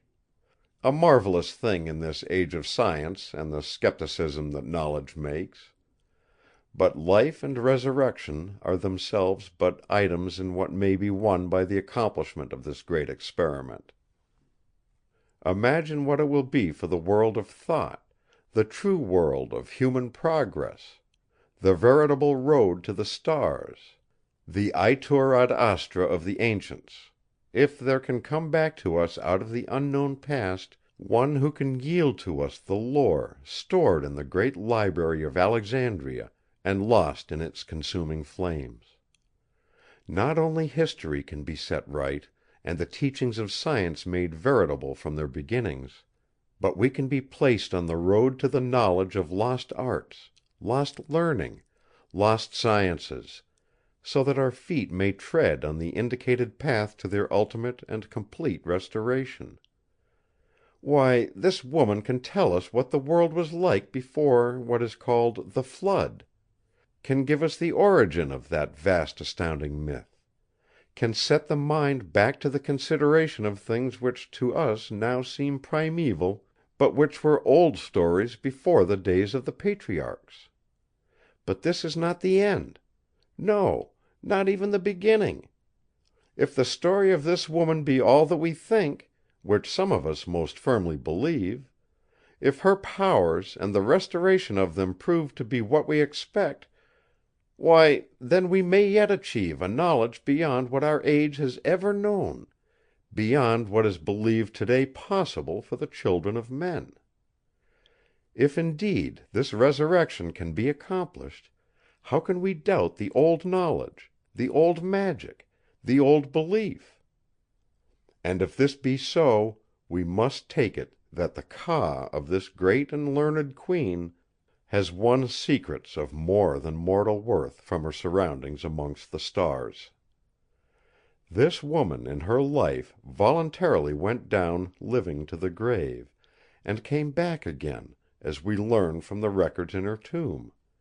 She chose to die her mortal death whilst young, so that as her resurrection in another age, beyond a trance of countless magnitude, she might emerge from her tomb in all the fullness and splendor of her youth and power.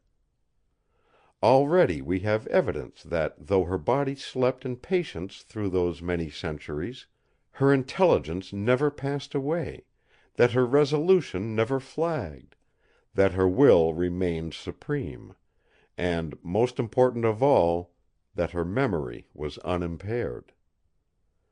Oh, what possibilities are there in the coming of such a being into our midst! One whose history began before the concrete teaching of our Bible, whose experiences were antecedent to the formulation of the gods of Greece, who can link together the old and the new, earth and heaven, and yield to the known worlds of thought and physical existence the mystery of the unknown, of the old world in its youth, and of worlds beyond our ken." He paused, almost overcome. Margaret had taken his hand when he spoke of her being so dear to him, and held it hard. As he spoke she continued to hold it. But there came over her face that change which I had so often seen of late, that mysterious veiling of her own personality which gave me the subtle sense of separation from her. In his impassioned vehemence her father did not notice, but when he stopped she seemed all at once to be herself again.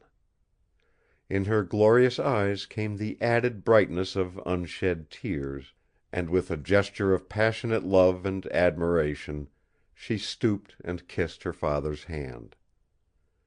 Then, turning to me, she too spoke. "Malcolm, you have spoken of the deaths that came from the poor Queen, or rather that justly came from meddling with her arrangements and thwarting her purpose. Do you not think that, in putting it as you have done, you have been unjust? Who would not have done just as she did? Remember, she was fighting for her life. Ay, and for more than her life. For life and love, and all the glorious possibilities of that dim future in the unknown world of the North which had such enchanting hopes for her. Do you not think that she, with all the learning of her time, and with all the great and resistless force of her mighty nature, had hopes of spreading in a wider way the lofty aspirations of her soul? That she hoped to bring to the conquering of unknown worlds, and using to the advantage of her people all that she had won from sleep and death and time, all of which might and could have been frustrated by the ruthless hand of an assassin or a thief. Were it you, in such case, would you not struggle by all means to achieve the object of your life and hope, whose possibilities grew and grew in the passing of those endless years? Can you think that that active brain was at rest during all those weary centuries, whilst her free soul was flitting from world to world amongst the boundless regions of the stars? Had these stars in their myriad and varied life no lessons for her, as they have had for us since we followed the glorious path which she and her people marked for us, when they sent their winged imaginations circling amongst the lamps of the night? Here she paused. She too was overcome, and the welling tears ran down her cheeks. I was myself more moved than I can say. This was indeed my Margaret, and in the consciousness of her presence my heart leapt. Out of my happiness came boldness, and I dared to say now what I had feared would be impossible, something which would call the attention of Mr. Trelawny to what I imagined was the dual existence of his daughter. As I took Margaret's hand in mine and kissed it, I said to her father: "Why, sir, she couldn't speak more eloquently if the very spirit of Queen Tera was with her to animate her and suggest thoughts." Mr. Trelawny's answer simply overwhelmed me with surprise. It manifested to me that he too had gone through just such a process of thought as my own. "And what if it was? If it is? I know well that the spirit of her mother is within her.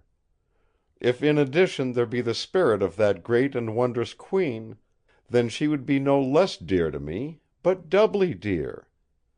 Do not have fear for her, Malcolm Ross; at least have no more fear than you may have for the rest of us."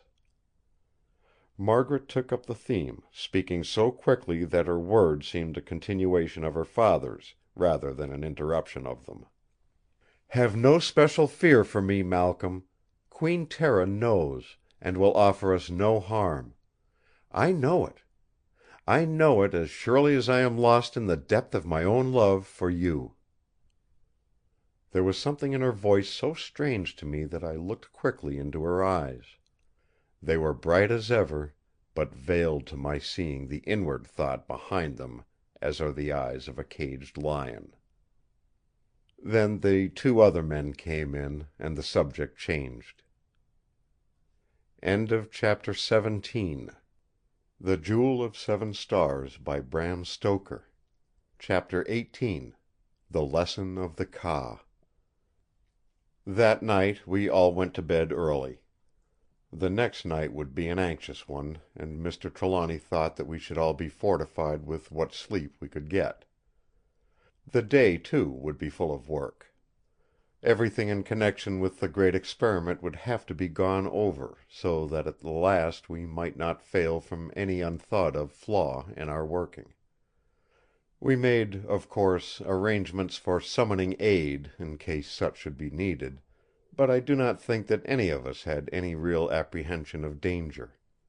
Certainly we had no fear of such danger from violence, as we had had to guard against in London during Mr. Trelawny's long trance. For my own part, I felt a strange sense of relief in the matter. I had accepted Mr. Trelawny's reasoning that if the Queen were indeed such as we surmised, such as indeed we now took for granted, there would not be any opposition on her part, for we were carrying out her own wishes to the very last. So far I was at ease, far more at ease than earlier in the day I should have thought possible; but there were other sources of trouble which I could not blot out from my mind. Chief amongst them was Margaret's strange condition. If it was indeed that she had in her own person a dual existence, what might happen when the two existences became one? Again and again and again I turned this matter over in my mind, till I could have shrieked out in nervous anxiety. It was no consolation to me to remember that Margaret was herself satisfied, and her father acquiescent. Love is, after all, a selfish thing, and it throws a black shadow on anything between which and the light it stands. I seemed to hear the hands go round the dial of the clock. I saw darkness turn to gloom, and gloom to grey, and grey to light without pause or hindrance to the succession of my miserable feelings. At last, when it was decently possible without the fear of disturbing others, I got up. I crept along the passage to find if all was well with the others, for we had arranged that the door of each of our rooms should be left slightly open, so that any sound of disturbance would be easily and distinctly heard. One and all slept. I could hear the regular breathing of each, and my heart rejoiced that this miserable night of anxiety was safely past. As I knelt in my own room in a burst of thankful prayer, I knew in the depths of my own heart the measure of my fear. I found my way out of the house, and went down to the water by the long stairway cut in the rock. A swim in the cool, bright sea braced my nerves and made me my old self again. As I came back to the top of the steps I could see the bright sunlight rising from behind me, turning the rocks across the bay to glittering gold. And yet I felt somehow disturbed. It was all too bright, as it sometimes is before the coming of a storm. As I paused to watch it, I felt a soft hand on my shoulder, and turning, found Margaret close to me. Margaret as bright and radiant as the morning glory of the sun. It was my own Margaret this time. My old Margaret, without alloy of any other; and I felt that at least this last and fatal day was well begun. But alas! the joy did not last. When we got back to the house from a stroll around the cliffs, the same old routine of yesterday was resumed. Gloom and anxiety, hope, high spirits, deep depression, and apathetic aloofness. But it was to be a day of work, and we all braced ourselves to it with an energy which wrought its own salvation. After breakfast we all adjourned to the cave, where Mr. Trelawny went over, point by point, the position of each item of our paraphernalia. He explained as he went on why each piece was so placed. He had with him the great rolls of paper with the measured plans and the signs and drawings which he had made from his own and Corbeck's rough notes. As he had told us, these contained the whole of the hieroglyphics on walls and ceilings and floor of the tomb in the Valley of the Sorcerer. Even had not the measurements, made to scale, recorded the position of each piece of furniture, we could have eventually placed them by a study of the cryptic writings and symbols. Mr. Trelawny explained to us certain other things, not laid down on the chart. Such as, for instance, that the hollowed part of the table was exactly fitted to the bottom of the magic coffer, which was therefore intended to be placed on it. The respective legs of this table were indicated by differently shaped uraei outlined on the floor, the head of each being extended in the direction of the similar uraeus twined around the leg. Also that the mummy, when laid on the raised portion in the bottom of the sarcophagus, seemingly made to fit the form, would lie head to the west and feet to the east, thus receiving the natural earth currents. "If this be intended," he said, "as I presume it is, I gather that the force to be used has something to do with magnetism, or electricity, or both. It may be, of course, that some other force, such for instance as that emanating from radium, is to be employed. I have experimented with the latter, but only in such small quantity as I could obtain. But so far as I can ascertain, the stone of the coffer is absolutely impervious to its influence. There must be some such unsusceptible substances in nature. Radium does not seemingly manifest itself when distributed through pitchblende, and there are doubtless other such substances in which it can be imprisoned. Possibly these may belong to that class of inert elements discovered or isolated by Sir William Ramsay. It is therefore possible that in this coffer, made from an aerolite and therefore perhaps containing some element unknown in our world, may be imprisoned some mighty power which is to be released on its opening." This appeared to be an end of this branch of the subject; but as he still kept the fixed look of one who is engaged in a theme, we all waited in silence. After a pause he went on: "There is one thing which has up to now, I confess, puzzled me. It may not be of prime importance, but in a matter like this, where all is unknown, we must take it that everything is important. I cannot think that in a matter worked out with such extraordinary scrupulosity such a thing should be overlooked. As you may see by the ground plan of the tomb, the sarcophagus stands near the north wall, with the magic coffer to the south of it. The space covered by the former is left quite bare of symbol or ornamentation of any kind. At the first glance this would seem to imply that the drawings had been made after the sarcophagus had been put into its place. But a more minute examination will show that the symbolization on the floor is so arranged that a definite effect is produced.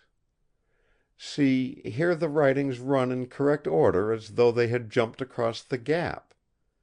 It is only from certain effects that it becomes clear that there is a meaning of some kind. What that meaning may be is what we want to know. Look at the top and bottom of the vacant space, which lies west and east corresponding to the head and foot of the sarcophagus.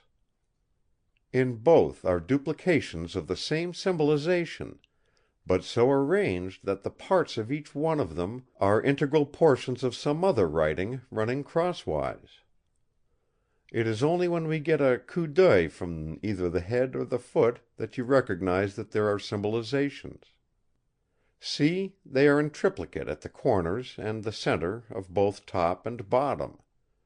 In every case there is a sun cut in half by the line of the sarcophagus, as by the horizon. Close behind each of these and faced away from it, as though in some way dependent on it, is the vase which in hieroglyphic writing symbolizes the heart. Ab, the Egyptians called it. Beyond each of these again is the figure of a pair of widespread arms turned upwards from the elbow.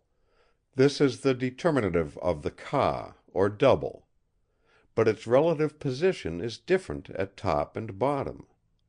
At the head of the sarcophagus, the top of the Ka is turned towards the mouth of the vase, but at the foot the extended arms point away from it.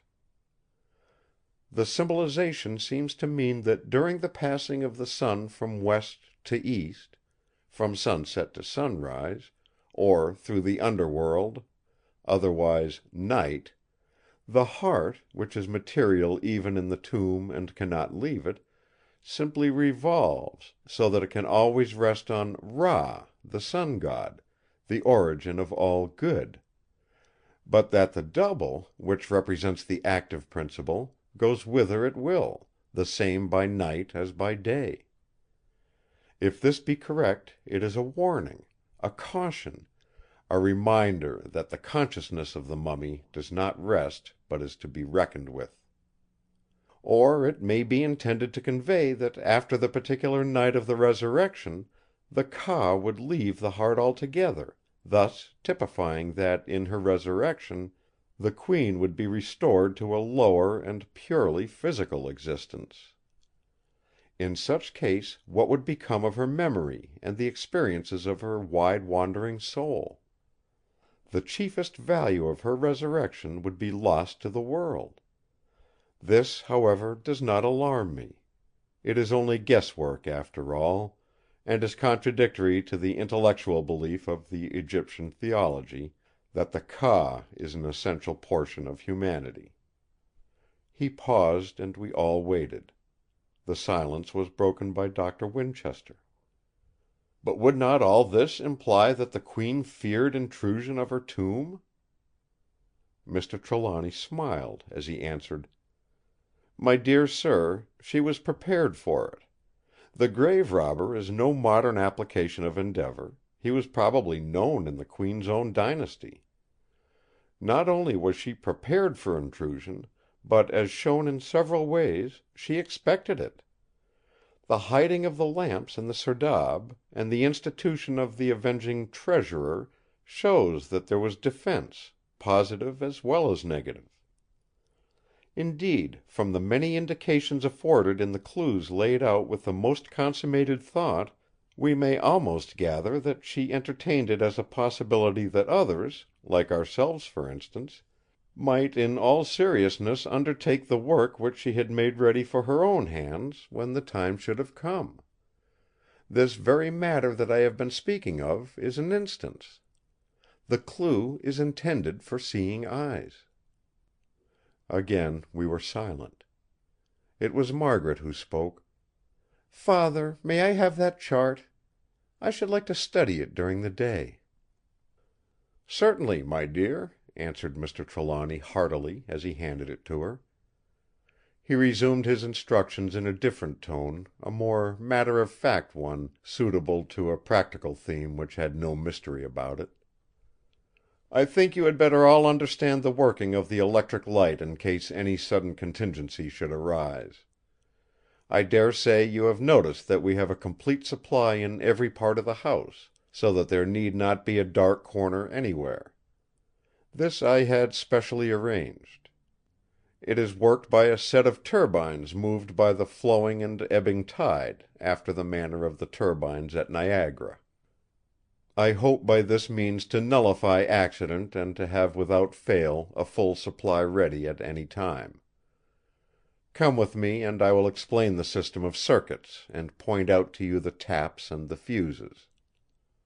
I could not but notice, as we went with him all over the house, how absolutely complete the system was, and how he had guarded himself against any disaster that human thought could foresee. But out of the very completeness came a fear. In such an enterprise as ours, the bounds of human thought were but narrow. Beyond it lay the vast of divine wisdom and divine power. When we came back to the cave, Mr. Trelawny took up another theme. "We have now to settle definitely the exact hour at which the great experiment is to be made. So far as science and mechanism go, if the preparations are complete, all hours are the same. But as we have had to deal with preparations made by a woman of extraordinarily subtle mind, and who had full belief in magic and had a cryptic meaning in everything, we should place ourselves in her position before deciding. It is now manifest that the sunset has an important place in the arrangements. As those suns, cut so mathematically by the edge of the sarcophagus, were arranged of full design, we must take our cue from this. Again, we find all along that the number 7 has had an important bearing on every phase of the Queen's thought and reasoning and action. The logical result is that the 7th hour after sunset was the time fixed on.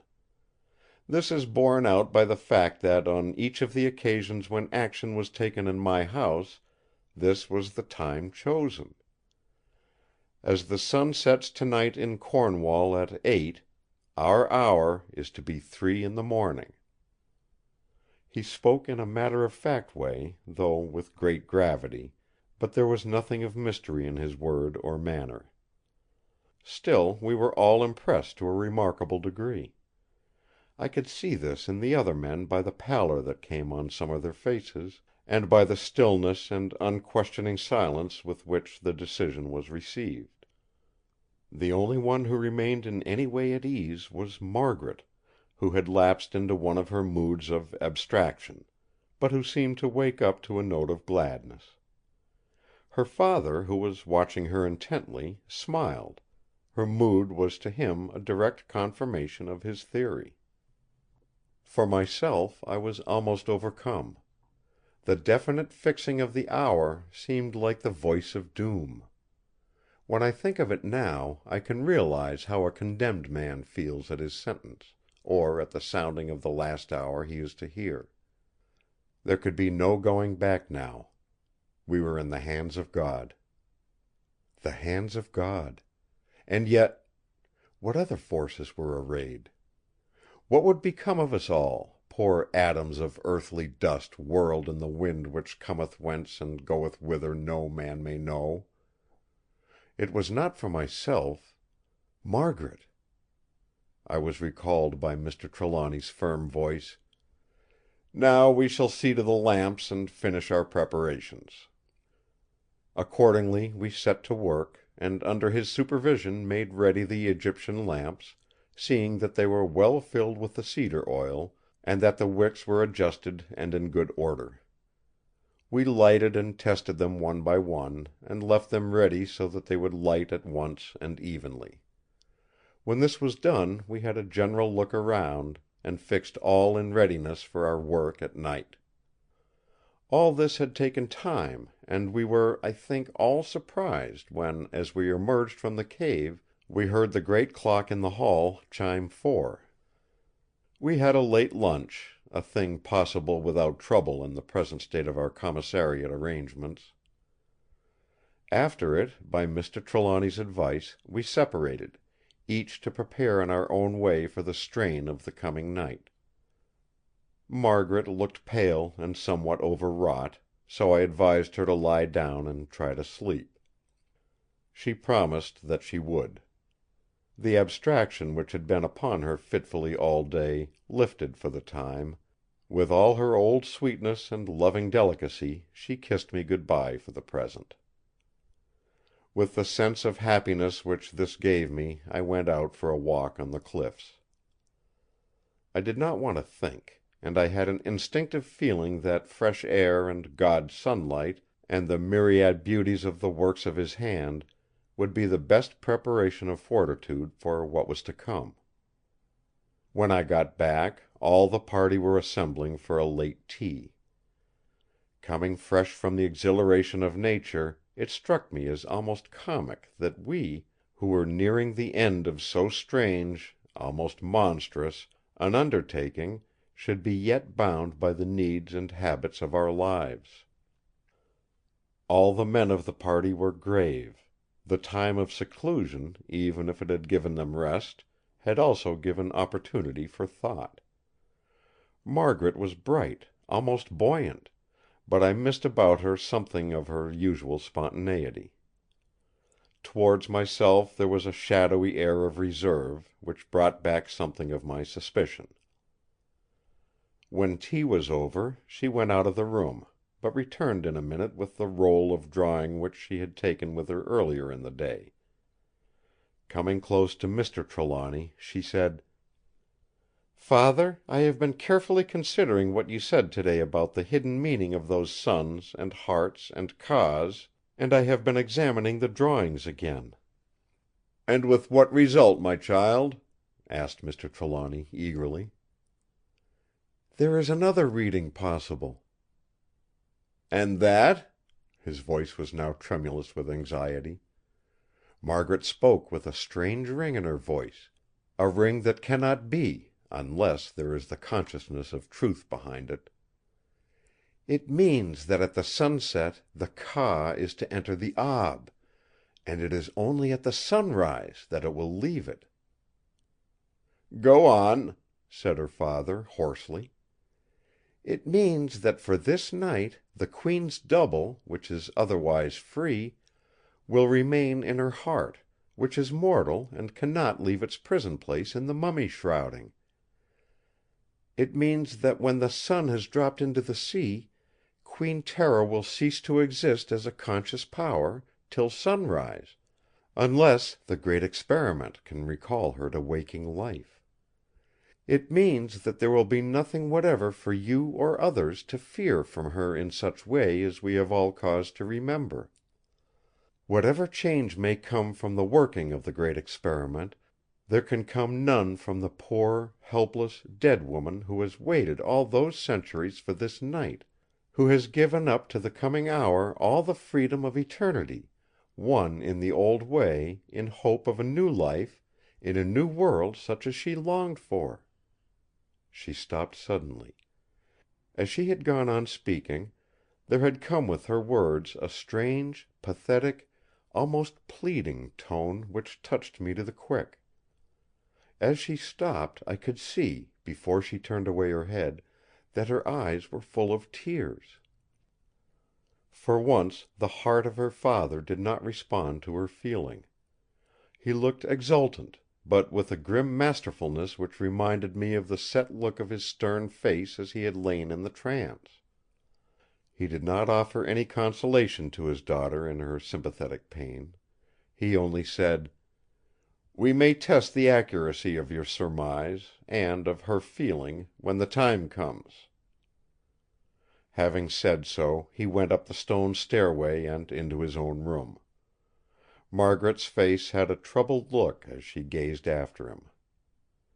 Strangely enough, her trouble did not as usual touch me to the quick. When Mr. Trelawny had gone, silence reigned. I do not think that any of us wanted to talk. Presently Margaret went to her room, and I went out on the terrace over the sea. The fresh air and the beauty of all before helped to restore the good spirits which I had known earlier in the day. Presently I felt myself actually rejoicing in the belief that the danger which I had feared from the Queen's violence on the coming night was obviated. I believed in Margaret's belief so thoroughly that it did not occur to me to dispute her reasoning. In a lofty frame of mind, and with less anxiety than I had felt for days, I went to my room and lay down on the sofa. I was awaked by Corbeck calling to me hurriedly: "Come down to the cave as quickly as you can. Mr. Trelawny wants to see us all there at once. Hurry!" I jumped up and ran down to the cave. All were there except Margaret, who came immediately after me carrying Silvio in her arms. When the cat saw his old enemy he struggled to get down, but Margaret held him fast and soothed him. I looked at my watch. It was close to 8. When Margaret was with us her father said directly, with a quiet insistence which was new to me: "You believe, Margaret, that Queen Tera has voluntarily undertaken to give up her freedom for this night? To become a mummy and nothing more, till the experiment has been completed? To be content that she shall be powerless under all and any circumstances until after all is over, and the act of resurrection has been accomplished, or the effort has failed?" After a pause, Margaret answered in a low voice: "Yes." In the pause her whole being, appearance, expression, voice, manner had changed. Even Silvio noticed it, and with a violent effort wriggled away from her arms. She did not seem to notice the act.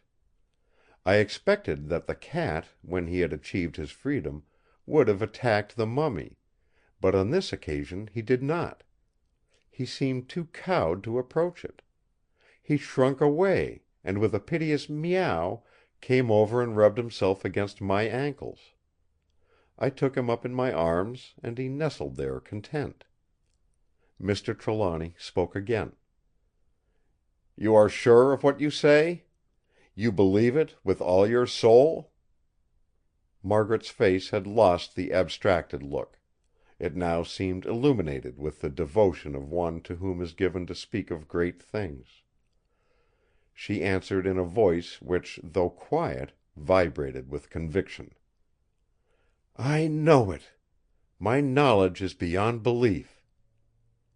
Mr. Trelawny spoke again: "Then you are so sure that were you Queen Tera herself, you would be willing to prove it in any way that I might suggest?" "Yes, any way!" The answer rang out fearlessly. He spoke again, in a voice in which was no note of doubt: "Even in the abandonment of your familiar to death, to annihilation?" She paused, and I could see that she suffered horribly. There was in her eyes a hunted look, which no man can, unmoved, see in the eyes of his beloved. I was about to interrupt, when her father's eyes, glancing round with a fierce determination, met mine. I stood silent, almost spellbound. So also the other men. Something was going on before us which we did not understand. With a few long strides Mr. Trelawny went to the west side of the cave and tore back the shutter which obscured the window. The cool air blew in, and the sunlight streamed over them both, for Margaret was now by his side. He pointed to where the sun was sinking into the sea in a halo of golden fire, and his face was as set as flint. In a voice whose absolute uncompromising hardness I shall hear in my ears at times till my dying day, he said: "Choose! Speak! When the sun has dipped below the sea, it will be too late." The glory of the dying sun seemed to light up Margaret's face, till it shone as if lit from within by a noble light, as she answered: "Even that!" Then, stepping over to where the mummy cat stood on the little table, she placed her hand on it. She had now left the sunlight, and the shadows looked dark and deep over her.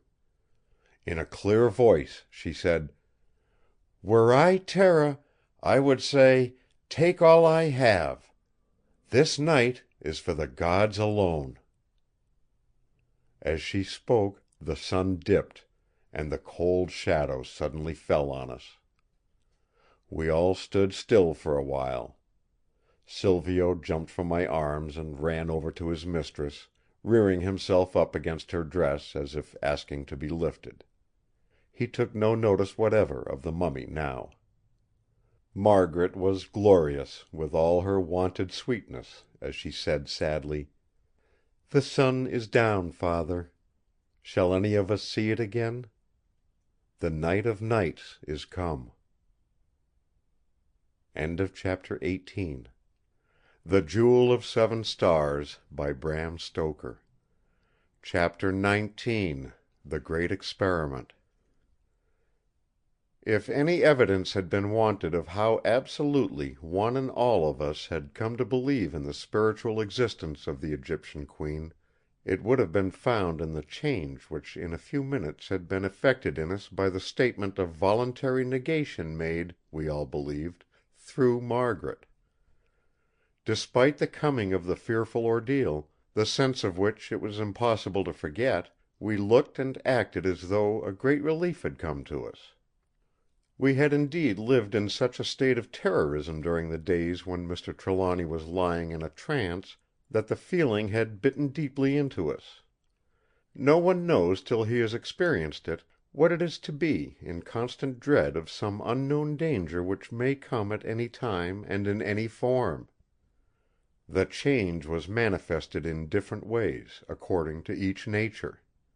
Margaret was sad. Dr. Winchester was in high spirits and keenly observant; the process of thought which had served as an antidote to fear being now relieved from this duty, added to his intellectual enthusiasm. Mr. Corbeck seemed to be in a retrospective rather than a speculative mood.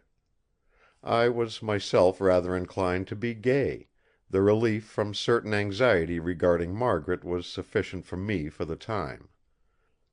As to Mr. Trelawny, he seemed less changed than any. Perhaps this was only natural, as he had had in his mind the intention for so many years of doing that in which we were tonight engaged, that any event connected with it could only seem to him as an episode, a step to the end. His was that commanding nature which looks so to the end of an undertaking that all else is of secondary importance. Even now, though his terrible sternness relaxed under the relief from the strain, he never flagged nor faltered for a moment in his purpose. He asked us men to come with him, and going to the hall, we presently managed to lower into the cave an oak table, fairly long and not too wide, which stood against the wall in the hall. This we placed under the strong cluster of electric lights in the middle of the cave. Margaret looked on for a while; then all at once her face blanched, and in an agitated voice she said: "What are you going to do, Father?" "To unroll the mummy of the cat. Queen Tera will not need her familiar tonight. If she should want him, it might be dangerous to us; so we shall make him safe. You are not alarmed, dear?" "Oh, no," she answered quickly. "But I was thinking of my Silvio, and how I should feel if he had been the mummy that was to be unswathed." Mr. Trelawny got knives and scissors ready, and placed the cat on the table. It was a grim beginning to our work, and it made my heart sink when I thought of what might happen in that lonely house in the mid-gloom of the night. The sense of loneliness and isolation from the world was increased by the moaning of the wind which had now risen ominously, and by the beating of waves on the rocks below. But we had too grave a task before us to be swayed by external manifestations. The unrolling of the mummy began. There was an incredible number of bandages, and the tearing sound, they being stuck fast to each other by bitumen and gums and spices, and the little cloud of red pungent dust that arose, pressed on the senses of all of us. As the last wrappings came away, we saw the animal seated before us. He was all hunkered up; his hair and teeth and claws were complete. The eyes were closed, but the eyelids had not the fierce look which I expected. The whiskers had been pressed down on the side of the face by the bandaging, but when the pressure was taken away they stood out, just as they would have done in life. He was a magnificent creature, a tiger cat of great size. But as we looked at him our first glance of admiration changed to one of fear, and a shudder ran through each one of us, for here was a confirmation of the fears which we had endured. His mouth and his claws were smeared with the dry, red stains of recent blood. Doctor Winchester was the first to recover. Blood in itself had small disturbing quality for him. He had taken out his magnifying glass and was examining the stains on the cat's mouth. Mr. Trelawny breathed loudly, as though a strain had been taken from him. "It is as I expected," he said. "This promises well for what is to follow." By this time Doctor Winchester was looking at the red-stained paws. "As I expected," he said. "He has 7 claws, too." Opening his pocketbook, he took out the piece of blotting paper marked by Silvio's claws, on which was also marked in pencil a diagram of the cuts made on Mr. Trelawny's wrist. He placed the paper under the mummy cat's paw. The marks fitted exactly. When we had carefully examined the cat, finding, however, nothing strange about it but its wonderful preservation, Mr. Trelawny lifted it from the table. Margaret started forward, crying out: "Take care, Father! Take care! He may injure you!" "Not now, my dear," he answered as he moved towards the stairway. Her face fell. "Where are you going?" she asked in a faint voice. "To the kitchen," he answered. "Fire will take away all danger for the future. Even an astral body cannot materialize from ashes." He signed to us to follow him. Margaret turned away with a sob. I went to her, but she motioned me back and whispered: "No, no! Go with the others. Father may want you. Oh, it seems like murder! The poor Queen's pet!" The tears were dropping from under the fingers that covered her eyes. In the kitchen was a fire of wood ready laid. To this Mr. Trelawny applied a match; in a few seconds the kindling had caught and the flames leaped. When the fire was solidly ablaze, he threw the body of the cat into it. For a few seconds it lay a dark mass amidst the flames, and the room was rank with the smell of burning hair. Then the dry body caught fire too. The inflammable substances used in embalming became new fuel, and the flames roared. A few minutes of fierce conflagration, and then we breathed freely. Queen Tera's Familiar was no more. When we went back to the cave we found Margaret sitting in the dark. She had switched off the electric light, and only a faint glow of the evening light came through the narrow openings. Her father went quickly over to her and put his arms around her in a loving, protective way. She laid her head on his shoulder for a minute and seemed comforted. Presently she called to me. "Malcolm, turn up the light."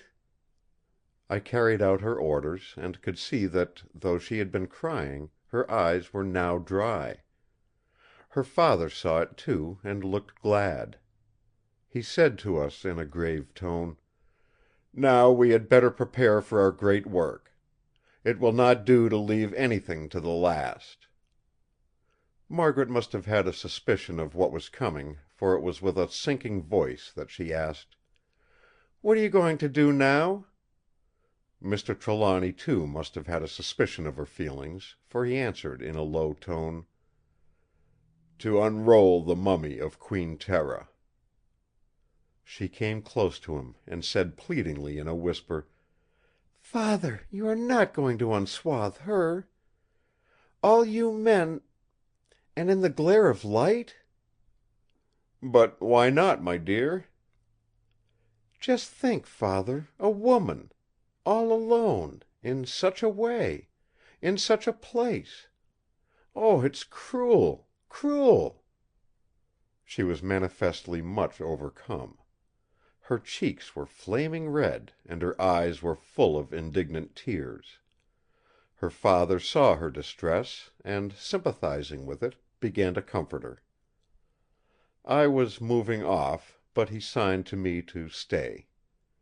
I took it that after the usual manner of men he wanted help on such an occasion, and manlike wished to throw on someone else the task of dealing with a woman in indignant distress. However, he began to appeal first to her reason. "Not a woman, dear; a mummy. She has been dead nearly 5,000 years." "What does that matter? Sex is not a matter of years. A woman is a woman, if she had been dead 5,000 centuries. And you expect her to arise out of that long sleep? It could not be real death, if she is to rise out of it. You have led me to believe that she will come alive when the coffer is opened." "I did, my dear, and I believe it.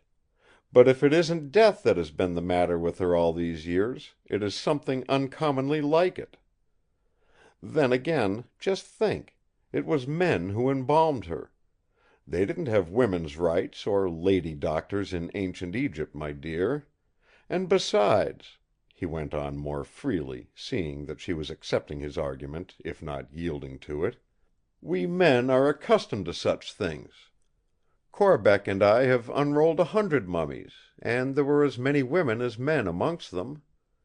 Doctor Winchester in his work has had to deal with women as well as men, till custom has made him think nothing of sex.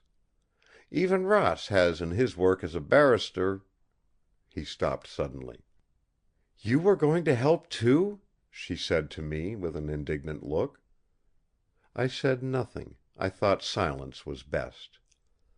Mr. Trelawny went on hurriedly; I could see that he was glad of interruption, for the part of his argument concerning a barrister's work was becoming decidedly weak. "My child, you will be with us yourself. Would we do anything which would hurt or offend you? Come now, be reasonable; we are not at a pleasure party. We are all grave men, entering gravely on an experiment which may unfold the wisdom of old times, and enlarge human knowledge indefinitely; which may put the minds of men on new tracks of thought and research. An experiment," as he went on his voice deepened, "which may be fraught with death to any one of us; to us all.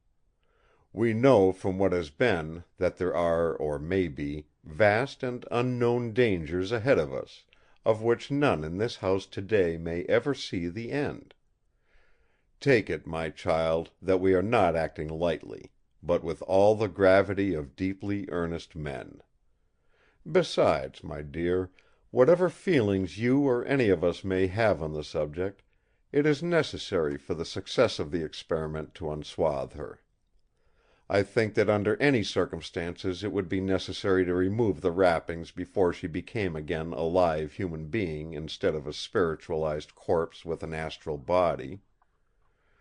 Were her original intentions carried out, and did she come to new life within her mummy wrappings, it might be to exchange a coffin for a grave.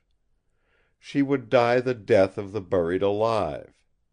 But now, when she has voluntarily abandoned for the time her astral power, there can be no doubt on the subject." Margaret's face cleared. "All right, Father," she said as she kissed him. "But oh, it seems a horrible indignity to a queen and a woman." I was moving away to the staircase when she called me. "Where are you going?" I came back and took her hand and stroked it as I answered: "I shall come back when the unrolling is over." She looked at me long, and a faint suggestion of a smile came over her face as she said: "Perhaps you had better stay too. It may be useful to you in your work as a barrister." She smiled out as she met my eyes, but in an instant she changed. Her face grew grave and deadly white.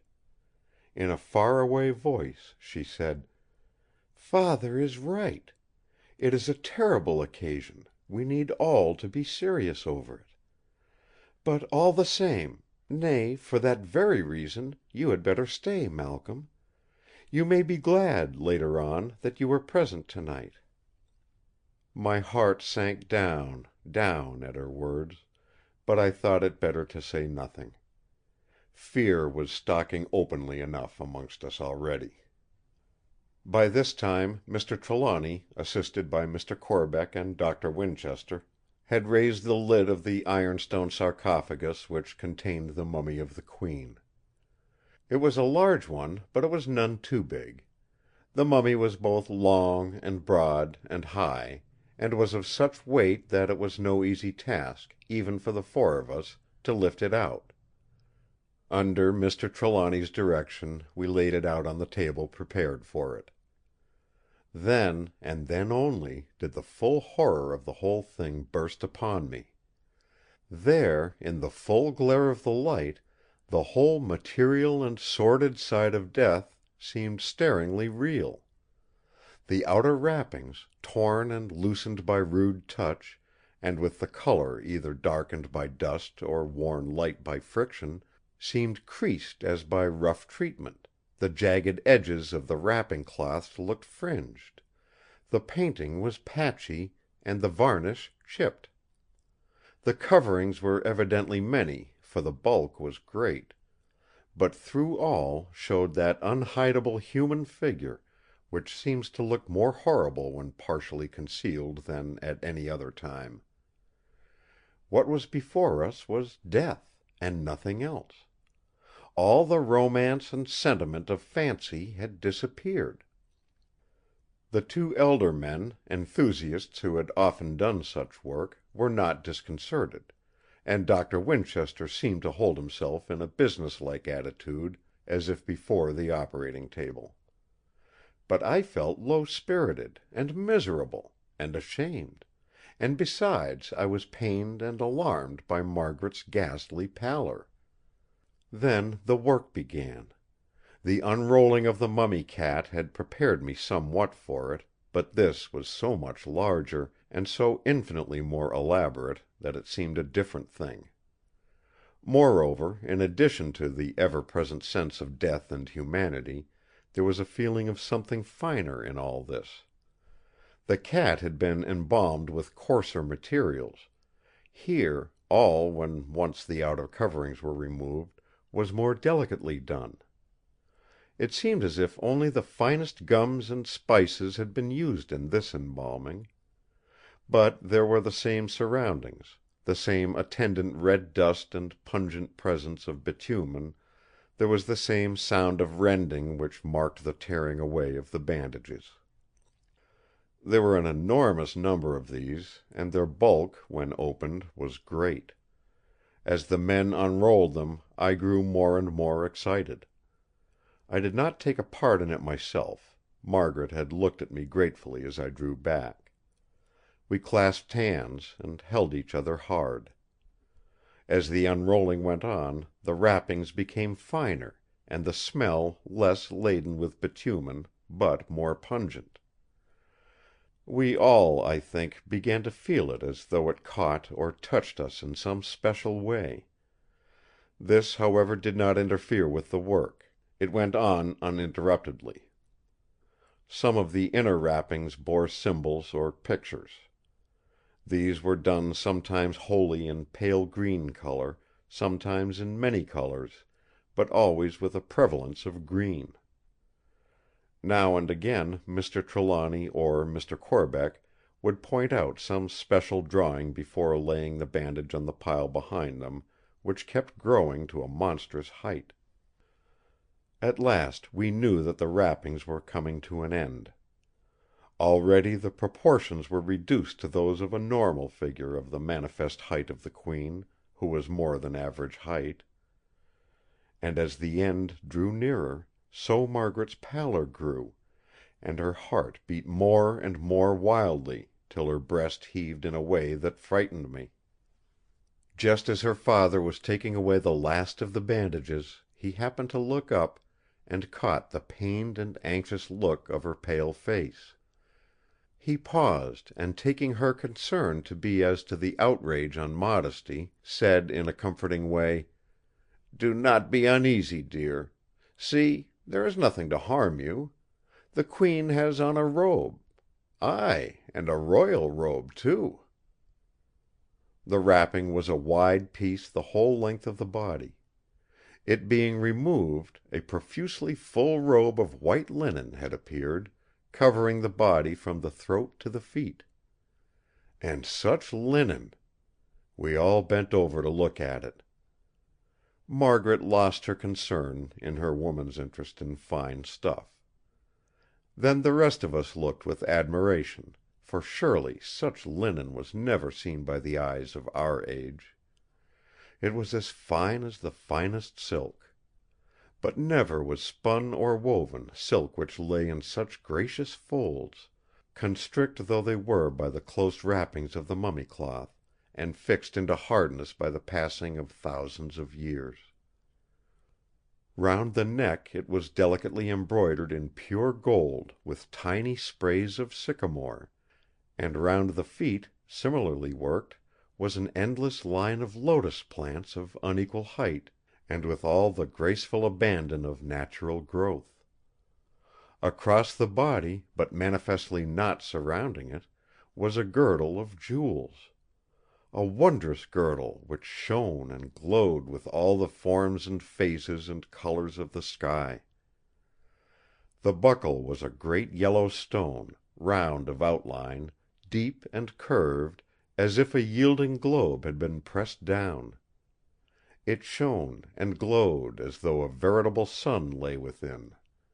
The rays of its light seemed to strike out and illumine all around.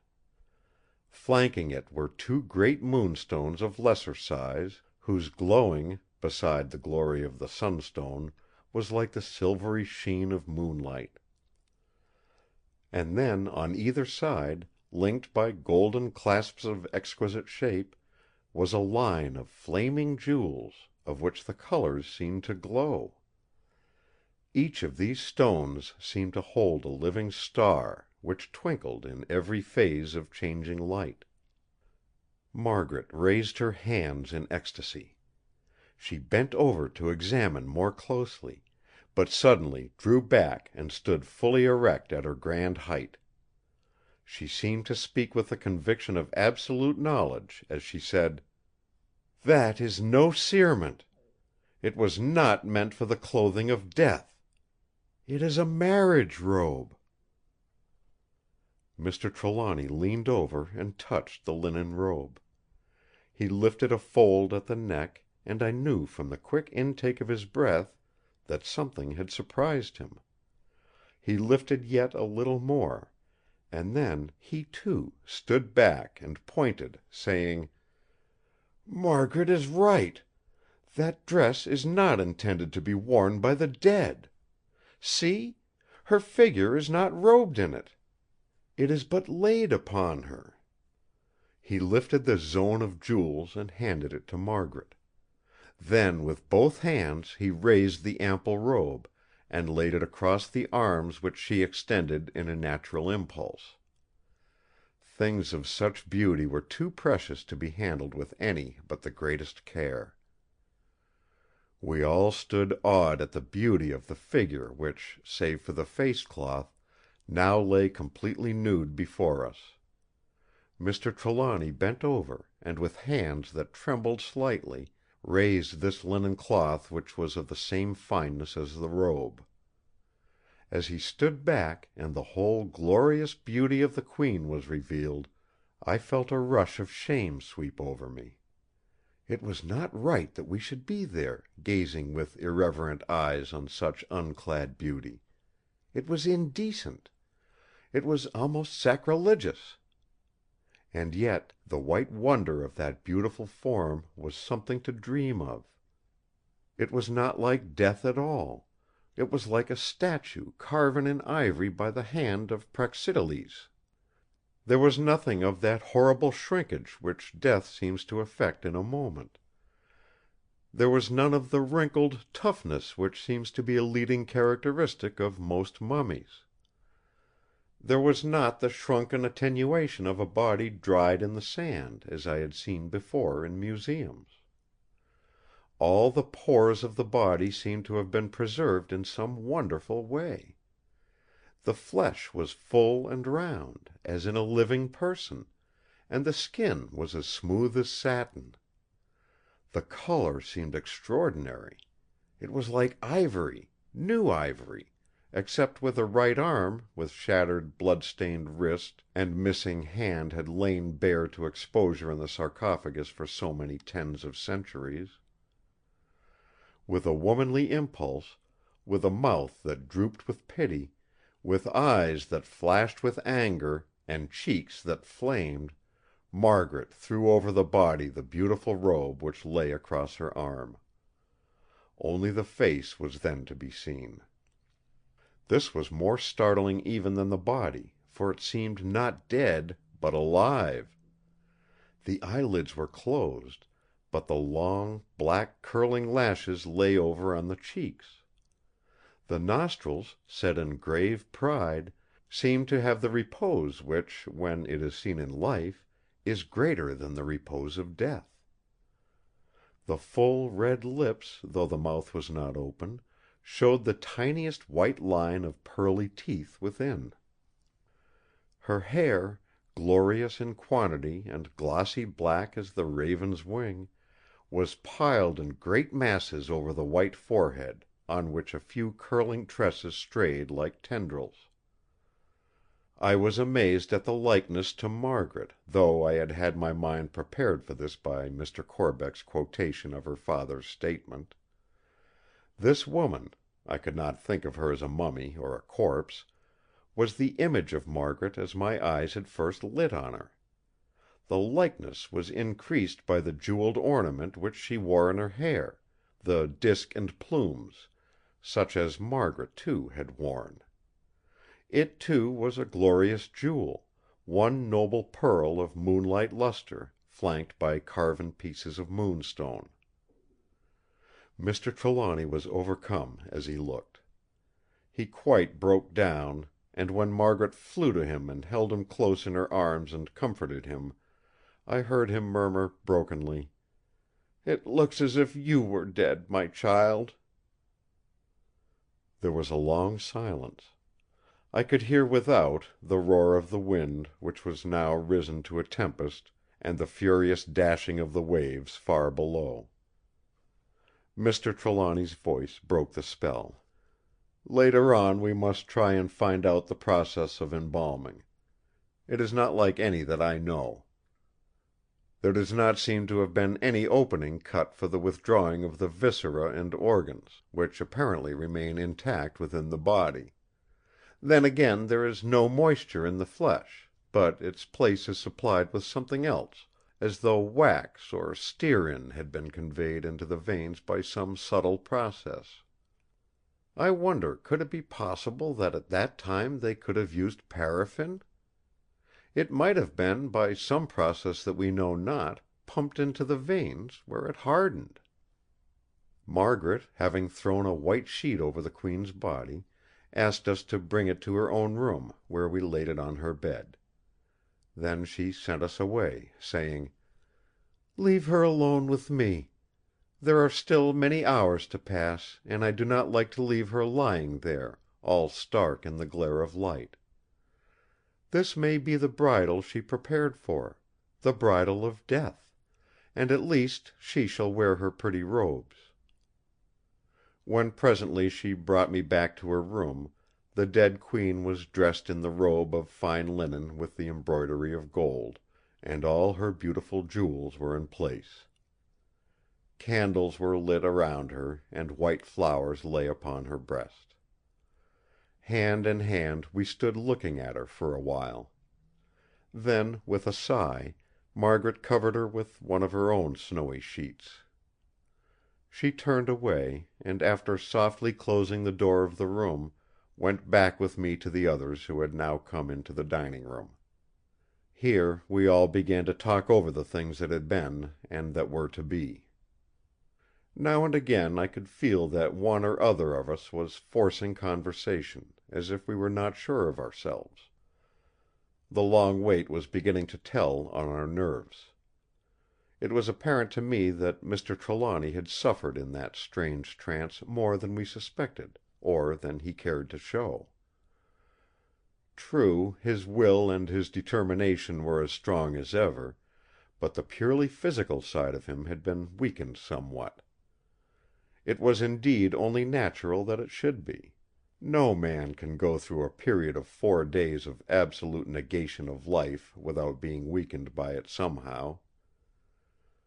As the hours crept by, the time passed more and more slowly. The other men seemed to get unconsciously a little drowsy. I wondered if in the case of Mr. Trelawny and Mr. Corbeck, who had already been under the hypnotic influence of the Queen, the same dormance was manifesting itself.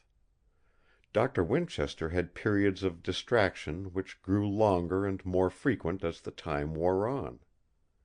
As to Margaret, the suspense told on her exceedingly, as might have been expected in the case of a woman. She grew paler and paler still, till at last, about midnight, I began to be seriously alarmed about her. I got her to come into the library with me, and tried to make her lie down on a sofa for a little while. As Mr. Trelawny had decided that the experiment was to be made exactly at the 7th hour after sunset, it would be as nearly as possible 3 o'clock in the morning when the great trial should be made. Even allowing a whole hour for the final preparations, we had still 2 hours of waiting to go through, and I promised faithfully to watch her and to wake her at any time she might name. She would not hear of it, however. She thanked me sweetly and smiled at me as she did so, but she assured me that she was not sleepy, and that she was quite able to bear up; that it was only the suspense and excitement of waiting that made her pale. I agreed perforce, but I kept her talking of many things in the library for more than an hour; so that at last, when she insisted on going back to her father's room, I felt that I had at least done something to help her pass the time. We found the 3 men sitting patiently in silence. With manlike fortitude they were content to be still when they felt they had done all in their power. And so we waited. The striking of 2 o'clock seemed to freshen us all up. Whatever shadows had been settling over us during the long hours preceding seemed to lift at once, and we went about our separate duties alert and with alacrity. We looked first to the windows to see that they were closed, and we got ready our respirators to put them on when the time should be close at hand. We had from the first arranged to use them, for we did not know whether some noxious fume might not come from the magic coffer when it should be opened. Somehow it never seemed to occur to any of us that there was any doubt as to its opening. Then, under Margaret's guidance, we carried the mummied body of Queen Tera from her room into her father's, and laid it on a couch. We put the sheet lightly over it, so that if she should wake she could at once slip from under it. The severed hand was placed in its true position on her breast, and under it the Jewel of 7 stars which Mr. Trelawny had taken from the great safe. It seemed to flash and blaze as he put it in its place. It was a strange sight, and a strange experience. The group of grave, silent men carried the white still figure, which looked like an ivory statue when through our moving the sheet fell back, away from the lighted candles and the white flowers. We placed it on the couch in that other room, where the blaze of the electric lights shone on the great sarcophagus fixed in the middle of the room ready for the final experiment, the great experiment consequent on the researches during a lifetime of these two travelled scholars. Again the startling likeness between Margaret and the mummy, intensified by her own extraordinary pallor, heightened the strangeness of it all. When all was finally fixed, 3/4 of an hour had gone, for we were deliberate in all our doings. Margaret beckoned me, and I went out with her to bring in Silvio. He came to her, purring. She took him up and handed him to me, and then did a thing which moved me strangely and brought home to me keenly the desperate nature of the enterprise on which we were embarked. One by one, she blew out the candles carefully and placed them back in their usual places. When she had finished, she said to me: "They are done with now. Whatever comes, life or death, there will be no purpose in their using now." Then, taking Silvio into her arms, and pressing him close to her bosom where he purred loudly, we went back to the room. I closed the door carefully behind me, feeling as I did so a strange thrill as of finality. There was to be no going back now. Then we put on our respirators, and took our places as had been arranged. I was to stand by the taps of the electric lights beside the door, ready to turn them off or on as Mr. Trelawny should direct. Dr. Winchester was to stand behind the couch, so that he should not be between the mummy and the sarcophagus; he was to watch carefully what should take place with regard to the Queen. Margaret was to be beside him; she held Silvio ready to place him upon the couch or beside it when she might think right. Mr. Trelawny and Mr. Corbeck were to attend to the lighting of the lamps. When the hands of the clock were close to the hour, they stood ready with their linstocks. The striking of the silver bell on the clock seemed to smite on our hearts like a knell of doom.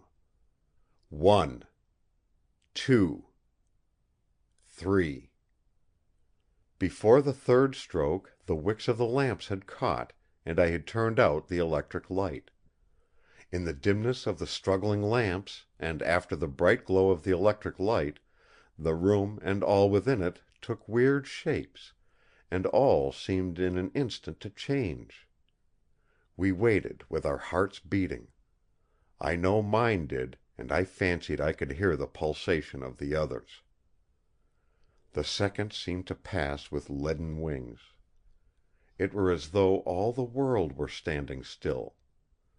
The figures of the others stood out dimly, Margaret's white dress alone showing clearly in the gloom.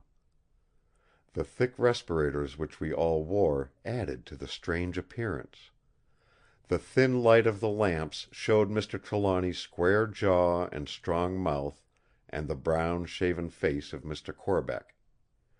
Their eyes seemed to glare in the light. Across the room Dr. Winchester's eyes twinkled like stars, and Margaret's blazed like black suns. Silvio's eyes were like emeralds. Would the lamps never burn up? It was only a few seconds in all till they did blaze up. A slow, steady light, growing more and more bright, and changing in colour from blue to crystal white. So they stayed for a couple of minutes without change in the coffer, till at last there began to appear all over it a delicate glow. This grew and grew, till it became like a blazing jewel, and then like a living thing whose essence of life was light. We waited and waited, our hearts seeming to stand still. All at once there was a sound like a tiny muffled explosion, and the cover lifted right up on a level plane a few inches. There was no mistaking anything now, for the whole room was full of a blaze of light.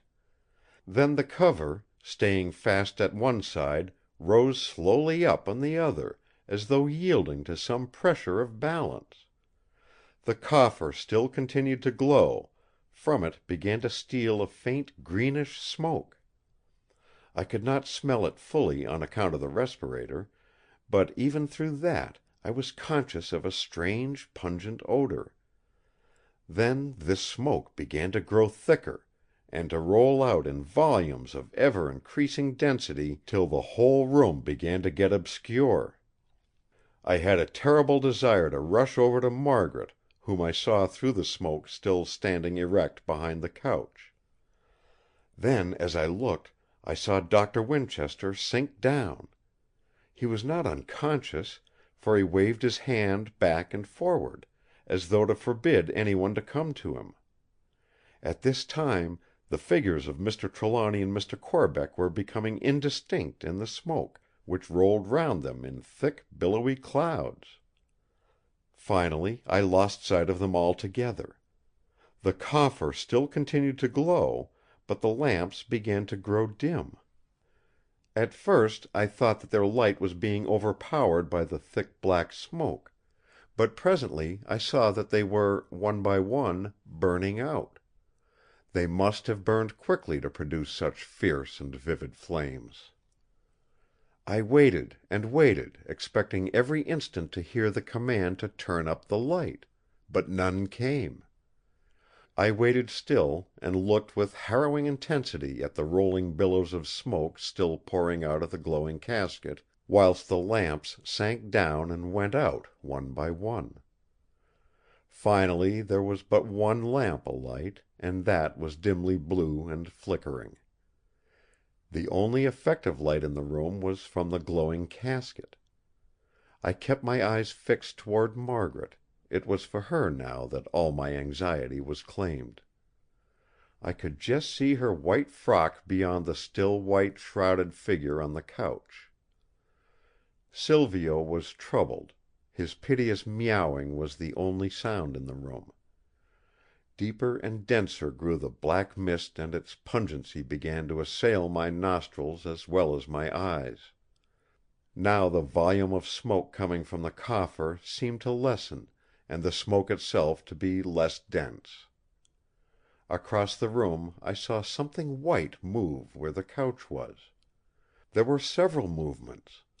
I could just catch the quick glint of white through the dense smoke in the fading light; for now the glow of the coffer began quickly to subside. I could still hear Silvio, but his mewing came from close under; a moment later I could feel him piteously crouching on my foot. Then the last spark of light disappeared, and through the Egyptian darkness I could see the faint line of white around the window blinds. I felt that the time had come to speak; so I pulled off my respirator and called out: "Shall I turn up the light?" There was no answer, so before the thick smoke choked me, I called again, but more loudly: "Mr. Trelawny, shall I turn up the light?" He did not answer, but from across the room I heard Margaret's voice, sounding as sweet and clear as a bell: "Yes, Malcolm." I turned the tap and the lamps flashed out. But they were only dim points of light in the midst of that murky ball of smoke. In that thick atmosphere there was little possibility of illumination. I ran across to Margaret, guided by her white dress, and caught hold of her and held her hand. She recognized my anxiety, and said at once: "I am all right." "Thank God!" I said. "How are the others?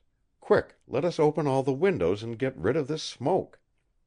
To my surprise she answered in a sleepy way: "They will be all right. They won't get any harm." I did not stop to inquire how or on what ground she formed such an opinion, but threw up the lower sashes of all the windows, and pulled down the upper. Then I threw open the door. A few seconds made a perceptible change as the thick black smoke began to roll out of the windows. Then the lights began to grow into strength and I could see the room. All the men were overcome. Beside the couch, Doctor Winchester lay on his back as though he had sunk down and rolled over. And on the farther side of the sarcophagus, where they had stood, lay Mr. Trelawny and Mr. Corbeck. It was a relief to me to see that, though they were unconscious, all three were breathing heavily as though in a stupor. Margaret still stood behind the couch. She seemed at first to be in a partially dazed condition, but every instant appeared to get more command of herself. She stepped forward and helped me to raise her father and drag him close to the window. Together we placed the others similarly, and she flew down to the dining room and returned with a decanter of brandy. This we proceeded to administer to them all in turn. It was not many minutes after we had opened the windows when all three were struggling back to consciousness. During this time my entire thoughts and efforts had been concentrated on their restoration; but now that this strain was off, I looked round the room to see what had been the effect of the experiment. The thick smoke had nearly cleared away, but the room was still misty and was full of a strange pungent acrid odour. The great sarcophagus was just as it had been. The coffer was open, and in it, scattered through certain divisions or partitions wrought in its own substance, was a scattering of black ashes. Over all, sarcophagus, coffer, and indeed all in the room, was a sort of black film of greasy soot. I went over to the couch. The white sheet still lay over part of it, but it had been thrown back, as might be when one is stepping out of bed. But there was no sign of Queen Tera. I took Margaret by the hand and led her over. She reluctantly left her father to whom she was administering, but she came docilely enough. I whispered to her as I held her hand: "What has become of the Queen? Tell me! You were close at hand, and must have seen if anything happened." She answered me very softly: "There was nothing that I could see. Until the smoke grew too dense I kept my eyes on the couch, but there was no change. Then, when all grew so dark that I could not see, I thought I heard a movement close to me. It might have been Doctor Winchester who had sunk down overcome, but I could not be sure. I thought that it might be the Queen waking, so I put down poor Silvio. I did not see what became of him, but I felt as if he had deserted me when I heard him mewing over by the door. I hope he is not offended with me." As if in answer, Silvio came running into the room and reared himself against her dress, pulling it as though clamouring to be taken up. She stooped down and took him up and began to pet and comfort him. I went over and examined the couch and all around it most carefully. When Mr. Trelawny and Mr. Corbeck recovered sufficiently, which they did quickly, though Doctor Winchester took longer to come round, we went over it afresh. But all we could find was a sort of ridge of impalpable dust, which gave out a strange dead odour. On the couch lay the jewel of the disc and plumes which the Queen had worn in her hair, and the star jewel which had words to command the gods. Other than this we never got clue to what had happened. There was just one thing which confirmed our idea of the physical annihilation of the mummy.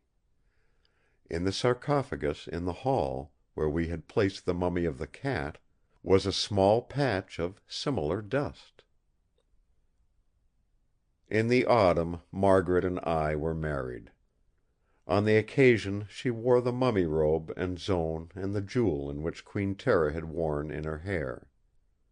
On her breast, set in a ring of gold made like a twisted lotus stalk, she wore the strange Jewel of 7 stars which held words to command the God of all the worlds. At the marriage, the sunlight streaming through the chancel windows fell on it, and it seemed to glow like a living thing. The graven words may have been of efficacy, for Margaret holds to them, and there is no other life in all the world so happy as my own. We often think of the great Queen, and we talk of her freely. Once, when I said with a sigh that I was sorry she could not have waked into a new life in a new world, my wife, putting both her hands in mine and looking into my eyes with that far-away, eloquent, dreamy look which sometimes comes into her own, said lovingly: "Do not grieve for her. Who knows but she may have found the joy she sought? Love and patience are all that make for happiness in this world, or in the world of the past or of the future, of the living or the dead. She